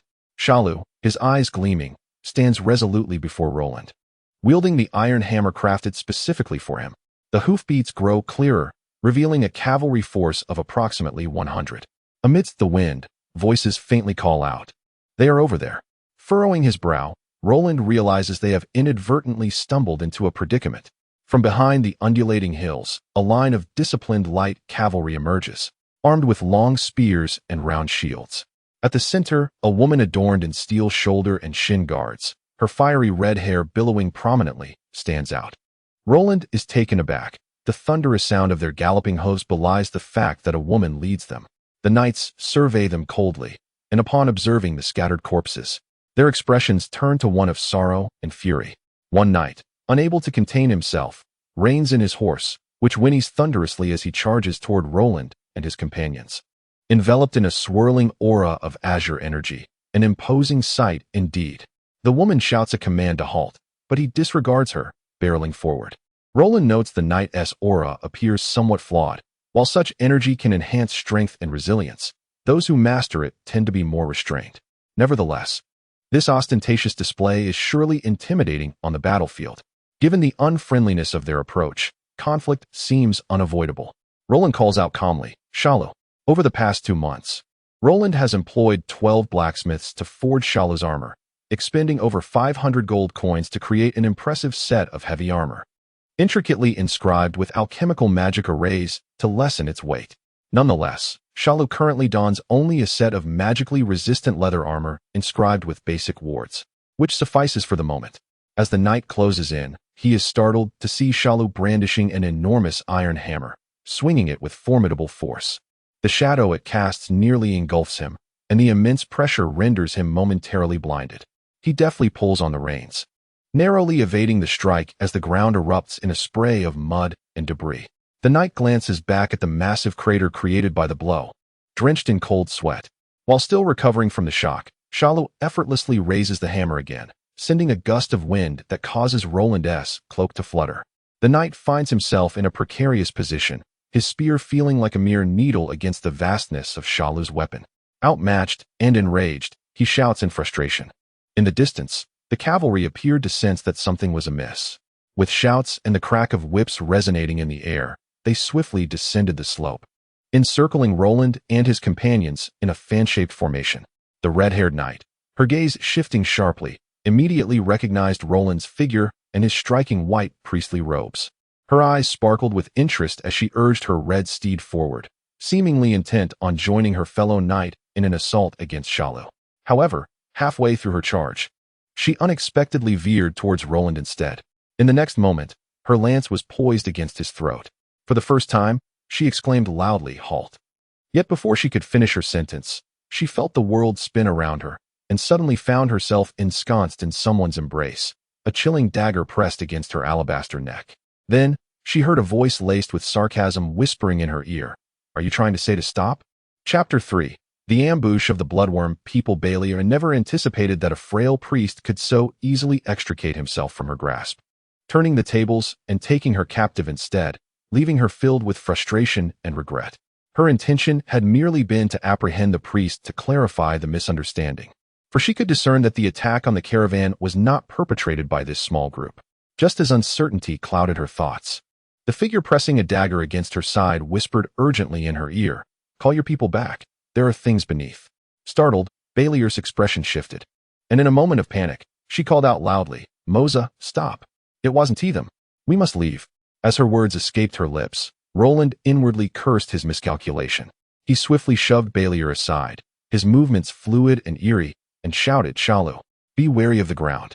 No sooner had he spoken than countless dark, slippery tendrils erupted from the earth, their surfaces adorned with fine scales, ensnaring the lower limbs of the cavalry's steeds. With a savage tug, the horses fell, their anguished cries filling the air as the riders were unceremoniously thrown to the ground like shattered pottery. Dust swirled chaotically, obscuring vision, while screams and curses echoed all around, plunging the scene into disarray. The quickest to react was Sam. Upon sensing the grave situation, he instinctively covered his head and scrambled away to a deserted area, kicking up a trail of dust at a breathtaking speed. Some fallen cavalrymen, unable to rise, found their limbs tightly bound by the thick tendrils, their faces contorted in agony as they struggled against the ground. Sand invaded their mouths and noses, mingling with tears and blood, painting a horrific tableau. Yet, the nightmare was far from over. As their strength waned, gray heads began to emerge from the earth, their wrinkled scalps glistening with viscous slime. From their flattened, gaping mouths extended tongues that pressed against the necks of the cavalrymen, the suckers pulsating as fresh blood flowed into their bodies. Roland's expression shifted slightly. These were the bloodworm people, a semi-beastly, sentient race of the marshlands. They lacked eyes but possessed an acute sense of smell, adept at navigating through hard soil. They often lay in wait in unexpected places to ambush their targets. equipped with suckers capable of draining the blood of their prey once ensnared. Even smaller magical beasts would be drained dry, reduced to mere husks. Roland had sensed something amiss when he encountered the corpses of the caravan. Just as he prepared to flee, he stumbled upon this cavalry unit. If his instincts were correct, this vast horde of bloodworm people lay in wait to hunt the latter. To avoid unnecessary complications, when the provocative knight charged at him, Roland had intended to create the illusion of conflict between them, temporarily stalling the bloodworm people, and then feign a fight with Balior to withdraw from the area. However, Balior's overly zealous reaction had thwarted his plans. Lost in thought for a moment, Roland was suddenly ensnared by several slippery tendrils that silently coiled around his waist and legs, tightening their grip. A numbing sensation overwhelmed him as if the very blood in his veins were being cut off. The tendrils, akin to monstrous vines from the depths of hell, exerted tremendous force, pulling him towards the ground. Roland tilted sideways, his eyes flashing with resolve as he drew forth his cold steel dagger from his sleeve. With a swift motion, he slashed, and the fetid green blood gushed forth, eliciting a mournful wail from beneath the earth as several tendrils recoiled and retreated into the soil. The severed appendages fell to the ground, writhing like snakes in their death throes. He could not remain on the ground any longer. Noticing a powerful psychic wave emanating from the carriage where Shualin was seated, he observed several tendrils circling the vehicle, seemingly at a loss as to how to proceed. A shield of perception? He mused in admiration, taking a few steps to narrowly evade the encroaching tendrils, leaping atop the carriage to survey the chaos. Not far off, he saw Shalu ensnared by dozens of tendrils, his feet sinking into shallow pits in the earth, the soil being pushed outward. The immense power of the bloodworm people was evident. Roland pondered that while he could break free alone, neither Shualin nor Shalu possessed such capability. Moreover, the sheer quantity of tendrils, coupled with their bodies lying hidden underground, meant that even if he fought tirelessly, he would likely be overwhelmed. At that moment, he felt the acute need for a mage who could swiftly and effortlessly resolve the predicament. Yet, he was merely a thief. As more than a dozen individuals fell, the situation threatened to escalate to the point where, besides himself, all others would perish here. He inhaled deeply, methodically observing the bloodworm people's assault patterns and the angles from which the tendrils struck, his mind racing with strategies. He discerned that the tendrils did not extend very high. They needed to topple the horses before targeting those mounted upon them. Furthermore, standing knights could entangle with the tendrils for a time, only succumbing when their strength waned, suggesting that the bloodworm people's true power lay closer to the ground. Roland remained motionless, coldly observing as several individuals attempting to ascend the carriage were dragged back down, only to be drained of their life force. The bloodworm people were formidable beneath the earth, their tendrils both resilient and agile, while most knights wielded spears, finding no means to combat the slippery scales. Even those armed with swords could do little more than hold their ground against the overwhelming mass of tendrils, hardly able to mount a counterattack. With the advantage of terrain and numbers, the bloodworm people appeared to be on the verge of securing victory in this ambush. No, Roland sensed that something must have escaped his notice.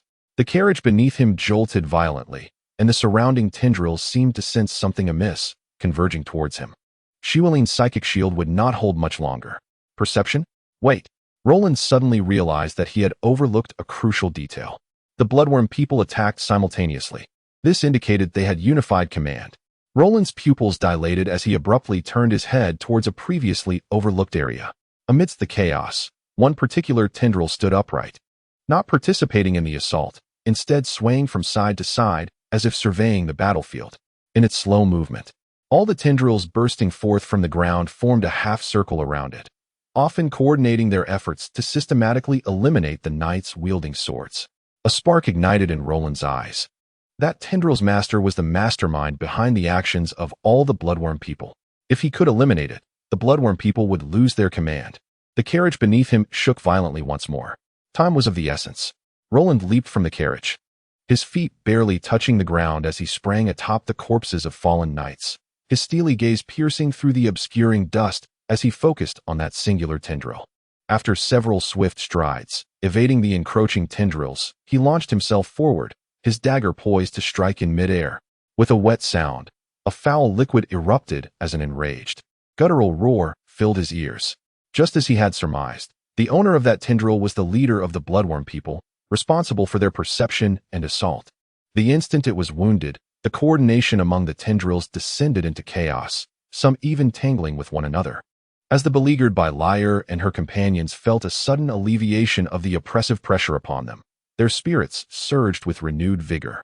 At her command, the remaining knights seized the opportunity to draw their swords from the corpses of their fallen comrades, banding together to mount a counterattack. When Luo Lan descended, he executed a roll to dissipate the momentum. Before he could fully rise to a crouched position, several tentacles erupted from the ground, ensnaring his ankles and then winding around his waist. He refrained from struggling, remaining motionless as the tentacles tightened their grip. With a splatter of mud, an unsightly gray head emerged, significantly larger than that of an ordinary blood earthworm. It emitted a gurgling sound, muttering something unintelligible, and a long, slender tongue slowly extended towards Luo Lan's neck. With a disdainful grunt, Luo Lan had previously raised his arm high, calculating that this height was just beyond the reach of the tentacles. Now, he swiftly withdrew his arm to block, causing the slick-tongued suction cup to latch onto his forearm. Instantly, he felt his blood coursing away, accompanied by a tingling sensation surging through his body. With a cold smirk, he abruptly lifted his arm, yanking the creature's head upward, revealing its delicate, unprotected throat, where the veins pulsed visibly with blood. Simultaneously, he viciously drew his dagger with his other hand towards that exposed area. "Spit it out," Luo Lan commanded coldly. Chapter 4. The Shepherd Clang.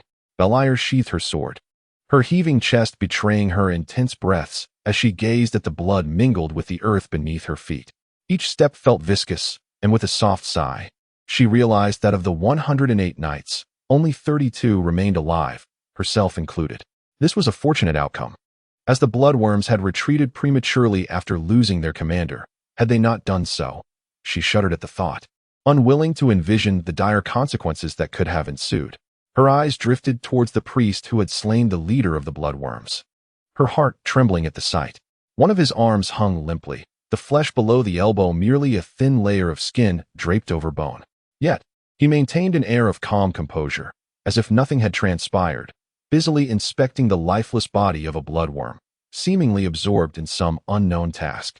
Beliar felt compelled to approach him, standing before him as he glanced up momentarily before returning to his examination, even pushing aside the degenerated eyelid to scrutinize the pale inner layers. Beside him stood a colossal retainer, wielding a massive hammer, his expression serious as he cast a shadow that shielded them from the scorching sun. Observing the meticulous movements of the priest, Beliar could almost mistake him for a necromancer, had it not been for his clerical robe. She glanced sorrowfully at his injured arm and gently reminded, "Priest, your arm." Roland, seemingly indifferent, acknowledged her with a nonchalant hum, as a faint white light flickered across his withered arm. As the glow subsided, his limb was restored to its former state. Witnessing this miraculous recovery up close, Beliar's eyes widened in disbelief. She began to draw comparisons between Roland and the clergy of the Holy See she had encountered, realizing none possessed such remarkable prowess. An idea of recruitment sparked within her. Being a woman of action, she straightforwardly proposed, "Esteemed priest, would you be willing to serve as a shepherd in my domain?" The title of shepherd was bestowed upon clergy from the Holy See employed by nobility, akin to how certain nobles served as paladins within the ecclesiastical hierarchy. This mutual arrangement solidified their ties, like entwined trees and vines coexisting harmoniously. Roland was taken aback. Such a direct invitation was unprecedented. He chuckled softly, "My lady, you know nothing of my origins, and I am equally unaware of your standing. How am I to respond?" The lords of this southeastern region did not regard their status with the same reverence as those in the western continent. Rather, Eastern customs prevailed here, leading them to forego insignias and medals of rank, with their attire often being the sole distinguishing feature of their nobility. Beliar smiled, her expression blooming like a rose. She gripped her sword and lifted her proud chest, declaring, "I am Beliar Kessiet, the Lord of West Sarlton. My dominion stretches from the coastal shores of Sunhai to the northern expanse of Dwai Heights." "Is that so?" Roland surveyed his surroundings, smiling as he replied, "Then, my lady, it appears I have had the misfortune of being attacked within your territory." Beliar's cheeks flushed crimson, and she lowered her gaze, seemingly lost in thought. Roland rose slowly, stating, "You may call me Roland, a low-ranking priest from the Masha diocese." To conceal his identity, He still bore the insignia from before his trial mission, and he used an alias. Audacious?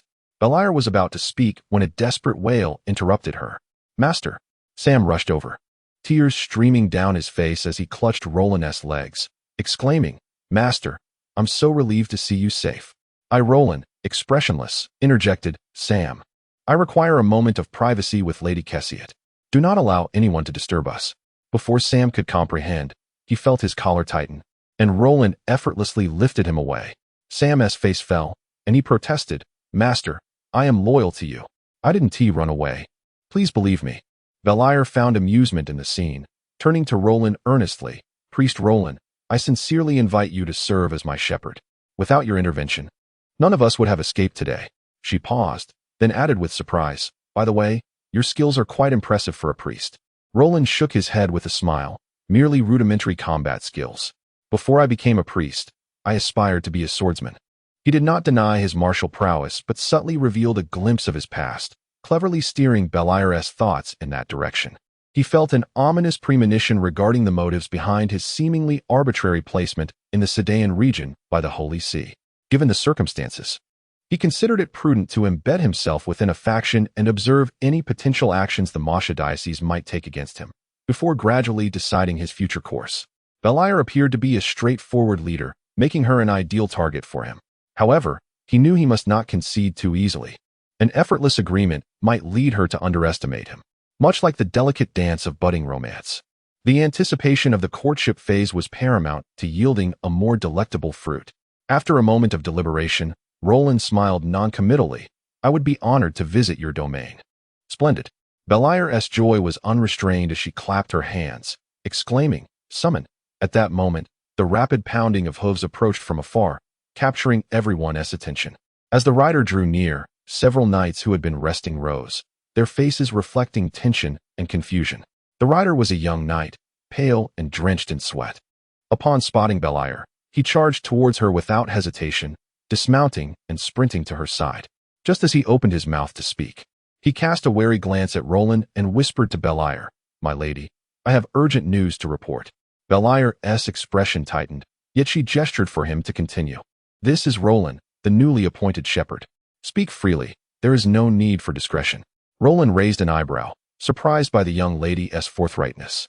Despite her seemingly impulsive demeanor, she exhibited decisiveness and unwavering trust, qualities that would undoubtedly earn her the loyalty of her subordinates. The urgency etched on the young knight's face indicated that he bore significant news for the territory, and should Roland overhear, he would have little choice but to accept the role of shepherd. Roland sighed inwardly, lamenting that Beliar was merely a woman, had she been a man. Solidifying her position over the years could have transformed her into a formidable leader. At that moment, the youth trembled as he spoke. Sister, while you were away, Uncle seized control of the Lord's castle with his troops. Chapter 5. This is a conspiracy. What? Belle gasped in astonishment. In her urgency, she rushed forward a few steps, but abruptly halted, as if recalling something, and turned back to Mr. Landon with an apologetic tone. I'm terribly sorry, Mr. Landon. You must have heard everything. I fear I can no longer fulfill my promise. Her delicate face was etched with worry, perfectly conveying her inner turmoil, just as her every word and action was utterly unguarded. In response to Belle's apology, Roland merely shook his head, resolutely stating, No. The youth who had come to deliver the news, evidently Belle's brother, immediately bristled with anger, stepping forward with a fierce glare, ready to unleash a tirade upon Roland, only to be restrained by the latter. Roland regarded them with amusement, noting the remarkable resemblance between the siblings. There was not a trace of artifice in their expressions, their straightforwardness refreshing. I believe you have misunderstood my intentions, he remarked, his gaze shifting between them. As a clergyman, I should be able to offer some assistance. As for the position of the pastor, he paused, smiling nonchalantly, the implication clear to anyone present. Belle exclaimed softly, But this matter doesn't concern you, Pastor Landon. Roland smiled and replied, It originally did not, but now it does. Indeed, after being assaulted by the bloodworms, their fates had become inextricably intertwined. Belle's bright eyes locked onto his for a moment, and then she declared with resolve, Very well. Once this matter is settled, if I am still the Lord, Mr. Landon shall be my chief pastor. Roland did not decline, graciously accepting Belle's promise. At that moment, It was merely a verbal agreement, and there was no need for excessive entanglement over it. More importantly, there was a pressing matter that needed resolution, one that would determine the outcome of it all. Behind the scenes, a meaningful glint flickered in Roland's eyes. "What are we waiting for? I shall gather the townsfolk immediately," the youth exclaimed, leaping onto his horse, impatience radiating from him. Following the recent skirmish, there remained over 40 horses capable of carrying the group back. Suddenly, Roland stepped forward, grasping the reins of the boy's horse. "Wait, I have an important question." The boy, who had just raised his whip, let it fall in annoyance. "Why must you be so tedious? Just ask your question." Roland glanced at Belle before turning back with a serious demeanor. "How did your uncle seize the castle? What pretext did he use?" The boy, filled with indignation, replied, "They told me that my sister had been killed, so my uncle claimed the right to control the territory." "Humph, I refuse to believe it." Roland exhaled and released the reins. "In that case, it may be much easier to handle the situation." The boy, puzzled, scratched his head. "What do you mean?" Belle's eyes sparkled with realization as she pondered aloud. "Mr. Landon is suggesting that this is not a rebellion?" Roland calmly analyzed. "On the surface, it certainly does not appear to be. Your uncle merely claims to be acting as the steward of the territory. I believe that as long as you can return safely to your domain, the truth will be revealed without the need for further action from the Lord." Belle sighed deeply. "Then I am relieved." Roland observed her intently, his eyes unwavering. "Do take note. I specifically mentioned a safe return to your domain." He emphasized the word safe with great weight. Belle froze, a flicker of realization crossing her face, yet she seemed hesitant to fully accept it. Roland subtly shook his head. It was clear that Belle had not held the position of lord for long. Otherwise, she would not handle matters so rashly or leave her stronghold without adequate arrangements. However, was this not advantageous for him? He gestured towards the abandoned carts. "Why did the Lord come here? What connection does this caravan hold?" Belle candidly responded. "One of the caravan members is our supply officer, and 2 of the carts contain 10 sets of enchanted armor. I received reports of an attack while hunting in the nearby woods, which is why I came personally, but I never expected the caravan to still." Enchanted armor was exceedingly precious even in the Western continent. A single set could equip 100 heavy infantry. In the remote region of Sedang, such items were even rarer. Explaining Belle's grave concern. Lowering his voice further, Roland cautioned, "But these items have not been taken. If the goal was not the goods, why would the bloodworms lie in ambush here? Their intentions are quite clear. Their target is you, my lady." Belle was taken aback, questioning. "My territory has never had conflict with the Swamp Clan. Why would they act this way?" Roland fixed his gaze on her. "If we connect this incident to your uncle's sudden invasion, do you not perceive anything amiss? I suspect this has all been premeditated." Indeed, once these events were linked, they formed a coherent conspiracy. Gazing at the stunned siblings, Roland spoke gravely. "Consider again the rumors spread by your uncle. If you were to be killed, those rumors would cease to be mere fabrications." Belle shivered slightly, a flicker of understanding in her eyes, soon replaced by profound disappointment and anguish. Her brother, too, wore an expression of shock, left momentarily speechless. The merciless sun beat down upon the plain, casting wavering shadows of uncertainty on the ground before them. Roland ruthlessly unveiled the answer they had subconsciously suspected but dared not voice, sighing, "What does this signify?" "It indicates that he was already aware of your impending death." He glanced around cautiously. "Moreover, before you return to the castle, they still have time to make that rumor a reality." Roland refrained from mentioning a crucial detail.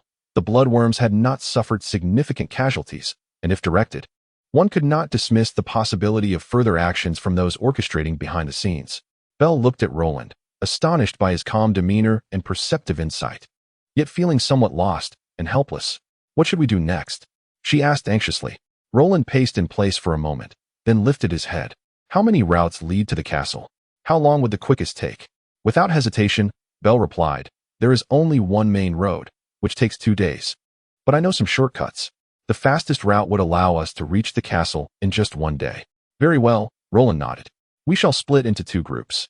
One shall be led by the lady to return to the territory without rest, ensuring we reclaim the lordship before your uncle can react. The other group will consist of the caravan, taking the main road to draw attention." Belle hesitated, "But who will lead this caravan?" Roland raised his head, an unusual light gleaming in his eyes, and replied slowly, "I will." "Ah, the woes of a cold," typing while battling a runny nose. Chapter 6. This indeed is a conspiracy. As the stars began to emerge in the firmament, everything on the plain had succumbed to a deep slumber. On a gently rising hill, the air rippled inexplicably, akin to a stone cast into the still surface of a lake, creating visible concentric waves. Within this undulation, several figures gradually became discernible, shifting from obscurity to clarity. Among them, a tall man at the forefront spoke in a low voice. "Is it him?" A diminutive shadow replied respectfully, "Captain, it is indeed him."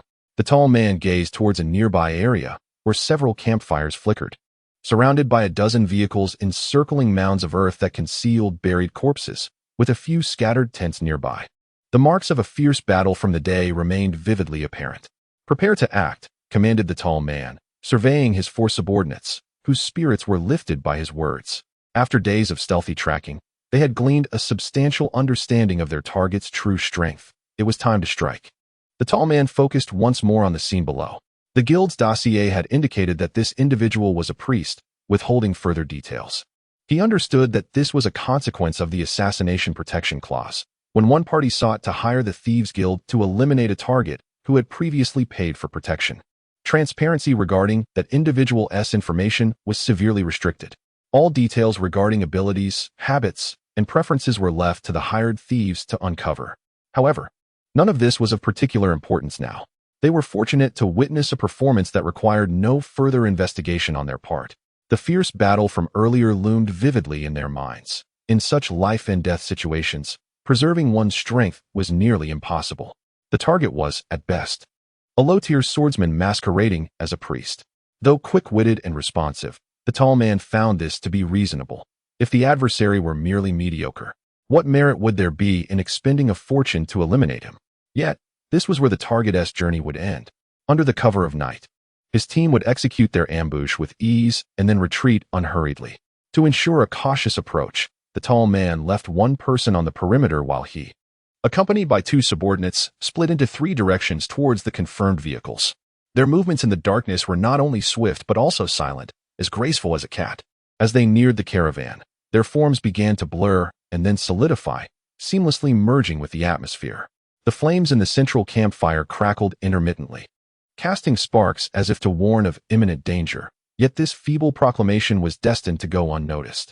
Had anyone been outside at that moment, they would have seen the canvas of several vehicles seemingly lifted by an invisible hand, revealing a narrow opening before falling back into place, as if a ghost had slipped through. Even upon entering the vehicle, the tall man hesitated to strike. Instead, he patiently observed a figure lying on the inner seat, swathed in a blanket. During his training of subordinates, he had repeatedly emphasized that the moment a dagger was drawn and plunged into the target's body, it existed only for the briefest of instants. Exceeding that moment signified failure. Yet, as he scrutinized, an unsettling intuition gripped him. Regardless of who it was, a person in deep slumber ought to maintain a rhythmic breath.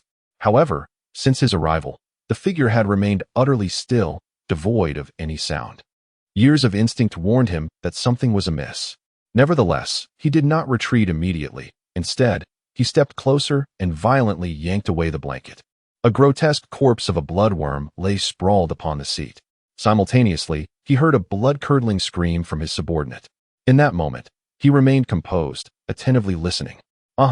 Those who had set the trap were surely waiting outside the vehicle for him. He calmly rewrapped the corpse in the blanket, then moved to the entrance of the vehicle, thrusting the body outward before leaping after it. Before he could revel in his composed maneuver, a surge of rage erupted from his lips as several spears, thrusting from various angles, pierced his abdomen and thigh, pinning him firmly against the wall of the vehicle. Amid the astonished gazes of the surrounding knights, a shadowy figure materialized from the bloodied area, gasping for breath. One knight turned and said, "Priest Landon, you were absolutely correct. Someone has come to assassinate our lord tonight." Torches ignited, casting a crimson glow upon Roland's feet as he confidently approached the vehicle. The tall man felt a chill of despair. His fate was sealed. He scrutinized Roland, as if wishing to drag the figure with him into the depths of hell, and finally sighed, "I concede, but I would like to pose a question." Roland, observing the droplets of blood cascading from his feet to the ground, shrugged and replied, "Ask away, your time is limited." The tall man appeared unfazed, articulating clearly, "Before I acted, I observed that these individuals were evidently sleeping in the tents outside the caravan. How, in such a brief span, did they suddenly appear beside the vehicle? Roland gestured with a wave, and several knights exchanged glances before retreating to reveal a broader vista. From the tall man's perspective, several excavated mounds became apparent, and he was momentarily taken aback, yet confusion lingered. When his gaze fell upon the knight's ornate armor, clarity finally dawned. The opposition had seized the opportunity during the burial of the corpses, allowing several knights to don enchanted armor and blend in before being buried, covered with loose sand. Their enchanted armor prevented suffocation, and due to the distance of observation, his team had failed to notice these details. No wonder the burial mounds were situated in the midst of the caravan and rose so high. As the mystery unraveled, he could not help but feel a sense of dread. Was such a cunning arrangement truly orchestrated by a mere priest? Roland would not grant him the luxury of pondering this question further. He stepped forward, his eyes widening as an unusual light emanated from within. The instant it met the tall man's gaze, he felt the world spin violently, and he could no longer sustain his body, gradually sliding down. Left to dangle against the wall of the vehicle, Roland closed his eyes and stood silently for a moment before reopening them. Indeed, they were agents dispatched by the Thieves' Guild. Yet, he also recognized that due to the Guild's intricate organization, he would be unable to extract the true answers from this individual. It sufficed for him to know that there were indeed those scheming against him in the shadows. Days prior, Roland had sensed an inexplicable feeling, as though he were being observed from the dark. Yet, this sensation ebbed and flowed, and initially, he could not ascertain its validity. Thus, even during his battle with the bloodworm, he refrained from employing any divine magic or thieving techniques, remaining ever vigilant against the potential for an ambush. This so-called conspiracy against the Lord was, in fact, a deliberate exaggeration on Roland's part, linking several ostensibly rational occurrences to create a fabricated narrative of conspiracy. However, were a cunning individual present, they would discern the numerous flaws in Roland's assertions, which were merely intended to deceive the siblings, Beatrice and her brother. The notion of splitting their forces was merely a reflection of Roland's desire to retain the majority of knights for his own willing manipulation. He had consistently misled these knights into believing that the thieves were there to assassinate their lord, setting a trap to effortlessly eliminate the specters trailing behind. This is the art of thievery. The arrangement of traps is not confined to the environment and tools, but rather can employ all surrounding people and objects to serve one's purpose. Luolan suddenly laughed as if a thought had struck him. Before the Baillier siblings, he had declared, "This is a conspiracy." He spoke no falsehood. Indeed, it is a conspiracy. Chapter 7. Fury. The journey ahead was remarkably smooth, and Luolan hastened his pace, arriving at the castle of Cathiodon by the following evening. The majestic fortress stood solitary amidst the vast plains, bathed in the hues of a picturesque sunset, while the undulating mountains cast a hazy silhouette against the backdrop. A mighty river flowed ceaselessly from the heights, meandering across the expanse, flanked by a grand stone bridge that led directly to the sprawling homes that surrounded the castle. The group returned safely, having already received the news of Belle's successful return to the castle. Upon witnessing the scene before them, the caravan erupted in jubilant cheers. Some could no longer restrain themselves, unbridling their steeds and hastening towards their longed-for destination. As Luolan entered the castle with the throng, he was handed an invitation, crafted from silk scented with rose perfume. Its edges secured by gilded decorative strips, easily unfurled at will. The text was elegantly formatted, inviting him to a banquet that evening. The address was notably intriguing, Mr. Pastor Landon. Luolan distinctly recalled Belle clearly articulating her promise upon parting, referring to him as the Grand Pastor. A faint smile crossed his lips. If Belle intended to surprise him, something unexpected must have transpired. The highlands at night presented a unique spectacle, the sky vast and serene, resembling a tranquil backdrop, adorned with twinkling stars, visible in all their glory. The banquet was hosted in the hall at the rear of the castle. Given the territory's location along the east-west thoroughfare of the Apollo continent, the hall's decor reflected a strong eastern influence, with verdant vines gracefully climbing the walls. Circular windows allowed soft moonlight to cascade onto the floral-patterned carpets below. As the attendants guided Luolan through an exquisite water garden and across a bridge to the main hall, guests had already begun to congregate in small clusters, engaging in lively discussions. Brightly lit candles illuminated the hall, reflecting the vibrant colors of flowers, fine wines, and glassware. while the rich scent of wine mingled with the exquisite perfumes of the noble women, evoking a sense of reverie. Luo Lan was somewhat astonished. He had not anticipated that Belle would not only quell the turmoil within the territory within a day, but that everyone appeared utterly unaffected by the recent events. Was it truly not as dire as he had imagined? Listening intently to the topics of conversation among the nobles, he realized they were either discussing the prosperity of the free city-states or indulging in trivial gossip. After a while, he found the discourse uninteresting and withdrew to a side seat to savor the unique chestnut wine. After a single sip, the rich and fragrant sensation enveloped him, igniting an urge for a second taste. However, Luo Lan exercised great restraint, setting down the glass. He needed to maintain his composure at all times, unyielding to the temptations of indulgence. A waft of enticing fragrance approached, and a stunning figure glided past him, taking a seat beside him. Without hesitation, she draped her arm over his shoulder, her seductive gaze fixed upon him as she remarked, "Stranger, I have never seen you here before." If Luo Lan had initially perceived this alluring woman as merely bold and uninhibited, the moment his gaze fell upon her attire, he was immediately struck by a sense of decadence. Her neckline plunged low, revealing a pronounced décolletage, as if to entice the gaze of others. The hem of her skirt was adorned with lavish lace, exposing her alabaster thighs, leaving little to the imagination, drawing furtive glances from those nearby. Luo Lan furrowed his brow. It was not that he disapproved of her, but rather that he was unaccustomed to being scrutinized in such a manner. He replied coolly, "I am merely a pastor. It is natural that you have not encountered me before." "A pastor?" The woman pondered for a moment before a sudden realization dawned upon her. "You must be the pastor whom Belle kicked out?" "What do you mean by kicked out?" Luo Lan's eyes narrowed, and he swirled his glass nonchalantly, maintaining an impassive demeanor. "You are not aware?" The woman, surprised, glanced at him. Just as she was about to continue, a commotion erupted among the distant guests, capturing her attention. She winked at Luo Lan and said, "The main attraction has arrived. You will soon find out." Rising, she finished her chestnut wine in one gulp and, like a fleeting shadow, disappeared into the crowd. Luo Lan turned to look. Down the central aisle leading to the dais, Belle appeared in splendid attire, flanked by two ladies, with a pale-faced young man trailing behind, his demeanor restless. Although Belle was the host of the evening, all eyes were drawn to one of the ladies beside her, clad in the ceremonial robes of a female cleric. Her countenance, pure and angelic, was beyond description, resembling a pearl fallen into the mire, eclipsing all surrounding brilliance, rendering even the brightest candles dim by comparison. Such extraordinary beauty and poise compelled Luo Lan to steal a few glances, images of her grace flashing through his mind. Yet, among all the women he had encountered in his life, none could rival the one before him. Moreover, he noted her clerical garb. To hold such a position at such a young age within the Church of Light suggested not only her inherent prowess, but also a formidable background. Belle ascended the platform and announced two significant matters: the reclamation and stewardship of her uncle's territory and the appointment of the Grand Pastor. At this juncture, her voice faltered slightly, her gaze sweeping the crowd with an air of apology, as if searching for someone.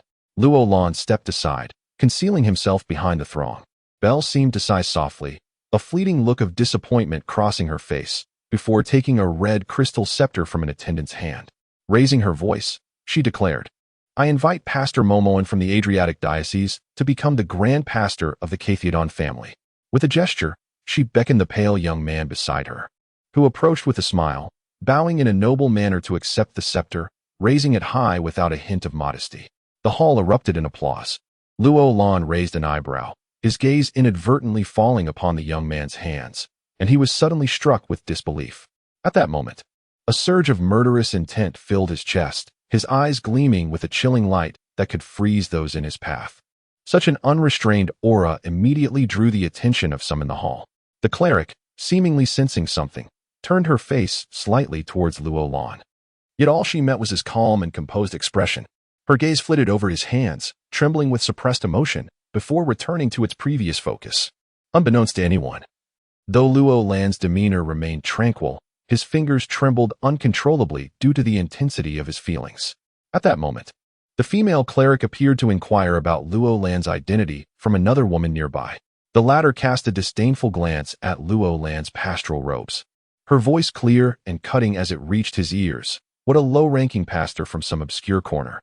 Does he truly believe he is fit to contend for the position of Grand Pastor? Chapter 8. The Flames of Revenge. Romalusa's ring. The woman's voice rang out clearly, her unreserved words prompting a flurry of whispered conversations among the guests at the gathering, countless eyes turning towards Roland. She was elegantly attired in a royal blue gown that exuded grace, her beauty evident, suggesting a noble lineage. Yet, her mocking demeanor seemed at odds with her current association with Bielier. The priestess, with a countenance as serene as a still lake, remained unfazed by the woman's remarks and calmly stated, "The appointment of a position is based on merit and benefit, unrelated to status." Such profound and rational discourse emanating from a woman of exquisite beauty, especially one of religious standing, piqued the interest of those present. Some young nobles gazing at her with rapt admiration. The blue-clad woman cast a glance at her, recalling that this friend often spoke in such a manner, and with a dismissive pout, she chose to remain silent. A pale-faced young man approached, raising a glass of chestnut wine with a flattering smile. "Sister Daphne always hits the nail on the head.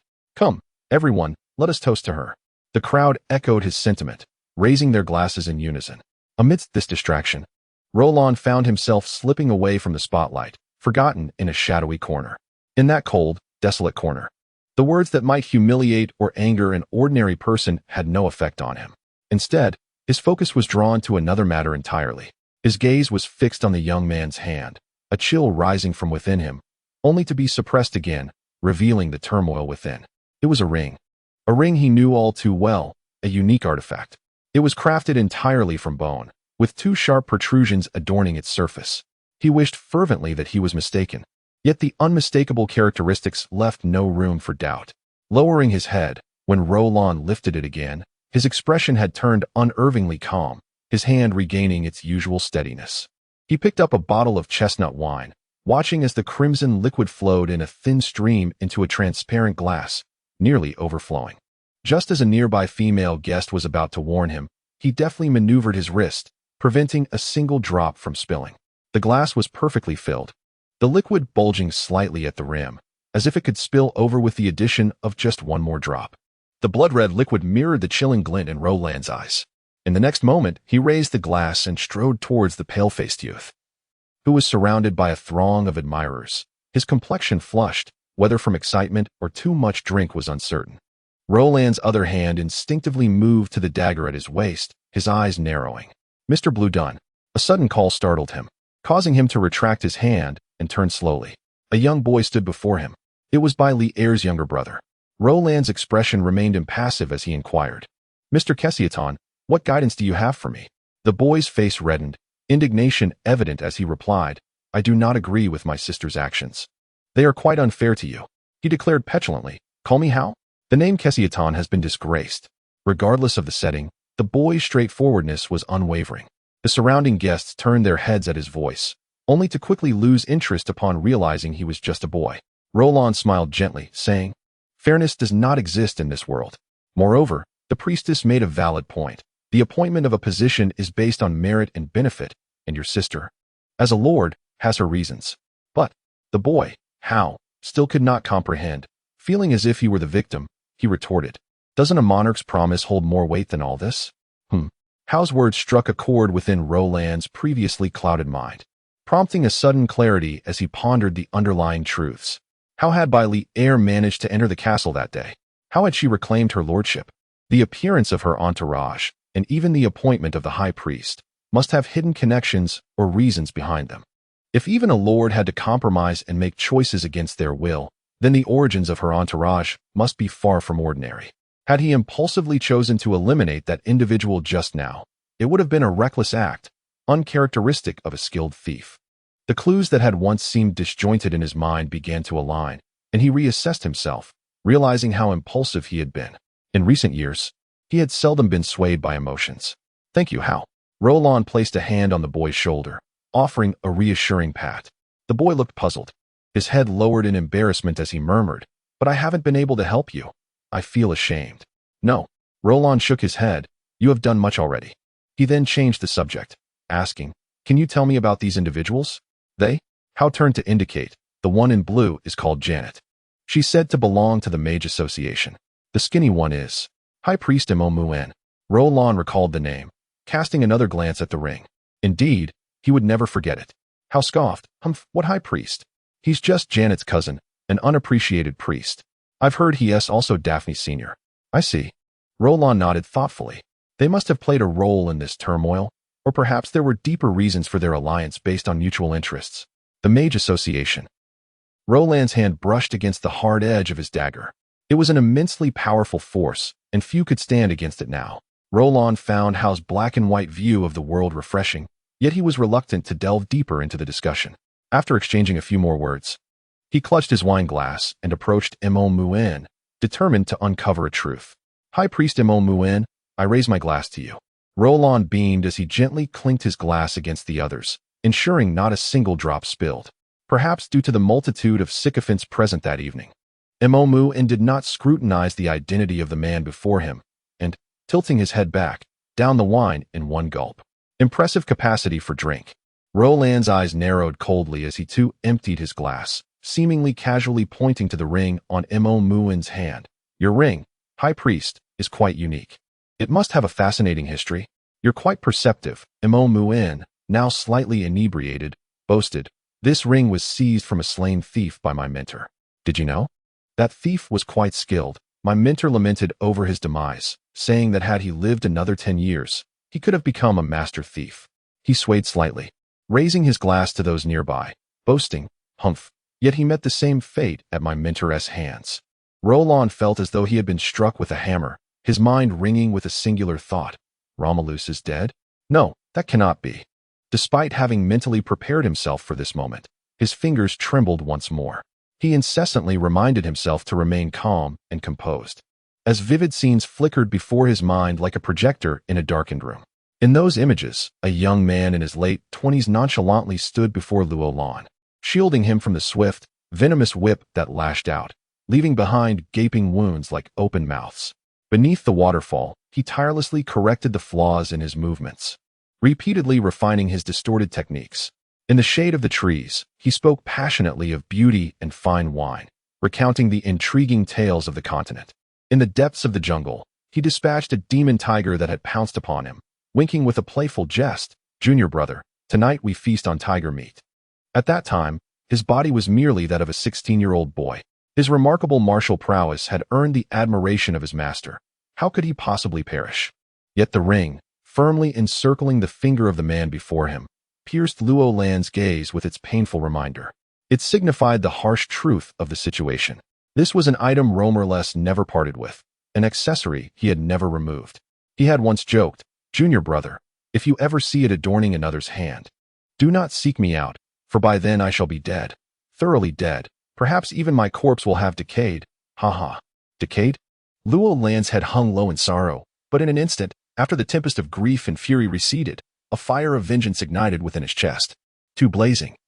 Cold glimmers transformed into razor-sharp blades, as though intent on cleaving the man before him in two. The one who took your life must die, regardless of who he is or what his background may be. Romerless, await your descent into hell, for I shall ensure they all accompany you. I know well that only those who deserve it will find their way to hell, a fitting abode for you. With great effort, he turned his heavy body, stiffly taking one step at a time toward his seat. He could not afford to rush. He must endure. He was a thief, a masquerading thief. And to execute his plans, he needed to proceed methodically, systematically pushing his adversaries into the abyss. Unbeknownst to him, his demeanor had captured the attention of a pair of bright eyes nearby. Daphne, observing the solitary figure of Luolan amidst the lively crowd, found his detached emotions jarringly out of place. He was the only one who had yet to greet her, despite having heard praise for him from Beliar. A mixture of admiration and guilt coursed through her. Moreover, she believed that the icy sensation she had felt moments ago was no mere illusion, prompting her to watch him closely. What manner of person was he? This curiosity compelled her, and she gracefully approached, softly inquiring, "Pastor Landon, you seem somewhat unwell." Luolan lifted his head, offering a faint smile. "Is that so? Perhaps I have indulged a bit too much." Daphne replied with a gentle smile, her keen gaze piercing through. "Yet, in my view, Pastor Landon may be the most lucid person here." A heavy thud resonated within Luolan's heart. At that moment, several young nobles could no longer restrain themselves from approaching Daphne, casting envious and hostile glances at Luo Lan. The priestess remained unperturbed amidst their flattery and adulation.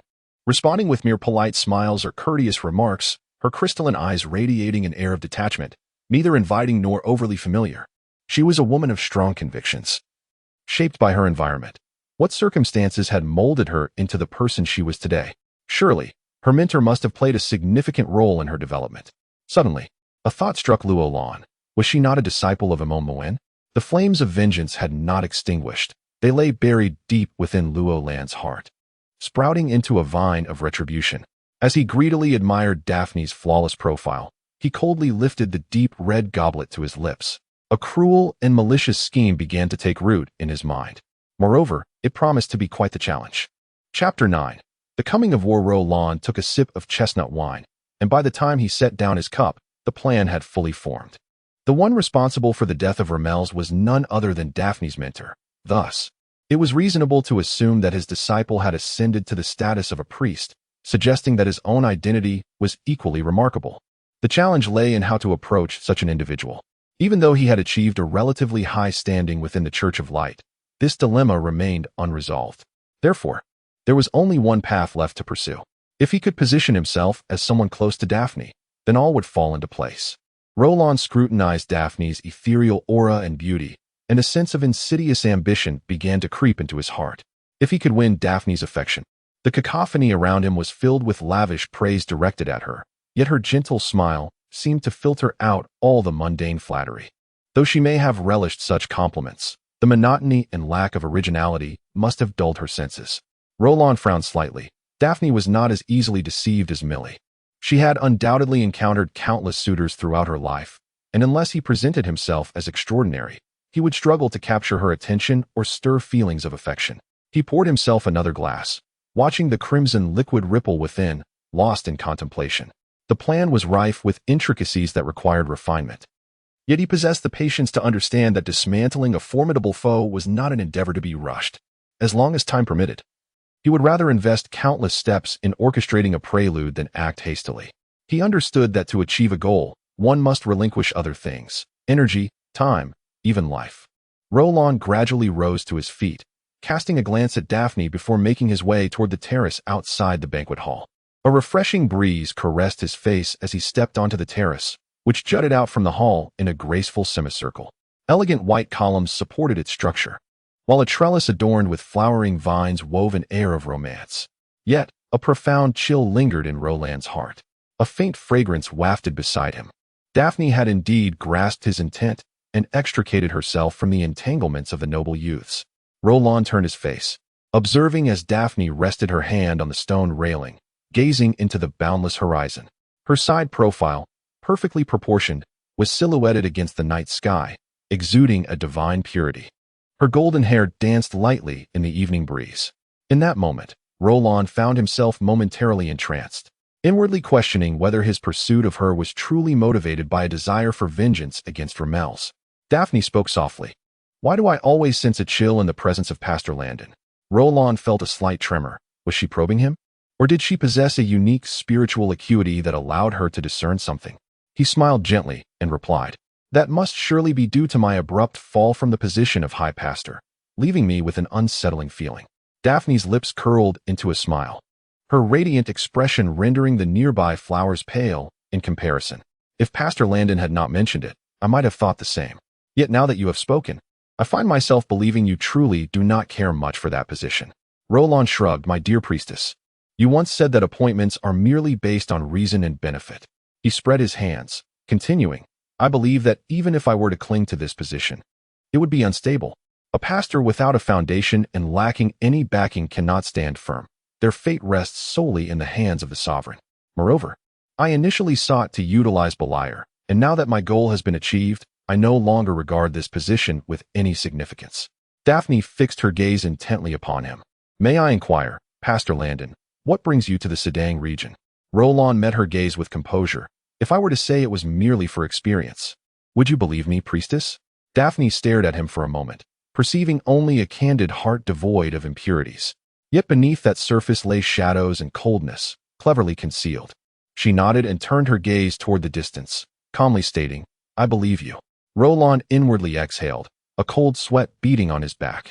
Moments ago, Daphne had conducted a subtle exploration of his mind. Fortunately, he had undergone special training in this regard, or he might have been caught off guard.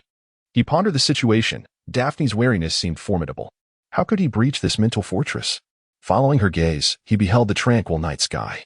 The gentle breeze brushing against his face, and the twinkling lights that stretched into the heavens, akin to stars within arm's reach. Daphne sighed softly, her voice barely above a whisper. The Sedang region is on the brink of war. Though her words were quiet, their weight was gravely profound. It was as though she could not bear to witness the impending transformation of their surroundings into ruins and raging flames. She slowly closed her eyes, her lashes fluttering as she continued. Within a month at most, I fear that priests and paladins from various dioceses will arrive here to partake in this conflict.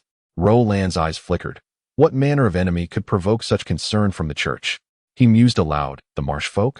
Daphne looked momentarily surprised, shaking her head with a sigh. Pastor Landon, you are quite astute. According to intelligence, the deity worshipped by the marsh folk has recently manifested miracles, leading some lesser human kingdoms on the fringes of Sedang to embrace this faith. So that was the case. Having been on the road for several days, Roland had been cut off from the news, rendering certain matters nebulous. But now, armed with this crucial revelation, he swiftly pieced together the fragmented events around him, achieving a newfound clarity. The marsh folk included humans among their ranks. They worshipped multiple deities, with a diversity of gods numbering in the hundreds, collectively known as the Modo religion. The influence of the Church of Light had traditionally been concentrated in the central and southwestern regions of the continent, while the banners of the Sky God Church fluttered in the northwest. Further east, countless devotees followed the moon worshippers, and in the northeastern wilderness, the shamans were venerated by the barbarians, a faith seemingly accepted by the northern orc kingdoms. In the vast expanse extending east and west from the Calandello Mountains, various smaller religions coexisted, forming a significant buffer zone between the Church of Light and the moon worshippers. However, the Modo religion's influence was now beginning to spread in this region, showing signs of becoming uncontrollable. This rising power alarmed the Church of Light, which would not tolerate flames igniting in their own backyard. Moreover, the Church's intentions were likely far more intricate than mere concern. They probably aimed to seize this opportunity to consolidate the diverse beliefs within the Sedang region, potentially unifying the faith of the local lords into a single diocese. The Church's motives were indeed profound. This also elucidated the conflicts within Beliar's territory and the changes in the High Pastor's position. Now, Roland could envision that ultimately, it was the faction aligned with the Church of Light that triumphed, and as a condition of their support, the Church's representatives must secure a place as spiritual leaders here. Who occupied the position of High Pastor was of little consequence, provided they represented the Church. No wonder Beliar appeared so helpless and apologetic. When the Lord's authority faced challenges and crises, compounded by the involvement of another formidable force, she was indeed left with no options. Daphne seemed to be moved by the conversation, softly remarking, Pastor Landon possesses keen insight and precise judgment, reminding me of another individual. Oh, may I inquire as to who that might be? Roland's heart skipped a beat. Who could she be referring to? Could it be the man she admires? If so, the situation becomes rather complicated. Daphne did not respond. Instead, she offered a faint smile and gently shifted the topic, inquiring, will Pastor Blanton also partake in this war? The expression she wore only served to confirm Roland's suspicions. He turned his face and replied with a smile, if this is the will of God, then I shall abide by his arrangement. Chapter 10. The scheme. The voice of Luolan resonated clearly on the terrace, with the endless night sky behind him and countless stars surrounding him. In this moment, his words seemed to echo a devout proclamation to the divine, as if the deity were conveying intentions to the world through his lips. Daphne's gaze turned towards him, and their eyes met briefly in the air.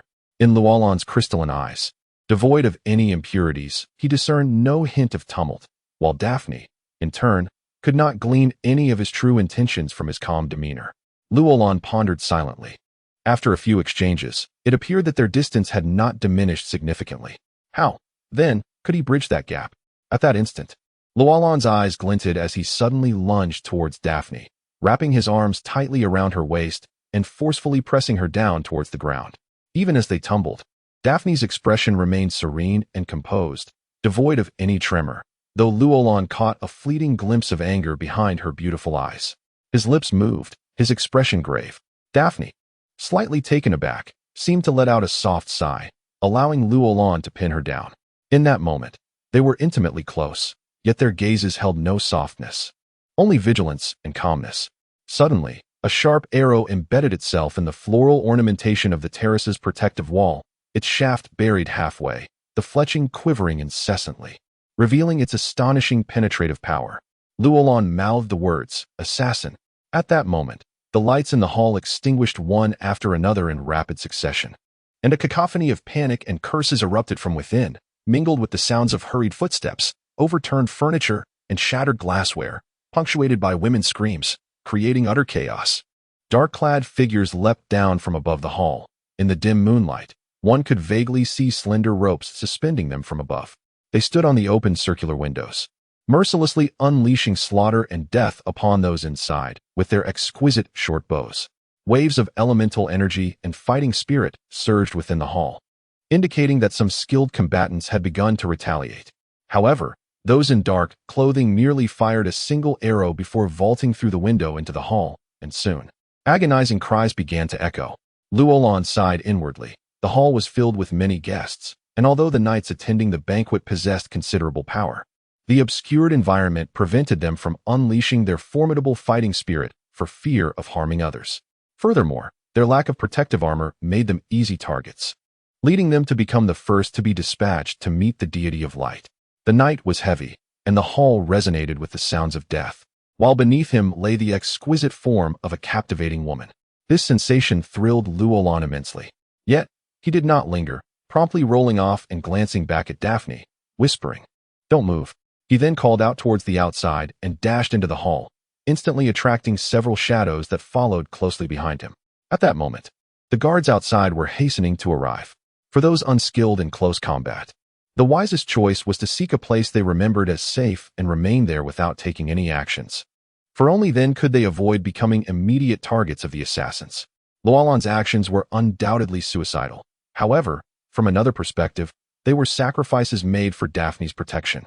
Daphne watched his retreating figure, her beautiful eyes revealing a complex array of emotions in an instant, leaving one to wonder what thoughts danced within her mind. Once enveloped in darkness, Luolan felt invigorated. This world seemed to have been crafted for him.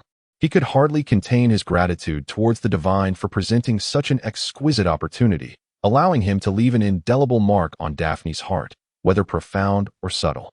Shadows flitted through the darkness, the air filled with screams, and several corpses had already piled up before the door leading outside, rendering it impossible to distinguish friend from foe. No, there must be some distinguishing markers. Otherwise, how could the assassins recognize their comrades? The black-clad figures who had followed Luolan into the hall suddenly lost sight of him. They exchanged glances and stealthily slipped into the shadows. Luolan pressed himself against a wall, holding his breath as he observed them closely. Their combat skills were mediocre, yet their agility was remarkable, demonstrating a well-coordinated teamwork. He noticed a faint glow illuminating their chests, the insignia. Without his trained eyes, one would never have discerned it. That emblem. Luolan crouched low, picking up shards of broken glass and hurling them at a black-clad figure groping towards him. He then propelled himself forward with a roll, his dagger striking out like a venomous serpent. One of the assassins, sensing something amiss, nimbly dodged the incoming object, only to find a sharp blade piercing his abdomen the next moment. The emblem on his chest swiftly plucked away.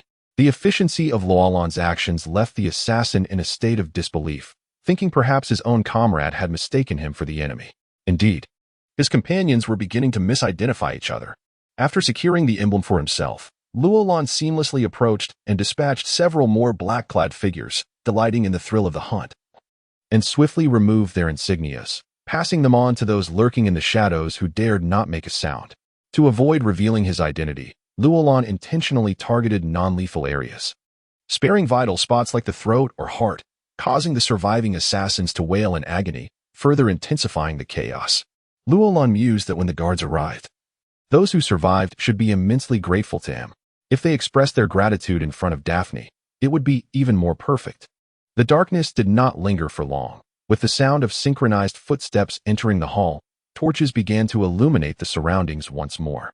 A dozen emotionless swordsmen, wielding sharp blades, charged in, their eyes fixed firmly on the dark-clad figures, delivering lethal strikes to anyone who moved or lay on the ground without a second thought. Their killing methods were extraordinarily professional. Luolan did not witness them delivering a second blow to a single target. However, a more astonishing scene unfolded next. The swordsmen were not merely eliminating the assassins, they also targeted those adorned with insignias. Several harmless elders met a tragic fate beneath their blades, including those to whom Luolan had passed the emblems. Realization dawned upon Luolan. These individuals had a clear objective. Acting swiftly, he removed the emblem from his own person and placed it upon a nearby corpse. He remained vigilant, scanning the surroundings and noting that several unscathed individuals bore insignias identical to those of the assassins, though theirs did not emit any glow. At that moment, they gazed at the swordsman with terror, but were unable to escape the call of death. Moments later, the sounds of slaughter finally ceased. The echoes of footsteps resounded. A noble and handsome paladin, adorned in opulent attire, entered the hall, his head held high, the emblem of the sanctuary gleaming in the light. The circular bronze clasp cinched the deep red cloak about him, accentuating its elegant folds. A silk sash wrapped around his waist, from which hung a magnificent cross sword inlaid with various magical crystals. The intricately carved sword hilt bore the likeness of a ferocious beast, and the armor, resembling armadillo scales, featured ornate patterns at the joints, creating a striking appearance. The entire suit of vintage armor gleamed like a mirror, exuding an imposing aura. As he stepped into the hall, his piercing gaze swept across the room, creating an immediate sense of breathlessness among the gathered crowd. However, when his eyes settled upon Daphne, who had calmly entered from the terrace and was tending to the injured, his demeanor softened considerably. Daphne gently lifted her head and offered a slight smile to the paladin, her beautiful eyes sparkling with a unique delight. In that moment, Roland felt a pang of unease. Who was this person truly? Esteemed guests, the paladin intoned solemnly, I beg your forgiveness for my tardiness, which has caused you distress and the anguish of losing loved ones. I am deeply remorseful. He inclined his head slightly, embodying a profound sorrow that starkly contrasted with his earlier haughty presence, prompting several shaken individuals to hastily return his greeting. At that moment, a nobleman suddenly cried out, That is the mark of the Thieves' Guild. It is they who are the murderers. Roland, feigning to attend to the injured, furrowed his brow at the accusation. As a thief, he had never heard of any such mark associated with the guild. Such a claim seemed a reckless pursuit of doom. The paladin scoffed disdainfully, stating, These despicable rogues will turn on their kin for a mere pittance. This is hardly surprising. He surveyed the room, addressing the assembly. Pray tell, who harbors such intense hatred towards you? Mordor Church, a voice quavered, drawing the attention of the crowd. There stood Belira, her gaze dazed, her shoulders soaked in blood, while the newly appointed high priest, Momin, bore wounds on his arm, his eyes flickering with distraction. Belira opened her mouth, as if to speak, yet no words escaped her lips. A woman clad in blue stepped forward to take her place, asserting, clearly, this is the scheme of the Mordor Church. At this revelation, Roland comprehended the gravity of the situation. He could no longer afford to listen to the remainder of her words. What was supposed to be a banquet was, in fact, a meticulously laid trap. Perhaps even Belira herself was oblivious to the fact that her hunting expedition, the ambush she encountered, her uncle's rebellion, and her subsequent reclamation of lordship were likely orchestrated by an unseen hand. The aim was to sow discord within the territory, only to intervene later, thereby regaining control over Belira and seizing her lands. It was evident that those who lay fallen tonight were either aligned with her uncle or nobles opposing the war against the Mordor Church. This farcical scene not only eliminated these individuals, clearing a path for the influence of the Church of Light, but it also engendered a monumental tragedy that would reverberate across the kingdoms of the entire Cidaean region, igniting a collective enmity towards the Mordor Church. The most critical aspect was that the savior of all was none other than a paladin of the Church of Light, clearly indicating to the world who their true protector was. With the right rhetoric, this could elevate the Church's reputation in this region to unprecedented heights. The Holy See had invested considerable effort into this conflict. Yet, at this moment, the mastermind behind this elaborate scheme instilled in Roland a profound sense of vigilance and threat. Who could this person be? Could it be the paladin before him? His eyes narrowed instinctively. Chapter 11. The Cross Flag in a Spacious Hall. Over a dozen individuals were gathered around a round table, seemingly engaged in a discussion. Were they planning to recover the cross flag? Several clergy members exchanged glances, each reflecting skepticism and denial in their eyes, before collectively shaking their heads in unison, as if rehearsed. Roland stood aside, observing with a cold detachment. The man at the head of the table, André Frontinus, who wore a benign smile reminiscent of the most amiable merchant, while internally speculating about the true intent behind his actions. André Frontinus, a seventh-tier paladin and captain of the Papal Knight Order, commanded a squad of 20 holy swordsmen. At the banquet, he had orchestrated a masterful performance, obliterating all opposition to the religious war, and now he extended his reach toward the clergy, such as Roland, who were not directly under the Pope's control. In truth, this marked the first large-scale religious war since the current Pope ascended to the throne. The parishes sworn to Pope Pius II had dispatched a multitude of clergy to the Scythian region, including individuals like André, who were closely aligned with the papacy. Additionally, several neighboring independent parishes recognized the potential for gain: land, foreign populations, gold, resources ripe for plunder through warfare. To those noble clerics, the swamp-dwelling tribes of the South were merely a collection of intellectually inferior, ignorant, and primitive peoples whose combat prowess was lamentably weak. Relying solely on their innate powers and skills, lacking any sophisticated weapons or equipment, they brimmed with confidence, convinced that this would be a war easily concluded. However, the clergy in the Scythian region had traditionally been appointed from these neighboring parishes, creating a tangled web of power. Should the papal forces wish to intervene and seize the spoils of war entirely for themselves, they would first need to either sway or dismantle these individuals. This was also an internal conflict within the Church. Some sensitive parishes had begun to sense that Pope Pius II was indeed taking measures toward unifying the faith of the Church of Light. Under such circumstances, they would naturally resist the summons and commands of the papal authority. Yet, a perfectly crafted conspiracy shattered their hopeful illusions. In just a single month, not only had the military power of Beliar's domain, Casiat, been seized, but also that of 5 major lordships within the Scythian region, all under the Pope's control. It was unfathomable the scale of such a grand scheme, where the initial arrangements to its sudden execution seemed flawless, with every detail seamlessly connected. Roland believed this was a plot that had been in the making for 3 to 5 years, and he marveled at the extraordinary patience and formidable intellect of the mastermind behind it. André smiled lightly, appearing unfazed by the clergy's lack of cooperation. He patiently explained, "According to reliable information, the cross flag, lost 500 years ago, is located within the false temple of the Modo religion, situated in the Andes Ridge, merely 5 days' journey from here. To bolster the morale of our crusaders, we require a small elite team to reclaim it." With a tone reminiscent of a poet's lament, he continued, "I trust that my fellow believers would be eager to undertake this glorious mission." The response was a remarkable uniformity. Silence enveloped the room. They all understood that the so-called loss was merely a fade. 5 centuries prior, a human tribe devoted to the God of Light had taken the flag, which symbolized the founding era of the Church of Light. The descendants of this tribe now comprised the majority of the Minic people among the swamp tribes. Though long regarded as a disgrace to the papacy, this flag had remained a coveted prize for the Church.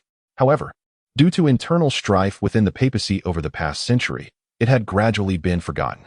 Now, with the past being resurrected, while it seemed reasonable on the surface, a closer examination of those chosen for this mission revealed significant underlying motives.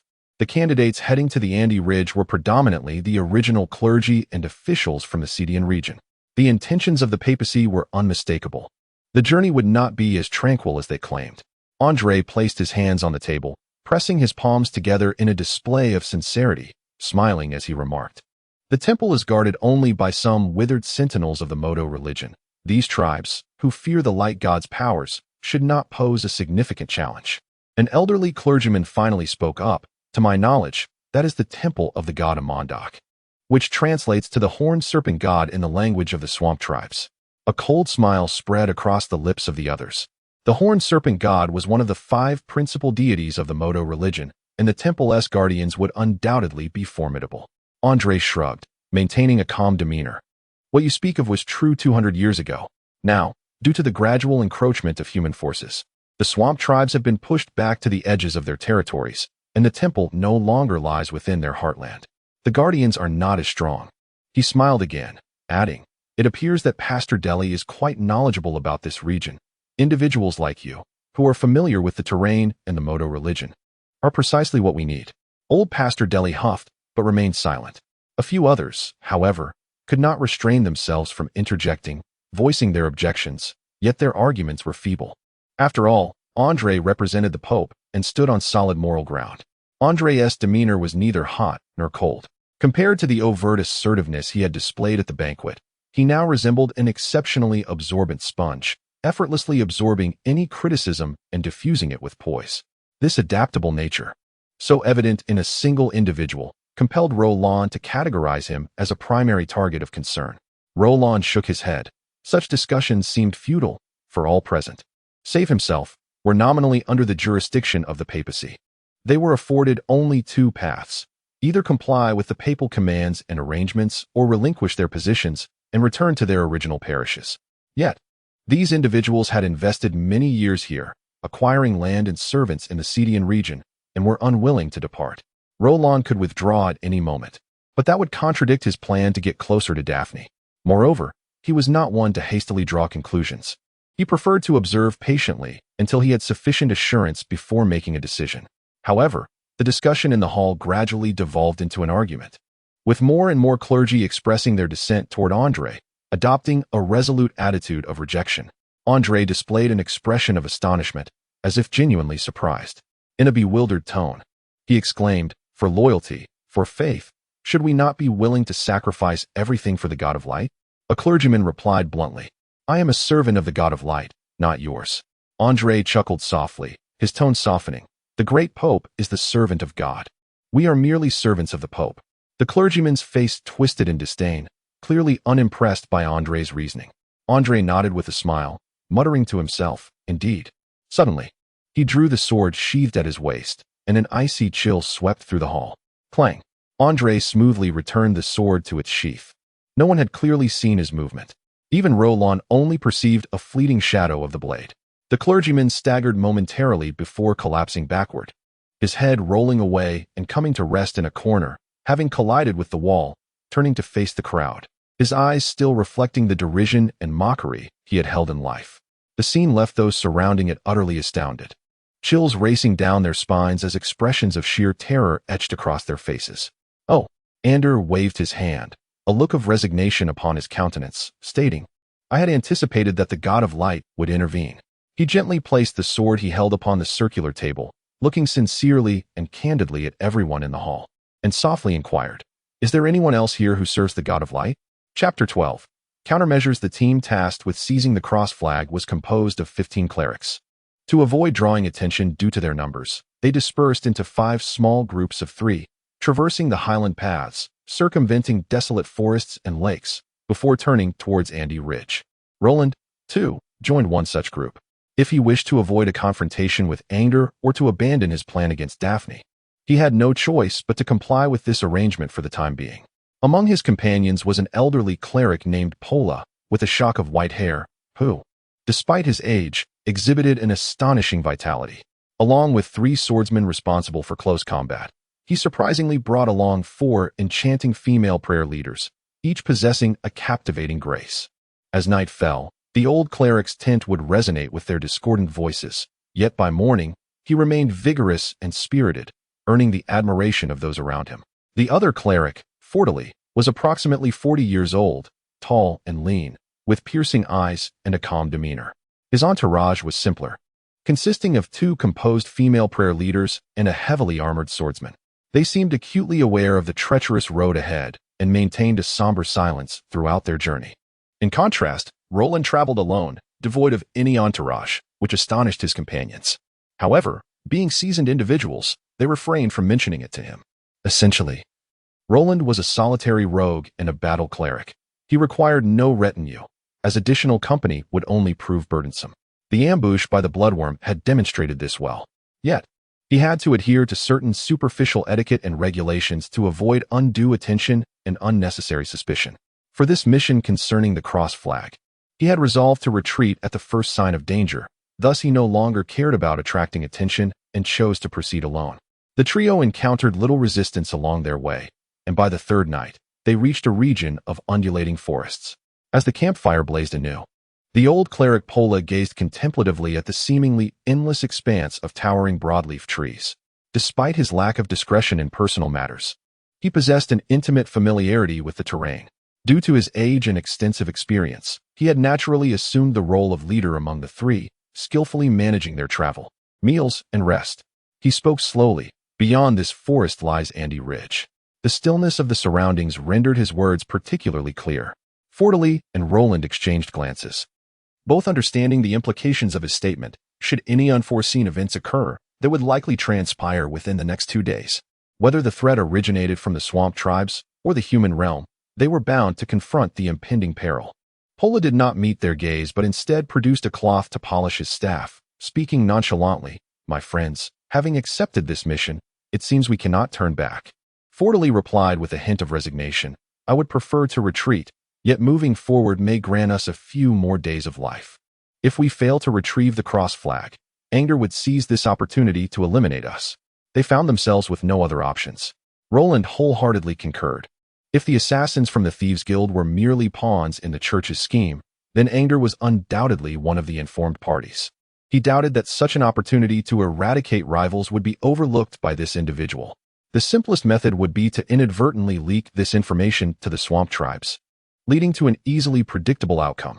Pola meticulously polished every facet of his staff, then commented, once we retrieve the cross flag, everything will fall into place. His tone was calm and self-assured, suggesting certainty in their success. Roland regarded him coolly, countering, what if the cross flag is not even there? It will be there, Pola asserted with unwavering conviction. He turned to beckon the 2 female prayer leaders seated behind him, instructing, come here, remove your cloaks. The alluring prayer leaders exchanged glances before simultaneously shedding their cloaks, revealing flowing gray and white hair. Roland's eyes widened slightly, and he coldly remarked, Swamp Tribe Minikins? Fortily reacted swiftly, rising to his feet and gripping his staff tightly, while his companions approached warily, their eyes fixed on Pola. Relax, they are merely my servants. The old cleric gestured to calm them, then smiled enigmatically, adding, I wish to inform you that the matter of the light cross flag is indeed genuine, and it is located within the temple of Andy Ridge. We have reached an agreement with the swamp tribes, for they too are averse to the outbreak of this war. Fortily lowered his staff, but maintained his vigilance, inquiring you? Pola nodded, smiling, and reiterated, we. Skepticism lingered on Fortely's face as he pressed, can you be more specific? Instead of responding immediately, Pola turned to Roland with a smile, saying, I have heard that you once risked your life to save Lady Beliar, who promised you the position of High Cleric. Yet in the end, what did you receive? Nothing. Who was responsible for that? It was those sycophants of the Pope. We should unite and drive them out of Sedang. A smile slowly crept across Roland's lips as he scrutinized Pola, remarking, you hail from one of the 3 major dioceses near the Sedang region? The dioceses of Manjigia, Duomo, and Amanake had the most significant influence over Sedang, and the church's actions had severely harmed their interests. You have a discerning eye, Pola acknowledged, nodding. Indeed, I am from one of the 3 dioceses. He emphasized, we have our own informants within the church. Therefore, after receiving accurate intelligence, we have negotiated with the swamp tribes to return that flag to us. This time, we merely need to play our part. Once we secure the cross flag, we will be in an invulnerable position. Even if the church seeks an excuse to act against us, they will find it difficult to proceed. Roland smirked subtly, understanding that the swamp tribes must have reached some form of mutual benefit with the 3 dioceses. Pola snorted, the church has overreached. While some of the major lords have been subjugated, the minor lords still harbor resentment. They do not wish for this war. They are merely forced to submit temporarily due to their weakness. Once the tides turn, we shall expel the church's influence once again. Moreover, the diocese will certainly not sit idly by while the church claims this victory. They will fiercely obstruct it. We have already dispatched envoys to contact the various dioceses, and our chances of counterattack are substantial. Roland recognized that Pola's extensive discourse was aimed at winning him over. Should he refuse, Pola would likely resort to violence, as he had already learned too much. However, matters were not so simple. The orchestrator behind the scenes would surely perceive this as well. As if reading his thoughts, Pola smiled with self-satisfaction, adding, by the way, let me share another piece of news with you. We have hired several experts from the Mage Guild and the Knight Alliance at a high price precisely to guard against the church's possible ambush along the way. We are fully prepared. Chapter 13. The hunt bola was unaware that the skilled individuals he spoke of were presently embroiled in a significant predicament. During the recent internal strife within the Church of Light, the Mage Association and the Knights Alliance, at the behest of the three major dioceses of Mangxia, Dao, and Aymanak, dispatched 2 high-ranking mages and 3 mid-level knights to the Cedar region. However, they unexpectedly fell victim to a sudden ambush from a mysterious squad of the Swamp Tribe en route, causing the 5 to scatter, with the fate of the other 3 now uncertain. The fire mage, Brynric, moved swiftly, evading an ominous beam of light that had appeared suddenly. However, the 5th-level knight, Alton, who had already sustained an injury to his leg, lacked the strength to dodge and instinctively raised his hand to shield his chest. With a hiss, a wisp of smoke emerged, yet nothing more transpired. Both men paused, bewildered. Alton examined his wrist, and, finding no anomaly, scoffed, a mere trick. Brynric furrowed his brow, sensing a potent surge of foreign energy. The light was evidently more complex than it appeared. At the moment of contact, he distinctly perceived a transformation taking place. With a serious expression, he grasped Alton's wrist, lifting it while his eyes glinted with caution. After scanning their surroundings, he released, saying, "Your gauntlet has been petrified." "What?" Alton exclaimed in shock, and without hesitation, he struck the gauntlet with his fist. With a crack, the once resplendent metal shattered into fragments. Staring in disbelief, he remarked, "It appears indistinguishable in appearance and weight. This is a petrifying light, and not of the elemental variety." "Our adversary seems formidable," Brynric stated, taking 2 or 3 strides to ascend a high rock. At 30, his visage was striking, with a resolute jawline and broad forehead that appeared sculpted under the moonlight. A stubbly beard adorned his chin, and his unkempt hair danced boldly in the night breeze. "Clowns, emerge from the shadows," Brynric bellowed, his commanding presence atop the rock reminiscent of a fearless knight. He donned his mage robe loosely, with only the sleeves secured, the open front billowing in the howling wind. His rugged, magical tattooed leather armor was visible beneath, with flame-shaped shoulder guards enveloping his broad shoulders. A sturdy belt encircled his athletic waist, making it hard to believe he was an 8th-level fire mage. Silence enveloped the area, save for the sound of gravel cascading from the cliff, as if everything that had just transpired was merely an illusion. Alton, imbued with a crimson aura of furious energy, his eyes occasionally flashing with cold fury, gripped his magical sword tightly, his feet surrounded by shattered green vines. These resilient vines, akin to living entities, bore numerous sharp thorns that, upon penetrating flesh, would snap off within the body, causing a numbing sensation to wash over him.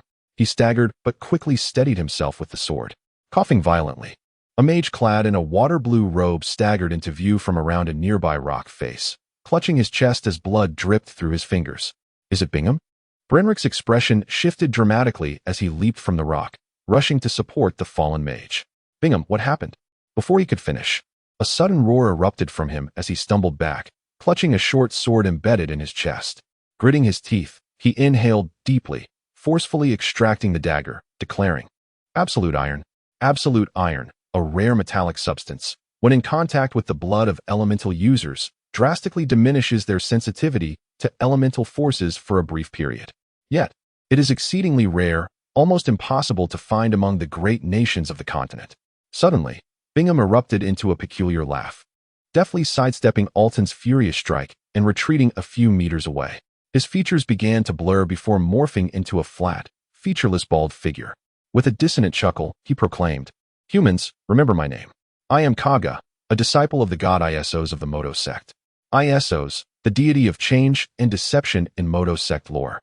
In an instant, tendrils erupted from the ground, ensnaring the weakened Brynric, binding him tightly, as if he were a dumpling. Following a metallic, grinding laughter, a slender vine creature was accompanied by a skeletal guardian, advancing slowly towards him. The vine creature's golden collar extended to its hem, with a pale mist swirling around its round head and spindly limbs. Though it appeared ethereal, the noxious fumes of the swamp emanated from it, filling the air with a rank odor, while its shoulders bore protruding tendrils. Brynric felt a wave of dizziness wash over him. The loss of blood was debilitating. He took several deep breaths and began to chant hurriedly, unleashing a massive fire pillar that surged towards his adversary.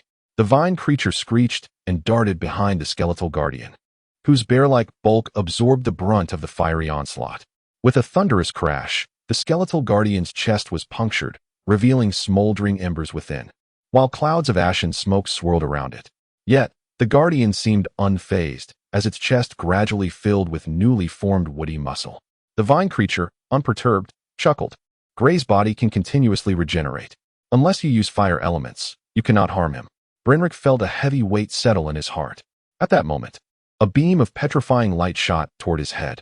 Realizing there was no escape, he appeared resolute, his eyes blazing with determination as he shouted, "Fire Nirvana technique." Boom.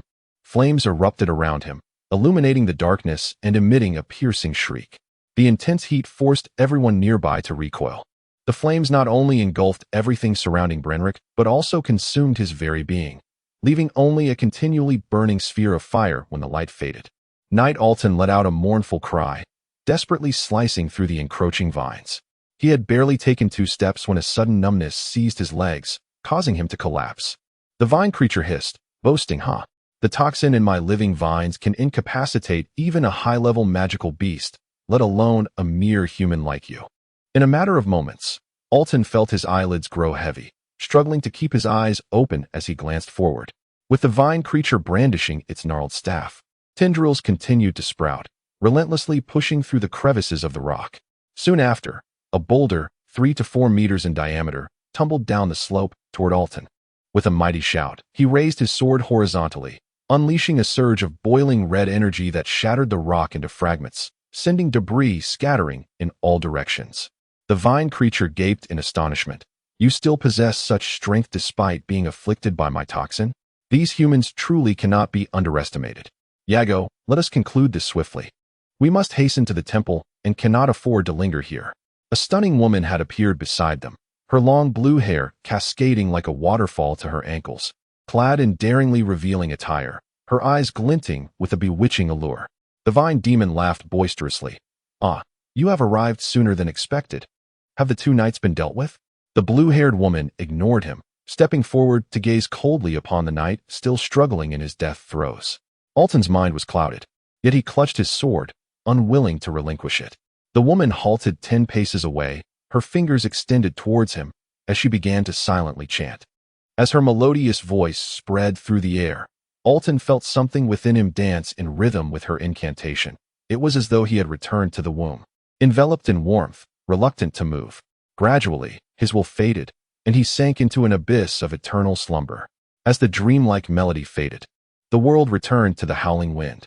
The blue-haired woman clapped her hands and turned, stating, "It is finished. We shall proceed to the temple to intercept the last batch of the church's lackeys heading there." She extended her hand to gauge the wind's direction, saying, "If we take the Emerald River route tonight, the wind will be at our backs, and we shall arrive in no time." Behind her, Alton had become nothing more than a lifeless husk. A fierce gust swept through the canyon, causing powdery remnants to cascade from his desiccated form, revealing the stark whiteness of his bones. A nearby rock seemed to animate, shifting to reveal a burly cyclops who descended from the stone wall. He gazed intently at the flame-like orb, speaking solemnly, "Human sorcerers are indeed formidable.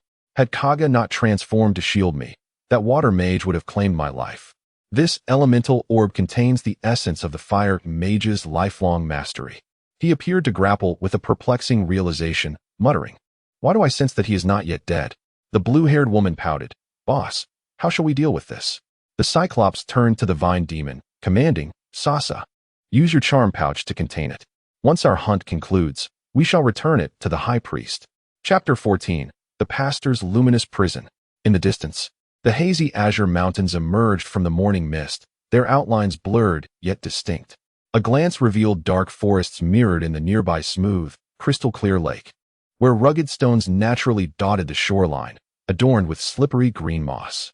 A few waterfowl, gliding serenely across the lake, startled into flight as a group of unexpected intruders disrupted this tranquil realm, their cries echoing in the stillness. Something was amiss. The old pastor, Bora, with dew glistening on his white beard, surveyed the cold-toned morning with increasing vigilance in his eyes. He gestured to his side, and 2 elderly female swamp dwellers, their hair white and eyes gray, moved silently to the banks of the lake, seemingly searching for something before vanishing into the thickets on either side. Fautally, observing Bora's frowning contemplation, could not restrain his curiosity and inquired, "What troubles you?" Bora merely shook his head, remaining silent. After a prolonged wait, the two female slaves returned. One of them, taller than the other, speaking in a convoluted manner to Bora. Bora's eyelids twitched, and he fidgeted with his staff, revealing his unease. At that moment, he noticed the other Minic slave's eyes filled with alarm and instinctively comforted her by patting her back. He then exhaled deeply, stating gravely, "This lake is the only water source nearby. Any passing group would surely camp here, yet there is nothing." His two swamp-dwelling Minic slaves were exceptionally skilled in navigating this region, adept at sensing weather changes and recognizing animal tracks, so if they reported no findings, it could only mean that no one had come here. Fodley suggested, "Could it be that we arrived early, while others have yet to arrive?" However, we set out as the last group, and our journey was not short. Even if we were not the slowest, we could not possibly be the first to arrive. Roland stroked his chin thoughtfully. Thus, there are three possibilities. First, other teams may have faltered and abandoned this operation. Second, they may have encountered an unforeseen mishap on the way. Or third, he paused, surveying the surroundings, they may have been here, but all traces have been deliberately erased. Fodley's expression gradually grew solemn. The latter two scenarios were indeed plausible. As a cautious individual, he preferred to anticipate the worst outcomes rather than risk making a mistake. He beckoned his attendants to heighten their alertness. Bora sighed heavily, murmuring, "If that is the case, the situation is still not too dire. Remember the skilled individuals I mentioned inviting? They should have arrived by now, and if they have encountered any trouble." A chilling dread enveloped the group as they instinctively huddled closer together. The once serene lake now appeared eerily silent, and the bird songs in the forest had inexplicably vanished. Fodley hesitated, uneasily shifting his stance. What shall we do now? The future looks bleak, and the path behind us is severed." The former pastor, once hopeful of retaining his status and wealth, now prioritized the preservation of his own life. The tall Minic slave muttered something incomprehensible, prompting Bora to motion for silence. He turned his back to the lake and whispered, "Maintain a relaxed demeanor. Act as naturally as possible." She claimed someone was watching us from afar. Both Roland and Fodley stiffened simultaneously, yet Bora remained composed. After a moment of contemplation, he declared, "At present, we cannot ascertain whether they are friend or foe. However, we can no longer afford to linger. We must retreat, and we should disperse." A man of experience, Bora knew when to act decisively, unlike the impetuous youth. Upon sensing danger, he resolved to withdraw without seeking further confirmation. Roland and Fodley exchanged knowing glances, both in agreement with this course of action. If previous teams, especially those skilled individuals, had indeed been annihilated, it would indicate that the enemy's strength vastly surpassed their own. Traveling together would only increase the risk of being tracked and eliminated. By separating, they might find a slim chance of survival, contingent upon individual luck and character. Roland pondered. "Pastor Bora, I would like to request this female slave. Please name your price." He gestured towards the taller Minic slave. Fodley was taken aback, incredulous that Roland's thoughts still dwelled on such matters at this critical juncture. Bora raised an eyebrow, then seemed to grasp something. Speaking in a low voice, "Are you certain?" Roland affirmed, "I am certain. This is important for both me and for us." "Very well." Bora waved his hand towards the Minic slave. "AC, you will accompany him." He glanced at Roland, adding, "I do not seek payment. I hope this aids you, and in turn, aids us." Roland smiled appreciatively, surveying the two men. "I shall retreat into the woods. I trust you will take different paths, yes? I hope we shall meet again." Fodley suddenly realized that if the three of them parted ways now, Roland would be the only one without attendance.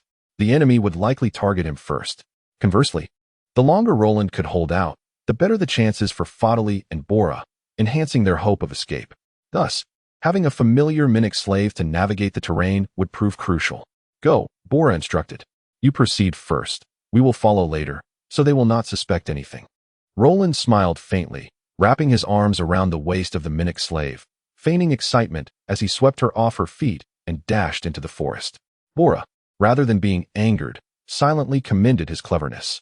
This act would lead the enemy to believe he was merely indulging in carnal pleasures. As Roland ran deeper into the thicket, he reached a secluded spot, shielded from observation. Looking up, he noticed the sunlight was obscured by the leaves overhead. With a cold smile, he dropped the Minic slave roughly to the ground. "Ah!" The slave, caught off guard, gasped as she landed, quickly rising with a look of reproach towards her new master. Roland scrutinized her coldly, demanding, "You played your role well. Now tell me, who are you?" The slave blinked in confusion, stammering, "Master, what do you mean? I don't understand." Roland scoffed, "Must I spell it out for you? Remember to clean the bloodstains from your clothing next time you strike." The slave's eyes widened in shock, and instinctively, her hand reached towards her collar, but stopped midway. A faint smile curved her lips as she replied, "I did not expect to be discovered so swiftly." Her voice shifted to a more delicate tone, her features becoming indistinct. In moments, she transformed into a bald figure, ambiguous in gender, resembling a member of the swamp tribe. "Kaga." He slowly rose, exuding a chilling aura as he declared, "I had hoped to grant you a swift death, but since you have unraveled my disguise, I shall ensure you endure greater suffering." Roland shook his head mockingly. "Do you truly believe you still have a chance?" Footsteps echoed, and Kaga, astonished, realized that Bora and Fadali, wearing cold smirks, had appeared not far off, encircling him in a triangular formation. His breath quickened as he nervously questioned, "I believed my disguise flawless. How did you uncover my identity?" Luo Lan scoffed, saying, "It's quite simple. Though your appearance and physique resemble that of the female servant, have you not realized that she is utterly mute? Even Mr. Bora typically communicates with them through lip reading and gestures." Fadali interjected, "The Pastor Lanton just explicitly mentioned words like forest, 2 different directions, and meeting. These are indeed our coded signals, indicating that we are to capture you here." "Haha," Kaya laughed heartily, his eyes gleaming. "Even so, what can 3 human pastors do to me?" Bora looked at him with a pitying gaze, as if observing a fool, while Fadali chose to remain silent. Luo Lan, somewhat taken aback, remarked, "Have you not heard that when 3 pastors stand in a triangular formation with you at the center, it signifies something?" Kaya inwardly sensed danger and suddenly leaped upward towards the high branches of a tree. Bora raised a hand and declared, "In the name of resilience, be still." Fadali shouted, "In the name of compassion, be silent." Luo Lan coldly laughed, stating, "In the name of fearlessness, be hushed." The 3 of them cried in unison. Cage of Light. Chapter 15. Mutation. Betrayal.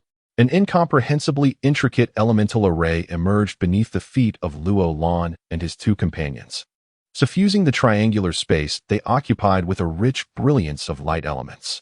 Platinum beams of light shot upwards, accompanied by ethereal, hymn-like whispers, as countless motes of light floated momentarily before converging at the center. In an instant, Kaya's body was enveloped in layers of golden luminescence, plummeting to the ground like a bird stripped of its wings, landing with a thud, sprawled like a lifeless swine. The light prison, a confinement spell cast by 3 priests, could momentarily immobilize all targets, stifling their capacity for action and speech, provided the target's rank was not significantly disparate from that of the casters. Given the priest's inherent lack of individual combat prowess, they typically relied on their followers for offense or defense. Although the priests had not advanced much in their capabilities over centuries, the demands of battlefield healing and the synergy of collective divine arts had fostered the development of an alternative system. The division of priests into trios for the pilgrimage to the Temple of Modu was not without reason. 3 priests constituted the fundamental unit for executing group spells. Capturing a swamp dweller did not elicit any joy on the aged face of Bora. Instead, his wrinkles deepened as he understood that a mere assassin could not possibly dismantle the other priestly squads, let alone contend with the highly skilled mercenaries they had hired at great expense. This individual's arrival merely validated his prior assumptions that an unusually formidable team or faction was indeed hunting them. As for the motives behind it, he had no time to pursue. His immediate concern was preserving his own life. With a heavy stomp, he demanded, "I want a confession. I need to know who is targeting us." A profound fear gripped him, unlike any he had ever experienced. He realized that with age, his dread of death had intensified, prompting him to savor the pleasures he had missed in his youth. He even scorned his younger self for having practiced self-discipline in pursuit of an ideal, only to seek the vibrancy of life in his later years. Now, faced with the specter of death, he was reluctant to relinquish his wealth, the smooth-skinned beauties, or the heavenly pleasures. He would fight back, struggling even to buy a moment's reprieve. Fadali's expression mirrored Bora's turmoil, yet his thoughts were consumed with how to escape this perilous place. He was still young, with the opportunity to start anew. "Leave it to me," Luo Lan remarked quietly. noting his companion's distracted minds and their innate timidity, eliciting a cold smirk from deep within. Bora gasped, as if his heart could bear the pressure no longer, and asked laboriously, "Do you have a plan?"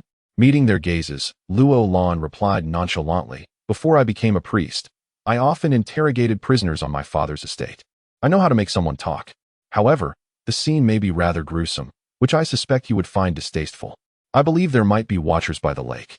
Whether they hesitate to act until nightfall or if they are merely scouts, the true assassins may not have arrived yet. In any case, we must not alert them. For now, we can only maintain an appearance of nonchalance. What if they act prematurely?" Fodley hesitated. "Then we must take a gamble," Bora said resolutely, embracing the stark reality of their choices. Like a gambler confronted with limited options, he chose the path that seemed most promising. He turned to Luo Lan and said, "Let us proceed, but do so swiftly. The longer we wait, the more unfavorable it becomes for us." Luo Lan nodded gently. Bora and Fodley exchanged glances, falling silent as they retraced their steps. Luo Lan remained still, waiting until their footsteps faded completely before discreetly assessing his surroundings, closing his eyes to sense the environment. The dense shadows of the jungle obscured the light of the real world, a faint stillness enveloping the air like the breath of the deceased. Only when he was certain of the absence of movement nearby did he approach Kaya, bending to check his eyelids. Discovering him in a state of unconsciousness, presumably having sustained a head injury from the fall, Luo Lan looked at him, a cryptic smile creeping onto his lips. Kaya's fingers twitched slightly. Suddenly, a piercing scream erupted from the depths of the jungle. The sound faintly reached the ears of Bora and Fodley, who merely blinked in surprise and sat down, bracing themselves for the inevitable outcome. Though they appeared calm, their hearts raced with anxiety, keenly attuned to their surroundings. Despite the brevity of time, the two felt as if ages had passed. Just as unease settled in, Luo Lan emerged from the thicket, his gait leisurely and relaxed. What transpired? Fodley could not restrain his curiosity, but Bora shot him a warning glance, reminding him of their precarious situation. Fodley quickly amended his inquiry. Pastor Landon. How was the female slave? Luo Lan offered a knowing smile that only a man could muster. Quite satisfactory. I scrutinized all the vital areas, leaving no shadowy corner unexamined. Haha, Bora chuckled awkwardly, as he and Fodley exhaled in relief. Leaning closer, he whispered, "How many of them are there? Where are they now?" Luo Lan smiled enigmatically, regarding him with an odd look. "Are you so eager to know? Isn't that obvious? Speak up." In his urgency, Bora disregarded the subtleties of speech. "Very well, I shall inform you," Luo Lan said, glancing around surreptitiously before leaning close to whisper, "We are right here." "We?" Bora was momentarily perplexed, but before he could fully process the revelation, a sudden chill pierced his chest. He looked down to find a dagger embedded in his torso, blood oozing from the wound and staining his pristine, priestly robe. Staggering backward, he pointed at Luo Lan, his lips trembling, unable to utter a word. Luo Lan's eyes widened. "This was your request. Do you now comprehend the answer? Humans?" His last words sent a jolt through everyone present. Fodley trembled, pointing accusingly at him. You are not." Luo Lan's visage began to blur, ultimately transforming into Kaya's flat features. He cackled, "Your companion is far more astute than you. Blame him." Ha. A chorus of enraged shouts erupted as Bora's warriors and the supplicants finally snapped from their shock, launching an assault against him. Yet their efforts proved futile. Kaya stood unmoving, lazily observing their final frenzy. Just as they were about to reach him, they found themselves immobilized, ensnared by countless greenish tendrils that sprang from the ground, binding them completely at the waist. Ignoring the cacophony of anguished cries, Kaya licked his lips and declared, "Hey, Sasa. The rest is up to you." Chapter 16. Reality and illusion. Crimson liquid flowed in a steady stream, as if a brush soaked in blood had delicately dotted the mirrored surface of the lake, creating a faint beauty of death. The waterfowl had long since departed into the silence, and the whisper of the wind had quieted, interrupted only by the chill emanating from the few individuals standing nearby, causing the occasional rustle of leaves. The blue-haired woman, Camila, swiftly withdrew a short sword from the desiccated corpse of Fodley and tossed it to Kaga, reproaching him. "Retrieve your belongings. How many times must I remind you? I shall not do so again." Kaga caught the dagger, sheepishly scratching his head as he chuckled. You are always so attentive, Camila. Sasasa, the vine demon, stood alongside the withered tree guardian, his white mist thickening around him. With a peculiar laugh, he remarked, Kaga, if you consider a dagger forged from ultimate iron to be ordinary, why not gift it to me? Dream on. Kaga shot a glare at Sasasa, carefully stowing the dagger close to him. Camila, gracefully playing with her long hair, casually inquired, Kaga, has the other priest been dealt with? Kaga grinned proudly. His expression spoke volumes. Camila nodded in agreement. Well then, since all is settled, let us return to report to Yago. If we set off now, we should arrive by tonight. Sasasa, with a grimace, complained, I say, Camila, don't you ever tire of rushing about? He finally managed to slip away from the captain, and I was hoping for a moment of leisure. Kaga wholeheartedly agreed, suggesting, why don't we take a stroll in the human realm?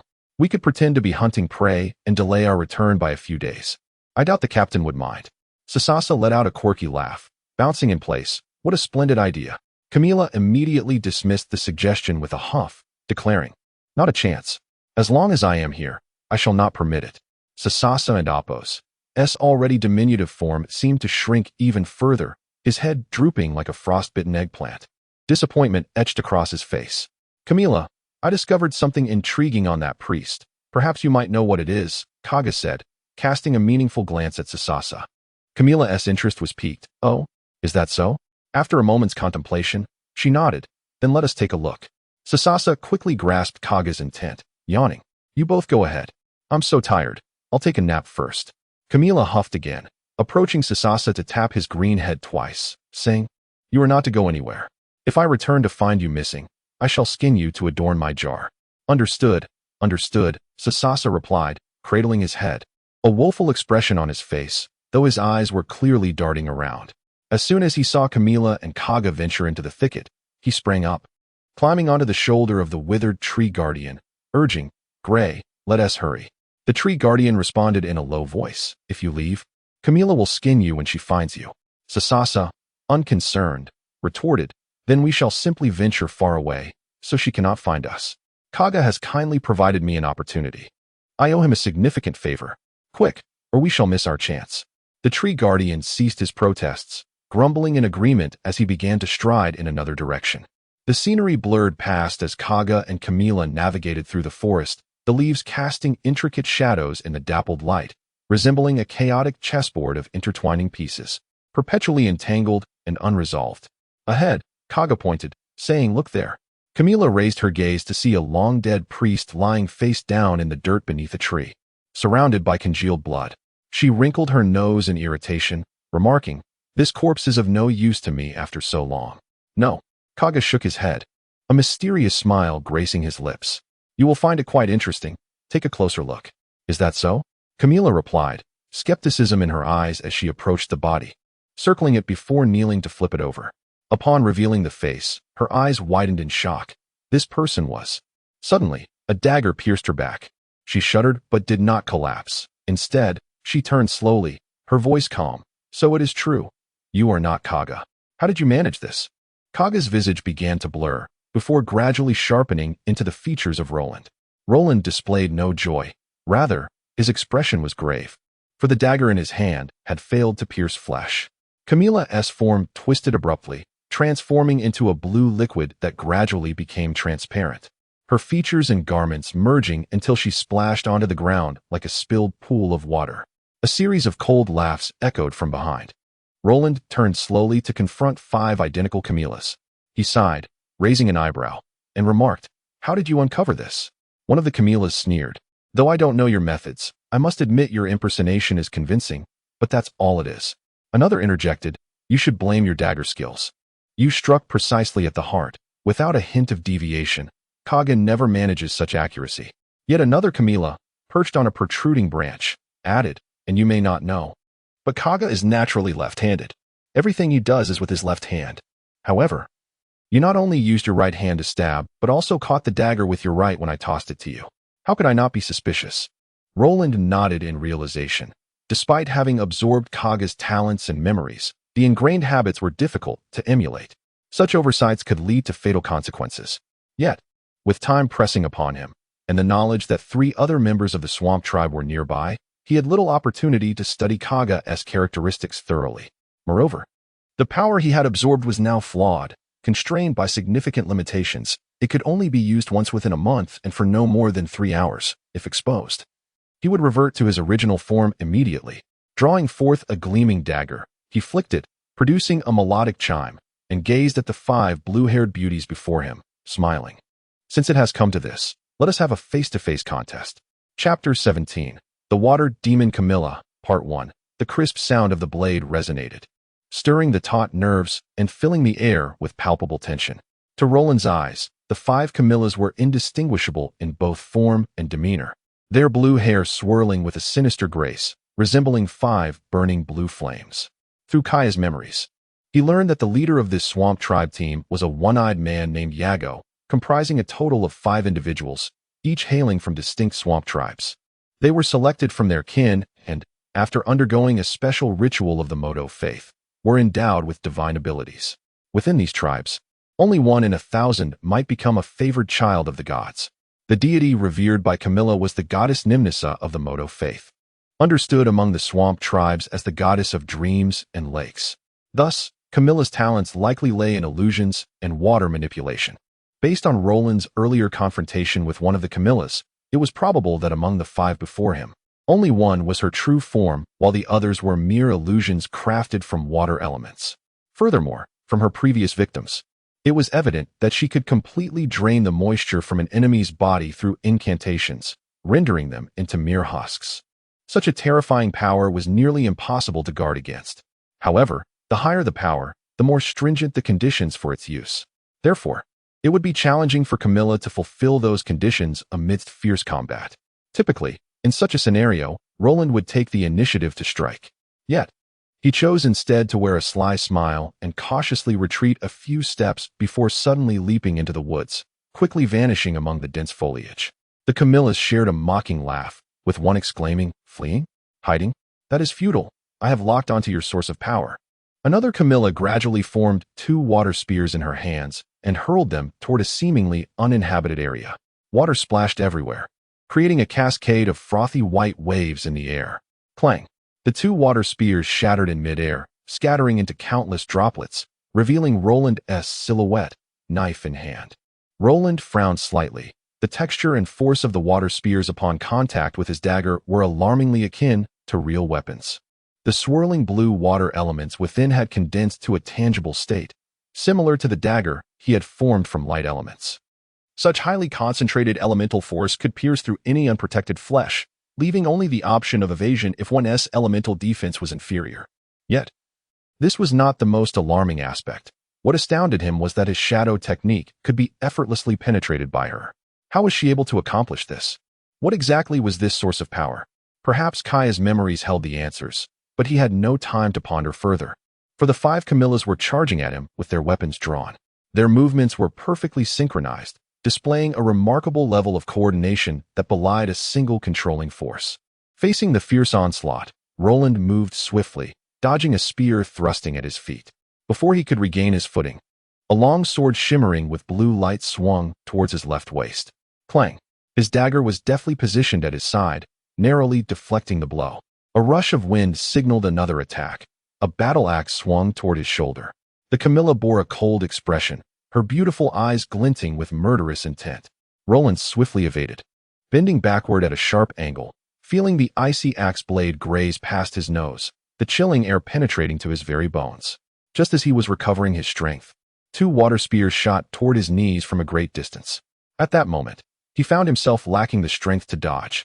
His gaze fixated on the 2 incoming water spears, scrutinizing them as though searching for the slightest flaw within their azure dream-like forms. Just as the spears pierced his knees, they bizarrely distorted upon contact and slid along his legs. Such concentrated force was beyond his capacity to repel with divine light techniques. He could only redirect it. But the sharp tips still left 2 crimson streaks on his knees. The Camillas collectively gasped, their movements momentarily disrupted. Seizing the opportunity, Roland rolled backward, creating distance between them while maintaining a vigilant watch. From their prior encounter, he realized that all the weapons wielded by the Camillas were entirely real, none conjured from illusion. This revelation astonished him, indicating that his earlier assessment had been utterly mistaken. Could it be that all 5 Camillas were indeed real? How could he possibly defeat them? In his instinctive thoughts as a rogue, he reminded himself that every individual or creature possessed vulnerabilities and critical points. This was the first time he faced an enemy so indistinguishable in flaws and priorities. His mind raced with strategies.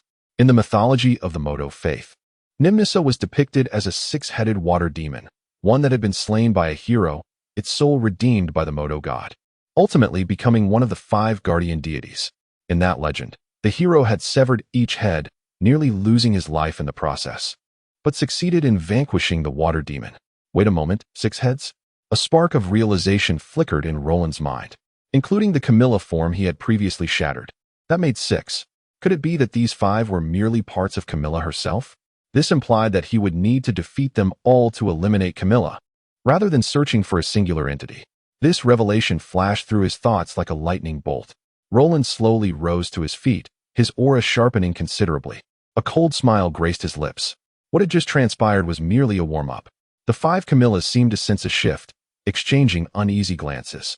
Yet, in that fleeting moment of distraction, Roland's figure suddenly vanished from his original position.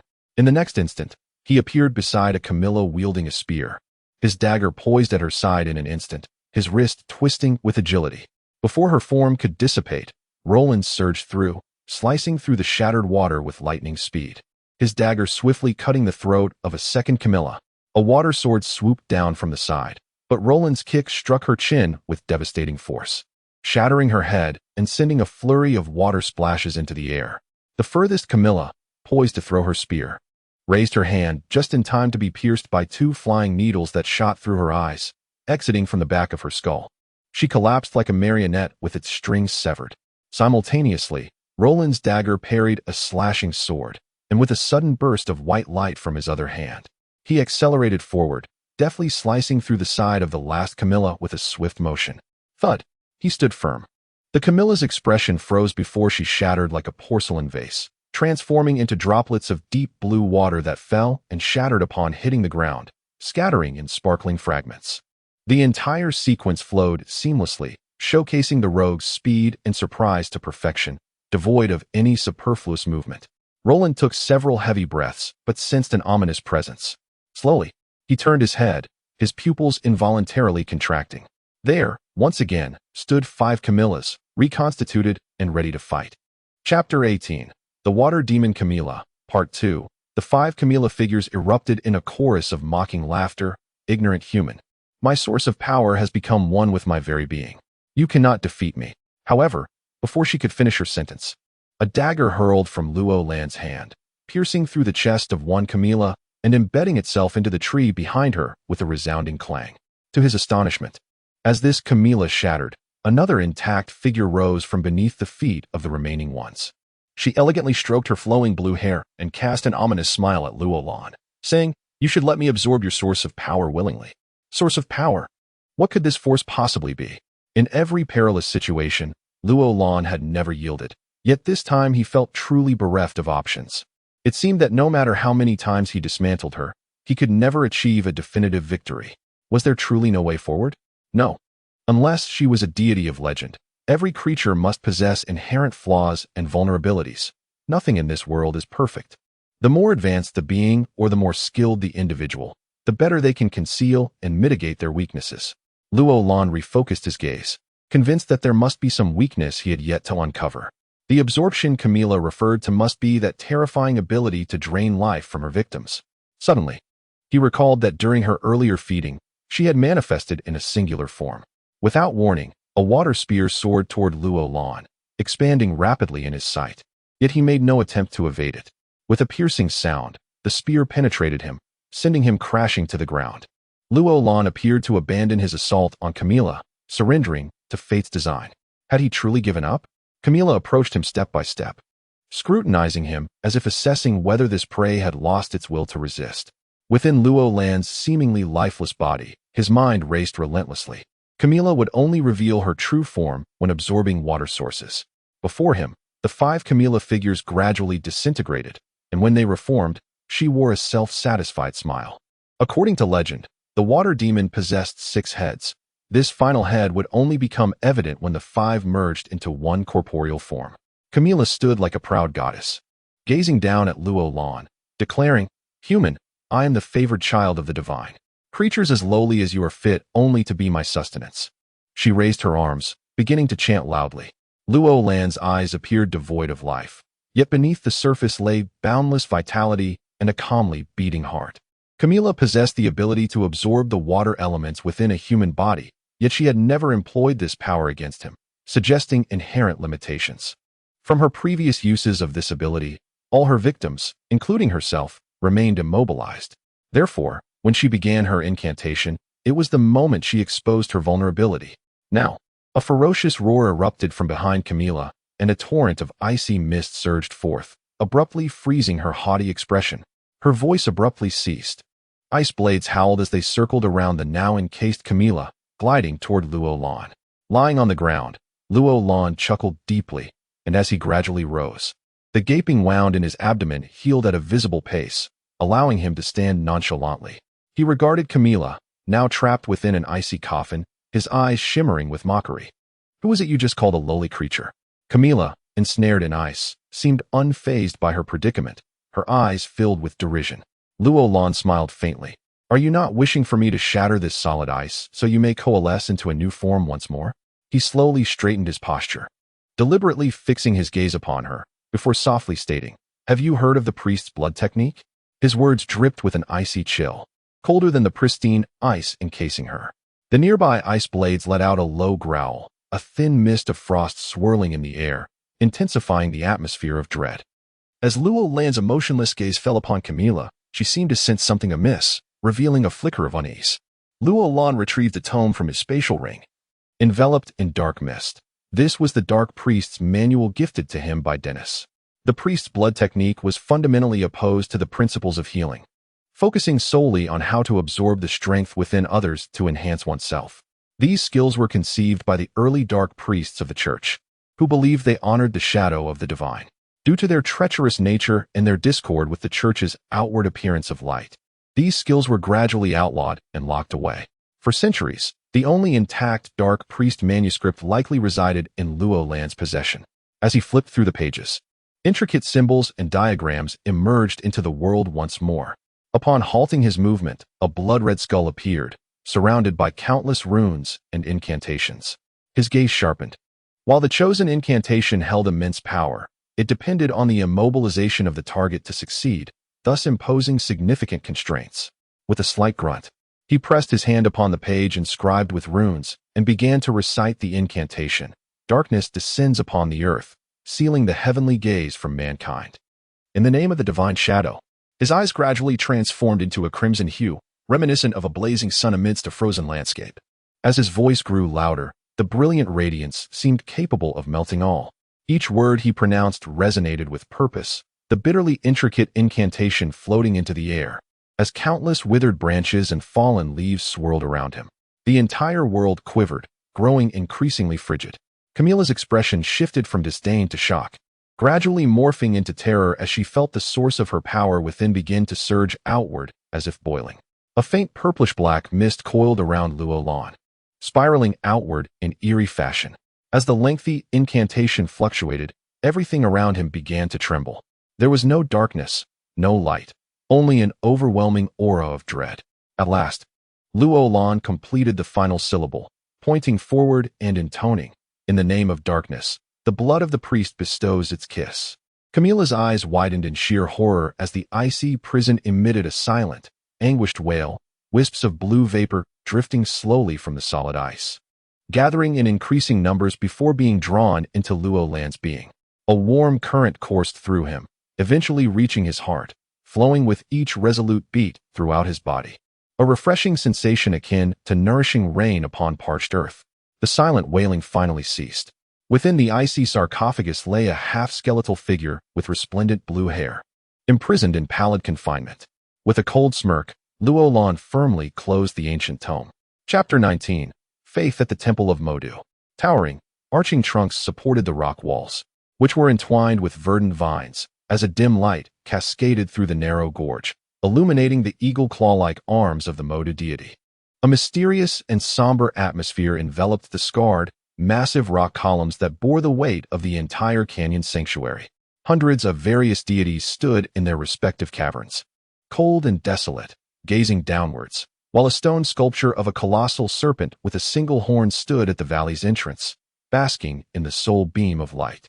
A Modu priest, grasping a withered vine staff and donned in garments woven from grass leaves, anxiously studied a clay tablet resting on a massive tree root platform, which bore the symbols representing the 5 great guardian deities. The priest began to mutter incantations, scattering a plant resembling grass powder that danced like floating water in the light. The one-eyed man, Yago, patiently awaited the outcome nearby. Suddenly, 2 sharp cracks echoed. The priest glanced in shock at the tablet, where splits appeared in the symbols representing the deities Nimnasa and Iesos, causing fragments of the clay to cascade down, swirling chaotically in the light. The priest turned to look at the illuminated arm of the Modu deity and, in a hoarse voice, proclaimed, a portent of the vicious claw. I cannot summon Camilla and Kaya with the language of the mind. I have only managed to contact the remaining 2. Yago, startled, stepped closer, his heart racing. Remaining? You mean their souls have returned to the embrace of the Modu deity? The priest bent over the tablet, examined it carefully, and rasped. I must tell you another thing. The center of the portent tablet has also cracked. You should hasten to find your team members, or greater dangers will arise. Emerging from his shock, Yago shook his head vehemently. Impossible. They are selected elite warriors from our clan. How could they perish so easily? Something must have gone awry. Are you suggesting that I am at fault? The priest and Apos' anger flared as he struck a nearby statue with his staff, producing a resounding clang, and shouted, as a follower of the horned serpent deity, how dare you question its priest? This is blasphemy. Yago, expressionless yet unable to suppress his sorrow, replied, is our power truly derived from the deities? What have they done for our comrades in times of peril?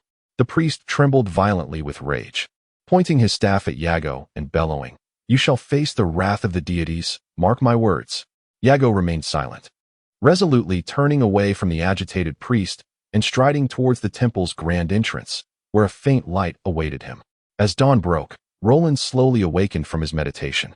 The distant lake, resembling a sapphire nestled within lush valleys, shimmered with golden light as the water danced, while a gentle breeze stirred rippling reflections. Dense trees and patches of exposed grayish-white rock adorned the lakeside, and the distant hills unfolded in layered hues behind this breathtaking scene. Clearing his breath, through a night of meditation and the assimilation of Kaya's memories, he began to grasp the essence of the source power that Camilla spoke of. For millennia, the human world has inherited an elemental system from the Age of Heroes, gradually evolving into a comprehensive and intricate understanding of elements, giving rise to a plethora of complex theories and knowledge. This advanced power has long resided within the aristocracy's grasp. However, regardless of the changes, they have always operated within an elemental dominant realm. In contrast, the swamp tribe has embarked on an entirely different path from humanity, as their innate skills and talents have formed a unique power, prompting them to delve inward to uncover the source of this divinely bestowed strength. They refer to this power as source power. The more perfectly the source power integrates with the body, the greater the manifested potency.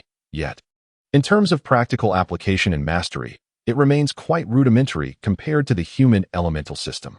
They simplistically categorize source power into 6 levels: shallow energy, initial energy, high energy, deep energy, divine energy, and sacred energy. Upon reaching the high energy stage, one's innate talent, or source power, merges with the body, resulting in immense potency, akin to the level Camilla claims to have attained. In their system, it is believed that each individual possesses a distinct source power. Much like no two leaves share identical vein patterns.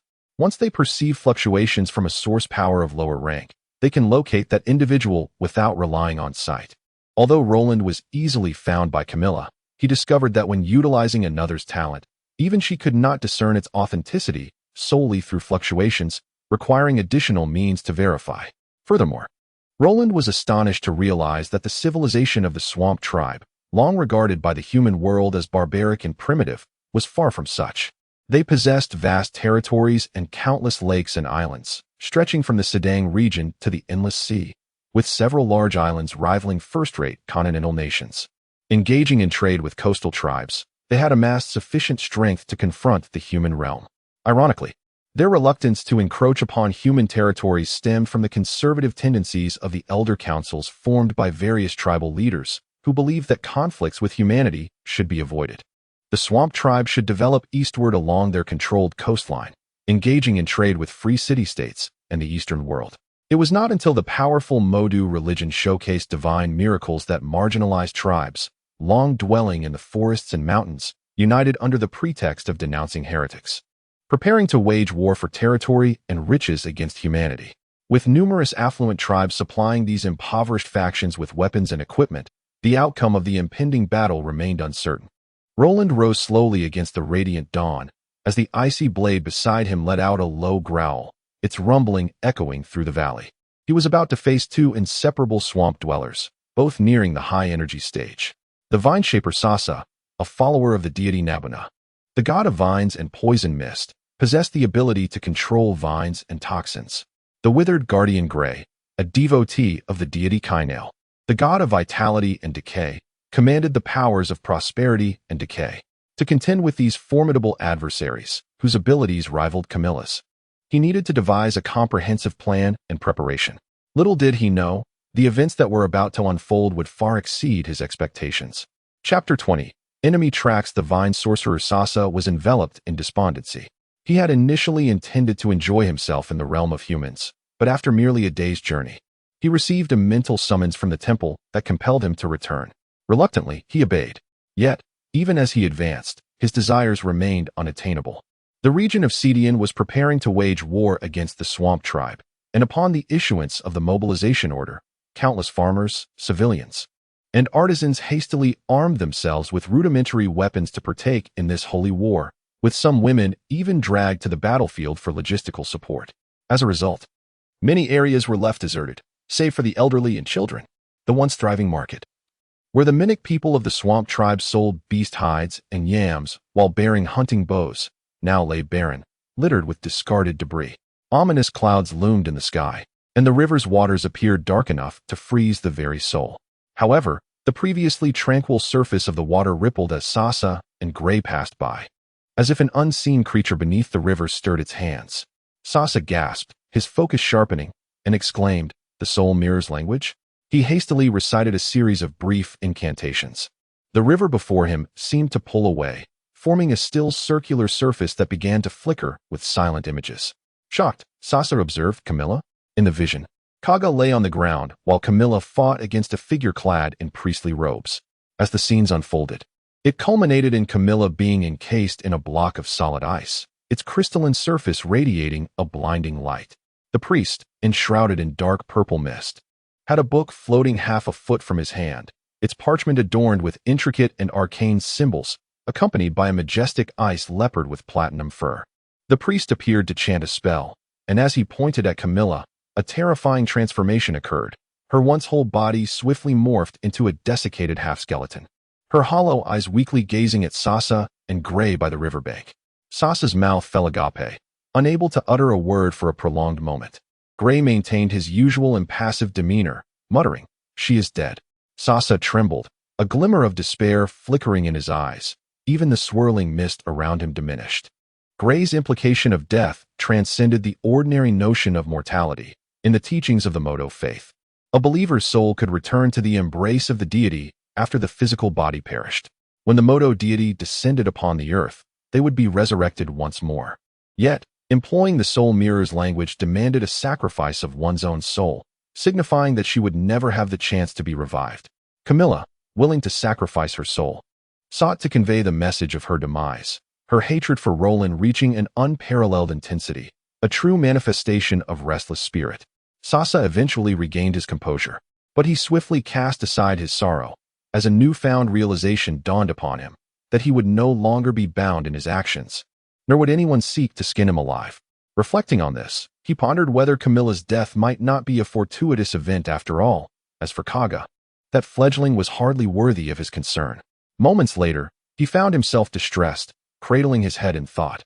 What was Camilla trying to tell us? The method employed by her killer?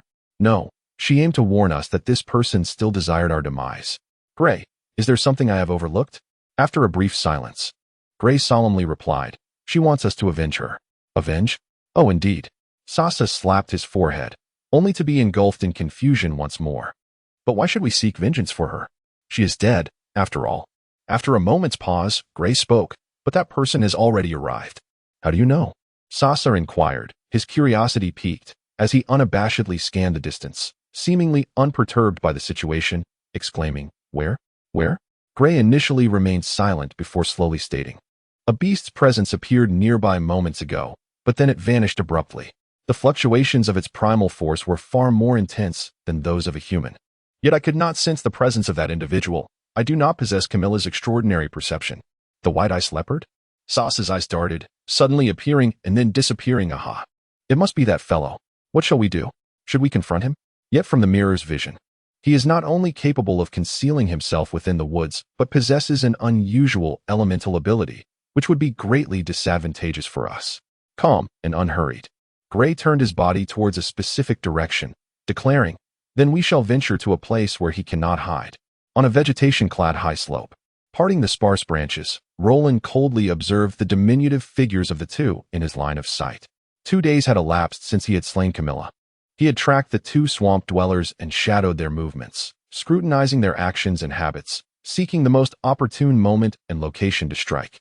However, he suddenly noticed that their behavior had grown suspicious. They whispered to one another, frequently glancing around, gradually making their way toward a region sparse with trees.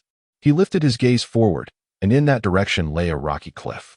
The gray-white stones, under the dim light, exuded an aura of conspiracy. Have I been discovered? Roland raised an eyebrow, stroking his chin in contemplation. He faced two options: to retreat immediately, abandoning his original plan to assassinate these two, or to proceed as initially intended. Following the rogue's methodology, the first option would typically be the most prudent. However, the dilemma lay in the fact that if he did not eliminate them now, it would be far more challenging once they reunited with the scattered Cyclops. Moreover, avoiding combat in the dense foliage was precisely what he sought to evade. His hesitation thus far stemmed from a lack of confidence in navigating that seemingly omnipresent entanglement of vines. Now, the opportunity lay before him. Watching the two shadows approach the rocky area, he drew forth his cold steel dagger, positioning it before his eyes. His gaze reflected a chilling intensity as he prepared for the impending confrontation. The battle should conclude swiftly.